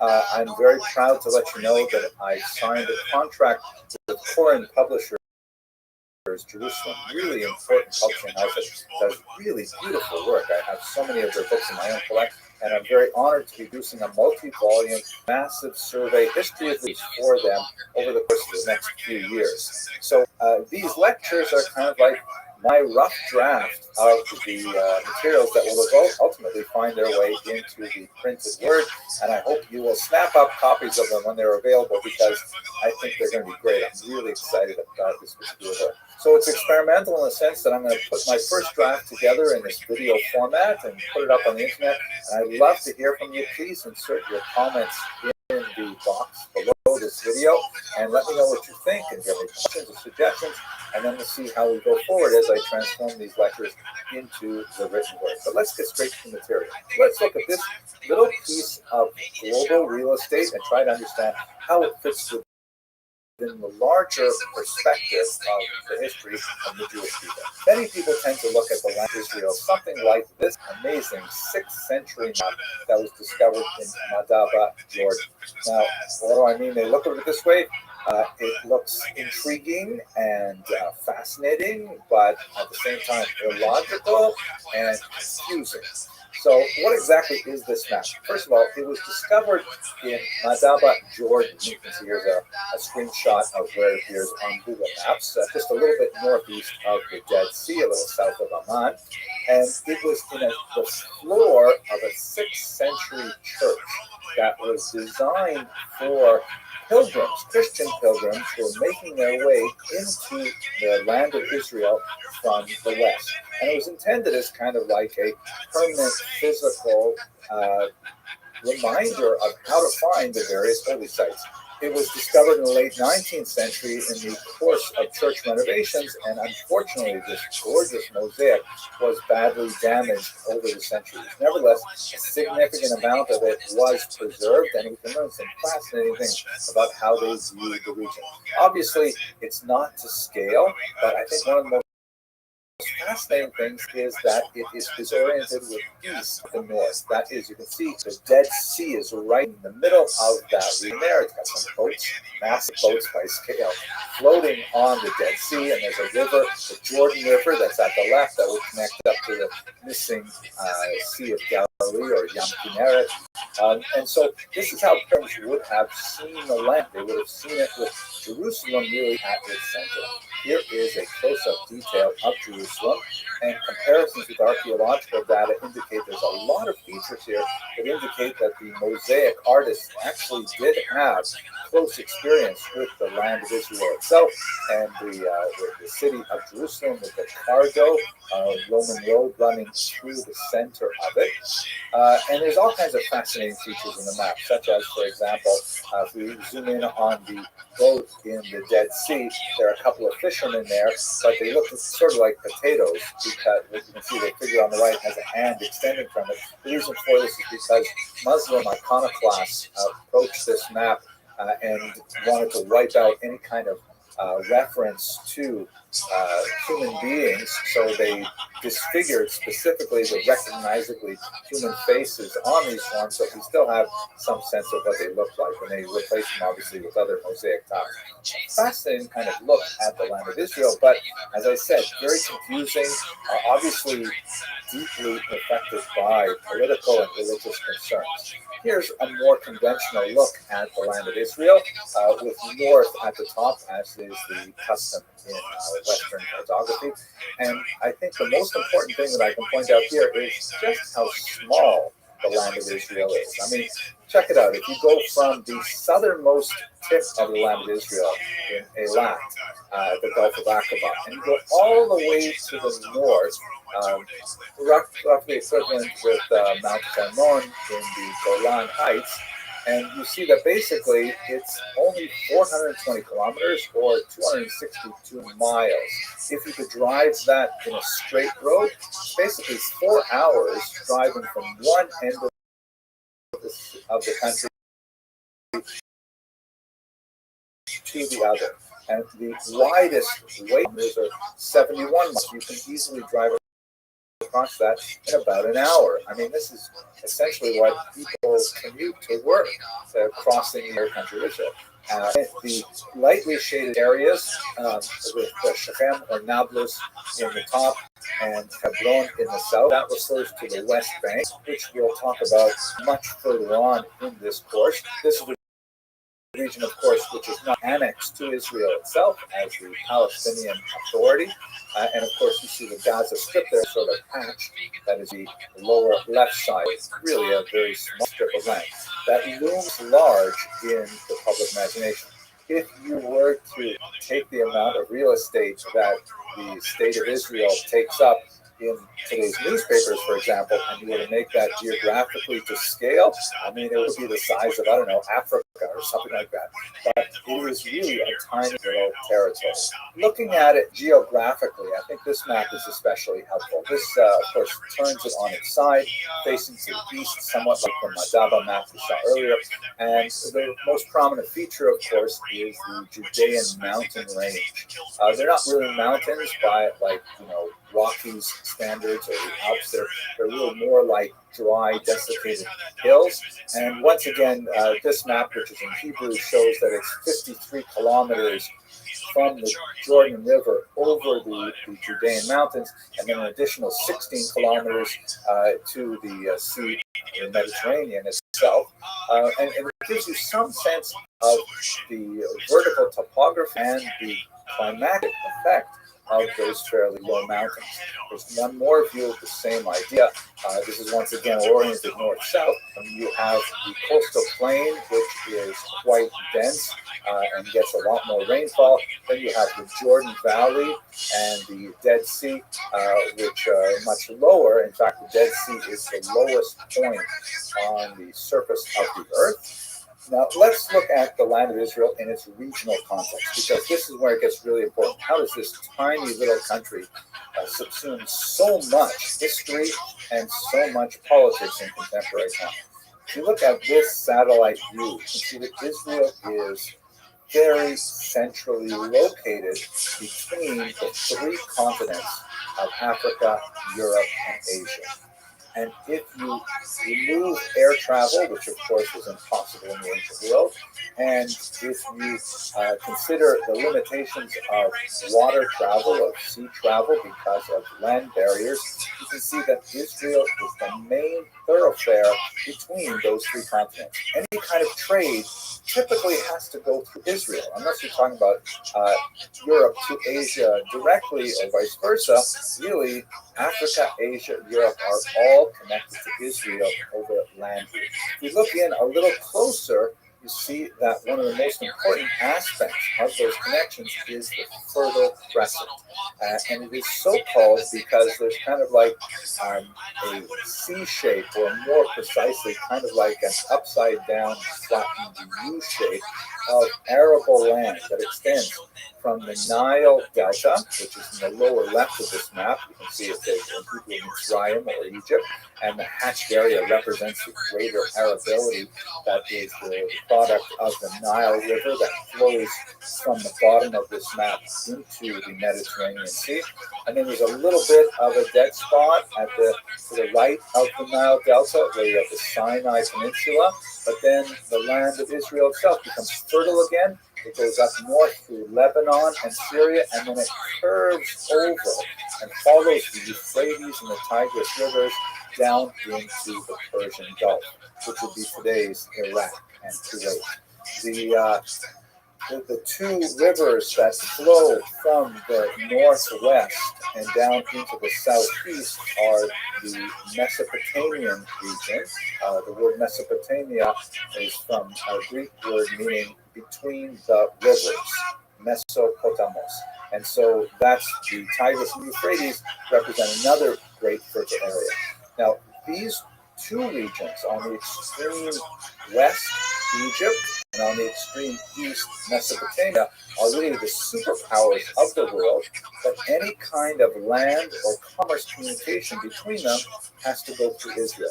And note that it is not very practical to try and go straight, like let's say following the latitude from Egypt straight over to the Mesopotamian region because that's essentially crossing a lot of desert, which is basically impassable and not practical except through camel caravans.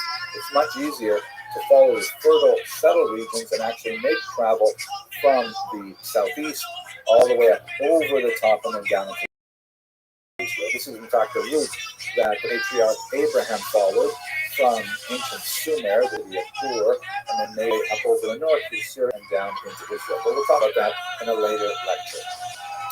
Here is a roadmap of the ancient world where you get to see the actual routes that they would take.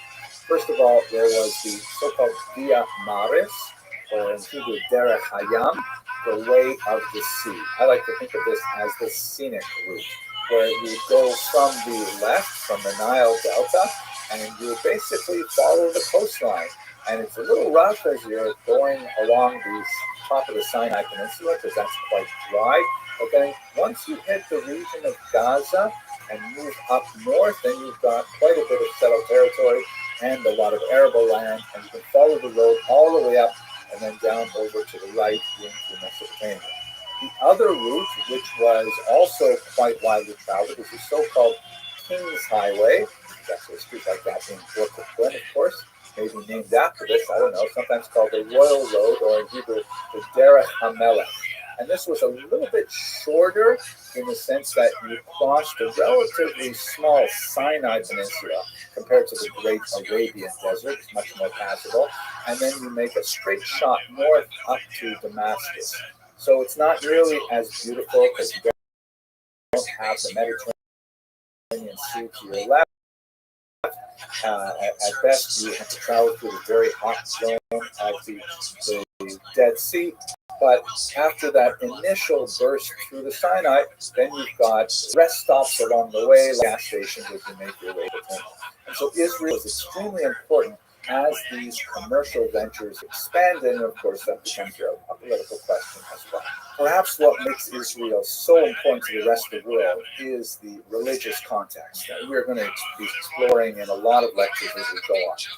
It is the center really of three major world faiths, Judaism first, and then Christianity, and then Islam to a slightly lesser extent. And it's regarded as the navel of the world. In fact, that's a Hebrew term used in rabbinic literature for Israel and for Jerusalem specifically. This is a sentiment that is echoed by many other cultures. Have a look at this amazing 16th century map by Heinrich Binting, which is meant to be kind of a thematic map. He published a lot of really beautiful maps that captured ideas in cartographic form. And you can see that he has indicated that Jerusalem specifically is at the center of European, Asian, and African history, like a clover leaf. And if we zoom in here on Jerusalem, we get a beautiful sense of this very Christian sort of perspective of the region. See the crosses there just outside the city. So that gives us a sense of the geographic features of the land of Israel, the political and economic features of the land in its regional context, and just a hint at what we're going to be discussing as we go further in this Jewish history lab. Thank you very much for watching. One of the top young rising comedians in the world. Soon to be one of the greatest American comedians. For now, he remains the Estonian assassin. Hello and welcome to the second lecture in the Jewish History Lab series. I'd like to look very briefly at the earliest populations in the land of Israel. It's important here that we should distinguish three different types of, let's call it, chronological analyses for our time being. There is history, which is the area in which I feel most comfortable, and then there is proto-history and prehistory, moving backwards in time. Proto-history is generally understood as the history when we have the earliest written documents, because historians, we like to work with text, we like to work with words. And as soon as you begin to get words, like cuneiform or hieroglyphics, you begin to be able to tease out some of what the earliest generations are trying to communicate, then you have at least the basis of the kind of things that we further work with. On the other hand, moving further back in time, you have what's often called prehistory, which means what happened even before people were writing things down, or we have any written record of what may have been written down but simply did not survive. And when you get into that area, well, historians like me start to feel distinctly uncomfortable. You got to get into archaeology, you've got to get into geology, you've got to get into scientific fields to understand how carbon dating works and things like that.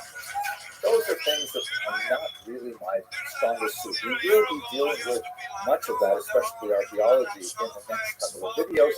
But for the time being, let's just understand that there is history before that, proto-history before that, prehistory. And let's think about something really basic right now. First of all, how do we know that this is the year 5781? That is, of course, the Jewish year that was celebrated on Rosh Hashanah, which occurred in October of 2020. How do we know that this is really the 5,781st year since creation? If you look at the book of Genesis, the first book of the Hebrew Scriptures, there is an accounting of years, but it's not really precise. It does not have a really clear date for the year one. Until you get to the second century, when an important rabbi, Rabbi Yossi ben Chalafta, that is the second century of the Common Era, meaning about the year 160 or so of the Common Era, Rabbi Yossi ben Chalafta authored a text called Seder Olam Rabba. I should say, by the way, it's attributed to Rabbi Yossi ben Chalafta. And what the author of Seder Olam Rabba did is he went back to the text of Genesis and pieced together all of the gaps, like figuring out how old this person was and how old this person was, and added them all up. And there are a couple of areas where it's not entirely clear, like when exactly did the flood happen, when exactly did the generations dispersal happen, and things like that. But that's how we got to the calculation of the year 5781. Now, as I'm sure you're aware, a lot of scientific evidence argues with this calculation, suggesting that the universe is considerably older. So what that means for our purposes as historians, and by the way, I know people often think I'm a rabbi, and I suppose it's the kippah and the beard that gives it away, but I'm not a rabbi. I'm just a regular guy who happens to work as a historian. And so the question is not so much a historical question here, because the scientific evidence is generally what historians work with, but it is a theological question. How do we read the Seder Olam Rabba, and how do we read the text of Genesis? We're not going to go into those issues in this lecture. If you are curious to see how do we reconcile cosmology from the perspective of traditional Orthodox Judaism, and how do we reconcile that with scientific evidence, I strongly recommend you look at this great book, which I actually read twice, because it is so fascinating. The Challenge of Creation by Rabbi Dr. Nathan Slifkin.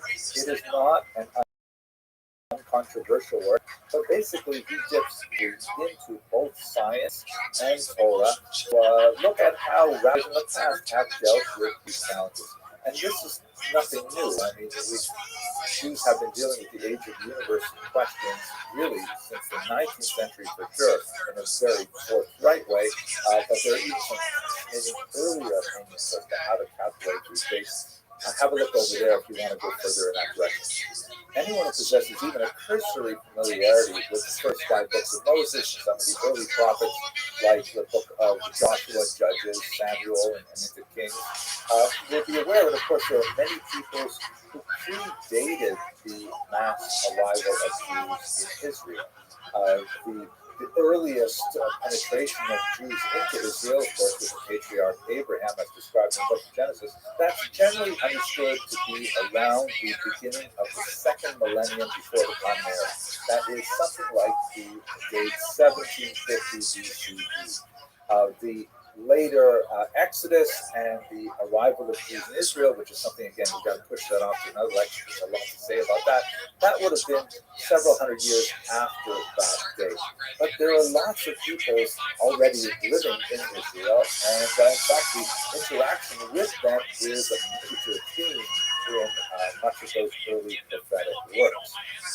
Some of the most fascinating archaeological discoveries of the prehistoric peoples of the land of Israel were uncovered by Dr. Dorothy Garrett, shown here in a 1913 photograph.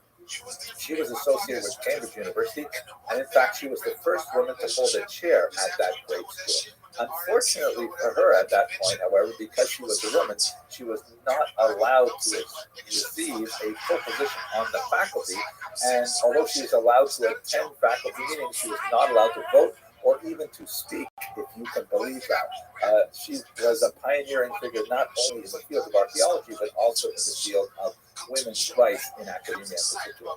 And her research led to some phenomenal discoveries, such as these remarkable stone hand axes used by primitive peoples somewhere south of the Sea of Galilee, which, by the way, is also the site of some of the earliest beer manufacturing plants in the history of humanity.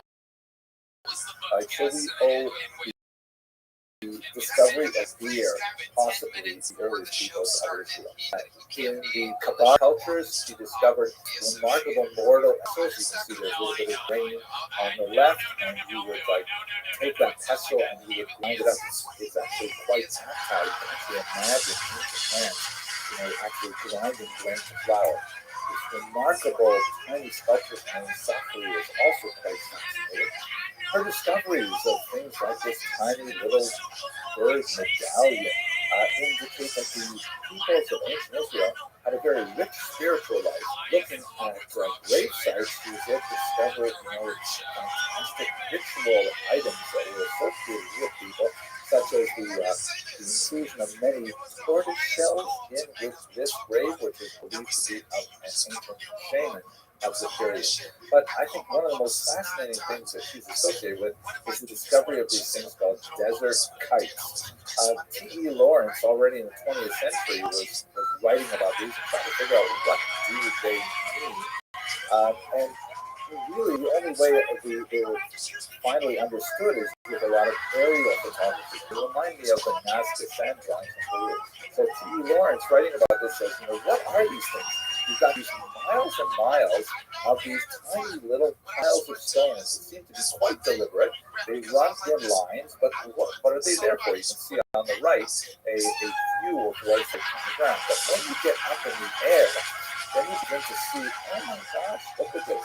It's like in some kind of funnel with some kind of container at the end. And in fact, what Dorothy Garrett opined was that these kites might have been used for herding wild deer.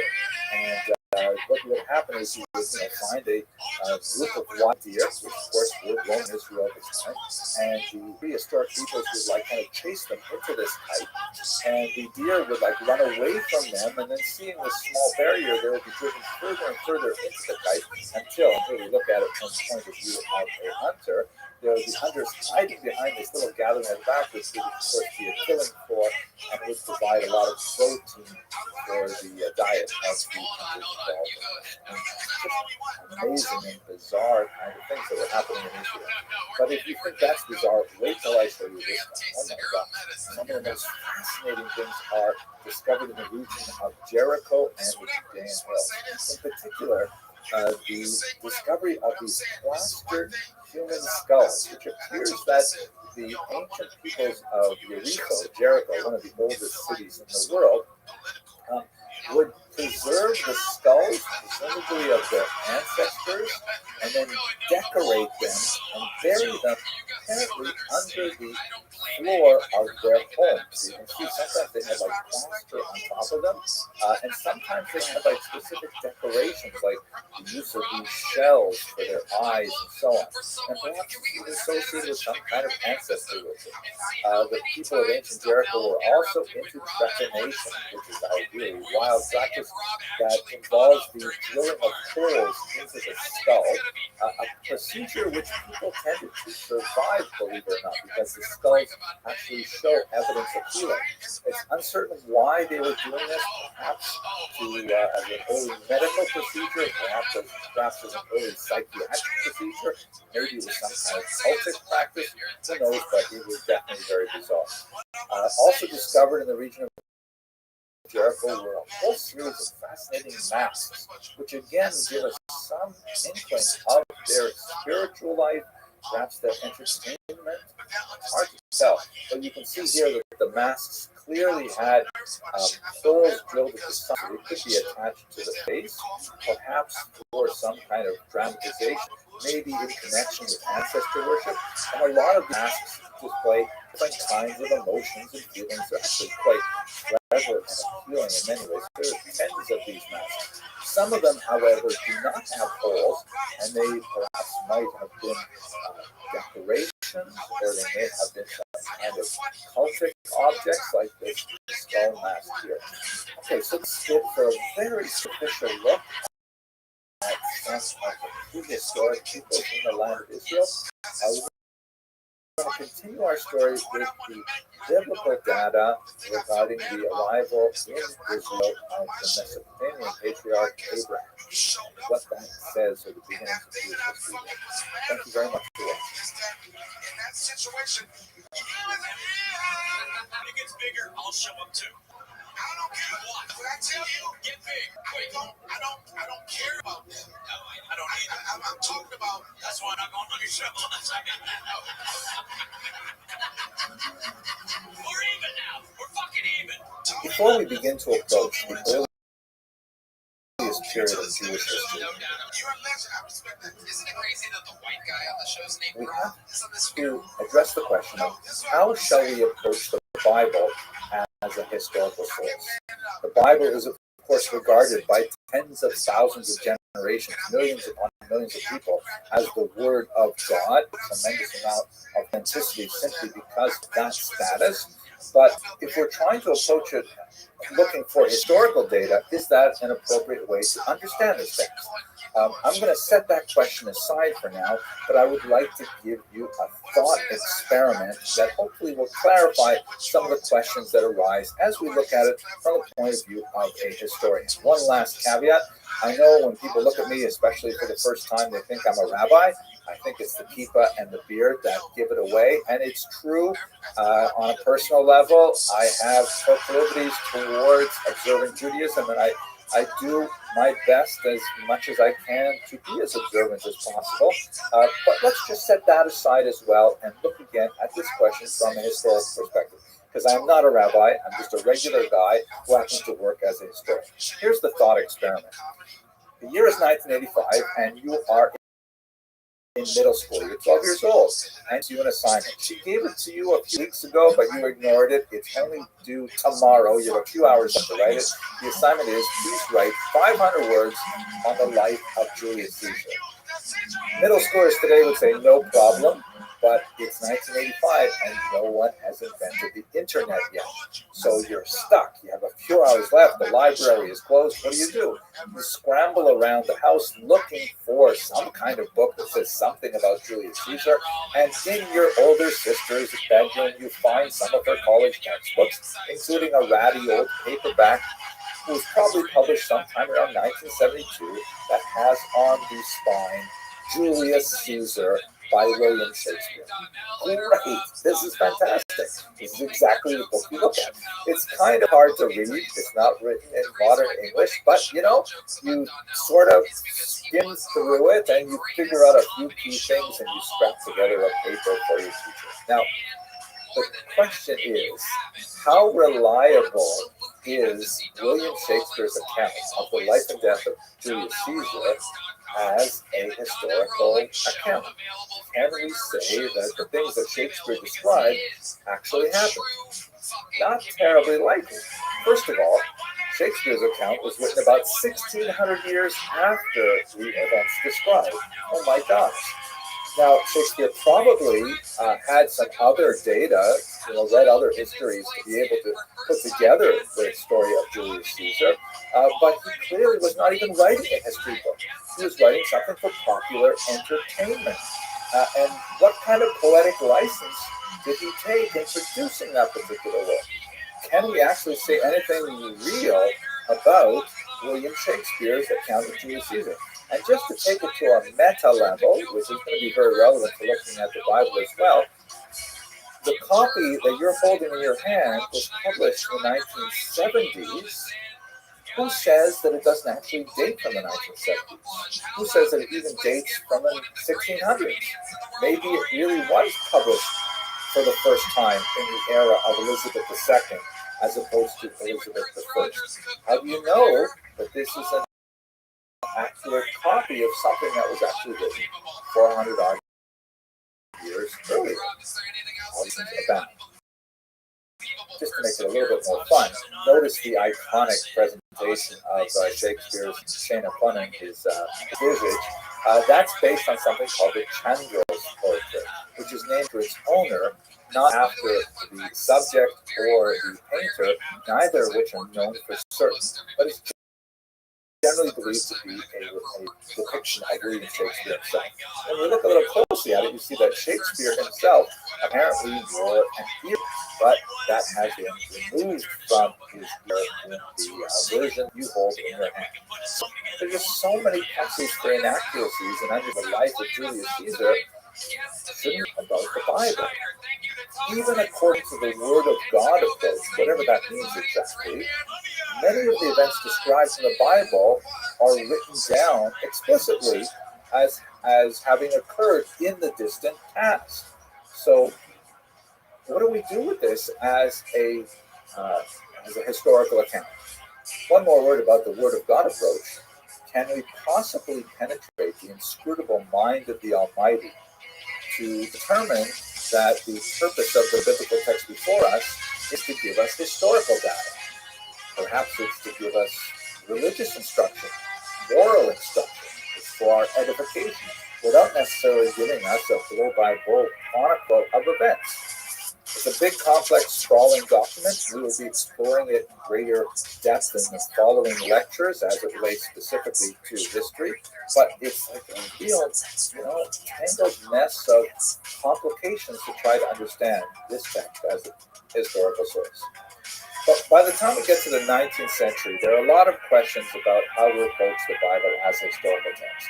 We see people like William Albright who say, well, okay, without denying the higher criticism approach that is advocated by people like Wellhausen, we can still go back to the land of Israel and discover the facts as they occurred using this relatively new science of archaeology and construct the past and see how it conforms to the Bible as essentially the template for historical events.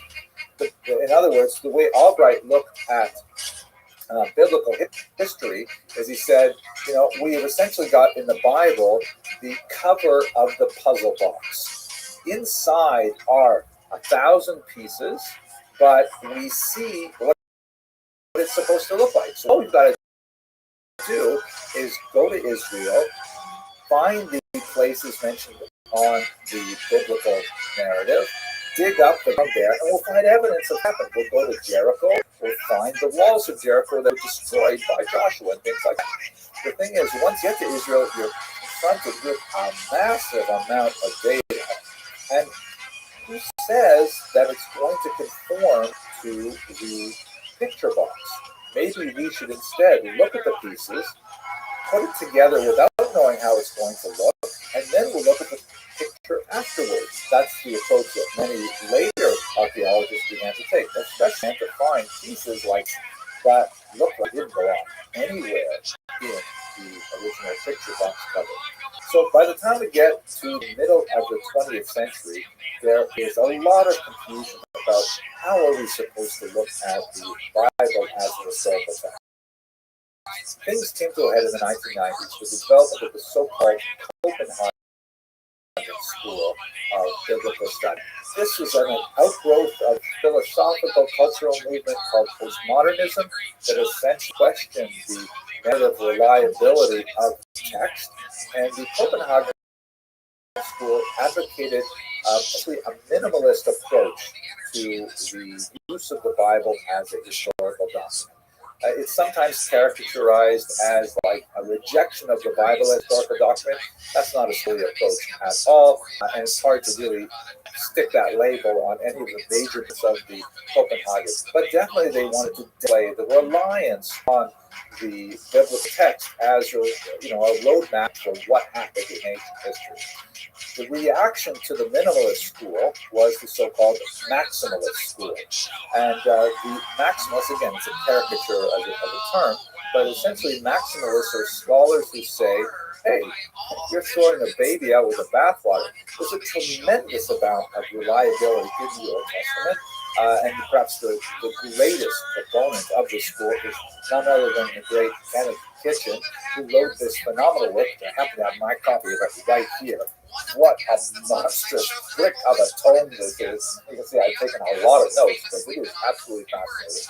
And over the course of a lifetime of study of Egypt and Assyria, Babylonia, Ugaritic and Akkadian, and you name it, this is definitely one of the most accomplished scholars of the period. He says that, fundamentally, the historical descriptions that are contained in the Hebrew scriptures are pretty reliable.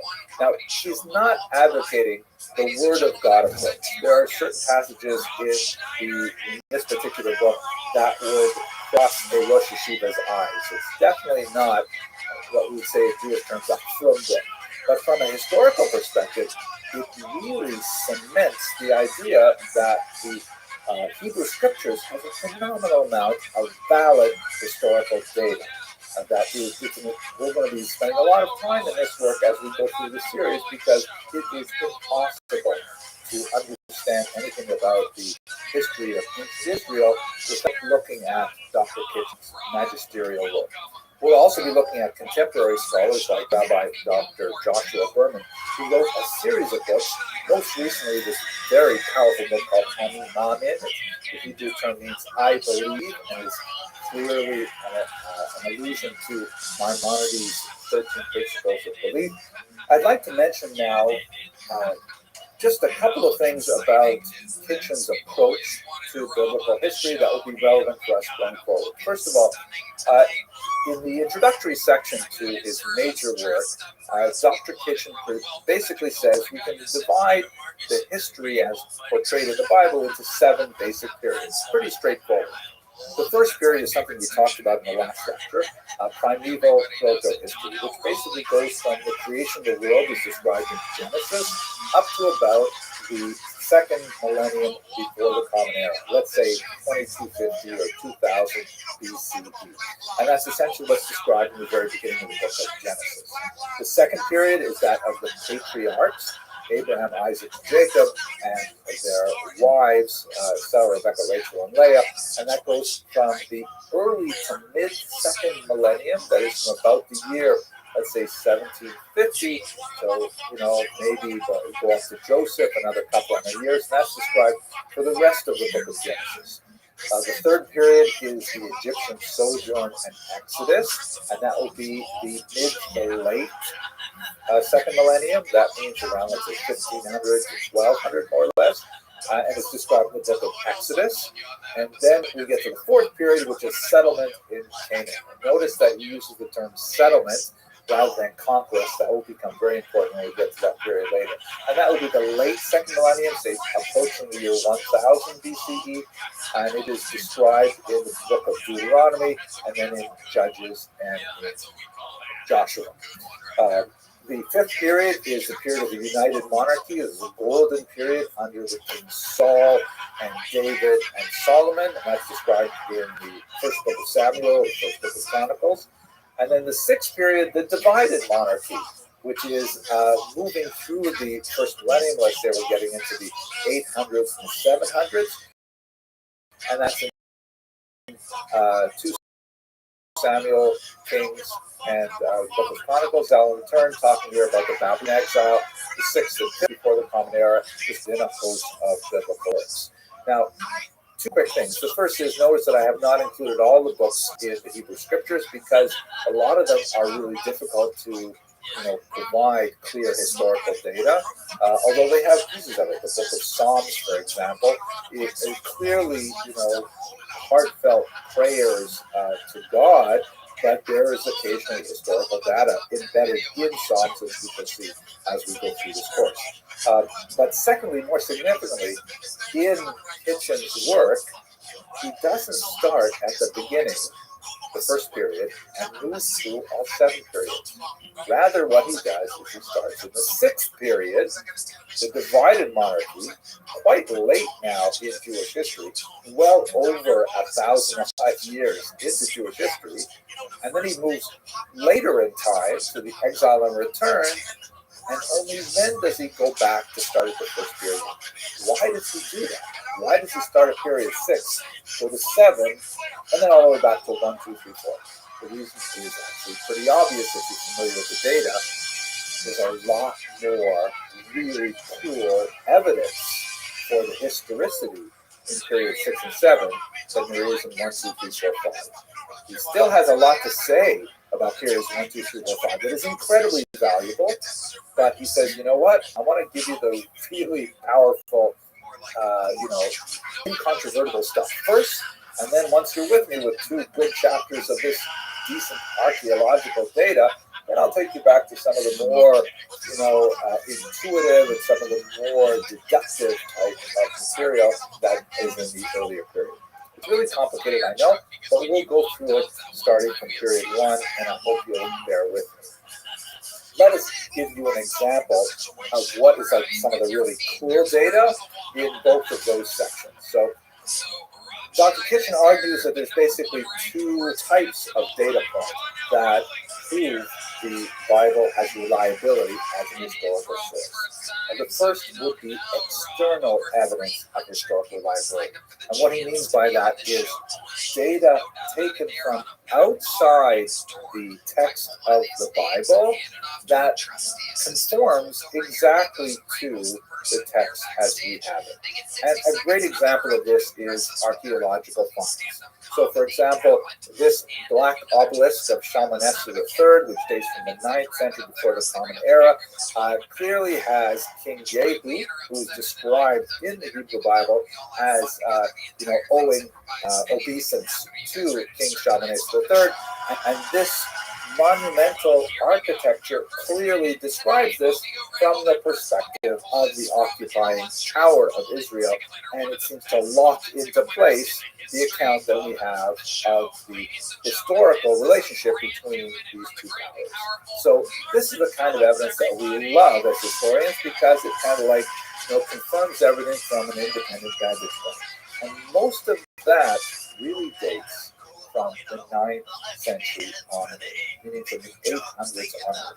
Since we're going to be going back to the year 2000 before the Common Era, it gets harder and harder. The earlier you go back in time, find this kind of hard external material evidence for the historicity of the narrative.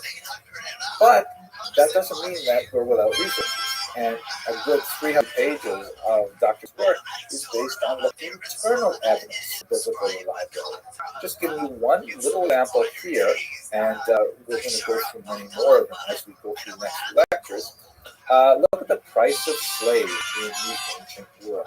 So Dr. Kitchen was able to comb through a tremendous variety of data points in dozens of ancient dead languages to find how much it cost in shekels to buy a slave in the ancient world. And then he compared it to the few data points of how much slaves cost as described in the Bible. If you look at this graph, the red line describes how much slaves cost in various parts of the ancient world, from the Nile Delta through the Mesopotamian region, and we see that it follows that essential red curve from the year 2250 to about the year 500. And then when you take the few passages in the biblical text that refer to the price of slaves, you see that, it conforms pretty much to the price of slaves that rate in the ancient world. That's very interesting. Now, it does not have the same kind of hard proof. It's not going to fall under its foot like a big piece of monumental architecture that will make you say, ouch. But nevertheless, it's really quite persuasive to say, hey, if it costs 20 shekels for a slave in the old Babylonian period, and Joseph was sold for 20 shekels around that time, that sounds like a reasonable piece of historical data that we can rely on. We're going to see a lot more of this in the next few lectures, but for the time being, I want to thank you for sticking with me through this difficult historiographic introduction. We're going to get back to the history itself, God willing, in the very next lecture. Thank you for watching.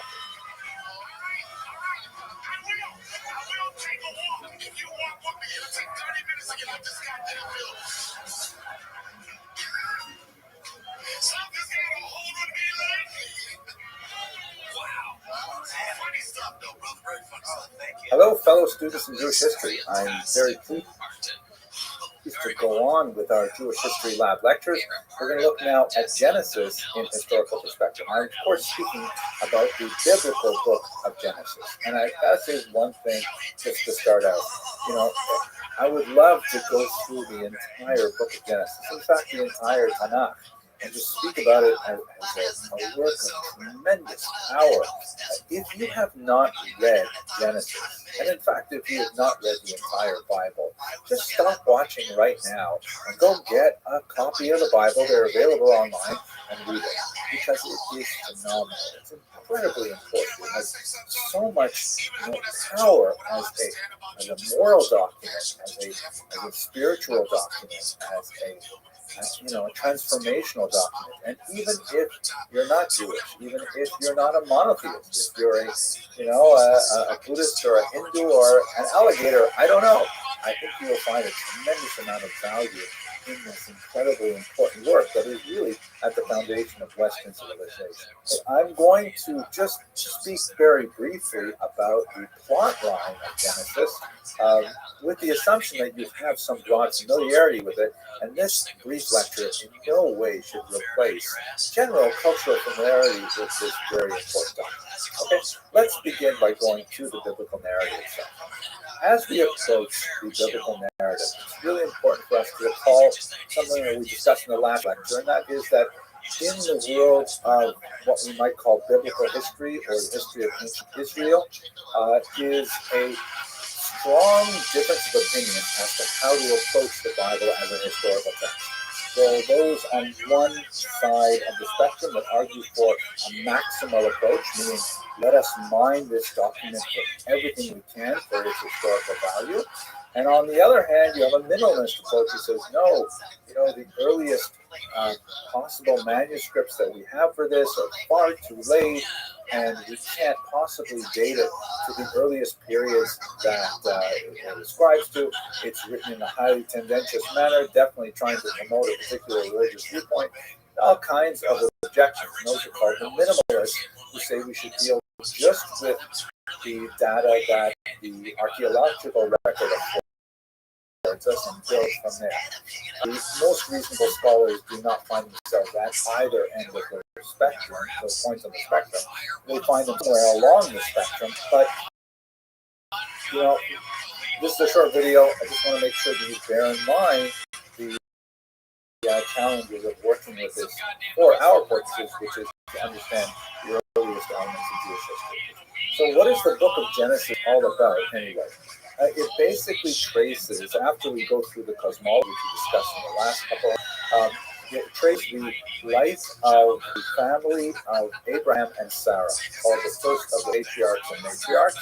And there's basically three major generations. There's Abraham and his Sarah, followed by Isaac and his wife Rebecca, and then by Jacob and his two wives and two co-wives, and their progeny. We are completely reliant on the text of Genesis for the oldest account of the life of the patriarchs and matriarchs. We don't have, for example, contemporary Egyptian or Assyrian or Babylonian accounts that would tell us what their life was like. Right now, we're completely locked into the biblical text. So if we just approach that text, what happened to them? So again, just broad outlines. Abraham makes his way from the Mesopotamian region, from Ur, shown in the bottom right of this map, up the Euphrates or possibly the Tigris River, and then when he hits what would be modern-day Syria, he sort of makes a looping left-hand turn and drops down, following the Fertile Crescent into the land of Israel. There's an interesting kind of side trip into Egypt, something that will happen to his descendants as well. But basically, they settle in central Israel, where he's a very prosperous herdsman. There are some tempting passages in Genesis that speak about Abraham's involvement in geopolitical activities. For example, his negotiation with local kings, his interaction in a war that involved the War of the Four Kings and the Five Kings. And there are some tempting things to try and verify there. For example, the names of the four and the five kings have some interesting correspondences with the region, but nothing really solid they can hold on to. So continuing with the biblical text, Abraham and Sarah go through 10 distinct trials, certainly the most awful of which is the Akedah, the binding of Isaac, which is shown here in a haunting painting by Caravaggio called The Sacrifice of Isaac.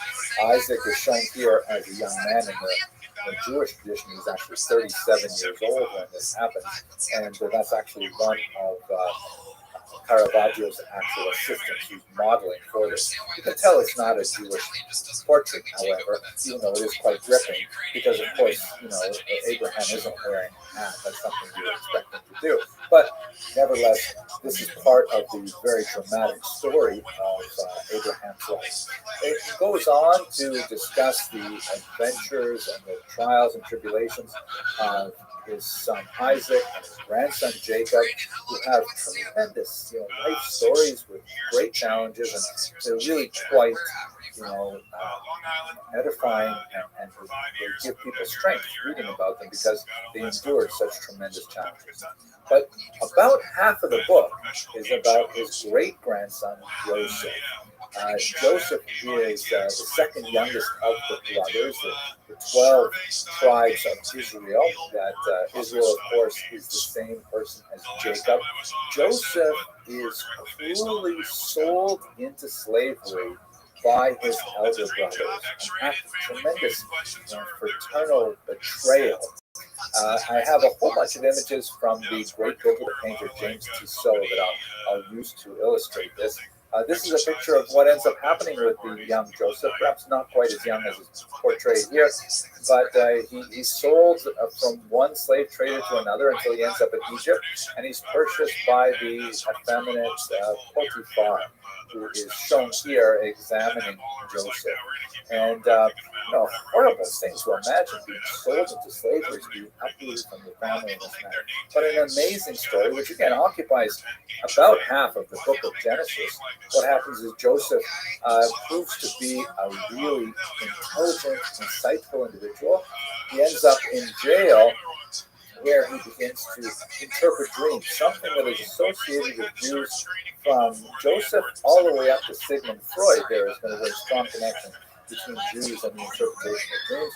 And here is Joseph, who is summoned before Pharaoh himself, the leader of Egypt, to interpret Pharaoh's troubling dreams. You can tell he's Joseph because he's the only one wearing a kippah. All these house to name the various magicians and necromancers for Pharaoh. So I was very impressed with the results, interpretation, and he promotes him to a position of great authority, giving him the name Tzapnas Paneach, which will discuss this lecture.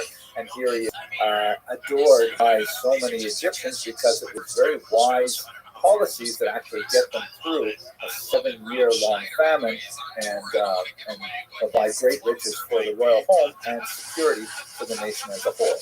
And then, as things work out in this very dramatic story, because of the regional nature of the famine, his brothers actually come down to Egypt seeking food.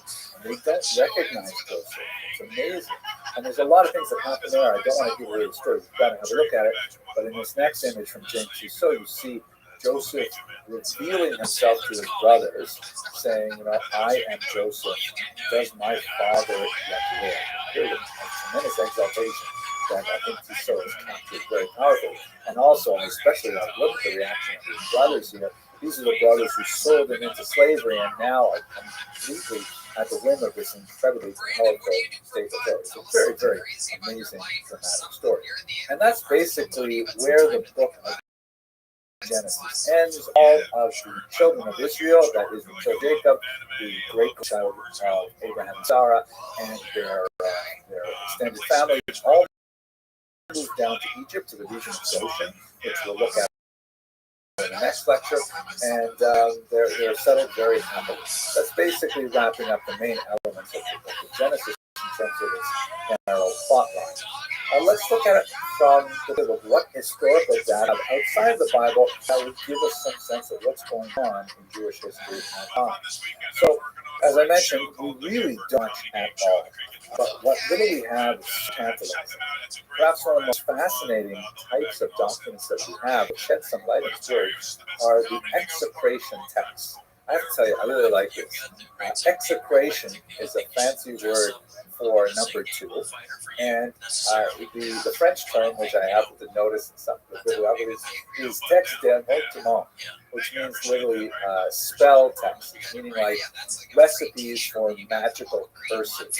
But execration has a special ring to it because basically what you do in ancient Egypt is you would take one of these potsherds, like you see here, and you would inscribe it with various symbols that basically name all the people you hate, and then you would go through a ritual that involved all kinds of nasty things done to the potsherd, including like urinating it and throwing it on the ground until it's smashed into pieces. And it's kind of like a voodoo doll way of expressing your desire that the people you're talking about should be excreted or treated like excrement. Here's a really gripping one from the early second millennium, maybe the year 1900 or so before the Common Era. You can see it's actually shaped like a figurine, and it's got all these names written all over it, and then it would be smashed. Now, the thing is, what can we hear about Jewish history in these Egyptian execration texts? I wish we had more detail, but basically we have topographic information. Like from time to time, the Egyptians would curse all kinds of different territories.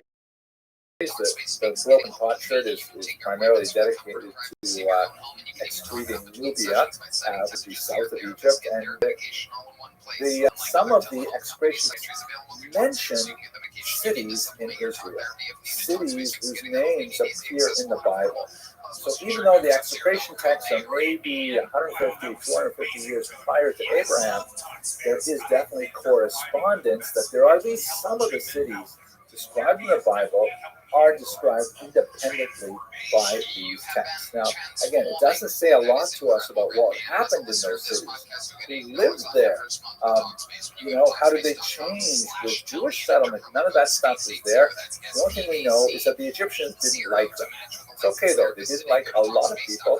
Jews were not singled out, especially in this case. We also have amazing documents like the Amarna letters. You can see they're not written on paper. And in fact, one of the reasons why we have so little data from this early period of Egypt is because the primary mode of communication would have been papyrus, a paper-like substance that is organic in nature and simply fades with time and rots away. And so it's not surprising that 3,000 years later, we just don't have many documents at all. And furthermore, it's really Egypt that we're concerned with because the Mesopotamian region had very little state contact with the land that was the land of Israel. And so they're not recording any mental architecture or things like that at this point in time. More on this later. But the Amarna letter, also Egyptian, they're cuneiform tablets on clay, so much more durable, and they're essentially a whole series of official diplomatic correspondence that speak about all kinds of economic and political interactions between Egypt and many regions throughout the ancient Near East. And once again, lots of useful topographic data telling us about places and place names, but not a lot of real detail about, who's living there, what are they doing, and by this time in the Amarna letters, it was 14th century BCE, so by the biblical chronology, we do have Jews living in Israel, but they don't say anything that we can really latch onto as giving us any detail about what's going on there. Now, here's one more example of this kind of tempting topographic data, but it doesn't really give us a lot. This is some monumental architecture that celebrates Shishak, or Shoshenq. He was a king that invaded Israel and referred to a couple times in the Bible, as you see up here. And he basically listed all these places that he conquered. And when you zero in on one line here, you can see that there's one of these kind of like hieroglyphic elements that place which has been read as Field of Abraham in the neighborhood of Hebron, which would make a lot of sense because we have the grave of the patriarchs and matriarchs. Of course, it's Maharat Machpelah, which is in Hebron. Although there is considerable debate among Egyptologists as to exactly how to read this phrase. Since I am not fluent in hieroglyphs, I don't know how extensive that debate really is, but this is the kind of information that we get from these pieces of monumental architecture in this very early period. Not great amounts of detail. Much of the historical scholarship on the life of Abraham and his children is really focused on trying to disprove passages in the Bible. And sometimes the arguments are more convincing and sometimes they are less convincing, depending on your background, your and so on. But many of these attempted arguments against the historical value of the Bible end up falling flat with later discoveries. For the most part, you're trying to argue from a negative.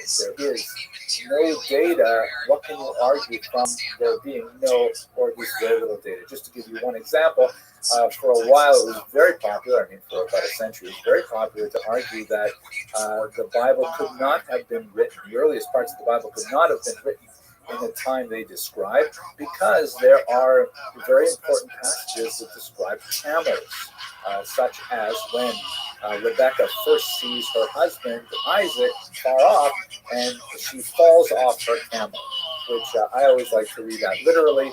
Probably means she got gently off her camel, but does say in Hebrew that she fell off her camel. So for a long time, scholars argued, hey, there is no evidence that camels were domesticated in the land of Israel at this time. Hence, the Bible must have been written much later. Later, research has found many examples, however, that disprove this, such as, for example, this cylinder seal, which comes from nearby Syria, and it dates from about the year 1900 BCE, which is a good, let's say, 100, 150 years before we can estimate Abraham's arrival in the region. And it may be difficult for you to see this. What is a cylinder seal? It's essentially a cylinder which has an incised kind of graphic on it. And then when you would, have a document written in wet clay, you would take the seal, which could be very small, like really something you put in your fingers, and then you press it on the clay and you roll it so it leaves your mark embedded inside the clay. People would know that you were the author of it. And so we have a lot of these that have all kinds of interesting descriptions that give us a sense of what people thought.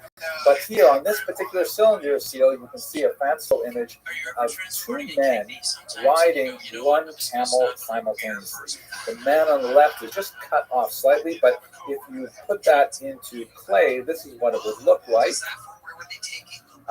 There, just over to the left, you can see the camel is walking. The head of the camel is on the left-hand side, and the two men are conversing, somewhat improbably set on the two humps of that camel. This is just one of half a dozen odd finds that have argued against the supposition that camels were not domesticated.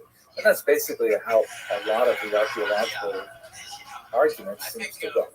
Let us, though, point out here, and again, I refer you to Kenneth Kitchen's amazing work on the reliability of the Old Testament for a much more in-depth discussion of these kind of sideways proofs. We occasionally have things which really reinforce the idea that, yes, this could have occurred within the time period described. Here's one of my favorites. This is again from Tissot's collection on the life of Joseph. Here he is on the left, and he's conversing with his older brother Judah, negotiating at this point the return of the rest of the family down to Egypt when Judah is trying to give reasons, because he didn't see reasons up front why that should not happen. So at any rate, one of the passages in the Bible refers to a name that Joseph was given. He was elevated to high position. He was called Safnat Paneh, which is a very hard thing to translate, and a lot of biblical commentary has been written trying to decipher it. If you look at it as an Egyptian phrase, which of course it would have been, speaking to him in Hebrew, speaking to him in Egyptian, it appears that the word Safnat is who is called. The word Paneach is derived from the word Am. It is a symbol that we're familiar with today. It's used very commonly in food and things like that. It's an Egyptian symbol. So in other words, Safnat Paneach would have mean he who is called life. Now, his name was Yosef, but I sort of like to think that his Hebrew name was the very common name Chaim. And so maybe Safnat Paneach means he who is called Chaim. I hope you really enjoyed this brief lecture. In the next lecture, we're going to look at the Exodus, which is, of course, the continuation of the story of the children of Israel in the land of Egypt, and then their departure through the Sinai Desert, the reception of the Torah itself, and then ultimately moving on towards their eventual settlement in the land of Israel. I'm looking forward to talking about that with you and looking at the fascinating bits of historical data outside of the Bible that reflect on that notable period in Jewish history. Thank you very much for watching. Okay. Do you have a song about your ex that you'd like to do right now? Actually, listen, we're gonna go for broke here. Yes, I do. Okay. I don't write my own music though. None of that hack. What are you saying? What does that mean? Well, I take already existing music and just kind of sing my own lyrics. Hello and welcome to Jewish History Lab. Let's continue our discussion. Don't play with them. Let them die out. Discussion of the Bible in historical perspective, trying to understand the roots of the Jewish people. And I have to share with you at the very beginning a couple of personal moments. You know, the whole of this narrative is so powerful and so central to Jewish identity that I can recall my own first meaningful encounters with this biblical narrative. And I'm sure it's something that most Jewish people can retain as well. I'll tell you two very quick episodes. The first is when I was at a Passover Seder, and I remember this is perhaps the greatest kind of generational pedagogic tool to have this celebration once a year where the elders of the family are commanded to relate, even in whatever imperfect way they can, the teaching of how the Jews were born as a people in Egypt and then in Sinai. And the children, even if they're not interested, they're forced to ask at least 4 questions. And the whole meal is structured around it. It's a kinetic experience. It is an essential experience with all the various tastes, the very special foods associated with things. And in that context, I remember once when I was probably maybe 6, 5, I'm not sure how young I was, but I was at my Aunt Enid's for Passover Seder. That's where we usually went. And my father, bless his memory, he handed me a spoonful of traditional horseradish. It was mixed with beets. It was not the really strong stuff. But I looked at it and he didn't tell me what it was. And I thought it was something like candy. It had that deep red color. And so I put it straight in my mouth. I'm like, wow. I don't know what my father was thinking, whether he knew I would do that or whatever. He thought maybe I would taste a little bit of it, but my eyes started watering. I looked up at him and he said to me, Henry, that's what slavery is. Very, very powerful impact on a young child. The other thing that I want to share with you is when I was maybe about 8 years old, Cecil B. DeMille's The Ten Commandments, a 1956 film, not exactly kosher, but nevertheless very powerful 3-hour epic. I came to the one theater in my hometown, Northern Ontario. This was a new experience for me because I was the only Jewish child in that small rural town. And, I just went to the movies as often as I could because I found it so fascinating. It was just up the street from where we lived on top of my father and mother's store. And I was totally amazed sitting in this matinee showing of the Ten Commandments because this story, I realized, was all about me and my family and where I came from.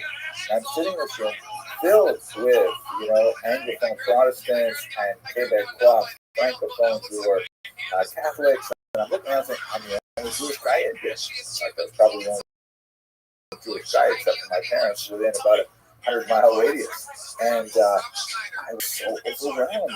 Amazing backstory. So this kind of feeling, Passover Seder, and what a meaningful encounter about has with this is transformational. And there's no doubt that the sages were thinking of this when they embedded the Passover ritual so deeply into the Jewish cultural fabric and into the calendar year. Anyways, I've gone on further than I wanted to here. The kind of messages that come out of the narrative of Exodus, as we discussed in Genesis, if you haven't read this, you've got to go read it right away. It's the very beginning of the book of Exodus, just the first few chapters is like overwhelming. It describes the figure of Moses, who has an amazing story himself, transformed from a near-death experience to become a leader in Egypt, and then realizing his own background, he is exiled and then he returns, and he ends up leading this nation of slaves out of the other nation of Egypt, which is, again, a mind-blowing experience. And there's a strong message throughout the book of Exodus that the nascent Jewish people are subservient only to the king who is king over kings, meaning only to God directly, and no human being, even one as powerful as Pharaoh, has any say over their destiny. There is a very strong element here of a collective revelation and the birth of the people as a whole. Yehuda Halevi, among other philosophers, have pointed out that one of the unique aspects of this revelation is that it's not something that happened in a miraculous way with one person or a small group of people, but this is something that happened to the entire Jewish people as a whole, as described in the book of Exodus, and as such, it is something that every Jewish person has a personal share in. There's also, this is not, some kind of propaganda piece, in the sense that there's a lot of negative history in here as well. The Jews demonstrate terrible failings. The incident of the golden calf, where despite the phenomenal miracles of the 10 plagues and the Exodus itself, they nevertheless, within a short period of time, they were worshiping idols again. So it's a story of, it's a very human story, it's a powerful story, and a transformational story. I'm sorry I took so long, because I know you want to get to the historical aspects of it, but I really want to emphasize that it's so important to actually read the text. It's amazing. Okay, let's go to the history. So what do we know? Unfortunately, we don't know a lot from the historical record, and that has led many of the more minimalist-oriented historians to say it just didn't happen, to say that the description of the events in the book of Exodus are fictional. I think on a lot of there's a problem with that. It's hard to prove anything from a negative. A lack of evidence does not mean something did not happen. All it means is that you do not have evidence. And a more sophisticated, especially if you lean towards the maximalist interpretation of this period of history, as I do, I might as well tell you up front, there is a lot of evidence, but it is not as direct and concrete as you might like. It's rather indirect and tantalizing, and I'll leave it up to you, of course, to decide how convinced you want to be by this. Obviously, this is not a neutral historical debate. If there is such a thing, it's highly connected to theological positions and so on. Anyway, why do we have so little evidence? The first most important reason is, the pharaohs, as a matter of habit, were not in the practice of preserving their defeats in monumental architecture or in tomb paintings and things like that. The pharaohs always win. Egypt first, right? There's no strong record of pharaohs expressing humiliating defeats, which is, by the way, another thing that makes the Hebrew Bible as a text so amazing, because lots of negative information there, one thing, and then they have to repent. Secondly, besides the fact that we don't, it's not a cultural thing for pharaohs and Egyptian leaders to preserve this data, there's very little actual material from the area that the Jews were residing in, the land of Goshen, shown here in this satellite map. The region was in the Nile Delta towards the easternmost range. The Nile, of course, flows from the south to the north. That's why, by the way, the upper Nile refers to the lower area on our conventional maps. And as it approaches the Mediterranean, it fans out through the lowlands and creates this massive, very fertile region. You can see from the green in this satellite photograph. But it is not conducive to any kind of sustained quarrying or even building. All the stone that is used in the building in this region is imported from southern areas, southern quarries, and the course of the low-lying rivers in the delta were known to have changed. As one would silt up, then the river waters would be redirected, and after a certain period of time, the human settlements would be redirected. There's some fascinating allusions to this even in Rashi in the 11th century knew about this phenomenon. The major construction in the region was made out of mud bricks, and these are not very durable materials, and in fact, much of it was actually later burned for other purposes that it was actually combustible. So this is not material that can last a long time. Finally, papyri or documents written on a paper-like organic substance just simply do not survive. There are a very, very tiny number of scraps of paper from the region that are preserved when they're carbonized. If they're burned, let's say in a scroll outside of a site, it's very difficult to even unroll that and find out any kind of data from a period, such as a Pompeii. There are similar types of data. So, it's very difficult to even gather any data whatsoever from the region about a slave people that, as the narrative describes, inflicted a humiliating defeat on the pharaohs that they didn't want to admit. Nevertheless, here's a bit of papyrus that is from the late 13th century, before the Common Era, which describes the brick-making work that would have taken place in this region. And we also have some fascinating tomb paintings, such as this Vizier's tomb painting, from about the time when the Jews would have been in the land of Goshen. And you can actually see them here working side by side with Nubians, that is Africans. And the Egyptians also did not label any of their slaves specifically as Hebrews. They tend to refer to them as one big group as Semites, which has included a lot of different people from the region. But that's not surprising either. It's hard to imagine in even 19th century America, the Americans also didn't label their African slaves by the many different tribal designations that they had.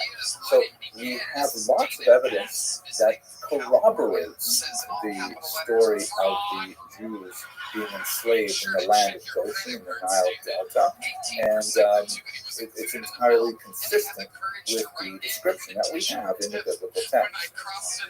And fascinatingly, these are amazing discoveries in 2016, later published in 2017, at Ramses, which is the location of one of the two sites described as one of the major areas of building activity in the time of Moses.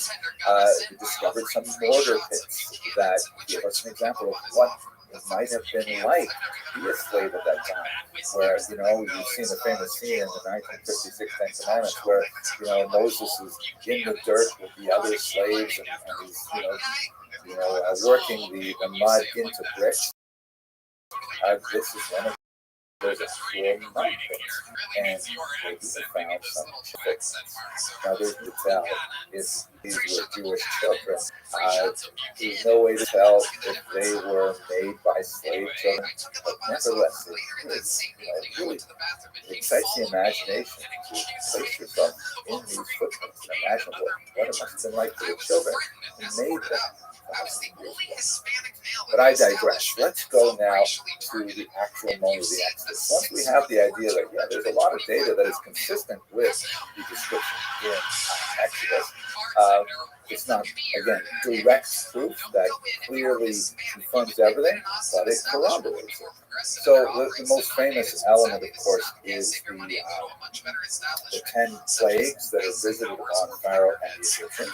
And I'm not going to go into details about how we could corroborate them with geographic or geological or weather type of things. There are many different historians who try to walk through each of the plagues and say, there's problems with the river and it caused the frogs to jump out and so on. I think those are very interesting, but I think they're a little further away from where I'd like to go with this particular history. Let's talk specifically, though, about the departure of the Jews from Egypt and the famous splitting of the Sea of Reeds. Now, there are many different theories as to where exactly was the route that the Jews would have taken on their way out of the land of Goshen. I've shown you here in this particular image the best guess of a very well-known scholar, again, towards the maximalist interpretation of biblical text, K.A. Kitchen. And perhaps the most important thing that people who are new to this should understand is that we're not talking about the Red Sea. For some reason, that has kind of entered English parlance that the Jews crossed the Red Sea, which is to the south of the arrows here. You see towards the Gulf of Suez. That's not where any medieval authority or any modern scholar would place it. The Hebrew term is Yam Suf, which means literally the sea of reeds, right? Like the sea of sort of bamboo-like shoots that come out of a wetland. And the image is not necessarily of like a massive miles-long sea, but it could have been an otherwise impassably large wetland or maybe a river area. It's very difficult to estimate exactly where it would be today because Suez Canal was dug, completely changes the nature of the river flow through the water flow through that region. So we don't know precisely, but Dr. Kitchen opines that went from Goshen here on the left, moving their way to the right through the wetlands, which would have been, completely impassable, especially when you're pursued by Pharaoh and his chariot. So it's still quite a miraculous event, in my humble opinion. And then they made their way down towards the south. There are opinions, by the way, that suggest that the Yam Suf was actually in the southernmost part of the Mediterranean, and that the Jews somehow went north and then over it. I haven't been to a particular map, especially because it's very clear that the Jews did not take an overland route along the coast to Israel. The Bible specifically says that God did not direct them there as it was filled with camps, which in fact we know the Egyptians had many different stations along the coastline there for travel and protection of travelers and so on. So I don't understand exactly why some scholars suggest it was north. But going to the south, the next big question is, where is Mount Sinai?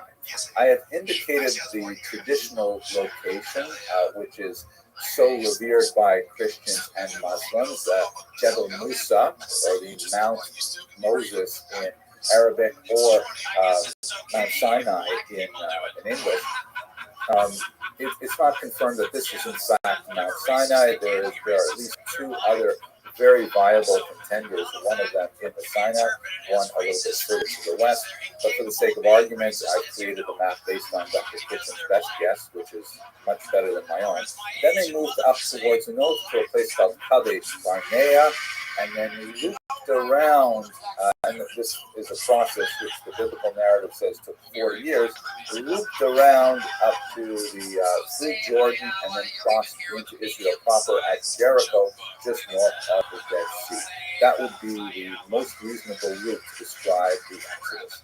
Again, on a historical level, many point to the lack of significant remains of any kind of settlement of Jews as they traveled throughout this region.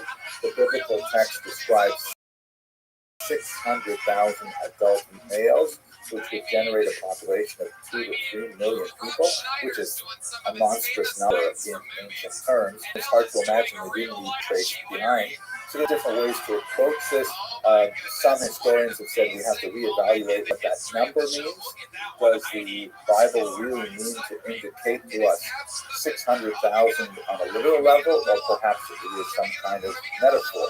We definitely have a lot of use of metaphoric numbers in the biblical text, so perhaps it's not anywhere near it was.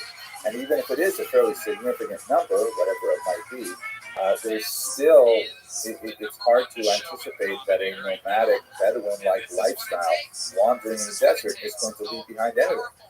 As Dr. Kitchen points out, you're not going to find a lot of ceramic pottery to contain water and wine and things like that, because when you're carrying it around, it's much nicer to carry a wine skin than a wine jug, just for obvious reasons. So I don't want to get too far into details here, but this is basically it.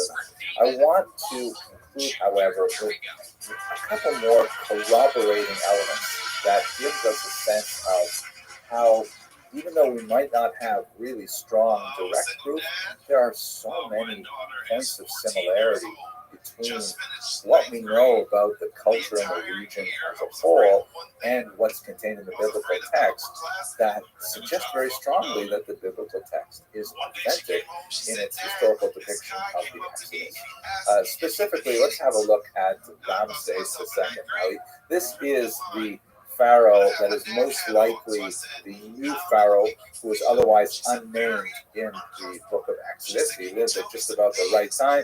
The Egyptian propaganda we have on Ramses is pretty frightening. He was a terrifying warrior, fought many battles which are recorded. And so we have a of what kind of person he was. Here's a picture of him in battle. You can see he's stomping on one of his enemies and out to drive a spear through the heart of another enemy. Here's a couple of interesting propaganda elements. This is from the Battle of Kadesh, a very important battle that was up in northern Syria. The pharaoh ranged far and wide through the whole land of Israel, as we saw with Shoshank and Lailash, and we're going to see again with Merneptah next class. You can see the left here, he is mounted in a chariot, very evocative of the biblical text, gives you a sense of what that might be like. And notice here that in one of his most famous victories, he's driving his enemies into a big river where they all drown. Now, isn't it fascinating that the biblical Exodus has an ironic parallel to the enemies in their chariots drowning in water? I don't know. What does that mean? There is an ironic similarity. I'll give you another one just for you to think about it more. On one of the wall paintings that describes that particular battle, you see Pharaoh's encampment, and there's a whole bunch of different people here that are performing various functions. But on the right is sanctuary, and you can see there's his cartouche, which has the winged features, which is ironically reminiscent of the Keruvim, that decorated the ark. And that's not the only thing that's a scholar named Dr. Michael Coleman has done some fascinating work in this area in particular. He points out that it's not just the cartouche that's similar. Oh my gosh, it's the exact proportions and orientation of the camp and the tabernacle. The book of Exodus has some really exciting parts, let's say about 2/3 of it, and then it kind of like the nitty-gritty of constructing portable ark that will later be transported to Israel and then eventually be translated into the permanent temple in Jerusalem. And the structure of it is very, look how simple it is to orientation and proportion to the second chance. Now, this is like an astounding decision. What exactly does it mean? It clearly suggests that the biblical text of Exodus is totally aware of how Ramesses X was constructed, and is it similar in order to communicate to the young Jewish people that the tabernacle is a place of sovereignty, like the Pharaoh's tent would be of war? Is it intended to be an ironic kind of jab, saying you think a war tent is what protects people rather than this tabernacle of God? These are questions that would cross a rabbi's eyes. I'm going to leave that to the rabbis to discuss, but I do think the similarities are incredibly striking. And I urge you to look at Dr. Holman's work, also Dr. Joshua Berman's work in this area. Absolutely fascinating. I've skipped over a lot of really cool things just to try and give you the highlights. Hope you enjoyed this. We're going to continue with the next lecture as we look at the settlement of Israel, moving towards the golden era of Kings Saul, David, and Solomon. Thanks for watching. So you can dance. Let me ask you this, David. This is a little segment that I've done before. Do not make a black man dance. Thank you. No. I'm not gonna do it. I'm not gonna do it. Don't suggest. I'm not gonna do it. I'm not gonna do it. Up until now, we've been heavily reliant on the Bible as our just ask. Don't give him a dance. primary guide to understand the earliest history of the Jewish people. But as the Jews begin to enter the land of Israel, slowly the archaeological record reveals more and more details that in many ways corroborate the accounts that we have in the Bible. In other ways, they pose fascinating questions, and we're just going to have a quick look at some of the references that we have in the archaeological record to the biblical text and try to understand what we can about this early period of Jewish history. So let us recall, first of all, that we can't think in modern the earliest settlements of the Jews in Israel. It's not like they established a modern state with firm borders that clearly delineated what was their territory and so on. We recall that for centuries after the Exodus, the land of Israel was clearly under Egyptian sway. Egypt was the major geopolitical power, and although the Jews had certainly some autonomy, but they continued to have conflicts and moments of coexistence with non-Jewish peoples living in the land of Israel. One of the most fascinating early bits of archaeological evidence that we have this period, a piece left behind by the pharaoh Meremptah, also pronounced Merneptah, who was son of Ramses II, and the Ramses II is most likely the unnamed pharaoh that's described in the book of Exodus.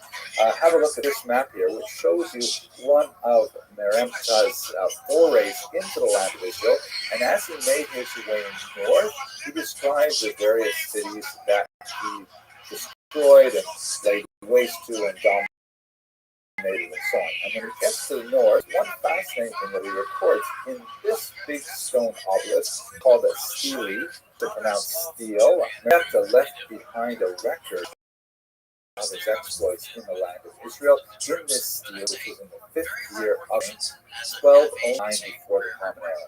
Fascinatingly, as he goes through his map with the various places he destroyed, he left behind this fascinating little passage that says, Israel is wasted, its seed is no more. This is the first non-Jewish or non-biblical reference to the existence of the Jewish people. Now, there's been a lot of debate over what exactly does this mean. It might mean a place, but that seems unlikely given the larger context. It seems to be referring to a group of people. The term seed, does that mean literally grain in the sense of like burning down the fields in a particular region? More likely, within the context, it seems it's referring to the progeny of Israel, that is, the children of Israel. And I have to say, there's a certain delicious irony here because, it's funny that the very first time the Jewish people are described in history, other than by their own account, they're described as being totally defeated. And, Jewish children, thank God, are still doing very well. They know how, as they say, let there be no evil eye. On the other hand, they discovered Pharaoh Merneptah's mummy, and I have to tell you, he is not looking so good. I will show you a picture of that. At any rate, this is his first description of the Jewish people, which tells us that there is something in Israel, in the land of Israel, referred to as the people of Israel, dating from the year 1209. So if we backdate from that, let's say that as per Dr. Kitchen's analysis, if he has destroyed the Jewish people in the year 1209, I should mention in passing, by the way, that this is just another example of, the Egyptian and especially Pharaonic historical distortion, where clearly they didn't destroy the Jewish people, but nevertheless they'll mention in their monumental architecture. By the way, last week when we talked about the Kedesh, which the folks describe as having been a complete rout in favor of Egypt, but in fact the Hittites would disagree, and we know that the region remained basically stable even after the Egyptians leave. So anyway, let's backdate. If Israel was, so to speak, destroyed in the year 1209 before the Common Era, that would mean they would have had to have been there, let's say, at least no later than the year 1210. So that means that the Jewish people, Israel, was in this region in the late 13th century, and that actually works pretty well. If you look at the Exodus as it's counted in the Jewish tradition, we spoke a little bit about that a few videos ago, that is recorded in the year 2448 of Anno Mundi, since creation according to the Jewish count, which the equivalent, which equals 1312 before the Common Era. And again, working with the biblical account of 40 years wandering in the desert, that means that the entry into the land of Canaan, the land of Israel, would have been in the year 1272 before the Common Era. So it actually lines up pretty well. And up until now, I've been very, very vague about dates because, we're relying on so much different contradictory evidence, and it's really hard to pin it down. But beginning with the stele of Merneptah, we begin to see a pattern that we can actually get a lot firmer. You can even post-date some events based on Dr. Kitchen's analysis. You can say that judges would have occurred, let's say, a rounded number about the year 1200 before the Common Era, and extending for about 160 odd years. That would mean that King Saul would have begun his reign somewhere around the year 1042 before the Common Era. You'll note, of course, that these numbers get smaller because we're BCE, before Common Era, moving up to the year 0. And David around the year 1010, and Solomon, Shlomo, around the year 970. But we're going to catch up with that as we go into later lectures. But anyway, now we have the Jews definitely in the land of Israel in the late 13th century. But it remains to be seen, what kind of conquest are we talking about? What kind of settlement does this refer to? In the popular imagination, we tend to think of the Jews coming into the land of Israel and having a series of phenomenal military successes that eventually pushes out all of the indigenous peoples and establishes the permanent Jewish presence, or permanent roots until the first exile, which would occur, some 500 years later. But if we go back and we actually read the text of those Joshua and Judges in particular, we'll see that that's not entirely what happened. We tend to work with this idea of conquest, which implies a once and for all, but in fact, it seems that is not the case. This is especially so when we look at things like the conquest of the city of Jericho, of Jericho, which is certainly one of the most dramatic early conquests on his armies. The famous story that they surround Jericho with mighty walls as they build the Safar and things like that. And obviously, since we know where Jericho is located, there is a tremendous amount of archaeological interest in the late 19th and early 20th centuries in particular about what exactly happened there and can we line it up with the biblical account. Perhaps one of the important archaeologists on Jericho is the great Catherine Kenyon, who did Jericho itself. Here's an aerial view of the tell, meaning the actual mound left behind by the ancient site of Jericho. And it's been dug over and over again. You can see it's quite scarred by many specific digs. The nature of the wall is not like, let's say, for example, the Kotel, the western wall of the temple, where you have a 90-degree vertical structure that is dramatically distinct from the surrounding territory. Rather, this kind of ancient wall, and as Kenyon described, it goes back way, way before the advance of the Jews into Israel, is really something like a massive kind of ramp, where most of the wall is actually kind of like piled up dirt.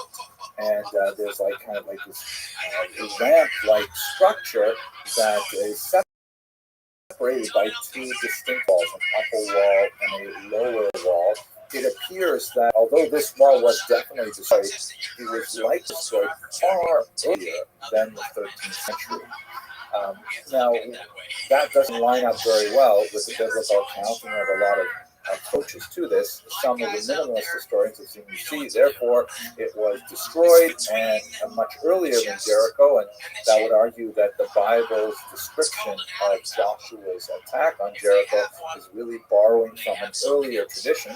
Others, such as Dr. Kitchen, for example, who was leaning towards the Maximal school, would say, no, the wall was destroyed, and then it was built up again, and erosion has taken its toll. And in fact, erosion is a fairly good argument for losing a lot of the archaeological data. So it's hard to say exactly what would have happened. Much of this remains an archaeological conundrum to try and fit it together with the biblical text. So a lot of archaeologists have scratched their heads at this and look at what other kinds of evidence indicates this massive scale of Jewish settlement. Many have looked at the style of pottery used in ancient Israel, which argues for some significant shifts in change right around the 13th century. And this would argue that perhaps there was a major population that moved into the region and brought different styles with them. But again, as you can imagine, it's hard to argue exclusively from things like pottery farms. Others have focused on the architectural style, specifically looking at something called the four-roomed house, which seems to be very evident in Israel around the period of time that we're looking at, with an argument that the four-roomed house was distinctly Jewish. And still others have said that, we know that there's interesting things like the lack of pig bones in those settlements which we estimate to have been Jewish.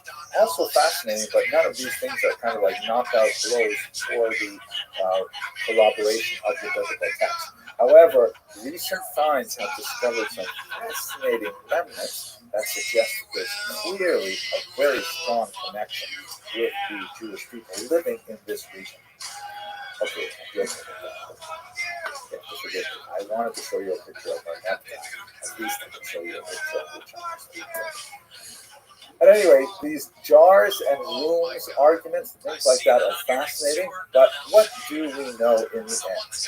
We know for certain that the Jews are in this region, but we have to go back to the actual biblical text and try to understand what was the nature of that conquest. We tend to work with a sort of cartoon caricature of that period. If you go back and read carefully, as Dr. Kitchen suggests strongly, the books of Joshua, Judges that deal with this period, it's that the advance of the Jewish people was not like kind of like conquer a territory and settle there. A lot of the battles described are sort of like sorties where something will happen regarding friction between Jewish people and non-Jewish people living there. Joshua or another general will go out with an army and conquer a territory, and then they retreat. And then there's a similar pattern where there's a threat from another region. They'll go out, fight a big battle, they'll win, they will retreat.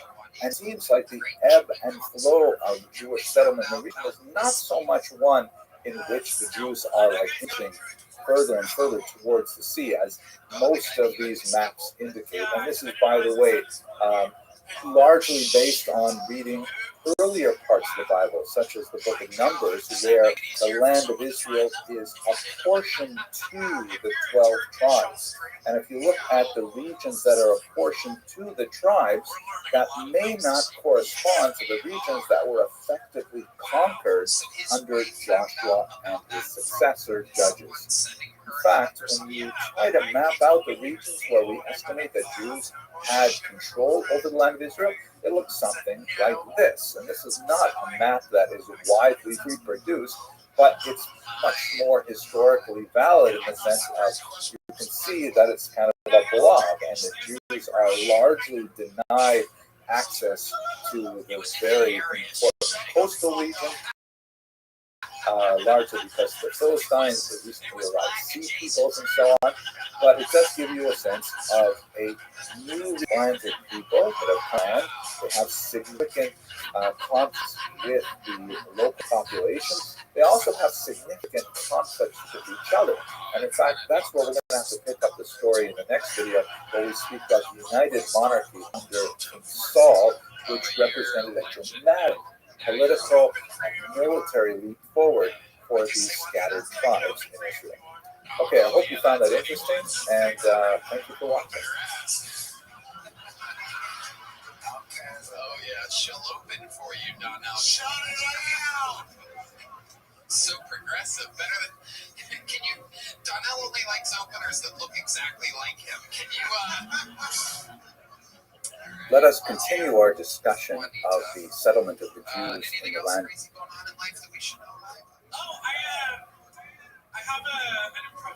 of Israel and their political development into the united monarchy, which basically is the golden age, which is the high point of ancient Jewish civilization after the remarkable exodus that we talked a couple of videos ago.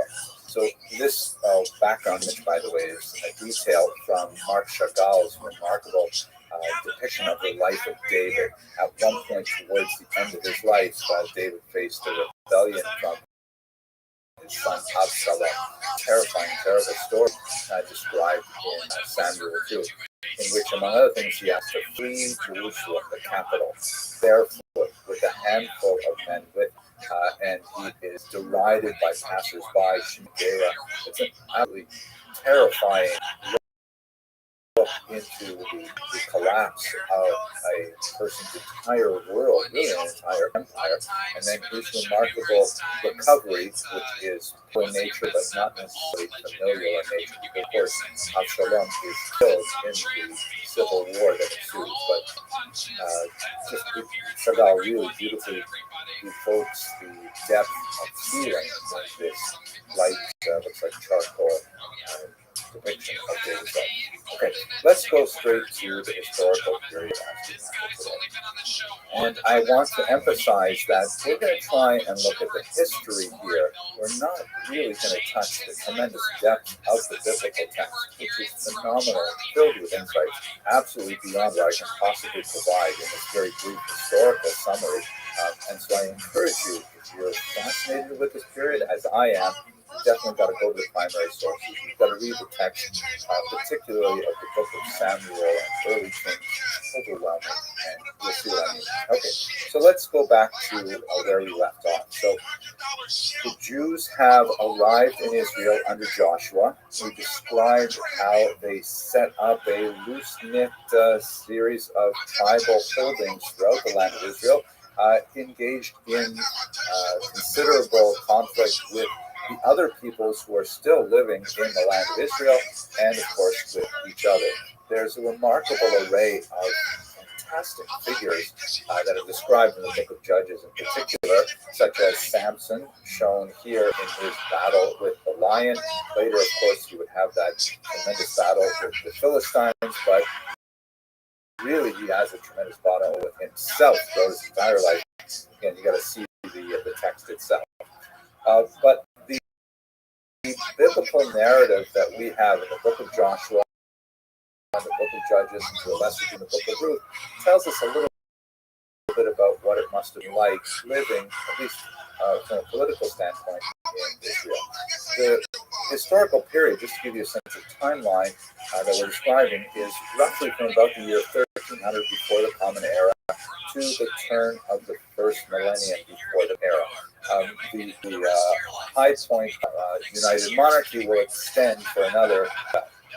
The period of Judges, as repeated several times in the biblical narrative, it was a period of near anarchy, really. Quote, all did whatever was right in their eyes. You had individual tribes, making their own decisions, very kind of like, from American perspective, very states' rights over federalism kind of approach to their political existence, which led sometimes to chaos and indeed violence. These conflicts flared up from time to time, and they really had no unifying figure that could bring them together to meet any mutual challenges. By and large, towards the end of the period of Judges, the Jewish people themselves were quite upset with this, and they implored the prophet Samuel to please give them a king. Samuel actually tries to talk them out of it, saying, no, this is not a good idea. Do you know what it means to have a king? Do you know what the taxation, what the conscription is going to be like? You're not going to be happy with the king. And nevertheless, the Jewish people say to Samuel, give us a king, kefol hagoyim, like all the non-Jews. Like, we want to be a country like every other country. We want to be the same. This is viewed in a critical light. At any rate, Samuel goes ahead with it, and he identifies Saul, as the first king of Israel. This is a early 15th century illuminated manuscript, a Christian Bible, that shows you the anointing of Saul by Samuel. Saul was famously much taller than anyone around him. My grandmother, Alain Hashem, used to say, the verse in the book of Samuel is that was from his shoulders up, Saul was taller than everyone around. And my grandma comes from a family of fairly small people. Used to say that that's exactly how your height should be measured, from your shoulders up, which was always a big consolation. At any rate, Saul becomes the king of Israel. He does not reign very long, and in fact, he will be overshadowed by his successor, King David. And the relationship between King Saul and King David is absolutely fascinating, and is really the stuff of Shakespearean discussions later. It is so packed with drama and interpersonal intrigue and psychology, and just absolutely fascinating. Again, you got to read it yourself. But Saul's major political achievement was he was able to unite the tribes under his leadership. It did not happen automatically.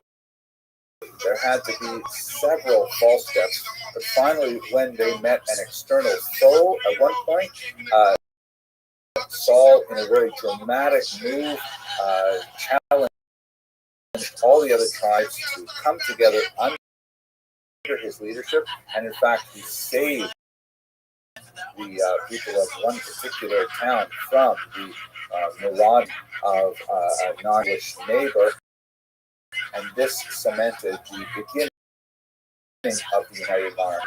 Here, we can speak of the United Monarchy in the sense of its union of all the tribes. Later, we'll speak about the divided monarchy, which represents the time when the North split away from the United Monarchy, which would this time be under Solomon. But nevertheless, his main rival was his own successor, and it's his son-in-law, David. David is certainly the largest figure to walk across the pages of the Bible since Joseph, that we spoke about in a couple of lectures ago. David's life is absolutely fascinating. He goes through an entire arc of personal development, He is the master of repentance after having made some decisions which he later regretted very deeply, and he occupies a fantastic figure in the Jewish imagination as this warrior in Jewish, and at the same time the greatest history, being able to express the depths of, among other things, which great passion by Jews. Under David, after an extended conflict with his father-in-law, which ultimately ends in Shaul's death at the hands of the Philistines, David is able to consolidate control over the land of Israel such that the map looks something like this. It's much less the unformed blob of multiples that we saw in the period of ages, and instead it is a fairly contiguous area with significant coastal holdings and even a significant amount of on the east bank of the Jordan River into what would be today contemporary Jordan, and some sphere of influence that reached down quite a bit further south and north as well. However, he had an extended conflict with the Philistines, shown here, which had 5 cities in particular that were especially troublesome. Although, when you read the book of Samuel, you see that it's a kind of a neighborly conflict in some ways. That, for example, at one point when David is literally fleeing from his father-in-law who is trying to kill him, he runs to the city of Gath here, and he approaches the king there. He tries to, blend in with the population. He is discovered, and there's a whole, discussion of how he manages to escape that situation. He feigns insanity and so on. But nevertheless, just the fact that the borders were so permeable and that populations could move back and forth despite the hostility is in itself quite telling of the nature of Jewish society within the context of ancient Israel. The life of David is primarily recorded in the book of Samuel, the book of Kings, towards the beginning of that, when he, of course, approaches his deathbed and gives his charge to his son Solomon. Also in the book of Chronicles, and as I mentioned earlier, many of the historical passages that are described in Samuel and Kings are amplified on very beautifully so. Now, at this point, I've given you essentially the biblical narrative, and the reason for this is because we have very little archaeological record to support any of the details that we have here.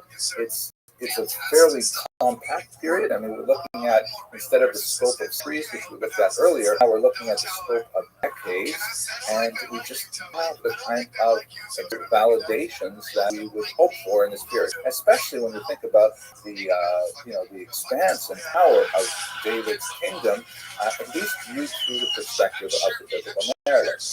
One of the major reasons for this is, first of all, Egypt is completely unreliable as a historical source. They are very loath to refer to their, first of all, enemies' ways in any positive sense, but we shall see a couple of interesting things. And the Assyrians, who would be the next great power on the scene, they don't make contact with this region until the year 853 before the Common Era. And so there's no Assyrian records either, and that's really why David's monarchy basically slipped through the cracks. But there are these couple of fascinating finds, and a few others as well. There is the Tel Dan stele, which was discovered in 1993, and it dates from the 9th century. And this block of text, which is of Assyrian origin, essentially records battles with various personages in Israel identified in the biblical text, and specifically identified, as you can see in the chalked-in region there, as part of the Beit David, the house of David.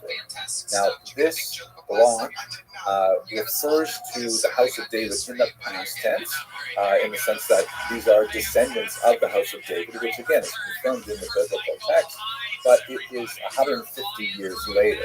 So that's really helpful for us, but not a specific look at David within his own lifetime. The closest we'll get to it, even though this is a validation of the existence of something called the House of David from a non-Jewish source, we have this. We actually looked at a modern version of this a couple of lectures ago. This is from the King Shishak, or Shoshank, who invaded Israel in the mid-10th century. And one of the phrases that is referenced here is Highlands of David. Right? Remember, these are the topographic names, all the various places that Shishak claimed to have conquered. We can't always rely on his testimony, but nevertheless, he lists someplace as the Highland of David, which sounds a lot like what we saw earlier, the Field of Abraham. So there are a couple of these tantalizing things which suggest that there was a very important famous person, and that had a house, progeny named after him that was sufficiently famous to be recorded in a stone. And that's basically all we have from external validation. There is, however, one other really fascinating find regarding the House of David, but I'm going to leave that for the next lecture. The last king that we should talk about in this context, of course, the last king of the United Monarchy, and that is the King Solomon, shown here in a Renaissance painting meeting with the Queen of Sheba. It's interesting because sometimes the Queen of Sheba is clearly Caucasian, sometimes she is clearly African, but in this particular representation has a certain evocative quality to it, so I want to include it there. Solomon's great achievement was primarily in the area of statesmancraft. He had major diplomatic achievements with linkages with several figures in the area, expanded the borders and consolidated them, and really had some real importance with the region. He also famously civilized the worship in Jerusalem with the construction of it. Referred to as the Temple of Solomon, is on the site which would be destroyed, as we discussed, in the 6th century on there.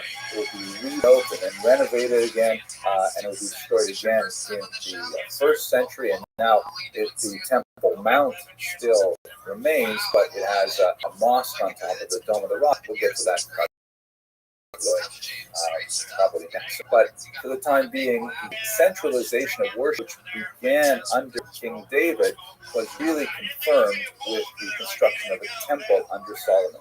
Very important centripetal element in creating a unity of all the tribes by demanding that all formal ritual worship no longer be relegated to individual backyard sanctuaries, but rather to this central sanctuary in Jerusalem. Now, let us issue a small corrective here. Again, like we saw with David and certainly with Saul, we don't have much external validation of the biblical text for reasons that I've discussed: the lack of contact with the Assyrian Empire and the Egyptian untrustworthiness with their documentation.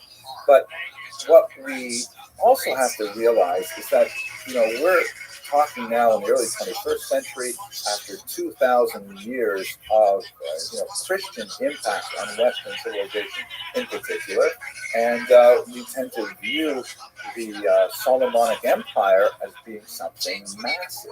Just like in our very first lecture, we talked about how the geography of the land of Israel is tiny, but it is, looms large in the Western imagination. The Empire of Solomon was also tiny compared to much larger empires active in his day and certainly afterwards. King Solomon's empire, basically extended through much of what will be today the land of Israel and parts of Jordan, with spheres of influence in Syria, and that's it. You have to think of Solomon's empire as being incredibly important for Jews, the people who live there, and their immediate neighbors, but not so phenomenally important on a geopolitical level for the entire region.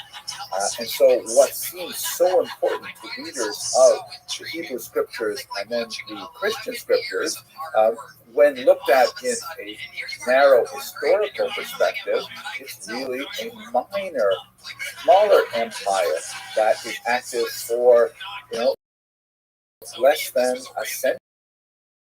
by the time you get to Solomon. So it's not surprising that it does not make more of a blip on the so to speak, of other countries at this time. Nevertheless, that blip would extend over centuries and have a phenomenal impact on the development of Western civilization in particular. Okay, that's it for our discussion of the United Monarchs. In the next lecture, we're going to look at the way this unfortunately fell apart, Solomon's successors, and the division of the Jewish people in the land of Israel. Thank you very much for watching. That's an interesting choice. 2 pitchers. Okay, you go. It's not hitting me. Winner has only a Sabi cerveza, motherfucker. This hasn't worked. That's when you get your money back for those fucking pitchers. Juanita!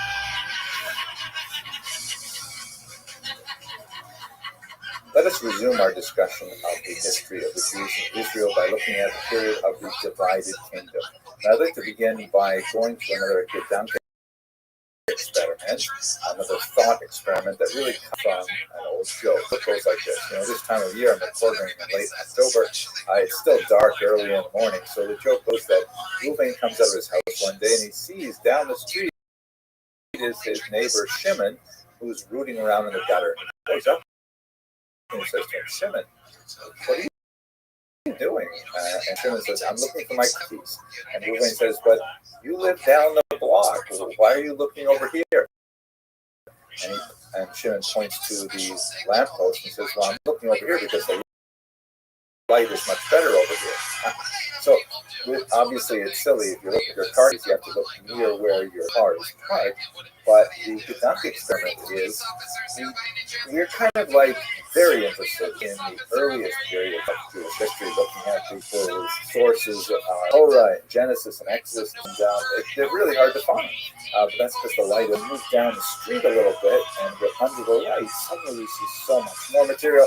That's really what happens in the period we're going to discuss today. There's so much more archaeological evidence that confirms the narrative of the biblical text, albeit hundreds of years after the events described in Genesis and Exodus, that we're tempted to say that maybe we'll find the nation we're looking for.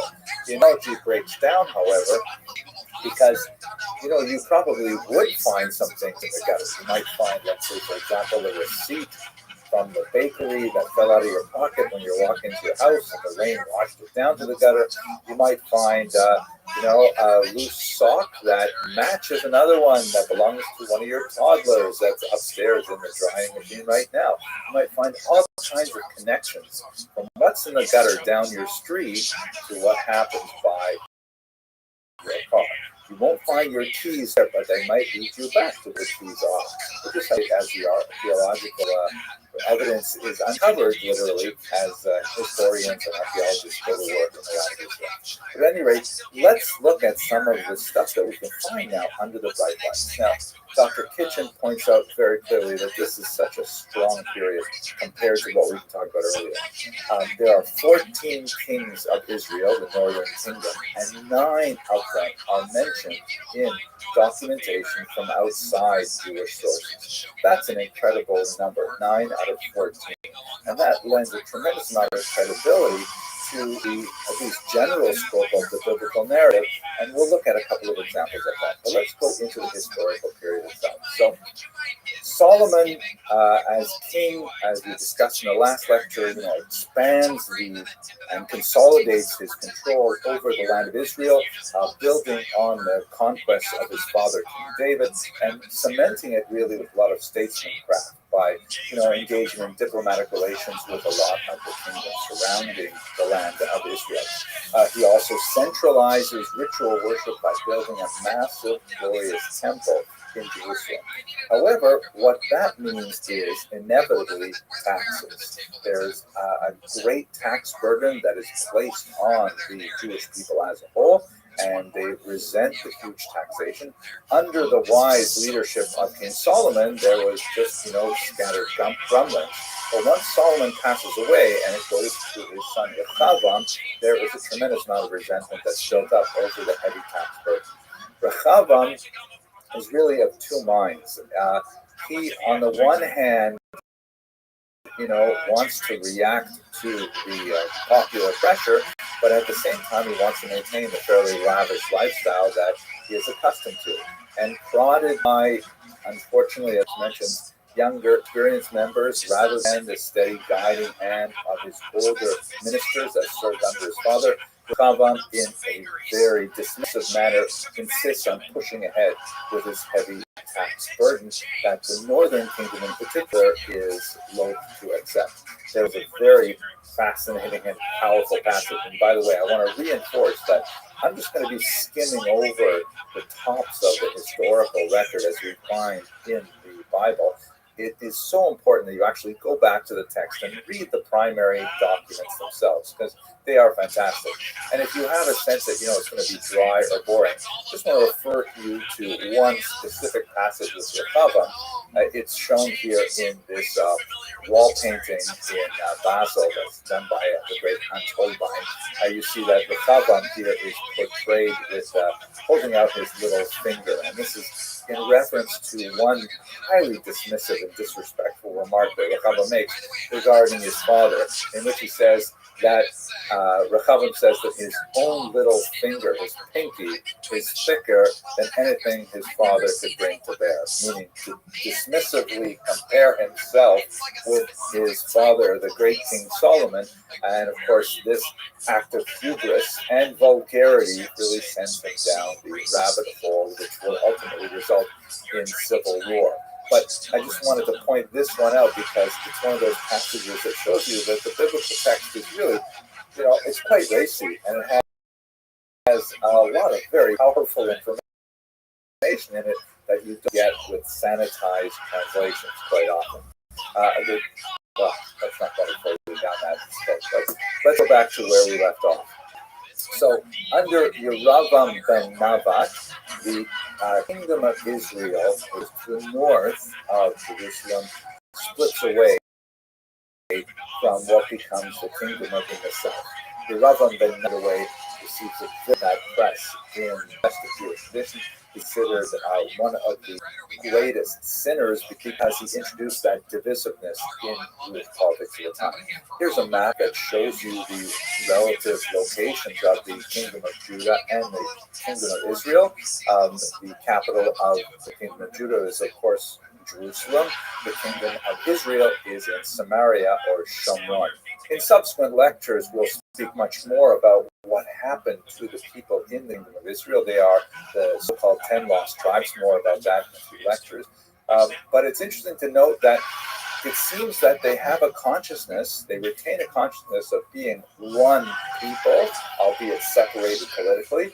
And although they will fight a civil war and they will have ongoing conflict over the next century and a half, they'll also recognize the centrality of the value of worship in Jerusalem.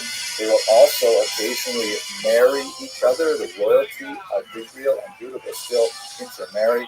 And although they have a lot of conflict, it seems to be really a family conflict. But more on that later. The civil war that erupts when Yeravam ben Nabat breaks away with the northern tribes is taken advantage of by Egypt, and King Shishak enters the region, and he makes essentially this parade up the land of Israel, conquering cities as he goes, and bringing Israel firmly within its larger sphere of influence. Although Israel still maintains its identity, Israel and Judah, that is, maintain their identity as independent principalities, but nevertheless falling within the geopolitical orbit of Egypt. We've seen this in a couple of previous lectures because he left behind these topographical lists of the various places he conquered. What's interesting for our point is that when he gets to the north, to Megiddo, the site of a place known in English as Armageddon. It's actually a place in Israel, Megiddo. He left behind a stele that is kind of like a Shishak was here stele, that although it's badly damaged, it still retains its cartouche, the sort of nameplate of Shishak, also pronounced Shishak, by the way, that that indicates that he did, in fact, make his way through northern Israel. One of the most fascinating archaeological finds from the 9th century, however, that corroborates much of the biblical text is this amazing find, the so-called Mesha stele, also known as the Moabite stone. It was discovered in Dibon, which was in the kingdom of Moab, which is today, of course, Jordan.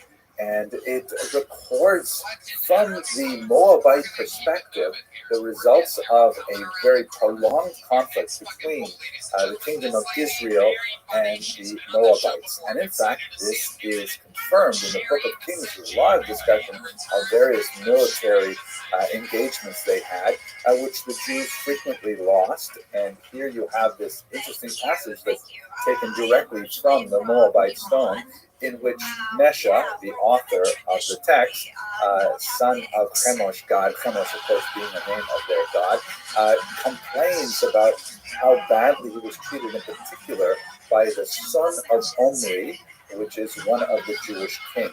And the Omri dynasty was actually one of the most important in the northern kingdoms, especially in terms of its military activity throughout the region. And he talks in this stele about how he beat back the invading Jews, and therefore he deserved to create this particular monument. It's a fascinating stone. So much more to say about it, but in this brief series, we just want to quickly look at it. The Omri dynasty mentioned in the Moabite stone is one of the most well documented of the Northern Kingdom's dynasty. Now, during this period when there is a separation between the kingdom of Judah and the kingdom of Israel, we have recorded in the Bible some of those fascinating passages from two northern prophets, in particular, Elijah and Elisha. The great miraculous activities of these prophets are among the most dramatic passages in the Bible, including a personal favorite of mine, the resuscitation of the son of the Shunammite woman, shown in 19th century painting by Young, where the mother reunited with her son who has returned from death. Fascinating passage, definitely worth reading. However, our task here is to approach the prophets as historical sources, and I want to comment on two specific aspects of the prophetic works as being especially valuable. Let us recall that the text that is called by the Jews the Tanakh, the Hebrew Scriptures, is made up of three distinct sections, which have very, very distinct hermeneutic rules applied to them as well. The first 5 books are known as the Torah per se, although that term Torah is also used in a much larger sense, meaning any kind of religious teaching that pertains to the general values of Judaism. We'll talk about that more when we get to the rabbinic tradition in greater detail. But there's the first 5 books of Moses, which have a very high threshold of sanctity within Jewish theology. They are considered to be dictated by God to Moses. Some interesting discussion about what about the passages in which Moses describes his own death, but not for us here. We're looking primarily at the history. From the book of Joshua on, there's a large section called the Nevi'im, or prophets, which is a mixture of materials, sometimes much more historical data, sometimes much more kind of ethical teachings. And then finally, you have a section called Ketuvim, or writings, which include things that really don't fit into either category, like Psalms, for example, or prophets, the Song of Songs, the Book of Esther, and so on. And these second 2 sections, now, or Nevi'im and Ketuvim, the prophets and the writings, are considered to have a lower degree of sanctity than the first 5 books of Moses.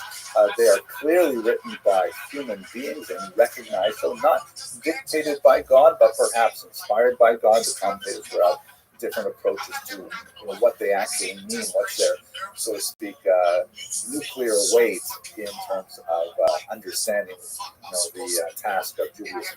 But from a historical perspective, some of the prophetic works, like Kings and Chronicles in particular, seem to take upon themselves the task of preserving the historical record, much more so than other documents, such as, for example, Isaiah or Jeremiah, which have tremendous amounts of historical information, but seem to be much more focused on delivering the prophetic message of repentance and drawing closer to God. In Kings and Chronicles, there's even some, so to speak, kind of footnoting where from time to time, the author of those texts, by the way, the Book of Kings is normally attributed in the Pentateuch to Jeremiah himself, which fits at least with the time period that we have. It's reasonable that it was written in the 6th century. The Book of Kings and Chronicles will refer to earlier texts, such as the annals of the kings of Israel, which implies that they've done research in terms of the record books of the dynasties. They tend to be really focused on the leadership of the kingdom of Judah and the kingdom of Israel, and they say a tremendous amount about the individual activities of this king or that, a very strict moral and religious judgment to their activity as well. Other prophets do not spend quite as much time, things like that, but spend a lot more time, exclaiming an ethical and religious message. And so, approaching these texts, one has to kind of tease out the historical information from some of the later prophets, and at the same time understand the overwhelming religious goal of the more historically oriented prophets. In many cases, they offer us tempting, tantalizing historical data, and that's often confirmed by the archaeological record. For example, there is the horrendous queen Jezebel, or Izebel in Hebrew, and the archaeological record has found this remarkable cartouche here, which is very appropriate to have been owned by a Phoenician woman. It has the same kind of symbols and things like that, whose name was Izebel. Now, it's possible that it belonged to Queen Jezebel herself. It is very large and very expensive compared to similar types of these artifacts, but we have no real proof that this is specifically belonged to Queen Izebel and not to some other Izebel. But nevertheless, fascinating materials that generally point us along the same kind of direction as the biblical text offers. So, returning to the historical narrative, what happens in the northern kingdom is basically they come under the sphere of influence of the Assyrians. You recall that Israel is locked between two major geopolitical powers. To the south is the kingdom of Egypt, or the Egyptian Empire, and to the north is, at this point, the Assyrian Empire, later the Babylonian Empire that overlaps. And Israel, being of the northern part of the dual monarchy, Israel feels the threat of Assyria more powerfully. The Assyrian Empire expands in the 9th century and begins to impact the northern part of the land of Israel and place the local kings in a state of vassalage. This vassalage begins in the year 853, and we see, for example, of King Yehu, who is shown here showing obeisance to King Shalmaneser. This is up from the black obelisk of Shalmaneser that we discussed, I think, the third lecture or so of this series. And the northern kings of Israel are heavily burdened by additional tribute and taxes that come from the north. Eventually, as we shall discuss a few lectures from now, the Assyrians will simply say, well, that's it for their independence. It's too much of a hassle. They're too rebellious. And the Assyrians will come and take over the northern section, take over the kingdom of Israel. And that's when we talk about the lost 10 tribes. We'll return to that. But for the next couple of lectures, I'd like to take a break from the sort of political narrative of history, and I'd like to look at the life in biblical history. We're going to look at the economic, social, and familial life of Jews for Israel under Assyria. But I get to come in the other side. I'll beat your ass and fuck you. I was like, oh, I can't do that. And oh my God. You like that shit. You might be gay to me, dude. Let's move away now from the primarily political and religious history that we have explored up until this point, and let's look a little bit more closely at the daily life of the large mass of anonymous Jews living in the land of Israel in the biblical period. And we're going to focus in this little lecture on the economic life, and then we're going to look at family life and then ritual life. But for now, economic. Let's have a closer look at this remarkable painting by Nicholas Poussin, which is titled The Summer, and in brackets, Ruth and Boaz. And obviously, it's taken from the biblical story that's described in the book of Ruth, where the wealthy landowner Boaz, shown here in the center with a magnificent yellow cloak, meets Ruth, who is there as a very poor woman, and she is engaged in the gleaning. That is the biblically mandated leaving behind of various sheaves and whatever comes to fall on the ground during the harvest season. You get this kind of bucolic feel of the farmland and things like that. It's really very beautiful. By the way, I have a son named Boaz, and he once went to the post office clerk there. He was so amazed, an African American woman, that we had a son named Boaz, and said, "What do you call an unmarried Boaz?" And he said, "No, what?" He said, "Ruthless." Anyway, the problem with using the Bible as our source of economic history is that, as Father Whitmire Barham, the great 20th century historian, put it, it's more about the Zolan than the Zai. Meaning, it tends to talk a lot more about how the ancient Jews should behave than really giving us a clear picture about how they did. The Bible is rife with data about, for example, like in this picture, how they're mandated or divine mandates of specific kinds of tithes and charitable donations of a whole variety of types. And the Talmud goes on great length categorizing these, talking about the stipulations, who is eligible and who is required to give, and all kinds of things. Maybe we'll get that a little bit more when we get to the Talmudic period. But nevertheless, the Bible is a tremendously rich source. We just have to sort of read it backwards to get a sense of what the economic history must have been like, as long as we understand that the primary thrust of the biblical text is ultimately to bring people closer to God, ultimately to make them more compliant with divine mandates, and so on. So we do have, however, many other sources outside of the Bible for economic history and theory that we discuss here, but they tend to be really quite fragmentary and, cryptic. Like, for example, there are 102 scraps of tax receipts written on pieces of clay that were found in an archaeological dig around the city of Samaria, believed to be associated with the palace of King Ahab. And these are essentially sort of tax notations. It appears that when various taxes were brought to the king, like let's say an amphora of wine or a big container of wheat or something like that, then probably the person who was giving the tax would write, how much wine was in here and who was giving it to whom, which tax collector or something like that, and the date and so on. And it was kind of like a primitive tax collection record system.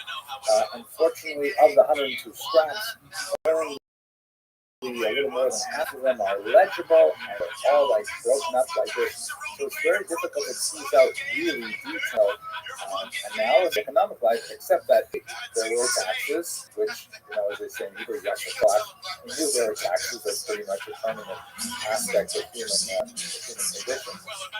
But at least you get some sense of how it must have been delivered from one place to another. However, as Dr. Barron also goes on, Israel is one particular area, and it's true that we have this very dense text called the Bible to give us some, insight into the economics of the region. But we also have much data from the surrounding region, particularly the region of Ugarit, for example, which would be in contemporary Syria, Lebanon, where if we put together all of this economic data, we can get at least some better sense of how to use it economically, how we support itself. Let's try and understand a little bit about what we know.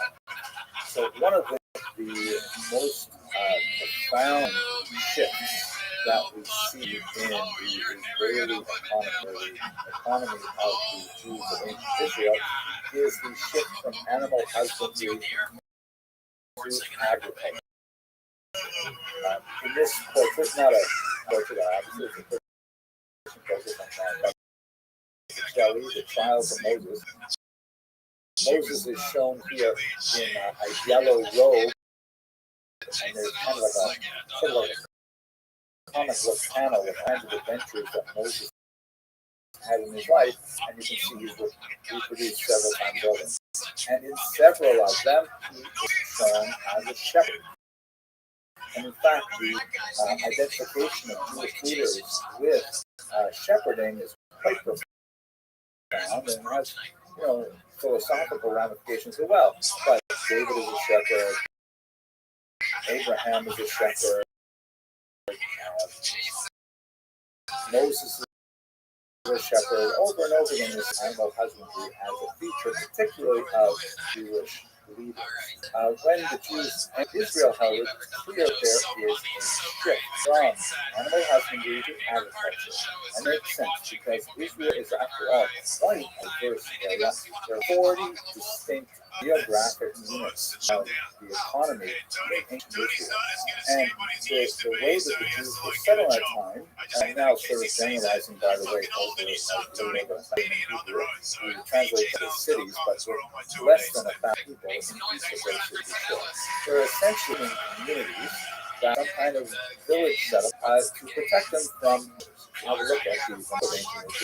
You can see that it is dotted with a wide variety of economic resources.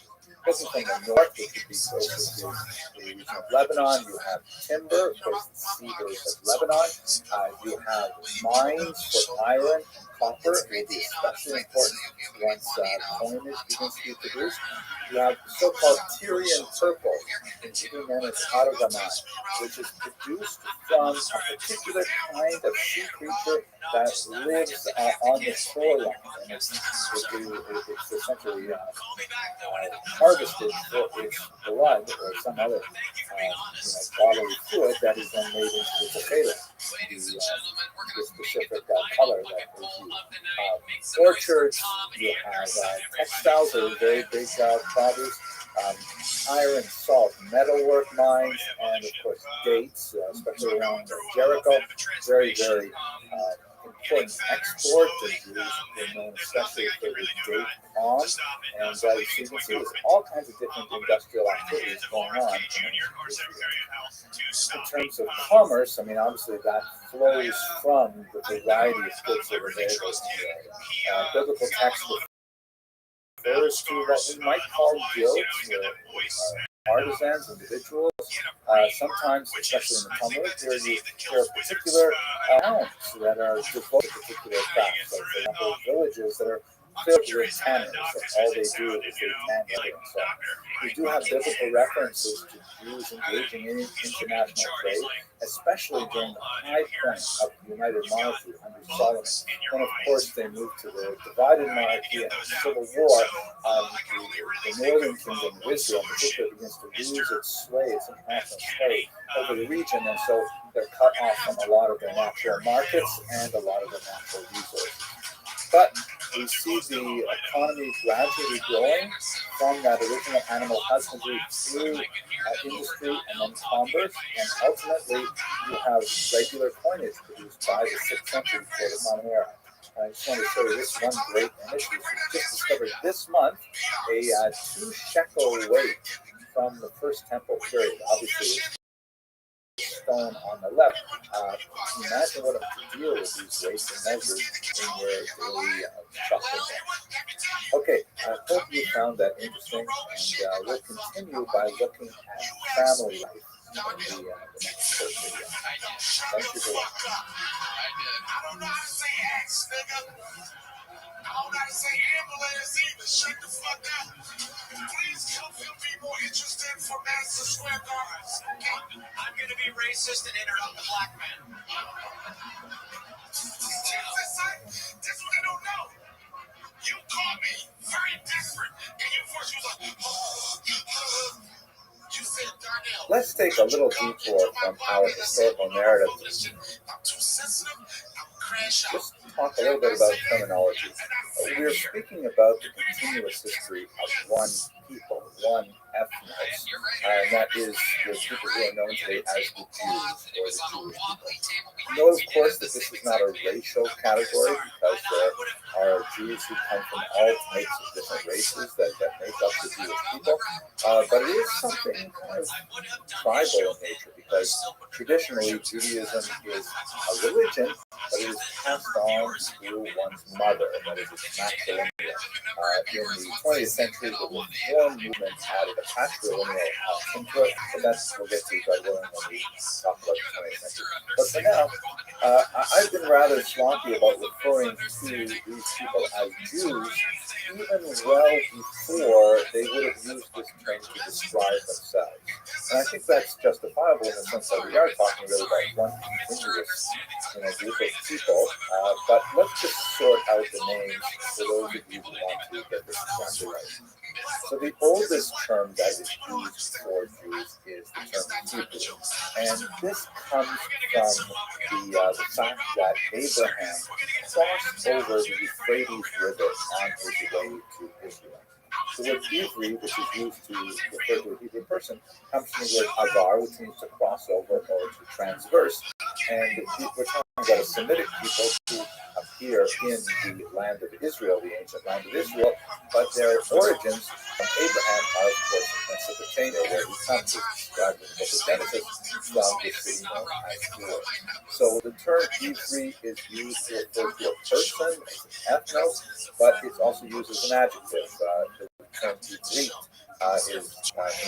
means the Hebrew language, for example, although it's an adjective used for all kinds of things as well. So the term Hebrew is the oldest term, and this is what we see especially in the earliest books of the Bible. However, the term Ivri is often used in a retrospective fashion as well, and it's synonymous with Israelite and Jew, as we see in the book of Jonah, in the first chapter, where he says to the other members of the boat, Ivri Anochi, I am a Hebrew, and I fear the God of heaven. Right? So the term Ivri, although historically it is the oldest and it is used later on in time as well, it specifically refers to this people that came from the other side of the Euphrates River. Now, the term Israelites is a little more complicated because the name Israel, of course, corresponds to Jacob. Jacob, the third of the patriarchs, has his name changed in a dramatic scene in Genesis to Israel, which means one who struggles with fasting. I'll talk about that later. But anyway, Jacob and Israel are the same person, and the Bible will use the terms children of Israel, house of Jacob, more or less synonymously. Although actually will explain that there's no Talmud that children of Israel refers to the men, the house of Jacob refers to the women, and things like that. And in fact, through much of the early parts of the Bible, the people who we call now Jews are typically referred to as the children of the patriarchs of Abraham, Isaac, and Jacob, also known as Israel. But it's also the term that's used to refer to the Jews once they settled in the land of Israel after the Exodus, after leaving Egypt. And in fact, we even have evidence from non-Jewish sources, such as the Meneptis theory shown here, They date from the year 1209 before the Common Era, which has the first reference to the word Israel, referring to a people living in the land of Israel, probably towards the northern part of the land of Israel. So by the time we get to the late 13th century, Israel is definitely used as a term by Jews and non-Jews for this people. Hence the term Israelite in English, meaning one who pertains to Israel. The term also attains special significance because that's the name that applies to the northern kingdom. The Jews in the land of Israel suffer a civil war and a fracturing of their state in the 9th century after the rule of King Solomon. And the southern part is called Judah, as shown here, and the northern part is called Israel. They're all still one people. They recognize themselves as being part of 12 tribes, all descendants of the children of Jacob, Israel, but they call their political entity to the north Israel. You can see this in the book of Kings, for example, as well as discussion of what that kingdom of Israel is. So the term Israel, which is used prior to the division of the land into two separate kingdoms, it is especially used after the division. The term Jews becomes especially prominent after the 8th century when the northern kingdom is destroyed by the Assyrians. Here you can see in this map that the Assyrian kingdom expands and eventually conquers the northern part, the kingdom of Israel, and then ultimately destroys its sovereignty and will exile the Jews from them. And as you can see in this map, there is a significant portion of Jews, the so-called lost and tribes, who are sent into exile in Assyria in particular. However, what's not widely understood is that not all of the Jews were sent out of the land of Israel by the Assyrians. In fact, there's probably a number around 30,000, which is a much larger number still in the land. However, under the political pressure of Assyrians, many of them fled to the south, to the region of Judah, right, the Roman kingdom. By the way, is Yehuda in Hebrew, J and Y, often switch between Western European languages and Hebrew. So a lot of those people who were from the 10 tribes in the north made their way down to Yehuda, where there was considerable mixing of the people. So much so that long afterwards, you have a description of a person who was not of the tribe of Judah living in Persia, of course, the great Mordecai, who is referred to as Ish Yehudi, a Jewish man. So it's really in this time period, the 8th century and onward, when the name Judah is especially associated with Jews, no matter what tribe they may have come from. In fact, tribal designations are gradually lost. By the time we get to a few centuries later, we have no idea which tribe any people come from, except for the tribe of Levi, which is another section. So that's basically how we get these three terms: Hebrews, Israelites, and Jews, all one people with different names they might have used for themselves at different points in time, but they will often use earlier names to refer to themselves later on. Okay, I hope that clarifies things. Thank you very much for watching. Stop bleeding on my fucking pizza. Dude, the homeless and Austin, every time I see these motherfuckers, they're getting stronger and stronger. They're fucking getting D vitamin during the day. Hello and welcome to Jewish History Lab. My name is Henry Abramson, and I'm glad you're here. Social media, they're cold punching a lady for late.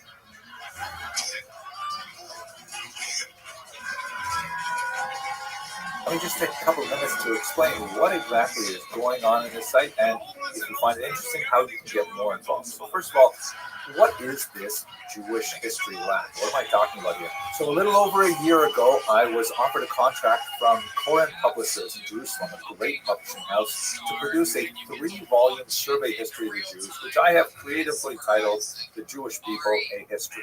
And I was really looking forward to getting involved in it, beginning to plan it and outline it and so on, and then COVID hit. And with the coronavirus, I had to kind of shift things around, but surprisingly, shifting it around has created some new opportunities that that have really turned this into something different than I originally intended, and I think it's going to be absolutely fantastic.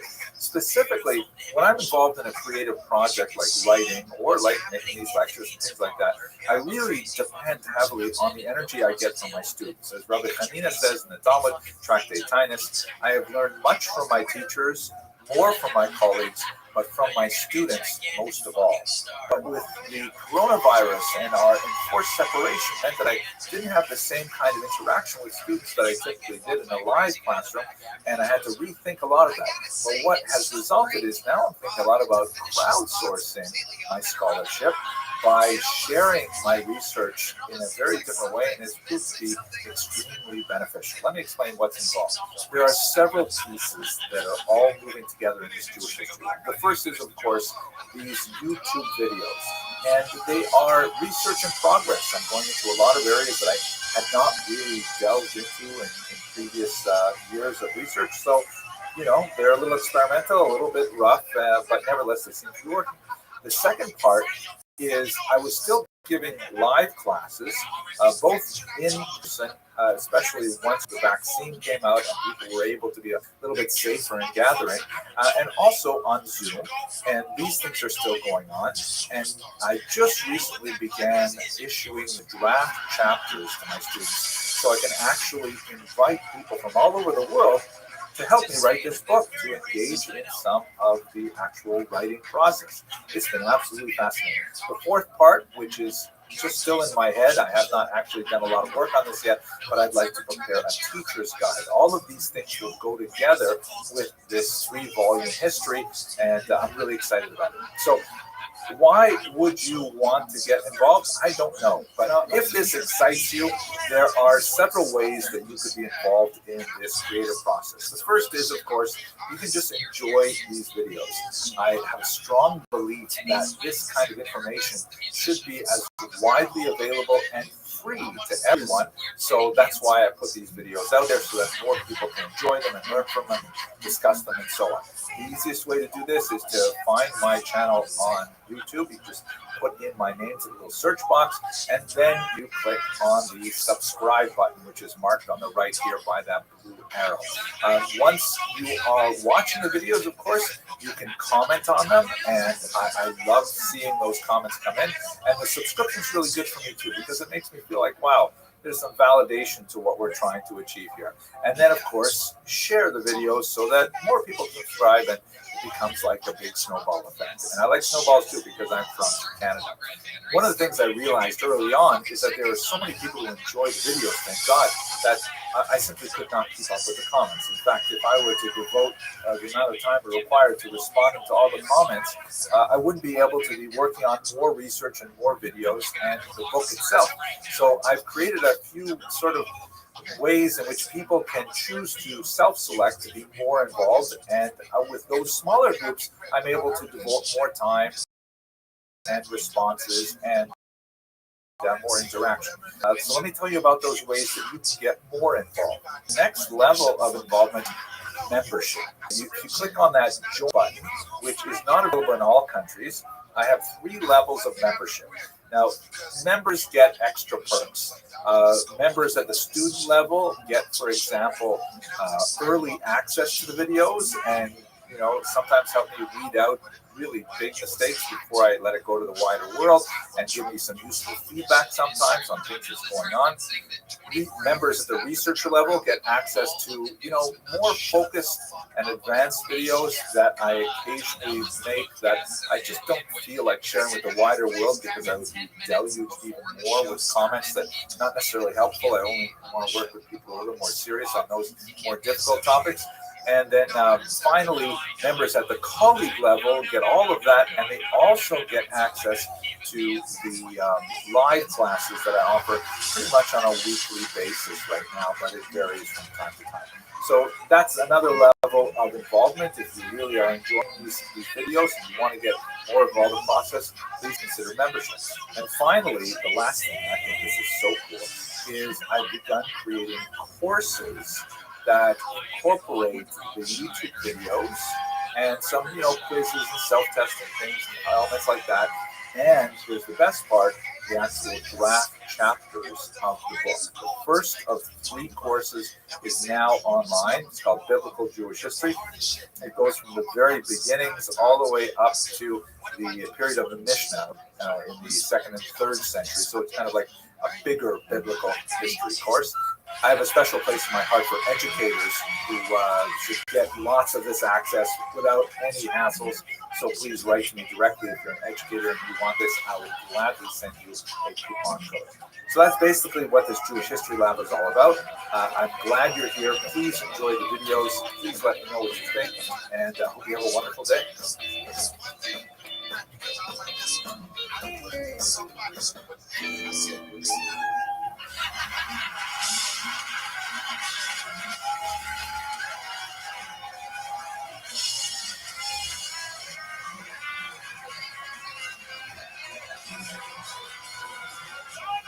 Let's take a few minutes to discuss the nature of the family in biblical Israel. Now, this is an incredibly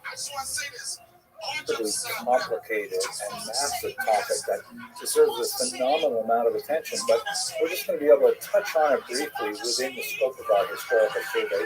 We will come back to many of these aspects in a much later video when we talk specifically about women. That's going to be an important part of today's brief lecture as well, but I'll explain why this is so challenging. I'd like to speak very briefly and in general broad strokes about the nature of the family from the earliest sources we have, basically Genesis, up until the end of the First Temple period, which is 586 before on there. So that's a massive chunk of time. We're speaking about really over 1,000 years. So, we're generalizing very heavily within the space of a few minutes. Secondly, we should understand that it's very challenging to try to describe things which are so elemental to the human condition. I mean, we use the word family in a historical context, and we use the word family today. Family is, of course, something that all of us are wrapped up in extremely complex and deep-seated ways. Family is basic to our identity. And so it's very difficult to separate our own experience of what family is or ought to be from what we read in the textual tradition. For example, if you look at this classic image, it's Norman Rockwell's famous painting, Freedom from Want, which of course was featured in the magazines throughout the middle of the 20th century.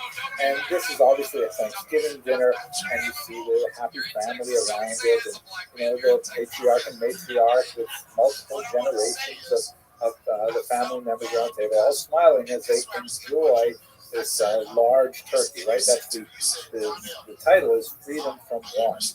But this is clearly an idealized image of what a Thanksgiving dinner would be like, right? Everyone's happy, everyone likes each other, no one's on their phone, no one's arguing politics, no one's wanting to get back to the football game. This is kind of like what we want family to be. But it's not necessarily what family actually is. So there were elements of an idealized meal that are shown here that we'd like to sort of project backward in time, but it would be absurd to say every single Thanksgiving dinner, especially in the year 1943. Think of what that must have been like, at the end of World War II and the battle in the Pacific and all kinds of very difficult times for Americans. This is clearly an aspirational Thanksgiving dinner. So when we go back and look at the family in biblical times, we're kind of trapped within our own mentality of human experience. And then furthermore, we can't read past what the text actually gives us as data. The text is, moreover, layered. I mean, we have the biblical text itself, which describes family to some degree, perhaps aspirationally for them in the ancient period. But then it is interpreted through the Mishnah, which we're going to speak about in later classes, but then that doesn't reach a textual form until centuries later. The Talmud still later, the Halakha, meaning Jewish law, still later than that, and then there's individual custom or minhag. So these textual layers we're reading all of these things backwards to try and ascribe what we think a family should be to sometimes very fragmentary descriptions that go back thousands of years. So with that kind of caveat, let's try to understand at least a few basic things about the family in the ancient world, which may be somewhat counterintuitive to what we think today in the beginning of the 21st century. Perhaps one of the most striking aspects of family in the ancient world is that one of the relative non-issues is race. Race is incredibly important in American culture, and this is, of course, the legacy of the transatlantic slave trade, Civil War, and civil rights issues, Jim Crow, which is still playing out as I'm speaking these words. We're deep in a huge Black Lives Matter social justice movement that's rocking America in the context of a very contentious election. But race does not seem to be a significant category for the Bible. There are references to peoples, and there are occasionally references to skin color, but generally speaking, it does not seem to be a huge issue. For example, here's a 17th century representation of Moses and his Ethiopian wife. In fact, she is described, Zipporah, as a Cushi. She's also described in another context as a Midianite, and there's some dispute about what exactly. But the commentators don't seem to be especially bothered by the idea that no Semitic in racial terms would marry an African would be, theoretically Nubian, as we see in this particular representation. So race itself is not nearly as important as people, that is, who is your ethnos, to which ethnos does one belong. But continuing with gender, that's a far more important thing in the definition of family in the world. Whether or not one is born male or female is huge. There's a lot of discussion which I think we won't be able to discuss here for now, but heterosexuality is considered the norm, and homosexuality is deeply frowned upon, especially male homosexuality. There is a discussion in the Talmud later of multiple genders besides simply male and female, and perhaps we'll get to that when we get to more Talmudic discussion. But for the time being, let's focus ourselves on two sexes, male and female, and they're considered to be exclusive for the institution of marriage. However, that marriage can be polygamous. That is, one husband and multiple wives, as in the famous story of Jacob marrying two wives, Rachel and Leah, from here in Michelangelo's representation. And in fact, there's kind of like a half-marriage status, which is called a legacy in Hebrew, or a concubine in English. And a concubine is essentially like a wife in all respects, but lacking the protections that are inherent in marriage. As Talmud defines it, and later in the Jewish tradition, we have the definitions that are explained. A concubine may simply be dismissed at will, whereas a wife has a guarantee in her wedding for marital support during the marriage, and if the marriage is dissolved, then she has a right to support afterwards in the form of a financial settlement. We'll get back to that in just a second when we talk about divorce. It's also important that gender has relationship to the status of the children. Patrilineal descent is not recognized in much of Jewish history. It's not entirely clear what exactly is going on in the biblical text alone when you separate the biblical text from the later discussions of it in the Mishnah, the Talmud, and the commentaries. It appears that there is patrilineal descent in many of the figures of the Bible. Joseph, of course, marries an Egyptian woman. Again, there's midrashim that would adjust that slightly. Same with Moses, who we saw earlier.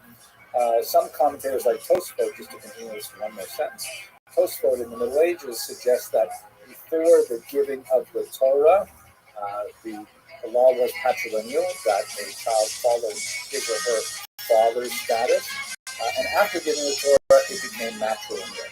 Certainly for the huge bulk of Jewish history, Judaism has been strictly matrilineal until 1983 when the Reform movement introduced the idea of patrilineal descent. Again, I mentioned that in the last video. We'll have to come back to the 20th century. So at any rate, the mother is extremely important, whether or not the mother is a full wife or a concubine, or, as we shall see later, even a more casual relationship. Women also have very distinct status with regards to things like slavery. Jewish men may be enslaved, Jewish women may not be enslaved. Once they reach maturity, they may not be enslaved at all. They have a diminished agency, however. There are certain elements of legal practice, meaning for example, serving as a witness and things like that. Again, I'm reading the biblical texts through the lens of the later commentators of Mishnah and Talmud, but the women seem to be at a diminished status when it comes to certain elements of their legal standing.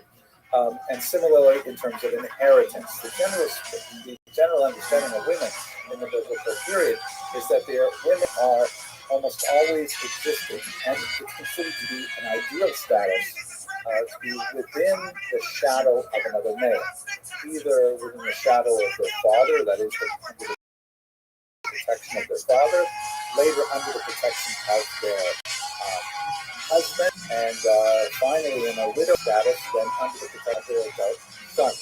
There are always men who are protecting women. The idea of a woman who is separated from this is going to be placing her at tremendous disadvantage. On the other hand, that does not necessarily diminish a woman's rights as a single person to engage in business and land, affect content, all kinds of things. This we'll discuss when we speak about women later on. But there's no question that it would be absurd to try, kind of inequality from men and women in the ancient world. This is a patriarchal society. The only thing I think is worth really debating is whether or not this is a benign or beneficent patriarchy, if you want to argue that such a thing exists at all. The last thing I should point out is that in terms of the family structure, which was often multi-generational, living in the same household and things like that, is the idea of lineage. Now, the concept of legitimacy in modern terms, like whether someone is illegitimate or is the colloquial term bastard, it has a distinct meaning in the biblical text. There is something called a mamzer, and more fleshed out when we get to the Mishnah. But the offspring of a non-sanctioned relationship is not necessarily disadvantaged in their future lives. The only sanctions are applied, and they're very heavy sanctions, are when a marriage is prohibited, such as, for example, a marriage that involves a married woman and someone other than her husband, or a brother and a sister, or a father and a daughter, and so on. But relationships which could conceivably be consummated, but they have not, been officially sanctioned by religious authorities, nevertheless do constitute relationships that do not result in illegitimate offspring. And in fact, if I could cite my teacher, Rabbi Milevsky, he used to say that one should never dispersions of anyone's lineage or background, because in reality, when you look at the biblical line of the Messiah, it runs through some very sketchy relationships when you look at them on the surface, such as, for example, Judah and his widowed daughter-in-law Tamar, shown here, in extremely challenging passage in Genesis that usually is skipped over and graced because it was really a little bit too racy. Or Boaz and Ruth's status, and then furthermore David and Bathsheba. All of these relationships all invoke certain questions of legitimacy, and nevertheless, this is considered the line from which the Messiah will be born, in its Jewish tradition. So one should never cast aspersions on anyone's family background. Okay, I hope you found that interesting. And we will continue with one final discussion of daily life in Leviticus. We're going to look at ritual life very briefly. Thank you for that. How exciting is this? We've always wanted Rob on the show, and we got him looking stunning tonight. Going for us, dressed up for us. We love it, Rob. Welcome to the Kilt. I got this at Neiman Marcus in the gay bullfighting section. That's so good. I love it. That's my favorite section at Neiman Marcus. Everybody knows it. Donnell Rawlings. Hello. Let us conclude our very brief survey of daily life in biblical Israel by looking at a very important element of daily life, ritual. And this is something which, like most of the times we discuss it, much longer and really be the subject of long series, but I'm just going to focus on a couple of key points here. First of all, we know that there is a belief that go along with this people that we're following from their earliest origins. That belief system is typically called Judaism. The history of Judaism is quite complex, and there are a lot of amazing things associated with it. So let's point out just a few really important. First of all, we should note that this is often not understood by viewers from the outside. Of course, its key text is the Torah, which is really understood to refer to the first 5 books of Moses. So if you pick up your typical Bible, whether it is a Jewish Bible, a Christian Bible, or whatever denomination, the first 5 books will likely be Genesis, Exodus, Leviticus, Numbers, and Deuteronomy. That is the Torah. When we speak a few weeks from now about the world of the sages, I'd like to come back to this text and talk a little bit more about what it means and how it fits within the overarching structure of Judaism and so on. But for the time being, I'd like to note that there are really 2 Torahs. There is the written Torah, that's the first 5 books, and then there is the oral Torah, of course, about that. For our purpose right now, basically, the series of teachings that are encapsulated in the Talmud. According to traditional Jewish theology, the oral Torah, which is a commentary on an amplification of and a discussion of things which are not necessarily included in the written Torah, is a massive body of teachings which was given to Moses Sinai along with the written Torah. And what is definitely true is that it is impossible to understand Judaism without working with both of these texts, the written Torah and the oral Torah, which of course later written down. We still call it the oral Torah, even though it is in textual form and study. Again, I'm going to put that on pause because we'll come back to that when we start talking about the joy of the Now, what are some of the key elements of Judaism that are really important for us in the biblical period that we're discussing? Is such a strong, central part. Modern biblical critics see with the extent of monotheism in the original Torah, but there's no question that as a people, historically, Jews have understood their faith to be essentially monotheistic, worshiping one God. Furthermore, this is not a kind of like distant God who either, created the world instead of spinning and ignored it as some kind of deist model, and also not sort of like a huge, immortal, all-powerful child God like you have in a lot of these polytheistic faiths where, if you look at the stories of the Greek gods, for example, they're engaged in all kinds of behaviors associated with characters, love, things like that. This is a God who is deeply involved in history, communicating individually with human beings, making demands of human beings, and even being answerable to human beings to some extent. For example, in the famous negotiation that Abraham has with God over the destruction of Sodom and Gomorrah. So there's a lot of fascinating things in that relationship. called a personal diva in the sense that God listens to prayer. That is an innovation that's very strong within early Judaism that we do not see with the same degree in other polytheistic faiths. And finally, massive contribution to world culture, the creation of the Sabbath. The Sabbath, the one day off in seven, commemorating creation, is something which the Jews did teach to the world through Judaism, and they made it impact on the way that we organize our lives, the way we see our relationship to the cosmos as a whole. Now, these are just some basic core ideas in Judaism, but let us not forget, even a cursory familiarity with the Bible will reveal that one should never confuse Judaism and Jews. This is a famous quote from Rothschild, that Judaism may be like fantastic and idealistic and all kinds of things, but Jews don't necessarily live up to those values. So frequently throughout the Bible, really in the Torah itself and in the later sections called the prophets and the writings, you find the Jews as a real backsliding, worshipping local Canaanite gods, like this one here, the god Baal, which is basically a weather god very popular in the region.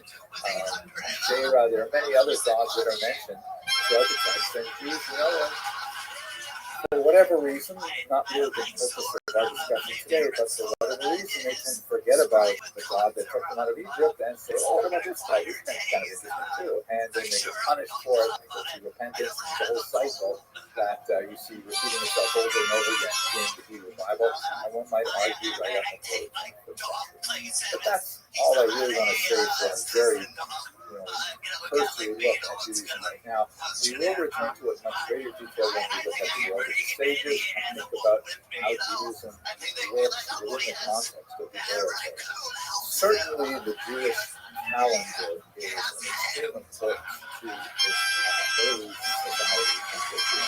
It's an agricultural economy, and the three pilgrimage holidays signify tremendous meaning within the context of the Torah, particularly the written Torah, but also happen to coincide with the agricultural season. So glorious spring of the first fruit on Shavuot, for example, the harvest season, all kinds of interesting things like that. Of course, the most well-known outside of Judaism is certainly the holiday of Passover, which commemorates the departure from Egypt. It's a spring holiday. It's an because at the Seder table, it's a home-based ritual where the family has to go through the story of the Exodus. Children must participate in it. This is look at this fantastic image. This is from the famous and somewhat confusing birds of Agada, 14th century Germany. And one of the unusual things about it is that many, but not all, of the figures represented there have a bird's head instead of a human head.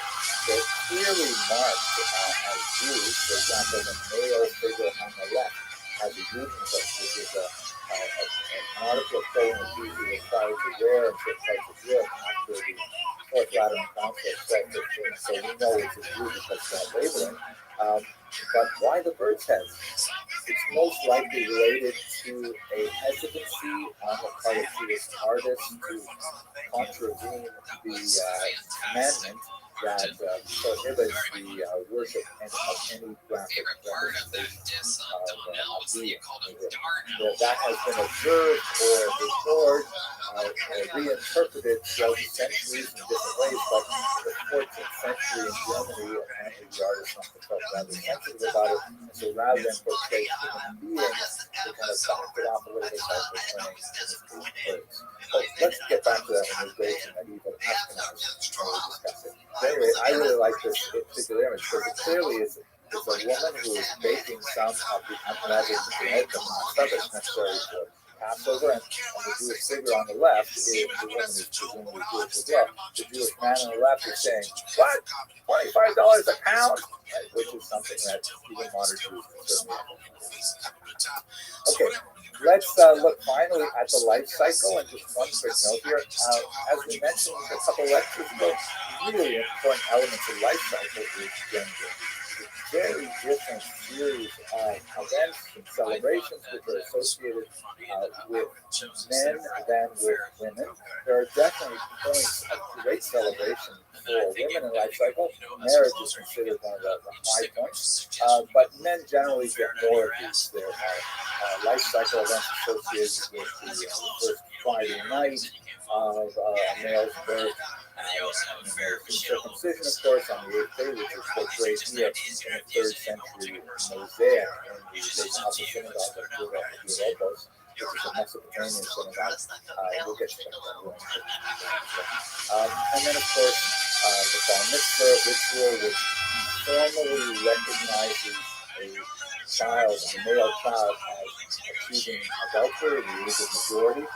Women also have that age majority at the age of 12, that is 13, and it happens automatically, regardless of any ritual performed in synagogue. There's a lot to say about what is the synagogue, what is the temple, and so on, and I would like to return to them really when we can discuss them more fully in the context of the oral Torah. So now, looking at the biblical period, I'm going to leave it at this point, and thank you very much. I originally wrote it, I wasn't sure if she had one leg or a penis. I wasn't sure. It was really way ahead if you think about it now. I have both legs and a penis. Margaret, you are absolutely on fire. What a fucking way to start tonight's episode. Goddamn believable. Okay, let us continue with our discussion of the political and social history in the northern kingdom of Israel. And I'd like to make a few key points, but really focus on the dissolution of the northern kingdom with its invasion by the Assyrians and the exile of the 10 northern tribes and the importation of the Samaritans. We're going to explore those in a little more detail in subsequent videos. But for now, let's just have a look at a few key ideas. First of all, let's just look at something that's important for the 8th century and from the perspective of the outside of the Jewish world. We'll look at some of the Assyrian documents.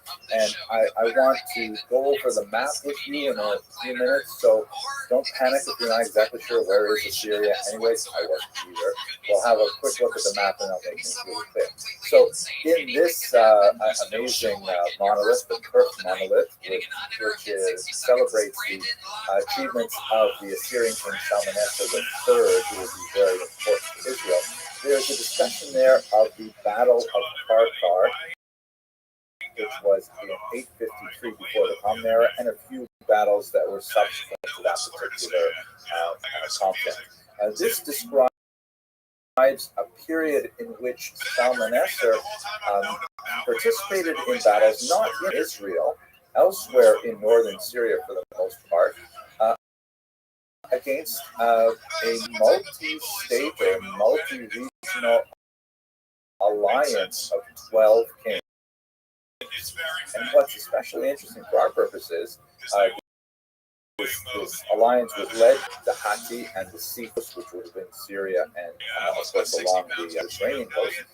Listed among the 12 kings there is King Ahaz, the Israelite, right? Ahab, Jezebel, one of the last kings in the northern kingdom of Israel. Just single contributions of them, and 10,000 troops, which puts him right up there with the biggest contributions to this war effort, which I think is fascinating because it gives you a picture of what's going on really in the northern kingdom. Now, contrasted to the southern kingdom and Judah, they had a lot of internal problems. Remember, this is the rebel state. They broke away from Judah over issues of taxation and over issues of how they're being represented, so to speak, by the American motif. I'm recording this, by the way, while they're still trying to figure out who won the 2020 election. The northern kingdom had quite a bit of tumult in the 9th century, especially when compared to the southern kingdom. Unlike the south, they did not have the same degree of attachment to the idea of a Davidic rule through the tribe of Judah. Obviously, the southern kingdom was ruled by Judah, and they had ongoing conflict. Judah over the bordering territory of the tribe of Benjamin. Sometimes they would ally themselves with the south. Sometimes they actually fight with the south. There's a lot of things going on. They also have turnover of the dynasties, as in many cases generals were heavily involved. The northern Israel army was quite powerful, and from time to time, the leaders of the army ended up taking over the leadership of the entire region. So there's a lot of internal, destruction going on in Israel itself during the 200 years that we're describing now, between the middle of the 10th century, when the kingdom split, until the end of the 8th century, when the kingdom was destroyed by the Assyrian invasion. But even in the midst of this tumult, you can see that the northern Israel is a player at this point. They are getting involved in larger geopolitical conflicts. They are making big alliances like King Solomon made. They are engaged in far off conflicts, which gives you some kind of picture of what the northern kingdom of Israel was like within the larger context. Here's an interesting find which points to the instability of the 9th century in Israel, discovered by Naama Yahalomak. Shown here is this fascinating figure. It was just discovered a few years ago here, and the crown around his head there indicates he's clearly of royalty. Very beautifully preserved, little 5-centimeter figurine. Now, there's a big question is, though, he's clearly a king. Which king is he? So just looking at this period alone, it's possible that he could be an Israelite king. This was discovered in the northern part of Israel, which had fallen under sway of the Syrians in Aram. I'll show you a map in just a second. It could have been one of the kings of the kingdom of Israel, as mentioned in the book Obelisk. Could have been Akkad. It could have been his son Yehu, who mounted a ill-fated rebellion. It could have been one of the kings of Aram that had invaded Israel, and as the regional treaties between the various 12 kings began to break apart. Could have been Ben-Hadad of Hazael, which were the foreign kings that ended up dominating the northern part of Israel, or it could have been a king of Tyre, perhaps Baal. All of these are possibilities, and it gives you a sense of what kind of chaos was going on in Israel. This tremendous dynastic upheaval, and regional conflict, and foreign invasion, and so on. Okay, I've kept you waiting long enough. Let's have a look at the map and try to sort these things out. I'm going to focus on the invasion of 720 from the Assyrians, because we will follow up with some detailed discussion, 2 videos. I want to give you a sense not only of that, but also this relationship to the Babylonian invasion that would occur another couple hundred years later. So here's our heroes in Jerusalem and Samaria, the kingdom of Judah, of course, in the south, with its capital at Jerusalem. And we will return, of course, to have a much longer discussion of Jerusalem and Judah in subsequent videos. And then in the north, with the capital in Samaria, you have the kingdom of Israel. Now, to their north is a larger region, the kingdom of Aram, at times in alliance with either Israel or even with Judah, and at times, in fact,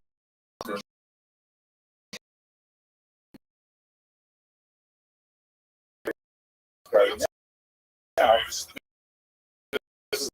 when Aram would invade the kingdom of Israel and dominate it. But further north, and remember, this northern trend is also following the Fertile Crescent. So it kind of curves around an open-ended hairpin turn and then begins to go to the south, following the Euphrates and the Tigris rivers throughout the kingdom of Assyria, with its base in the very old city of Ben, famous from the book of Jonah. And the Aram would get into trouble with Assyria and would be conquered by Assyria. Are you getting the image now of how fish is eaten by the bigger fish, is eaten by the still bigger fish, and so on? If you aren't, that's exactly what's going to happen here. Aram will swallow up northern Israel, and then Assyria will swallow up Aram, and with it, northern Israel. And then the biggest fish, which we're going to come back to in a few lectures from now, is of course Babylonia. The Babylonian Empire, centered in the city known as Babylon, would eventually take over Assyria, which had taken over Aram, which had taken over northern Israel. So it has huge consequences for the history. Let us also mention, however, with the Assyrian invasion, there are two important popular transfers. That's kind of a neutral term. From the perspective of Israel, this is the exile of 10 northern tribes that we're going to talk about in the very next video. So there's so many times this video, but you get the idea. All these things are all happening at the same time. According to the biblical account and from some fascinating non-biblical sources, the Jews from the northern region of Israel, and it's not the entire population, as we mentioned a couple of times.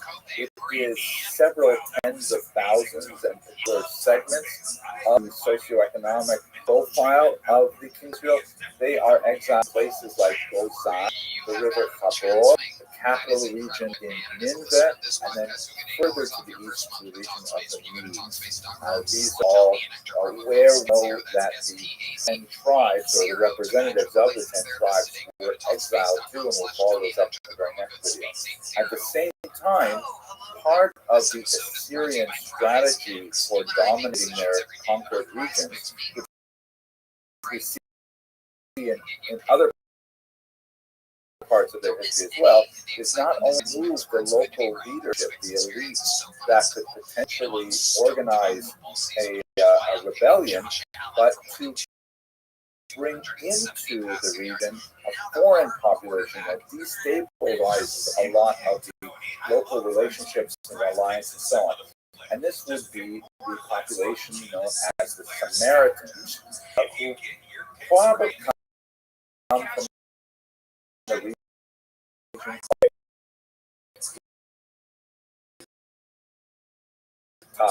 There are some questions about there is where, according to the dominant opinion, the Assyrians took their local population, conquered from the south, and forcibly to Israel to around Samaria.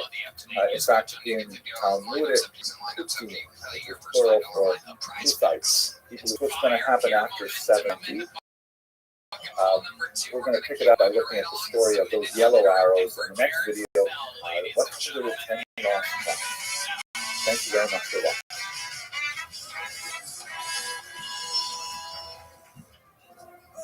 Yeah, I like a little bit of foreplay. You guys ever heard of Irish dirty talk? Let's just start and from Assyrian document. So it seems there were three major areas of deportation in the late 8th century. The first was under Tiglath III, known in Tanakh in the Hebrew scriptures as King Cool, and this was in the 730s. Records indicate in a few different places, when you add them up, something like 13,250 Jews were taken from the northern part of the land of Israel. Those of you who are watching this video without watching previous ones will know that I tend to use the term Jews anachronistically. Just forgive me for it. Jews do that. At any rate, about 13,250 exiles. Appears that all of them were males from the northern region. Appears also that the Jews had some experience, as we saw in the last lecture, in the military field in particular. They may have excelled especially in charioteering, and it could be that supposition that perhaps he took some men of military age over families, things like that. Then we have second period under Shalmaneser V and his son Sargon. Shalmaneser is on the left, and the figure on the right is believed to be Sargon the It's a more specific number from their record, 280, or elsewhere 27,290. And this occurred in the years 722 to 720, and would have affected the area around Samaria itself. This is a really hard specific number that feels a lot more real than a lot of the numbers that you see in some of these documents. And then finally, you have King Sancherib in Hebrew, or Sennacherib in English, who claims to have removed 200,000 Jews, a very, very large number, from the region of Judah at the very end of the 8th century. We'll talk more about that 2 lectures from now. Anyway, these are the 3 major deportations that we're speaking about. It is interesting to note that the evidence from the biblical text and also from ostraca that are discovered in the region where they were resettled suggests that the Jews, but nevertheless they were required to remain in these places. And let's continue the story. Again, biblical text and a few little bits of other sources. We see that the 10 northern sent off to these 3 locations: Hamat, which is somewhere in Gozan and nearby river, as you can see is the middle circle here, and then finally out to the new empire in Media. What happened to the Jews when they have scattered onomastic? I love these words. Onomastic means proper names of people, Semitic, and especially because of this theophoric nature of many Hebrew names. Theophoric is another good word. It means like it involves the name of God. Like Jews like including the name of God in their children's names. Several of my children have one of the several names of God built into their names itself. Like, for example, the common name Michael, not the name of one of my kids, but means Michael, which is like God. And so it's very common to have a name like that. Or Kal-El, for example. Or so when you look at some of the ostraca that are displayed, such as this one discovered in the city of Nimrud, dating from the late 7th century, often the texts are in Aramaic, very rarely in Hebrew, and there's clearly some Hebrew names, or at least Semitic names included. Just little bits of pieces of what this might mean. Sometimes these ostraca indicate that there are Jews there, or potential Jews, who are actively charioteers. We mentioned earlier, there seems to have been some Jews involved in that particular aspect of the military. There's one possible Jew who was named as a village manager, again supporting the idea that they were hardly enslaved out there, that they had rising to this administrative authority. And one especially fascinating passage that refers to a Hosea, very Jewish name, who redeems a woman named Dinah from slavery, right, paying a ransom for. This is especially interesting because there is a very long-standing tradition of redeeming captives, a high-value mitzvah, or devolves upon Jews, that basically says that you have to drop everything you tried and redeem someone from slavery. Anyway, these are kind of like just little bits and pieces of but yes, the story has historic validity. Jews were in these regions that the biblical texts and the Assyrian documentation coincides, but you don't know a lot about exactly how to do that. If we look at the map with contemporary political boundaries overlaid, we see that these exiles would have been settled in northern Lebanon, southern Syria, which is not terribly far away from Israel. It's easily conceivable that they could have migrated back over centuries. We see them on the border of Turkey and Syria, perhaps in the Kurdish regions, and we see them out in western Iran as well.